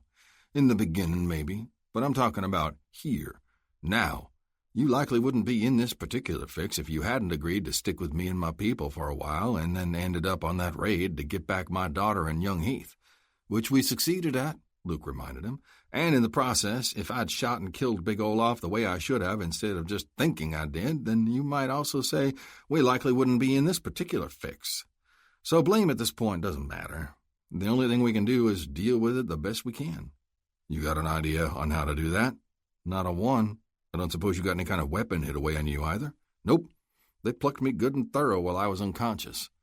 "Well, hell. Yep, or something close to it." The sun climbed to its zenith, and the air hung motionless except for distorting currents of heat. Big Olaf and another man came out of the mess hall and relieved the original set of guards who had otherwise never ventured away from their wagon. Big Olaf was now sporting a large bandage that covered most of his head and slanted down just above his right eye. As if to prove that the medical attention hadn't improved his disposition any, before taking up his watchman's post he walked over to Luke and Eagle and shoved his face close to call them some filthy names. Then he kicked dirt on each of them and leaned over a little closer to give Luke an extra clout alongside the head. As he sauntered slowly away to join the other new guard in the shade of the wagon, Luke said, through the fresh trickle of blood running out the corner of his mouth, "In case you're wondering, I'm real annoyed with myself for not blowing that big slob's head off when I had the chance." Spitting out some dirt that had gotten in his mouth, Eagle said, "Rankles me a fair amount, too." Another half-hour passed before the door to Roland's cabin opened and the Oriental beauty Ying Su emerged. She was dressed, as always, in black silk that hugged her curves and shimmered in the sunlight like her long, flowing hair. In her hands she held a large ceramic pitcher, maroon in color, with beads of moisture visible on its sides. In long, bold strides that revealed flashes of her ivory legs through slits in the silk skirt, she moved straight toward Luke and Eagle. When she reached them, without saying a word, she began giving them drinks of water from the pitcher, starting with Eagle. Big Olaf stood up. "Here now, what are you doing there?" Ying Su paid him no heed. She moved around the post and put the spout of the pitcher to Luke's mouth. Big Olaf lumbered forward. "Are you supposed to be doing that? Mr. Roland said nobody, but I think you'd better stop." "Stop that, you hear me?" He moved up beside Ying Su, looming over her. But he was obviously flustered, feeling confident this was not something condoned by Roland, yet at the same time fearing to actually lay a hand on the girl in order to try and make her stop. Olaf's indecision was solved by Roland's voice suddenly shouting from the doorway of his cabin, "Ying Su, what is the meaning? Stop that! Get away from that filthy vermin immediately!" Roland covered the distance from his cabin in a rush. Olaf backed away. Reaching Ying Su, Roland roughly grabbed a fistful of hair and silk in one hand and swatted away the water pitcher with the other. The pitcher hit the ground and shattered into a score of pieces. Still gripping a combination of hair and garment, Roland shook the girl viciously. She finally spoke, rattling off a string of words in Chinese. They were words Roland apparently understood and very clearly did not like. His free hand flashed in an open-palmed slap that cracked sharp and loud. Ying Su quit struggling and went silent again. Roland stood glaring at her for a long moment and then released his grip and gave her a shove that sent her staggering back toward the cabin. "Get back inside, you slut!" he snarled in English. "Wait for me there and get ready for a lesson on never flaunting yourself or humiliating me like this in public ever again." The girl hung her head and slunk away. Roland wheeled back to face Olaf. "What part of no one is to go near these men did you not understand?" I was trying," Olaf stammered, "but being how it was I wasn't sure." "Well, then let me make it perfectly clear," Roland said through gritted teeth, "so you can be sure to understand it for the future. No one gets close to these two unless you hear it authorized by me and no one but me. Stop them by whatever means necessary. Is that understood?" "Yes, sir, absolutely," Olaf assured him. Roland stood still for a long moment, nostrils flared, body trembling with barely contained rage. His glare shifted from Olaf to Luke and Eagle, as if he intended to say something to them. But then he didn't, simply stomping off and going back inside his cabin. During the tense seconds when Roland had been berating Ying Su and all eyes were on them, Luke had, with a quick, smooth, unseen motion, reached out with one foot and pulled back a broken piece of pitcher that he then covered by extending his right leg over it. Some time later, after things had settled back down, Luke whispered to Eagle, "Remember a while back when you asked if I happened to have any kind of weapon hidden away, and I said no, I didn't?" "Yeah, all too well. Why?" "Well, don't get your hopes up too much, but that might have changed some. Changed some. Changed some. Changed some." Chapter 42. Parker Dixon arrived at the Gold Button 2:15 that afternoon. Roland must have had someone on lookout to watch for his approach because 15 minutes in advance, a rider came tearing in and went directly to Roland's cabin. A flurry of activity followed in which the same man left the cabin and hurried to the headquarter buildings of the actual mining operation. A short time later, Mace Vernon, Hack Ferris, Dr. Carstairs, and two men in dress trousers and gartered shirt sleeves who Luke guessed to be engineers, came marching dutifully to gather in front of the cabin. Roland, decked out in a fresh suit jacket and cravat, stepped out and stood with them. Minutes later, the elder Dixon came riding in at the head of a rather impressive caravan. Mounted next to him was Asa Patton. Eyes sweeping in a quick assessment, Luke counted 24 heavily armed outriders, half in front and half at the rear of 3 canopied freight wagons, with a driver and shotgun guard in the seat of each. In between the second and third freight wagons was a 4th vehicle, more like a beefed-up buckboard with an open bed. It, too, had a driver and shotgun guard, and seated on a specially constructed bench behind them rode 3 tall, bare-headed black men, clad in loose-fitting burlap shirts with several rows of beads and ornaments dangling around their necks.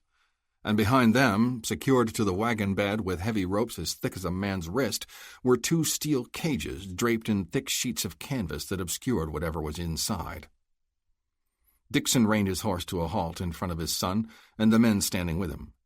Patton silently raised a hand, and the line of riders and wagons behind them creaked to a stop as well. "Good afternoon, Father," greeted Roland. "You made better time than expected." "Other than a very blustery night after we camped last evening," Dixon replied, "we've enjoyed fair weather the whole way and encountered nothing to delay us." "Yes," Roland said dryly, "with this formidable entourage, it's hard to imagine anyone attempting to interfere with you." Dixon's gaze fell on Vernon and the 2 engineer types who stood expectantly by. "Gentlemen," he addressed them, "I trust you are prepared to discuss operational issues such as we usually do on my visits, and I assure you we will be getting to such matters in due time. But first," and here his eyes cut sharply to Luke and Eagle, "I have some long overdue business of another nature that will require my full attention for at least the balance of the day. You may remain and observe if you wish. Otherwise, with the exception of Ferris, you are dismissed until further notice." Roland frowned. "But surely, Father, you must first wish to step inside out of the heat for a few minutes and perhaps freshen up? I have your room prepared as you like it, and your favorite beverage ready to—" Dixon cut him off with a wave of the hand. "In good time, son. All in good time." He swung smoothly down from his mount, and Patton followed suit. Dixon motioned Hack Ferris over to him. Holding out his reins, he said, "See to our men and horses. Take the freight wagons and arrange for unloading at the appropriate supply buildings. Then arrange stabling for the horses, and show the men to temporary quarters." "Yes, sir," said Ferris. "Leave the wagon with the cages and those who go with it here," Dixon added. "After you have set all that in motion, return here with half the men. Give them time for a drink of cold water, nothing stronger. Have them back here in 15 minutes. "Yes, sir," Ferris said again. Patton took a step back toward the men and wagons. Jerking his thumb, he told them, "This is Hack Ferris. You heard what Mr. Dixon said. Go with him, all except those of you attached to the cage wagon, and follow his instructions. Half of you will be coming back in short order." Then he also handed his reins to Ferris and stepped back to rejoin Dixon. Ferris waved his free arm and barked orders, and those assigned to him followed him off toward the collection of buildings that marked the heart of the mining operation. As the wagons rumbled and creaked away, Dixon abruptly turned from his son and Patton and strode over to where Luke and Eagle sat in their restraints, silently watching and listening. Looming over Luke, he gazed down with mock concern and said, "My gracious, Mr. Jensen, look at the way you've let yourself go in just the few days since last we conducted business. Surely the generous advance money I paid you should have afforded you better attire and accommodations than this. What in the world happened?" "It's a long story," Luke grated, "but as you can see, I got your man Eagle. Here he is, a present from me all wrapped up. So pay me the rest of what you owe me, and I'll be on my way.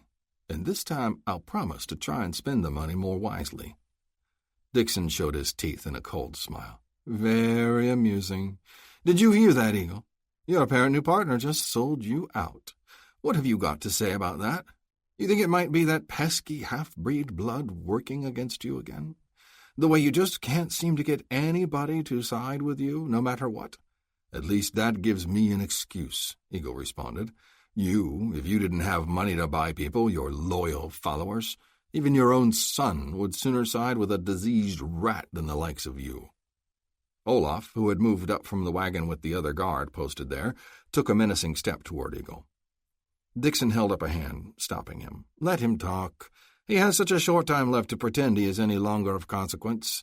Allow him to waste his breath while he still can." "It was indeed a stroke of luck to have captured these devils together, Father, but it wasn't all luck by any means," said Roland. "It came at considerable cost to Hack Ferris and his men, and even some of Vernon's miners that he loaned for the sake of being able to cover a greater expanse of ground. I sincerely hope the first chance you get that you take time to acknowledge—" Yes, Dixon cut him off impatiently. "I'm sure that much brave and devoted effort went into achieving success. Although I must say that it seems about blasted time where this renegade half-breed is concerned. And as for Jensen, I sent him right into your laps.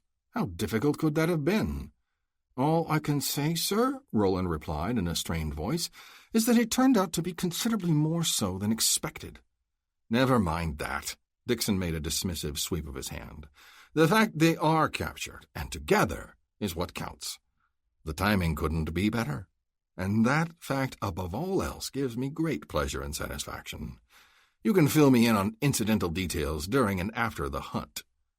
We're going to proceed with the hunt right away, sir, asked Patton. What hunt? Said Roland. Ignoring his son, Dixon addressed Patton, saying, Why not? On the way in, I pointed out to you the perfect terrain just west of here. We have several hours of daylight left, and the dogs have been caged up for days. They should certainly be ready for a good workout. Wouldn't you say? Well, when you put it that way, I guess there's no reason not to, Patton said, knowing that there'd really been only one correct answer to the question put to him. What hunt? Roland said again. Still ignoring him, Dixon called and motioned to someone on the remaining wagon. Ngamba, come here a moment. One of the black men, clad in burlap and beads, rose up, leaped nimbly from the wagon, and trotted obediently over on bare feet. Yes, Bwana. The dogs, Ngamba. How soon can they be ready for a hunt? Dixon asked him. Be ready whenever Bwana say, came the reply, shaded by a faint accent. After days in cage, dogs welcome a good run. Dixon smiled. Exactly. Start getting the cages uncovered, you and your men. Then stand by. We will soon be giving the hounds a good run indeed. As Ngamba headed back to the wagon, promptly issuing orders in a foreign tongue to the other two black men, Dixon turned once more to those gathered about him. Gentlemen, you will have to indulge me in this. I can understand that what I'm about to engage in may not be everyone's cup of tea, and in fact could be quite distasteful to some of you. For me, you must understand, it is the culmination of being able to pay a long overdue debt, to administer a personal vengeance that I, for many years, thought was impossible. Once I learned this was no longer the case, little else has consumed me as much as finding a way to make it happen, and make it happen in a way that would not only even the score, but do so in a manner meaningful enough to equal the loathsomeness of the initial act. Roland looked on, his expression appearing concerned to the point of being somewhat frightened. Father, I never saw you act like this way. I don't understand what this is all about. At last Dixon paid some heed to his son. His gaze fell on him with a kind of abrupt gentleness. No, of course you don't. I never meant for you to.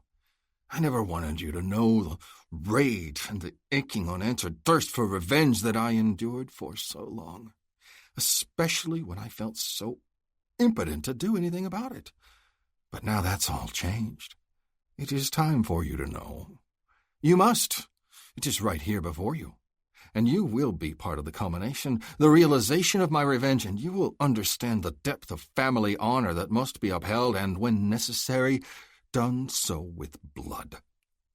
With Roland now appearing perplexed and perhaps even a little stunned, Dixon stepped over and once more loomed directly over Luke. And you traitorous yellow piece of scum, it is your blood that will be spilled, and spilled savagely, in order to settle this matter once and for all. Once and for all. Once and for all. Chapter 43. Luke peered up at the man standing so menacingly over him and knew he was gazing into the eyes of madness.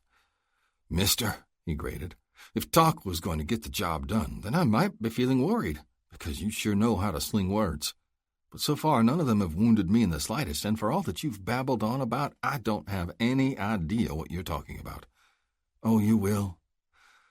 I'm going to make sure of that, Dixon told him.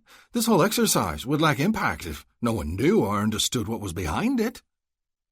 Over at the remaining wagon, the three black men were busily loosening and starting to remove the tarps from the cages secured to the bed. From within the cages came the sounds of heavy bodies moving restlessly, accompanied by a few low growls and snarls. Colonel Russell Lancaster, Dixon stated the name with a kind of reverence.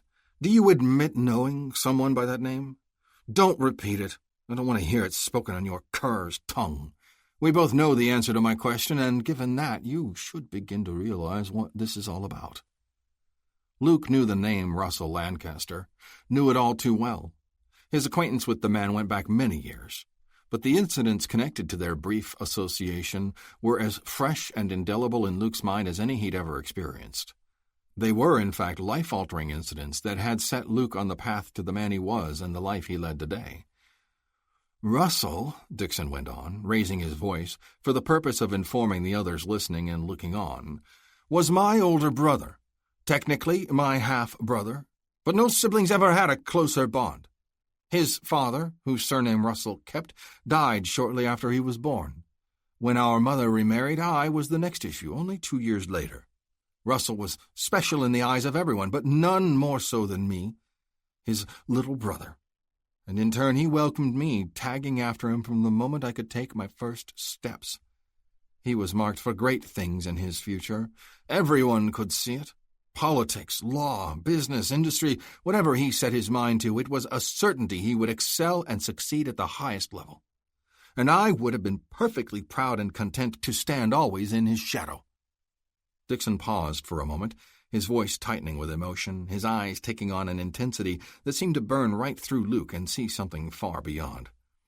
"But then," he continued, "that blasted war came. And Russell, naturally, felt compelled to go and serve the cause. Arrangements could have been made to keep him out of combat, but he wouldn't have it.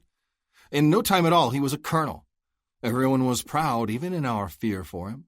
And then, as we learned from details painstakingly pieced together long after the conflict was done, he was placed in command of a very special mission near the very end, just ahead of the fall of Richmond.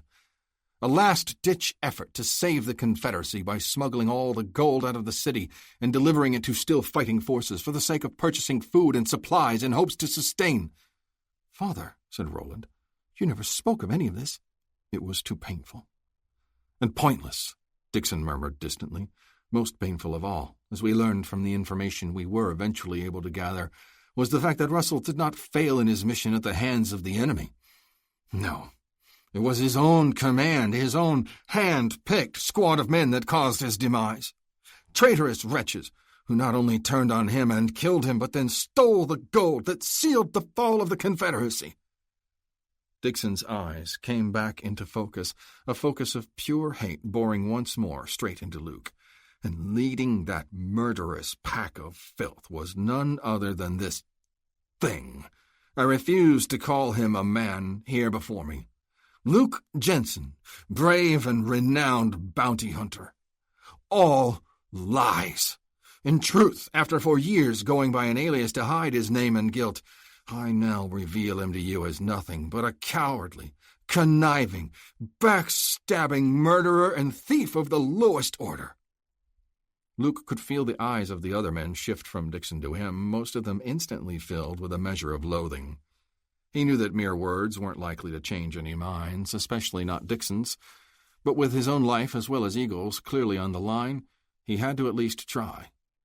"There's some truth in what you just spewed," he said, meeting Dixon's hateful gaze with flinty determination in both his voice and his own glare, "but it's all distorted by wrong conclusions and your overriding blind hate. You deny you rode under the command of my brother? No, you got that part right. I rode with him under the circumstances you described and was proud to do so, proud to have been selected for that critical mission." "Yes," Dixon sneered, "so proud you betrayed the trust placed in you to help carry it out." "That's not the way it was," Luke protested hotly. "Only half our 8-man squad betrayed the mission and gave up on our cause, and that was only after Colonel Lancaster had been killed by enemy fire." Luke watched Dixon's face closely. "There's one of your first big mistakes. No one in our squad murdered your brother. He died fighting bravely when a Union patrol surprised us on some nameless back road near the Georgia border. Had he lived, I've always had a hunch our mission would have held together. But as it turned out, it wouldn't have made any difference as far as the war. The truth of the matter was that we'd already lost by the time our mission began." "What a convenient rationalization," Dixon snorted. "Just like your pathetically transparent pretense of applauding my brother's bravery and leadership skills." "I never applauded Lancaster's leadership style, not as part of a pretense or any other way," Luke scowled. "Truth to tell, I found him a pompous little weasel. But when he was alive, he did maintain control, I'll give him that." "He maintained control exactly because he was not pompous. He knew how to lead men, that's all. Something a rebellious ruffian like you would never understand or appreciate. Russell had self-assurance and the courage of his convictions." Luke sighed wearily, sensing the hopelessness of this exercise. But a Jensen never gave up. "I already conceded he had courage, just not enough to stop a round from a Yankee musket. And after the colonel went down, the rest of the mission started to go to hell pretty quick." "You say that as if the mission disintegrated of its own accord, as if no treachery was involved in causing it to happen." "No, there was definitely treachery by part of the men. I already said that, too," Luke responded. "Half of us wanted to continue on and deliver the gold as intended. The other half was ready to give up on what they saw as a lost cause and were primed to desert as rich men with their share of the gold. When 4 of us stood our ground against that, the other 4 who'd wanted to quit convinced us they'd settle for just deserting. We knew we couldn't trust them, but figured we could stay on guard and dodge anything they had in mind long enough to make it to Copperhead Mountain, our destination. Well, we were wrong. They ambushed us, killed everybody but me, and got away with the gold. For a while, things worked out pretty good for them. They lived in mighty high style. Until, that is, they got crossways with the wrong hombre and met their own bloody end. But then I expect you already know all that, don't you?" "I know enough," Dixon said tightly. "For a long time I believed all of the murderous vermin responsible for my brother's death were dead themselves, and my only regret was that I had no hand in bringing any of it about. But then, lo and behold, the name of Luke Jensen, one of the men under my brother's command who for years had been hiding under the alias of Luke Smith, came to my attention. And that's when I knew there was still one more piece of vermin to exterminate, and it was my place, my calling to see it got done and got done right." "Why the elaborate setup? Why didn't you just have me killed back in Helena and have it over with?" Luke wanted to know. "Or have Patton do it when we were together out on the trail? He'd won my trust. I let my guard down around him." Here Luke's gaze shifted to the hired gun standing nearby, looking back with no expression on his face. "It would have been easy." "Didn't you hear what I said in the beginning?" Dixon demanded, annoyance ringing in his tone. "To properly avenge Russell's betrayal and death, you must be dispatched in a meaningful and special manner, not merely gunned down like a common villain." Wheeling suddenly and flinging his arm in a wide flourish, Dixon announced, "And here is the means for doing exactly that." What he was gesturing toward was a pair of massive, powerfully muscled dogs being led on chain leashes from their cages by the 2 black handlers assisting Ngamba. The beasts, each looking to weigh close to 100 pounds and standing nearly 3 feet at the shoulders, were sleek and tan in color, with ugly, skull-like heads and a strange pattern to the hair on their backs that made it appear like perpetually raised hackles, but angled sharply forward toward the shoulders. Even though they seemed fully under the control of their handlers at the moment, it was easy to imagine them as terrifying if encountered on the loose. Addressing Luke again, Dixon said, "It must be obvious by now that I sent you to this remote locale under false pretenses, for the purpose of exacting my revenge on you here. When you left Helena, I had not yet precisely decided how, other than it must be something extraordinary. And then, the very afternoon you left, these vicious beauties arrived. I had them shipped directly from South Africa, you see, after a visit from a friend who had gone on safari there and returned with tales and photographs of what he'd encountered. Among the exotic rarities he described and showed evidence of were these magnificent hunters. The Khoikhoi tribe there raises them for lion hunting. Lion hounds, they are commonly called, or more officially, Rhodesian Ridgebacks. I was moved to immediately arrange delivery of some for the purpose of breeding and raising and making them available as hunters and guard dogs here in America. And when they arrived so closely in conjunction with you being sent off to Hard Rock Valley to unknowingly await what I had yet to formulate as a proper revenge, well, it was like a wondrously fitting omen." A spike of raw fear, something he rarely ever experienced, lanced through Luke. And from the men looking on, the same men who'd been so quick to view Luke with loathing and to hang on Dixon's every word as he spun his tale of betrayal and evil and his yearning for what sounded like a justifiable payback, came a sudden gasp of alarm. Gasp of alarm. Gasp of alarm. Gasp. Chapter 44. "Father," Roland said, his voice ragged with uneasiness, "you're not saying your plan is to sick those savage beasts on these men, are you?" Dixon frowned, finding not the question but his son's disapproving tone to be offensive. "That's exactly what I'm saying. And why not? A savage act to atone for a savage act. What could be more appropriate than that? First, Jensen and his cohorts turned savagely on my brother. And then, in subsequent years, he's claimed how many more lives as a bounty killer? Is that anything but a savage existence? And the Eagle, he's never been anything but a half-civilized savage from the beginning. His recent acts of harassment and thievery and wreckage all through the valley, the acts of a heathen renegade. Do you need any more proof than that?" "But what you're proposing, it's madness," said Mace Vernon. "It's that and more," said Carstairs. "It's inhuman to even think such a thing. You'll never get away with actually doing it, won't I?" "Who'll stop me?" hissed Dixon. "This is my valley now. Can't you fools get that through your heads? Once I've opened up the new vein of gold, and I've run the last of the riffraff out, meaning that pitiful nest of refugees that Eagle has hidden up in the mountains somewhere, who'll be the next targets for my new pets, then I'll rebuild it the way I want, with the laws I want, and only the people I want in it. If no one can stop me now, who'll dare to try to stand in my way then?" Roland looked like he was going to be sick. Vernon and Carstairs appeared numb, stunned by what they'd just heard, and the two engineers had long since fled away. Only Asa Patton's expression remained stony, unaffected. "Turn me loose from this post," howled Eagle, struggling wildly against his restraints. "Let me at those hellhounds of yours. I'll rip their livers and guts out with my bare teeth, and then I'll come after you, like I should have done at the very first." Dixon's only response was to smile a cold, tolerant smile like he might upon watching a spoiled child throw a temper tantrum. And that was when Hack Ferris reappeared, leading a dozen of the heavily armed hard cases who had initially arrived as part of Dixon's caravan.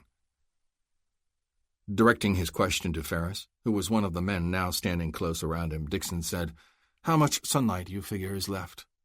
Ferris glanced skyward. "This time of year with a clear sky? 3, 4 hours?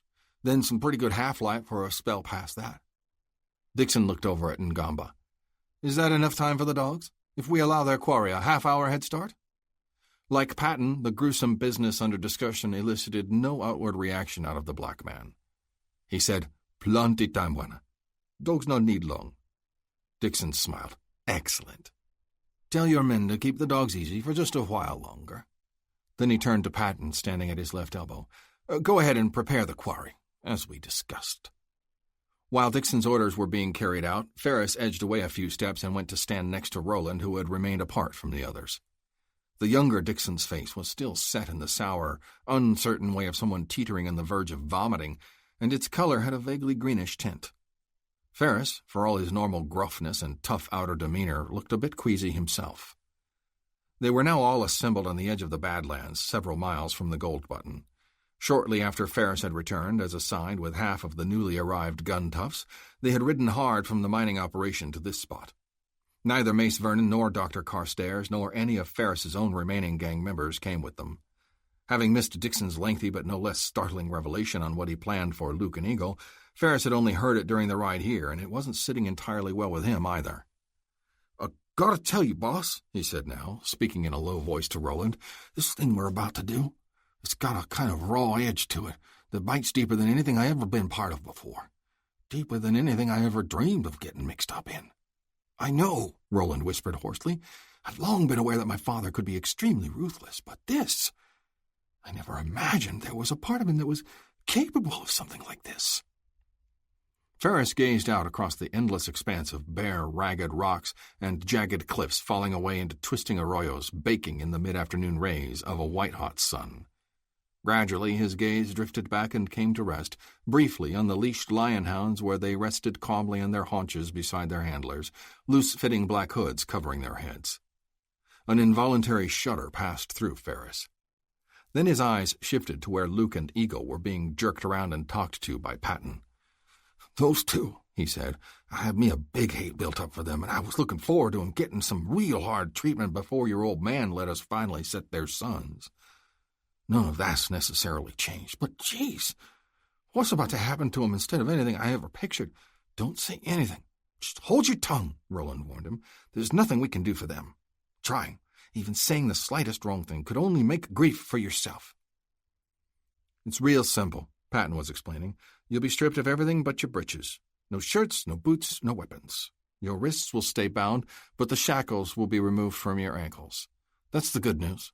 You'll be able to stretch your legs and have a fair shot at outrunning the pretty puppies with the half-hour head start you're going to be given. Oh, hell, I was afraid you were going to make it hard on us, remarked Eagle. If you want to take the time, Patton continued, ignoring him, you can stop and possibly find a jagged edge on some rock that you could use to saw through the ropes on your wrists. I'm not recommending that, mind you. I'm just saying. I wouldn't want to be accused of leading you astray because I personally don't see where it would gain you that much, especially considering the time you'd lose. Your sense of fair play is inspiring, Luke told him, all the while glaring at the hired gun with hate-filled eyes. Both he and Eagle were on their feet now, and Patton had come up to stand carelessly close as he talked. 3 of Dixon's gun toughs were standing in a triangle formation only a few feet away, the muzzles of their rifles at all times aimed loosely at the 2 captives. Even with his wrists bound, Luke could have reached out and snapped Patton's neck before anybody could stop him.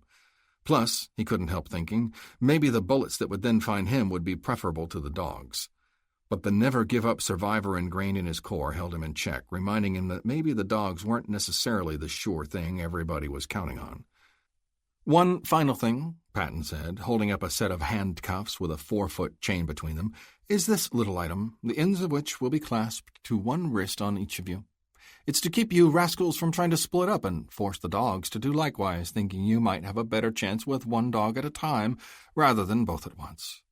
Frankly, I don't think it would make hardly a lick of difference, but nobody wants to waste time prolonging the inevitable. As he'd spoken, Patton had studiously avoided meeting Luke's eyes.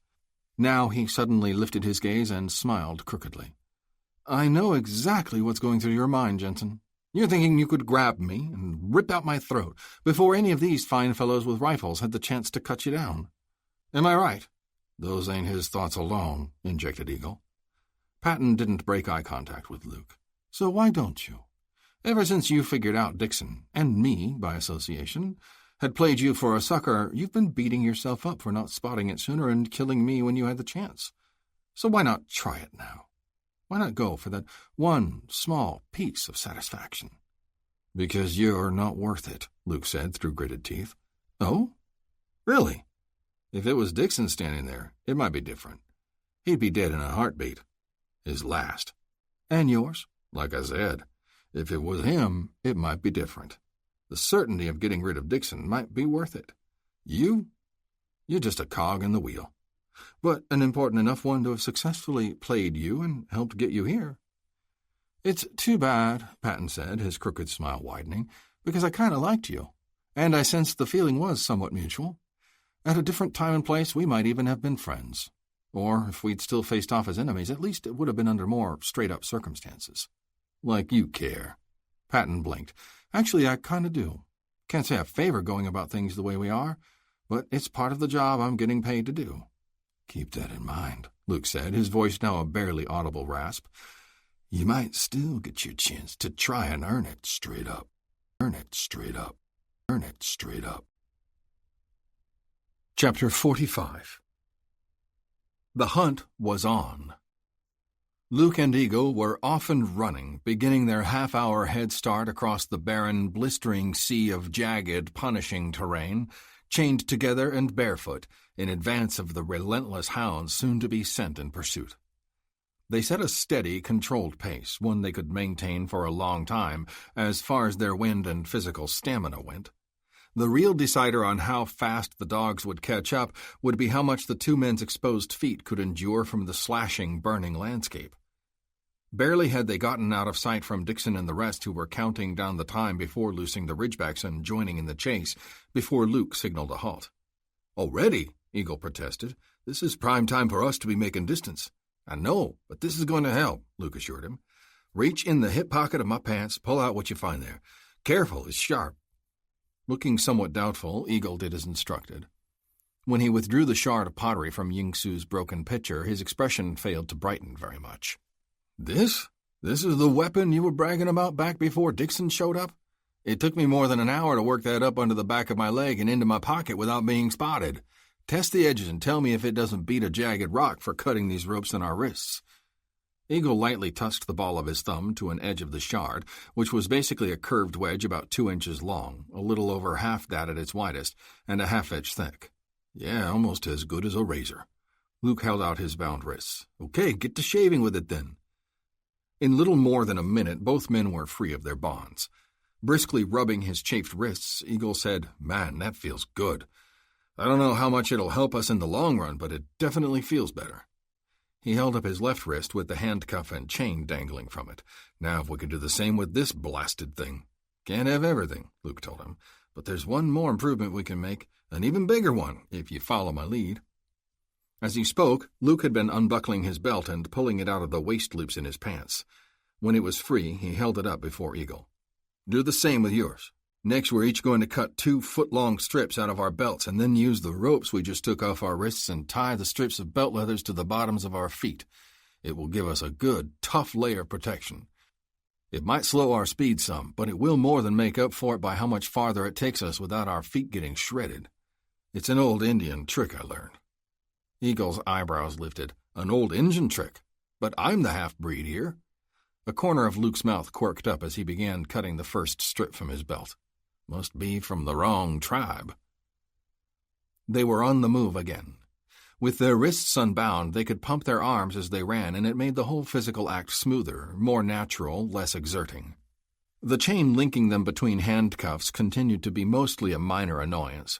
The slap of their makeshift leather soles was gratifying, and although, as Luke had predicted, the feel of them had been rather awkward at first, the protection they provided from the punishing floor of the Badlands far outweighed that period of adjustment.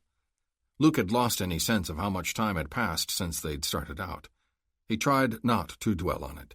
All they could do was keep going, keep increasing the distance, keep hoping for something, some break. They'd each kept the buckles from their belts and held them now clenched in their fists, prongs jutted out between fingers for the sake of adding a little something to any punches they might get close enough to throw, against man or dog. This time it was Eagle who abruptly signaled a halt. He paused and immediately poised in a half-crouch, his eyes locked on a low rock formation just a few yards ahead. Over his shoulder, he whispered to Luke, "Stay with me, but stay back. Move slow, keep the slack out of the chain, so it don't clink." So saying, Eagle crept slowly, cautiously forward. The rock formation he was advancing on consisted of some rounded, pumpkin-sized stones partly embedded into the ground, with a flattish slab of rock balanced across the tops of part of them.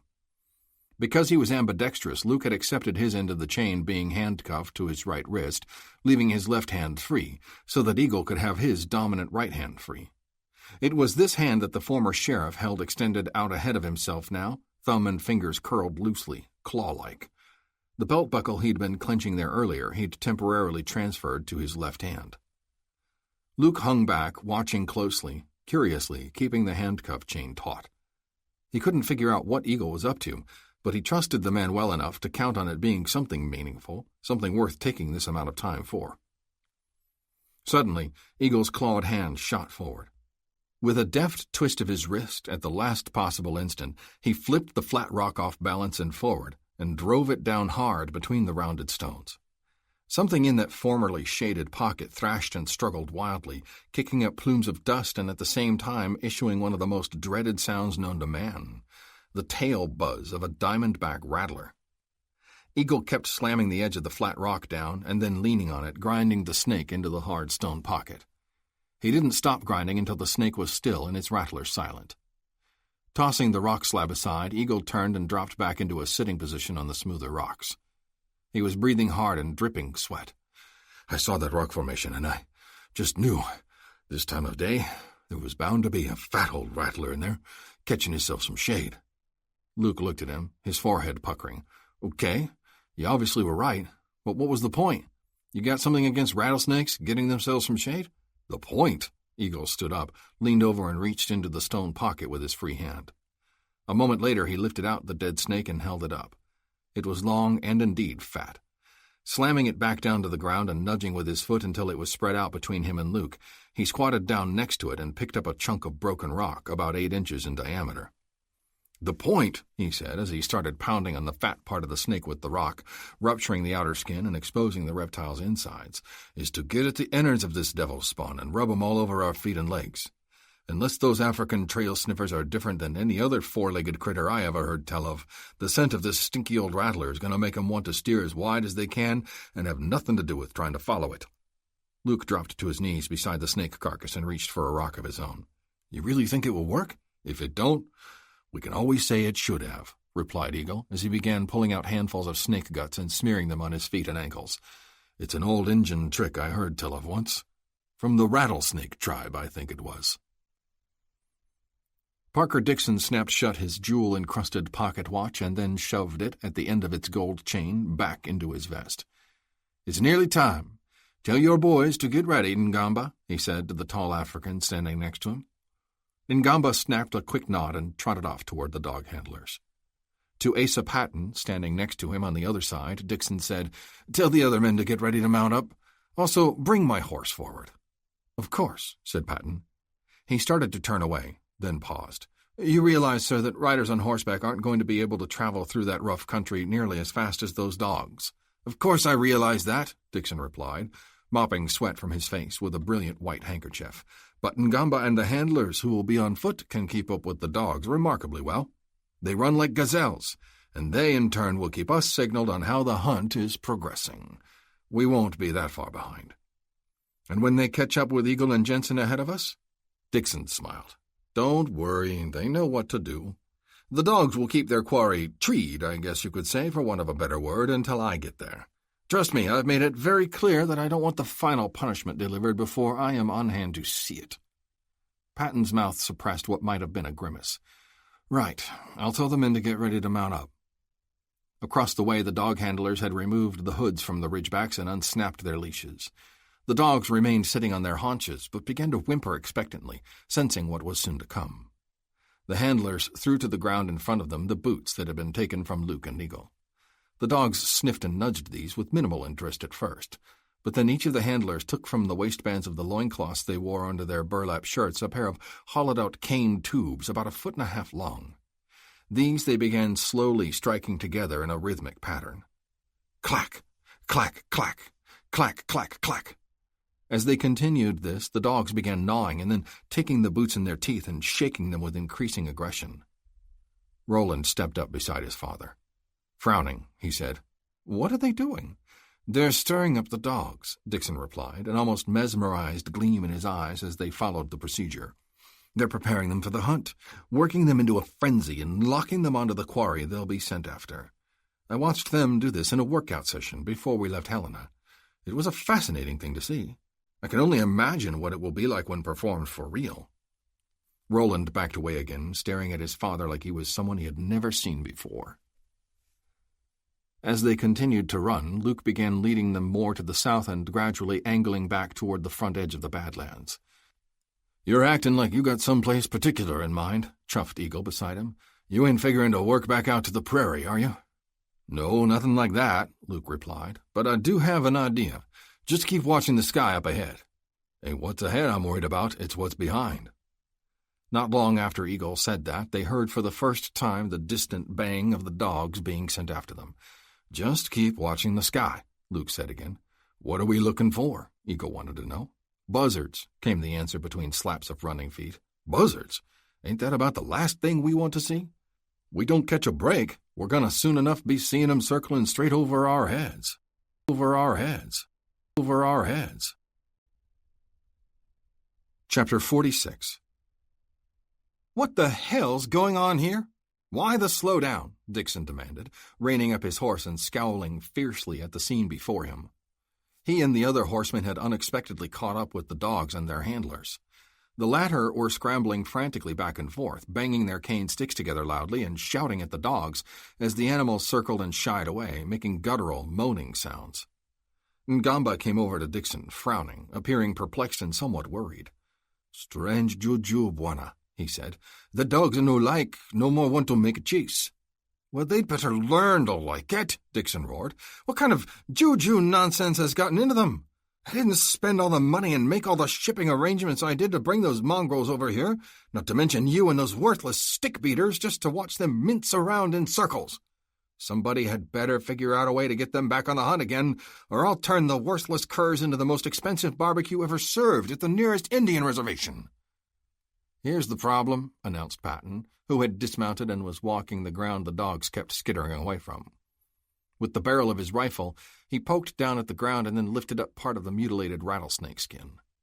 The Ridgebacks stopped circling, locked their eyes on the gory remains, and growled menacingly. "Looks like Eagle and Jensen killed a rattler and then smeared themselves with its guts to throw the dogs off their scent. The rattler smell is new to the Ridgebacks, but instinctively they're wary of it and don't want anything to do with it. You hear that, Ngamba? Tell your boys to figure out a way to make those stupid dogs unwary and be blasted quick about it," said Dixon. Ngamba hurried toward the dog handlers, jabbering excitedly. Abruptly, one of the men darted over and took the snake remains off the snout of Patton's rifle. With overly dramatic gestures, he hurled the remains to the ground and began jumping up and down on it. Then he leaned over and talked to it, cursing roundly in his native tongue. Next he picked it back up and flung it directly in front of the dogs. The other handler promptly joined in the elaborate selling job, and he too cursed the snakeskin and kicked at it. Then he began chanting, "Akatari, Akatari, Akatari," as he took up banging his sticks together again. The Ridgebacks were no longer acting skittish and had started to growl with increasing volume, an ominous rumble from deep in their chests. Suddenly one of them pounced on the snake remains, and the other did the same an instant later. They took it in their teeth and began shaking it furiously, growling even louder until they ripped it into 2 pieces. Both handlers were chanting and beating their sticks faster and faster. "Akatari! Akatari!" Clack, clack, clack, clack, clack. Ngamba ran several feet ahead, in the direction his trained eyes had seen some ground spoor indicating where their quarry had continued on. Stopping, he swung his long arm in a sweeping gesture and then called in a high-pitched, ululating wail, "Akatari!" The Ridgebacks, worked once again into a fever pitch even greater than before, broke away and raced past Ngamba, convinced to no longer fear the rattler scent, but rather be angry at it and want to chase it down. Returning to his horse and swinging back up into the saddle, Patton said dryly, "Looks like no Ridgeback steak for any Injuns tonight. Let's go. We'd better get a move on if we aim to catch up with them again." Luke slowed his pace and between labored breaths raised an arm and pointed. "There. Those dots ahead, low in the sky. See them?" "Okay. Yeah, now I do," panted Eagle. Both men were nearly spent. Their chests were rising and falling rapidly. They were slick with sweat. Their exposed backs and shoulders were bright pink from the sun. "We've got to keep going.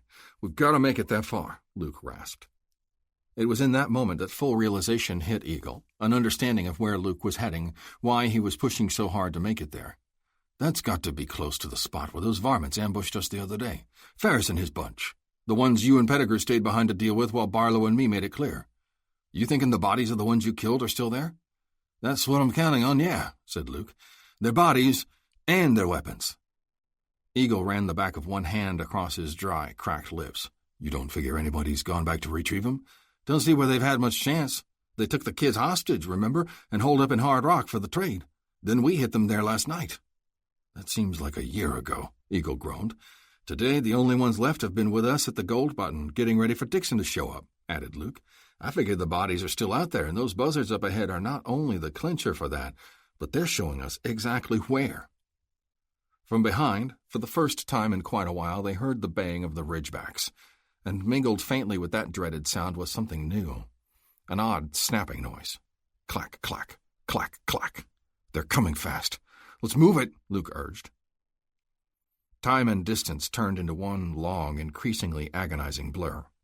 The rocky humps and jagged upthrusts and sudden twisting arroyos swam before the 2 half-running, half-staggering men. Sometimes one of them would fall, sometimes both. They would lie there and pant for precious seconds and then drag themselves up and plunge on again. The ropes binding the strips of leather to the bottoms of their feet had begun to fray and break, causing the strips of leather to slip and flap loosely, threatening to trip them and add to the spills. Their hands were blistered from reaching out to grab bare rock surfaces for support, and their chests and arms were scraped raw from times when no support was there. The sun was sinking lower above the horizon, but was still a white-hot ball of fury, throwing heat in a blinding glare. Twice Luke looked skyward and saw no sign of the buzzards. Alarm coursed through him until he realized he was looking too far ahead.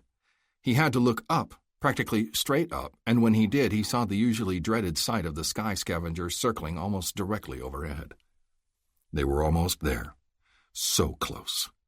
But also close, Ever closer was the baying of the ridgebacks and the strange clacking sounds, and voices accompanying them. Chapter 47. The edge of the gully was there before either man realized it. Staggering as they were, eyes squinted against stinging sweat as well as the aches and pains that throbbed throughout their bodies, they didn't see it until they were toppling over its rim and dropping in a tangle to the gravelly bottom. For a moment they just lay there, fighting to regain what little wind they'd had left before the fall knocked out even most of that. Then abruptly, Luke sat up straighter. A shadow flicked across them, cast down momentarily from the sky. Luke twisted his head, looking to the right and left. He knew this place. They were in the gully, the twisting slash in the earth that had played an important part in the bounty hunter's survival only the previous day. And now there was the chance for a repeat performance today. "Eagle, come on, we can't let up now," Luke urged the former sheriff on the other end of the handcuff chain. He pushed himself to his feet and tugged on the chain, dragging Eagle up as well. Another shadow flicked over them, a buzzard circling in the sky above, the center of its pattern seemingly down the gully to their right, off to the west. Luke's breath quickened, not from exhaustion for a change, but from excitement. If he was right, this meant that the body of the first would-be flanker he had killed yesterday, the one he'd used his bowie knife on, was only a short distance away. Luke threw himself in that direction, pulling Eagle after him. "Come on," he urged again. "We're almost there." The gully twisted maddeningly, running straight for only a few yards at a time before turning abruptly to the right or left, just enough to create a blind corner. Luke kept rounding these corners, his gaze probing anxiously ahead each time, hoping against hope to spot what he so desperately wanted to see. The heavy breathing of both himself and Eagle seemed amplified within the close walls of the gully, puffing like the ragged chugs of a locomotive fighting up a steep grade. And then at last there it was. The sprawled, bloated form of what had once been a man, now covered by a buzzing swarm of flies and riddled with gouges and gashes where eyeballs and strips of skin had been plucked and torn away by scavengers. Never had such a grisly sight looked so wonderful to the eyes of a beholder. 5 more yards, Luke took the first step to cover that distance. He could feel renewed strength pumped from some untapped deep source starting to course through him. And then, half a foot ahead of his face, which was positioned at a level just below the rim of the gully, a set of slavering, fanged jaws thrust out and down over the rim. The rows of razor-sharp teeth slashed the air, and at the same time the snarling ridgeback emitted a menacing growl that rolled down and rumbled the length of the gully. Luke jerked back, nearly unbalancing both himself and Eagle. Both men managed to stay upright, though, and dropped into half-crouches, swinging up their fists with the pronged belt buckles clenched in them. Half a yard behind Eagle, the second ridgeback thrust its head over the rim of the gully, baring its own slashing fangs and teeth and issuing another reverberating, nerve-freezing growl. From somewhere unseen but close by, the jabbering, excited voices of the handlers and the rapid clacking of their cane sticks added to the sudden cacophony. "No," said Luke, his voice coming from a guttural place that made it a growl of its own. "We didn't make it this far only to end up dog food. Hang on, we're going for those weapons." "Don't wait for me," Eagle hollered back. Luke charged forward in a long, lunging step. Timing it just right, he swung his buckle-reinforced fist in a hard, swooping uppercut. At the peak of the swing, his fist crashed into the underside of the first ridgeback's jaw, the metal prong digging in and ripping a long gash as the dog's head was knocked upward and back. The beast twisted and fell away from the edge of the gully, yelping and thrashing in pain and rage. The rest of the way was clear. Luke bowled forward, dragging Eagle with him. As he threw himself onto the mutilated corpse and the treasure of weapons it held, the second ridgeback, goaded by the damage it had seen done to its mate and driven by the scent of fresh blood, leaped down into the gully and sprang for Eagle. The half-breed punched and kicked desperately, trying to keep the beast's claws and gnashing teeth at bay. Reaching blindly through the swarm of 100 buzzing flies, Luke's hand closed on the dead man's gun belt, digging and tugging to find its way to the attached holster. His grip closed on the familiar feel of a gun butt, and he yanked the 6-shooter free, even as the wild thrashing and flailing of Eagle fighting against the attacking ridgeback tried to pull him away by virtue of the connecting handcuff chain. But then, with the gun now in hand, Luke went willingly with the pull, twisting around and thrusting his arm across Eagle's shoulder. At point-blank range, he triggered 2 blasts straight into the dog's savagely contorted face. The animal flew back in a splatter of blood and gore. But before Luke had a chance to twist around or even pull his arm back from the way it was levered across Eagle's shoulder, the first ridgeback, The one Luke had temporarily knocked away and wounded into an even greater rage leaped down directly onto his back. The near 100 pounds of clawing, biting beast was a crushing, immobilizing weight. In the tight confines of the gully, Luke not only couldn't turn back around or lift his own torso, but the way he was positioned was also pinning down Eagle. Worse yet, since he was facing away from the dog, he couldn't even raise his hands in any defensive manner. Feeling hot blood gush up over the back of his neck as the animal's teeth ripped into his shoulder, all he could do was cry out in pain and rage. This time it was Eagle's reach that saved them. Even though pinned partially under Luke, the former sheriff still had a limited view and one arm free. Extending the ladder as far as he could, he managed to seize the handle of the bowie knife he could see jutting up from where it was sunk in the corpse. Luke's bowie, the one he had thrown to kill the stalking gunman in the first place, and yank it free.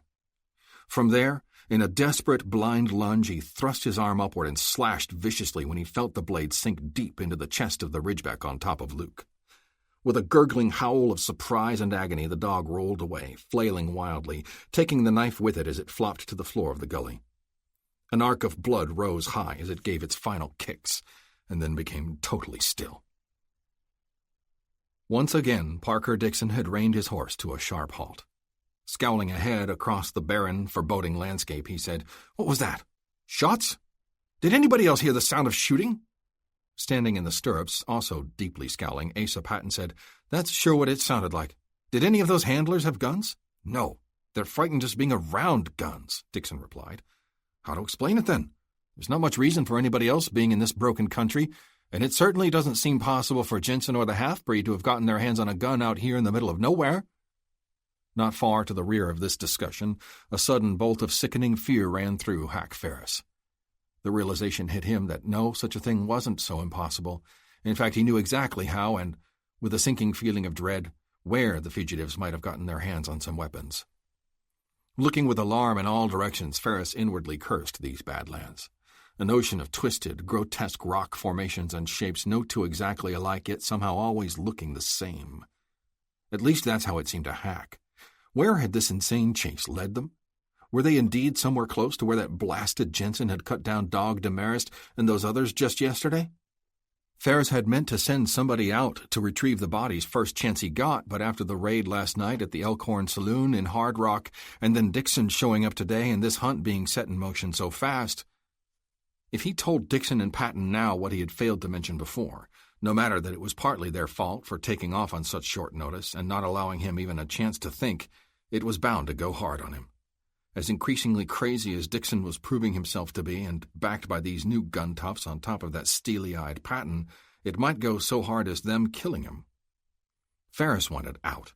Running men down with killer African dogs had almost been the last straw to begin with.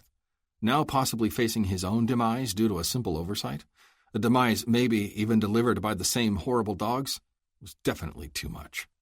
He didn't deserve it. Not only was he unwilling to risk facing the ire of Dixon, neither did he want to risk another encounter with Jensen and Eagle. They'd already wiped out nearly his whole crew. Maybe it was time to take the hint and steer clear of them while he was still able. "Ferris! Blast it, what are you daydreaming about?" The sharp words coming from Dixon shook Ferris out of his doomed thoughts. "I asked you, did you hear those shots?" Yeah," Ferris answered. "Leastways, I heard something that might have been shots. You gotta remember, out here amongst all these rocks, sound sometimes does strange things. I don't see how anybody up ahead of us could have got hold of a gun out of thin air." "No, me neither," Dixon said, his eyebrows pinched tight together.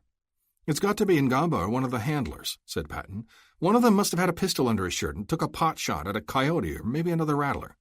Still brooding, Dixon responded, "It must be something like that. In any event, we've got to continue ahead and find out. Come on, everybody stay sharp and proceed with caution." As the others started out, Ferris abruptly nosed his horse to one side and swung down from his saddle. "What's the matter? What are you doing?" Roland Dixon asked him. "My nag is stepping funny. Must have picked up a pebble in one of its shoes," Ferris answered without making eye contact. "Shouldn't take but a minute to find it and dig it out. Go on along, I'll catch up. I'll catch up. I'll catch up." Chapter 48. Neither Luke nor Eagle had felt moved to harm the dog handlers. They were, after all, basically innocents in a strange land caught up in a cruel game they may not have even fully understood. They'd certainly understood the death of their precious dogs, however, and all three had fallen to their knees beside the bodies, mournfully wailing and lamenting the loss. So that's how Luke and Eagle left them. Ideally, they would have preferred not leaving them behind to give any warning or explanation to the others who would be showing up. But there was no time to deal with them in any effective way short of shooting them too, and the shooting already done, 2 rounds to kill one of the dogs and another to break the handcuff chain linking the 2 fugitives together, had already given sufficient warning to Dixon and the rest.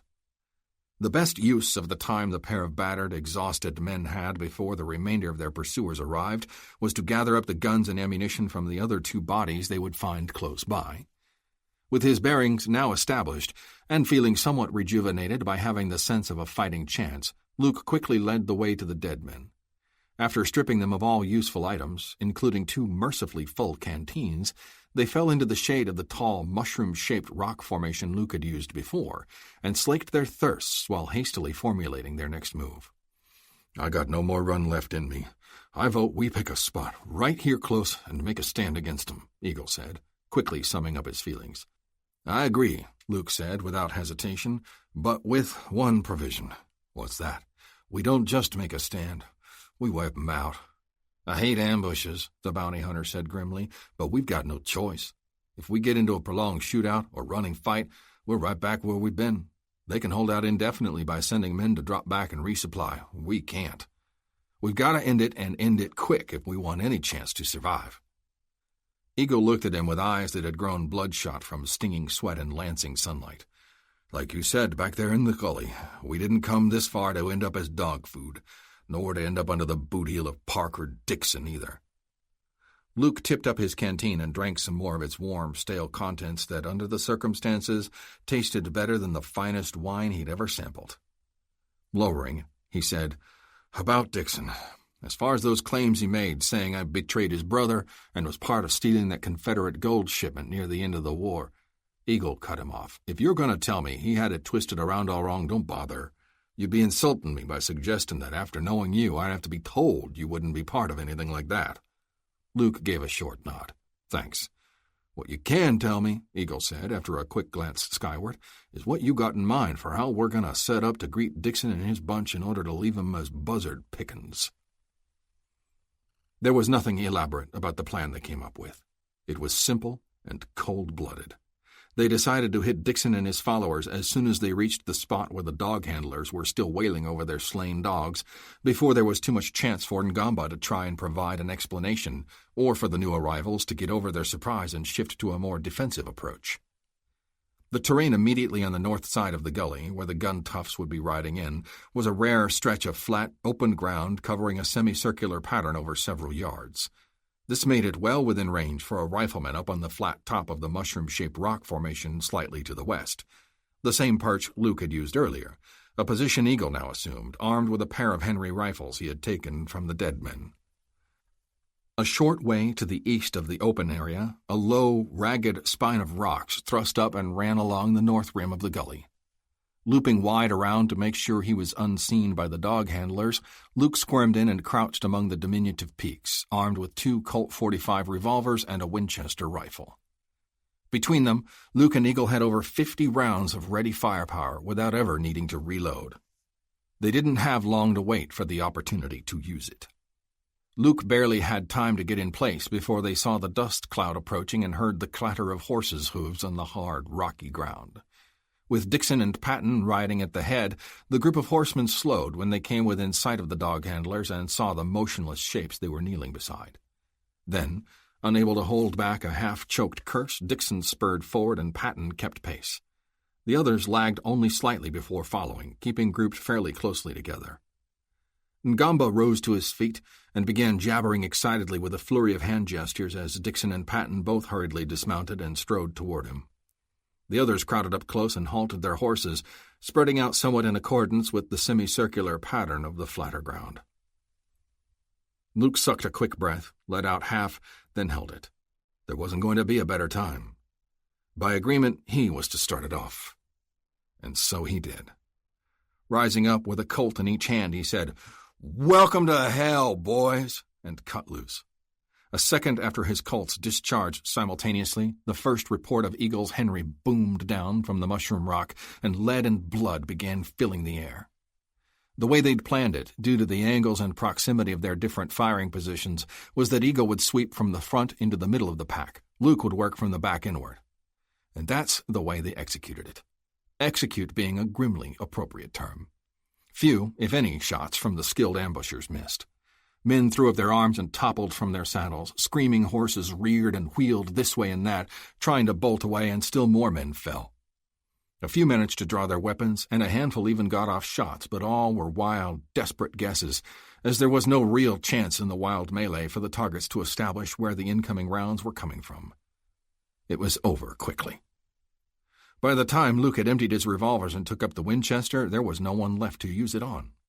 The only ones still alive were Ngamba and one of the dog handlers. As before, Luke and Eagle had intended no purposeful harm to these men, but a stray bullet, ricocheting off something, had taken its toll regardless. Also, by design, Roland Dixon was left alive. The ambushers had decided ahead of time to allow this, if possible. In the absence of his father, they calculated he would make a useful negotiating tool when they returned to the Gold Button. As for the power and revenge-crazed Parker Dixon, he was the first one Eagle had killed. Not only without regret, but with extreme pleasure, he would say later.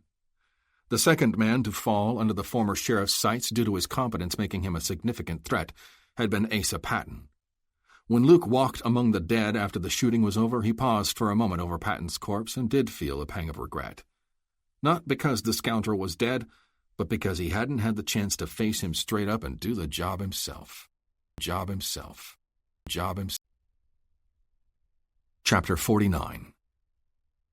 The celebration at the mountain camp that night was inhibited only by the battered, exhausted condition of the two men whose return was the very cause for the celebration. Nevertheless, while Luke and Eagle were bathed, salved, bandaged, and then fed and wined to near bursting, the joyous mood in the camp was at full pitch.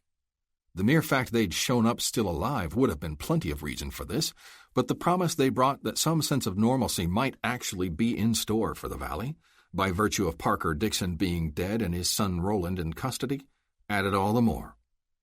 Not even the temporary presence of Roland in their midst was enough to dampen things, especially after he let it be known he was willing to sign back all property deeds throughout the valley and meet any other demands that would allow his safe return to Helena in order to take over the helm of Dixon business interests there, and strictly there. It was still deemed prudent to keep him bound and under watch, but for his agreeableness he was given food and drink, and not abused in any of the manners that several present had threatened to do at their sight of him. As for Ngamba and the other dog handler, whose name was Mbotu, they also were given food and drink and generally welcomed and treated with respect. They accepted this and expressed their gratitude, yet remained, understandably, reserved and uncertain about all they had seen and been part of. Luke and Eagle had tried to explain to Ngamba why they'd had to do the things they'd done, killing the dogs and then staging the ambush and all, but it nevertheless seemed overwhelming and a bit too frightening for him to fully comprehend.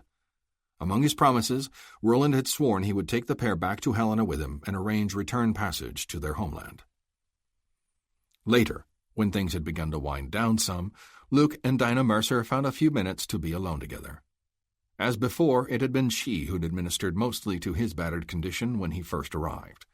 He was so sore and sunburned and worn down that even her light touch had caused him to wince sharply a few times. But not so now, when she reached to gently caress his face. "This must be getting awfully tiresome for you," he said, "patching me up only to have me come back the worse for wear and requiring it all over again." "You don't hear me complaining, do you?" "You're not the complaining type." "I'm just glad that you're able to come back, especially this time," Dinah replied. "I hate to admit it now, but we weren't holding out much hope of ever seeing you or Tom again. Not after Red Baker's report on how things had gone at the last there in the Elkhorn Saloon." "Yeah, things were looking pretty bleak for a while," admitted Luke. "But giving up was never in the cards, not for me or Eagle either one." "No, you're not the type. Just like you said, I'm not the complaining type. Especially when I get compensated so well for my time." At these last words, her eyes flicked meaningfully to her sewing basket. It was there, stuffed deep into the rest of the paraphernalia it contained, that Luke had, before leaving the previous night, stuffed his wallet and all the money it held. Luke's eyebrows lifted now. "So you found it?" I could hardly have missed it. I happened to use that basket for purposes besides just stitching you back together." "I meant for you to discover it without too much trouble, in case I didn't make it back," Luke shrugged. "After all, it wouldn't have done you much good if you'd never come across it." Dinah arched her brow. "You know, there's a name for women who take money from men who have visited their quarters, and for men who leave such payments." Luke felt the heat of a flush pour over his face. "Hey, now wait a minute. You can't think I meant for that to be—" Dinah put a finger to his lips and shushed him. "Calm down. I was just teasing. I wouldn't have thought it possible, given how sunburned your face already is, for it to turn any redder." Luke leaned back and groaned. "Oh, don't remind me. That blasted sun and all those hot rocks. I got blisters in places I never knew I had places before. But that salve you put on sure helped. At least I can lean back against something now. As a matter of fact, I feel like I could lean back here right now and sleep for about a month." "And you've certainly earned the right to," Dinah regarded him as he allowed his eyes to drift shut. "But you can't, can you? It's not over yet. Not until you take Roland back to the Gold Button and finish up there. Isn't that right?" Without opening his eyes, Luke said, "Yeah. That's where all the deeds and other paperwork are, the stuff Roland needs to sign back over. And those remaining gun tufts Dixon brought with him will also be there. Roland is our shield against them. That and the fact that Parker Dixon isn't around to pay them anymore. They're the kind of men who only fight for money. When that dries up, so will they." Dinah laid her head against his chest. "I hope you're right. I hope something about this valley and all its problems finally starts to work out easier for you." "Either way," said Luke, "it'll keep until tomorrow, and I'm not going to worry about it until then."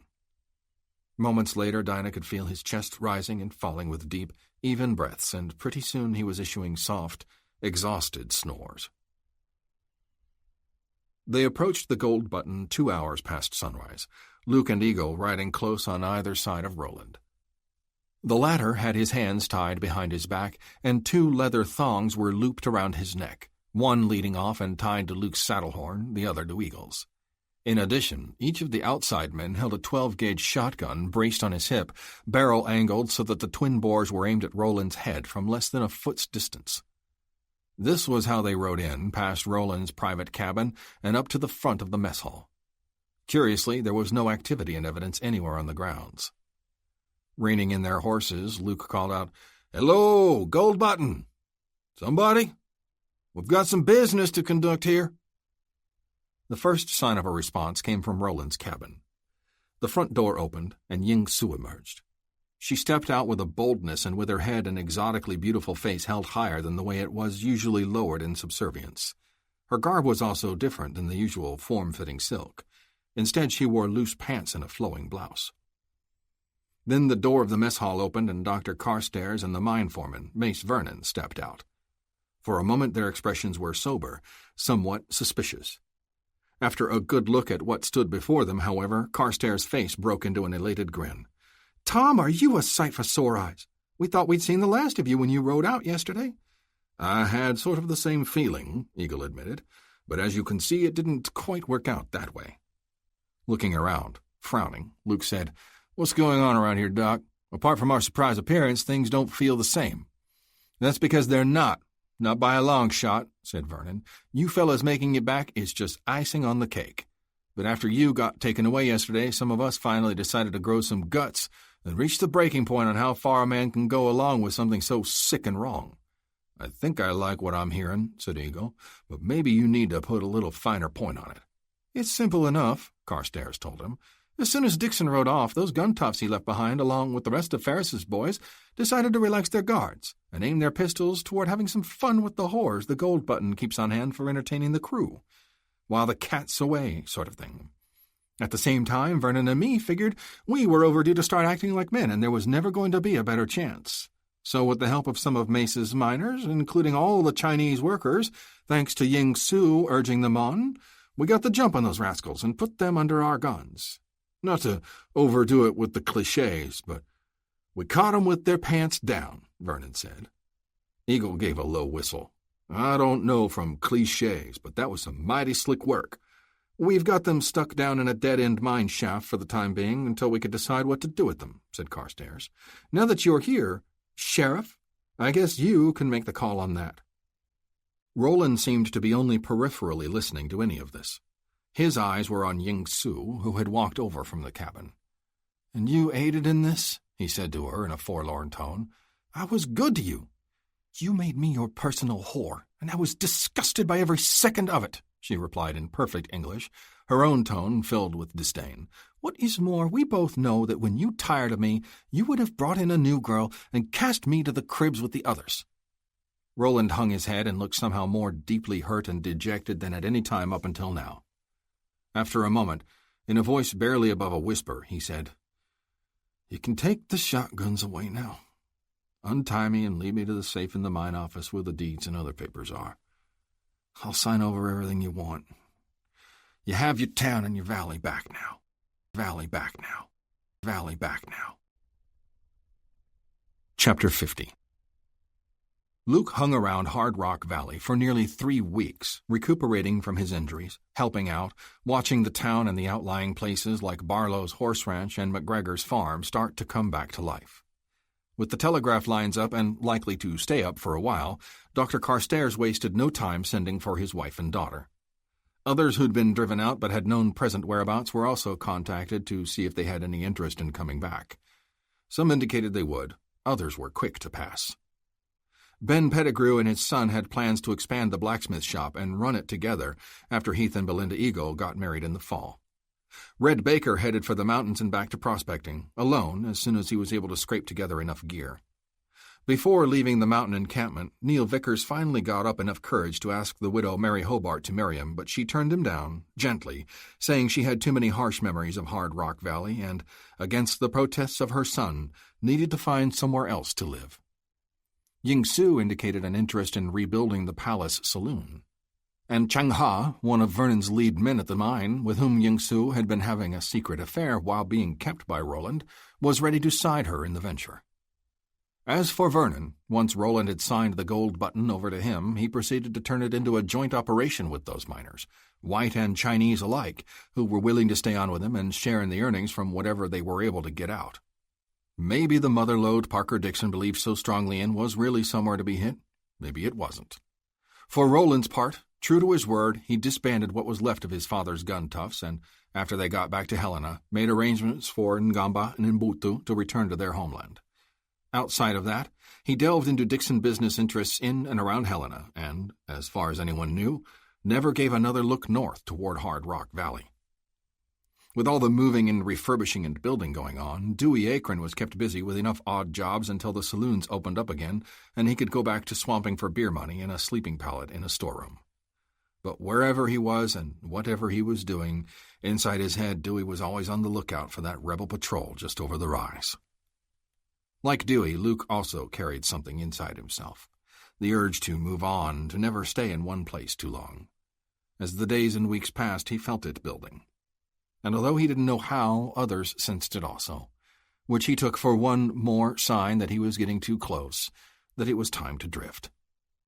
One day he sat on a boardwalk bench cleaning his beloved Remingtons, having retrieved them from the pile of guns taken off the hard cases at the Gold Button before Carstairs and Vernon herded them into a mine shaft.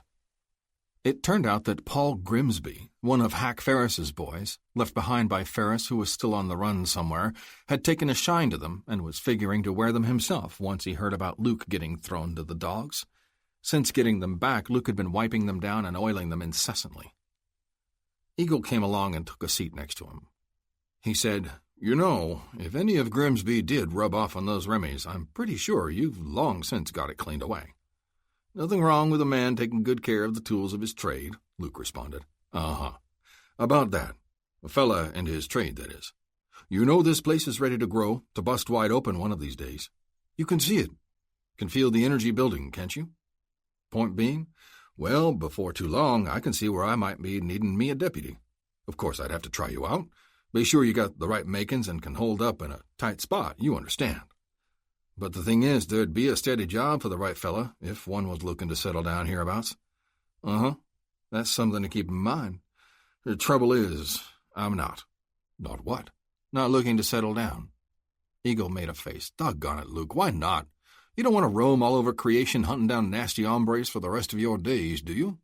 And you know blamed well there are more reasons than that, here especially, to think about settling down. Luke grinned. As a matchmaker, you make a good half-breed from the rattlesnake tribe. Oh, come on. You know how smitten Dinah is with you. Smitten? Eagle frowned. That's one of Jane's words. Women talk, I guess. But that don't make it any less true. But it still doesn't change anything either. And the longer I put it off, the harder it's going to be. You know, Eagle said, his mouth tight, there are also people besides Dinah who wouldn't mind seeing you stick around.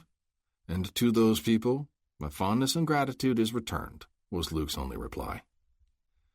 Dinah helped make it somewhat easier that night. I know there's no holding you. I'll accept what has to be and not beg, she told him.